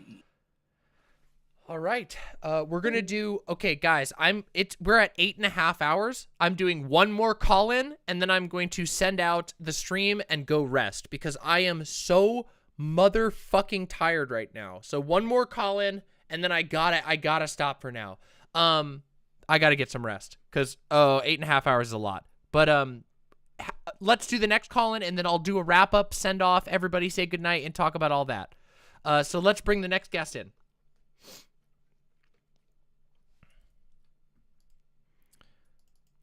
Current guest is Morshu Imp. Thank you. Hello. Robotic Reborn. Goodness. Hello. I don't think I can one up that last story. Well, you don't have to. Don't worry. There's no competition here. This is just a open call-in talk about stuff. Real quick though, can I grab your pronouns? He, him. All right. Welcome to the show. Welcome to the show. Welcome to the show. Welcome to the show, Robotic Reborn. Extremely happy to have you. Thank you. Please I'm so honored to be able to talk to you tonight. Oh yeah, I mean, don't feel honored. I'm just a goofball. I'm just an internet goofball. But please introduce yourself to the imps and let them know where they can find you, and then we can talk about whatever you'd like to talk about. Okay, cool. Sounds good. Hi, imps. I'm Robotic Reborn on Twitter, and also Instagram, but I barely use it. And I'm an illustrator and cosplayer. And you'll recognize my art from the lovely image of our very own demon mama that we have on the Discord and the website. The one that the cute little ghost hat and your very fashionable necklaces with the little like teeth horns on them. Mm-hmm. It's amazing. It's amazing. So thank you so much. Yeah, you're definitely amazing. Thank you. the most fashionable lefty streamer out there, I think. Oh, guess what? You have no idea. We're gonna be taking it up. The late 2022 is gonna be the fucking style. Once we get into the new studio, not just that, I'm gonna be fucking loading up some. I've been hunting for a couple of nice wardrobe pieces. That's right. End of this year, you're gonna get some fucking iconic Demon Mama looks. I'm telling you. I'm not kidding. I've been thinking about it a ton. I'm so fucking excited. I'm just like we've been stuck like dealing with this move and a bunch of getting COVID and all this other random stuff. So like everything's been on delay, but I promise it's gonna be like a cascade. There's just gonna be a boom boom boom boom bunch of cool stuff. New studio, new outfits, fucking new segments. It's gonna be awesome. Yeah. I'm so excited. I'm so excited for you. Yeah, if you do what is it? Your queer Pride Month thing again? Yeah. Yes. You we bring will out be a lot doing of that. really good looks for that. I'm so excited. Yeah, we're doing that. We're doing a Super Pride Month. Every Pride Month, I'm always gonna go hard. It just has to be. It has to be. Nice. Yeah. Well, did you have a topic in particular in mind you wanted to talk about, or yeah, I kind of had two-ish topics. We can do one. It's okay. I know you've been awake for super long. I'm doing okay. I've done worse. I'm starting to tire. I'm getting to the point where it's like, oh my god, I'm struggling to like get my thoughts gathered. It's understandable. By the way, I've put your incredible. Sorry, I didn't mean to talk over you there, but I just put your absolutely fucking amazing art up on the screen. So for those of you, thank you so much. this is Robotic Reborn's absolutely amazing work. This is his handiwork, and it is fucking amazing, and I love it. So Yeah. Thank you. Yeah. Yeah, so I kind of wanted to talk about one or two things, I guess. One is I guess I sort of wanted to talk about, well, I'm a trans guy. One. And two, I'm Based. also Korean American, Asian American, however specific you want to get with that. Well, I'm also a transracial adoptee. Okay. Which is interesting. I don't know if you recall that god awful discourse surrounding the dumb fuck Ollie London. Oh, I don't know. Wait. Some I'm imps not might sure. remember. Some other imps might remember. Maybe it's not on my mind right now. A disaster. A disaster. Oh no. Oh no. Yeah, no, it's basically all of the transracial discourse sort of spawned from this like white K-pop stan who got plastic surgery to look like some K-pop boy or whatever, and I don't know, also happen to be trans, so Okay. I don't know, that No, whole I can thing. see. I can But see. it I was can see where so, that's like, going. Yep. Because I'm, well, trans South Korean and a transracial adoptee, so I was like, You kind of got hit by all angles on that one. That Yeah, that just- is. I do not envy having to wade through that discourse. My utmost respect. I do not envy your position. Thank you, thank you. I lived. It wasn't too bad. A lot of people were very willing to listen to me on that and everything. That's good, at And I least. appreciate that a lot. That was cool, actually. I don't know. I remember talking to some people in your community, and who helped me sort of put together like an infographic, because I guess that's what people did on Instagram like a year ago. Yeah, people do. Okay, listen, I am bad at Instagram. I should be completely honest about that. I have no fucking clue what I'm doing on Instagram. All I do is once every couple months, I post a picture of Yoda on Instagram, and then I get a couple of likes, and I don't know everything else. I just feel lost and confused. That's how you should use it. It keeps shooting itself in the foot. It's That's fine. unfortunate. I hate that. I fucking hate it. Oh. Oh well, it's what happens when Mark Zuckerberg owns your platform, I guess. Oh yeah, that's right. Facebook did buy Instagram. Yeah. Oh well. Yeah. Yeah, I don't know. I have a lot of, I guess. I don't like to talk about well, I guess I sort of transitioned sort of in isolation, sort of apart from the trans community and stuff, just because I don't want to like be like, oh, I have all of these issues with the trans community or anything like that. But part of being sort of transracially adopted was that I adopted into, well, a white and unfortunately racist family. And so when, I was like, wow, I'm finally trying to get away from my family just to experience more racism. It was kind of like, well, oh well, I guess I'll just do this by myself. But I did it. And I consider myself like done with my transition now. I've been living comfortably as like a man for like 5 years now. Is it not the most liberating thing in the world? Like, I tell this to my viewers all the time because I don't think like those of them who are not yet to that point, those of them who are thinking about it, those of them who have never really thought about their gender, it is the most liberating thing in the universe to just be able to live as frictionlessly as possible as yourself. It feels so fucking good, doesn't it? It feels great. It almost feels a little bit weird because I can look back at people who are like a lot younger than myself and they feel like they'll never transition or that they can't or something, and I want to do something to help, but I Sometimes just telling them I don't does know. help. I'm kind of stealth about being trans, and I recently have been questioning why I'm like that, because I'm like I feel like, a lot of people want to hear from somebody like me, but I'm usually not asked to, because I mean, you usually don't ask, you don't just go up to people and ask them to share their, I don't know, traumas or whatever. But Well, I appreciate you being willing to come on here and talk about some stuff because, yeah, people do want to hear. first of all, there is a desperate need for trans mask perspectives.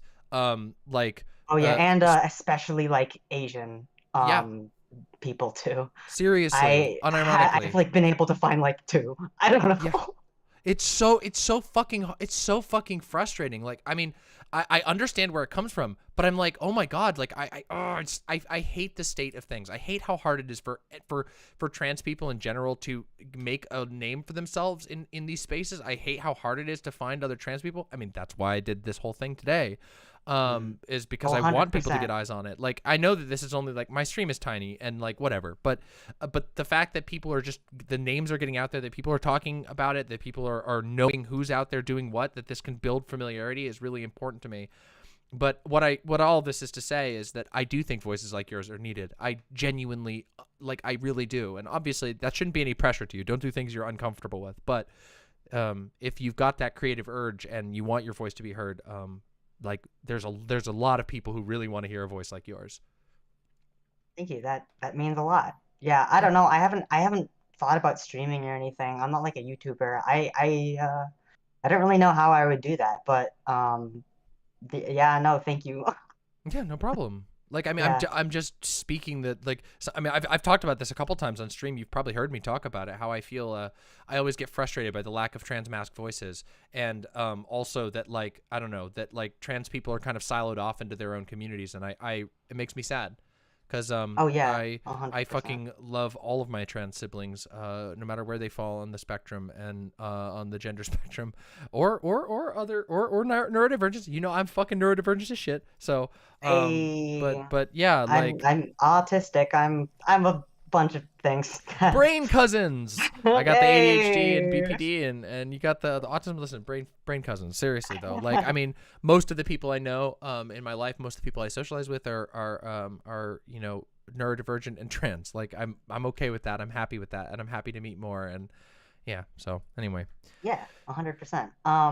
The like cosplay community has been super accepting, like Yay. of trans people. I don't know. I think like outside of the like trans or cosplay community, there's sort of like an idea that, like, I don't know, that cosplayers are like all like you're either like a weirdo or like uh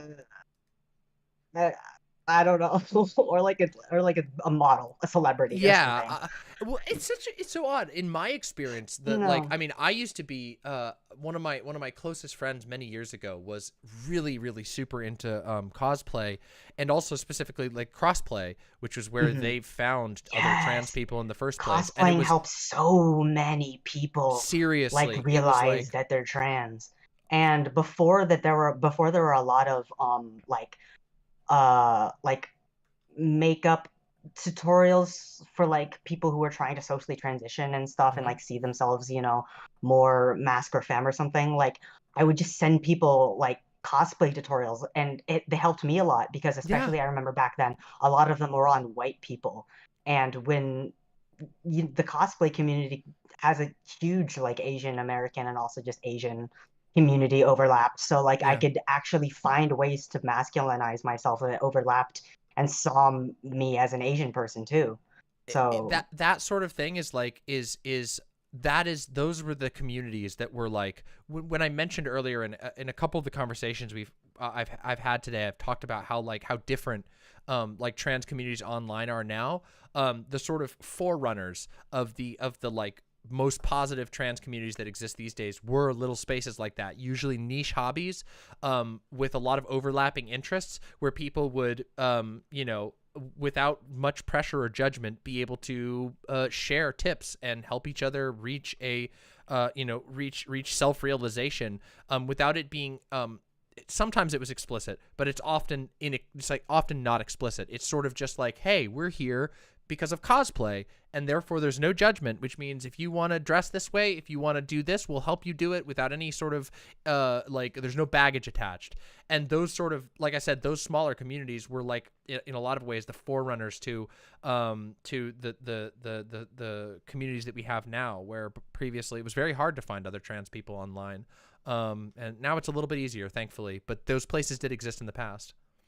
Oh yeah, 100%. Like, especially now with like conventions. Like, well, not now. They sort of got killed by COVID, but yeah, the conventions that put previous to the COVID. Yes. Yeah, We'll see if it bounces all the back at all. bathrooms would just meld into gender-neutral bathrooms by default because so many like men were cross-playing, you know, female characters and vice Yeah. versa that like it didn't matter. Just go to the bathroom. Yeah. Yeah, you'll hardly find a more chill place than most cosplay conventions with regard to gender presentation. Oh yeah. Let's just say there isn't a non-gender conforming person in sight most of the time. Yeah. Like I see a lot of imps in chat saying, you know, oh, I wish I could cosplay, that it's like expensive, and like I think that's, as an insider of the cosplay community for the last like 50 cons that I've been to. I've been going to them since like 5th grade. Oh my god. Yeah, like I remember when people like were fursuiting out of like cutting foam out of mattresses. Like back then it was like cosplaying and like reusing and like upcycling like old thrifting DIY stuff. Like that was what people made cosplay out of. People made cosplay out of trash. Yeah. It's over time, it's sort of been disheartening to see the sort of like sustainability aspect sort of leave. But yeah, there are definitely like way more accessible ways to cosplay and stuff. And like you don't have to look like a celebrity or like become popular through it or be sexy, and or if I mean you can if you want to, obviously. Of course, yeah. But like most people who cosplay, you know, just do it for fun and also because they're trans. Yeah. Shh, that's the key. That's the best kept secret. It's the cosplayers. Yeah. They were all trans all along. Every one of them. You think that you're safe? You're like, oh yeah, that Overwatch cosplayer. No, Overwatch, they can't be trans. Wrong. They can be, and they are. Yeah. Yeah, well, I think you mentioned something about how it's like you know, there's like an impression of it being more expensive, and I think some of that is like that happens to almost every hobby, right? Like yeah, the hobbies after, like, start 10 kind of years, small, yeah, and over time, like, you know, inevitably you're gonna attract some fucking millionaires, and then their stuff is gonna be. I mean, this happens with like figurines too, right? Like when people play, like when people paint figurines, you know, you have a lot of really cool stuff. You see some people pull off some really cool DIY stuff, lots and lots and lots of that. And then, you know, over time, as more people get into it, you know, the people with the money come in and they can, you know, they can buy an actual diamond to put in their outfit or paint with the most highest quality things. But it doesn't change the fact that like fun can still be had, and that you don't always have to go, you don't have to do like some, like some of these sponsored cosplays you see. You don't have to aim that high. You can do something simple and small 100%. that's fun, that's more about the social aspect, because that is what it's about. It's about I mean, exactly, like that's cosplay to most people. Yeah. It's going and indulging in something you're passionate about together with other people who are also passionate about it, so you can laugh and enjoy and talk about stuff that you love, and that is the most important part, not how perfect your outfit is or anything like that. And like I said, one of the best cosplays I have ever seen in my entire life was I mentioned it a little earlier in the stream. Papers, Please. The Papers, Please. Yeah, it was. I mean, obviously the costume looked good, but I mean, it was mostly like, it's not that hard to get like a Russian style military looking thing. That's not like all that expensive. It was love was put into this little box, and they just made a little meme folding box. cosplays are hugely popular. Yeah, meme cosplays are great. So yeah, don't run away from it just because of the cost. It's not the only thing, and there are right now, I can tell you right now, thrift stores are overloading with goodies. I'm telling you. Yes. I know that it's a little thrifting. scary to go out and thrift in COVID, but because of COVID, there is so much shit piling up in every thrift store ever. You can go and get the most ridiculous steals you can possibly imagine. I mean, the dress that all of my profile pictures on like social media, that one where I'm doing like the crazy laughter face with the, you know, the checker marked dress, I got that dress for $20 fucking at a Goodwill It is a designer dress that still had the tag on it. It was from a charity event, and after the charity event, they just took the dress to a Goodwill, and I ended up with it. And it's a beautiful, like I keep it up and I don't wear it ever because it was for the event, but it's like, oh my God, this beautiful, like, artistic dress I got for $20 at a thrift store during COVID. So yeah. Yeah, that's great. Yeah. While I was, it's sort of tangentially related, but while I was in college, the on-campus LGBT resources office had a trans closet that you could shit get is so awesome. donated clothes to get clothes from for free. And Yeah. those like that and a lot, who somebody was on earlier talking about sort of like a commune so that trans people can find inclusive housing. It's like those two things, the chef kiss. Yeah. Like literal life-saving shit. Literal, like, changing the future, personally reaching into the timeline and making the decision to change the future. It's so based. We talked about, actually, this was like one of the first call-in streams I ever had.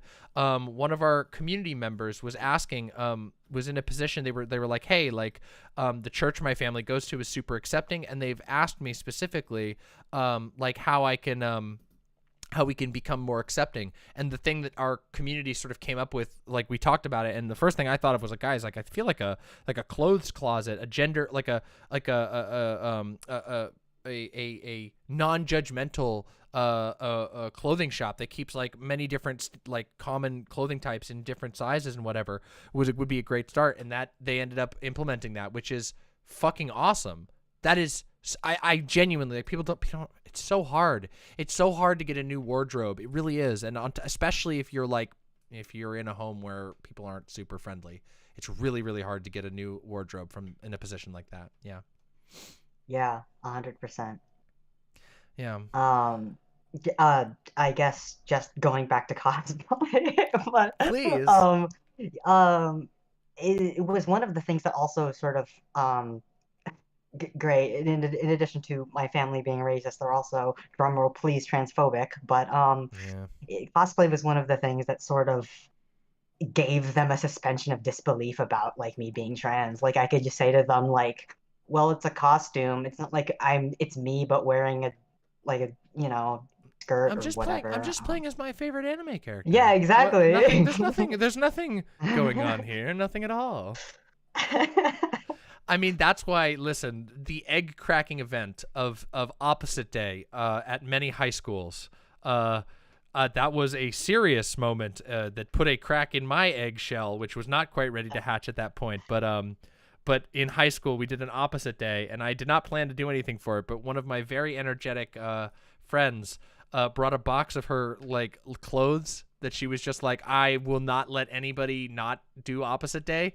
And so I ended up getting a bunch of feminine clothes thrown at me. And I was like, all right, you know what? Fuck it. I'm doing this. And it was like the best feeling. And I was like, oh shit. Uh-oh. Oh no. Oh fuck. Oh shit. And I know I'm not the only one. Yeah, I know. Oh, I see people reacting in chat. I fucking knew it. I fucking knew it. No.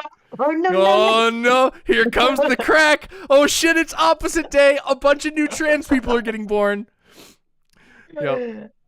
Exactly, 100%. Just like throwing on a bunch of clothes in front of a mirror is just 100% like so liberating. It is. It's liberating, and it can be empowering because it feels good to feel good. And boy, do I love to see that. Robotic Reborn, thank you so fucking very much. Was there anything else you wanted to touch on? I'm sorry. I apologize. I'm starting to run. My energy is starting to 100%. flag. Please go to sleep. You and imps here, please. Please. No. But if anybody wants to, shoot me a DM or anything on Twitter, you can do that, or you can find me on Discord, Robotic Reborn 2228. 2228. All right. Mm-hmm.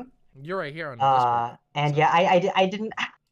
I had my topic down as talking about sort of the intersectionality between like being Asian and being trans, but I sort of realized like, oh, I'd end up just sort of talking about racism, and I didn't want to do that to your trans thriving stream, especially right at the end. So I was Hey, like, you know no, what? listen, I'm If sorry that anybody we wants didn't to get know, to they talk can about just DM.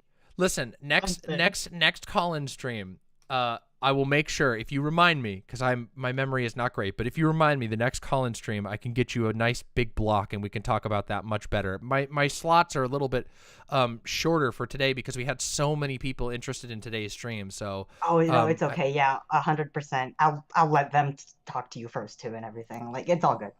Oh, well, Robotic Reborn, thank you so much for coming on. This has been an absolutely wonderful conversation, and I, well, of course, I'm going to sort of give my final thoughts on the day after this, but I just got to say, I feel really lucky having gotten to talk to everybody I did today, but I really, really enjoyed this conversation as well. So thank you for contributing to a beautiful day, genuinely.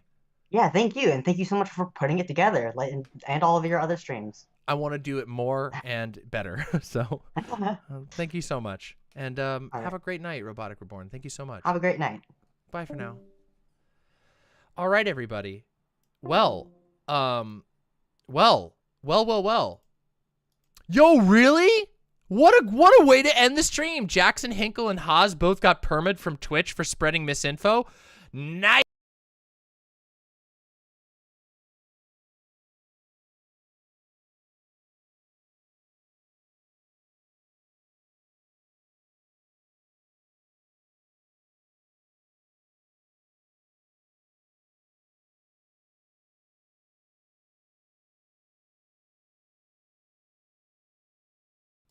Oops. Sorry about that. I don't know what I clicked. Apparently, I turned off my audio by accident. I am very sorry about that. Sorry, everybody. I was just saying, rip, nice meme. Nice meme. They got fucked. Wrecked. Now they can't call me gender bitch anymore. Everyone, holy shit, today was wonderful. Oh my god, it was a beautiful, beautiful day. Thank you all so much for being here. Thank you all so much for your support. This sort of shit is just a small sampling of the incredible beauty that thrives, that surges, that grows within the trans community. My trans brothers, sisters, and everybody else, deers, raccoons, vampires, trees, I love you all very, very much in the most non-parasocial way I can imagine. I don't think I can possibly accurately express how fucking much I love the trans community and trans people. You are my people. I want every single one of you to thrive and succeed, even the ones I disagree with at times. Much love. Mods, thank you all so very much. Truly. You all have helped make this possible. And of course, to all of the imps, thank you very much. Thank you for supporting me. I will see you again very soon with all kinds of fun content to do. I'm going to try and do call-ins a little more frequently because I think they're really good. But you all got to meet a bunch of really cool people today. We're going to have all their links down below, and the links, of course, are in the chat. I guess what I'm saying is thanks a lot, and I feel really fucking good about today. Honestly, this is probably the best I've felt after a stream in a long time, and it makes me really happy. So thank you all very much. I'm going to go get some rest. I'll see you all very soon. Subscribe to my channel, join the Discord if you're not there, and go check out all these wonderful creators who came by today to keep you entertained. Because the reason everybody showed up today is because they give a shit. And they really do. Every single one of these people gives a fucking... They give a fucking shit. They give a shit. And these are the people you should be keeping your eyes on because those are the people who are fighting for you and fighting for all of us. So, much love to all of you. I'll see you all very soon. And good night, my lovely imps. Bye for now.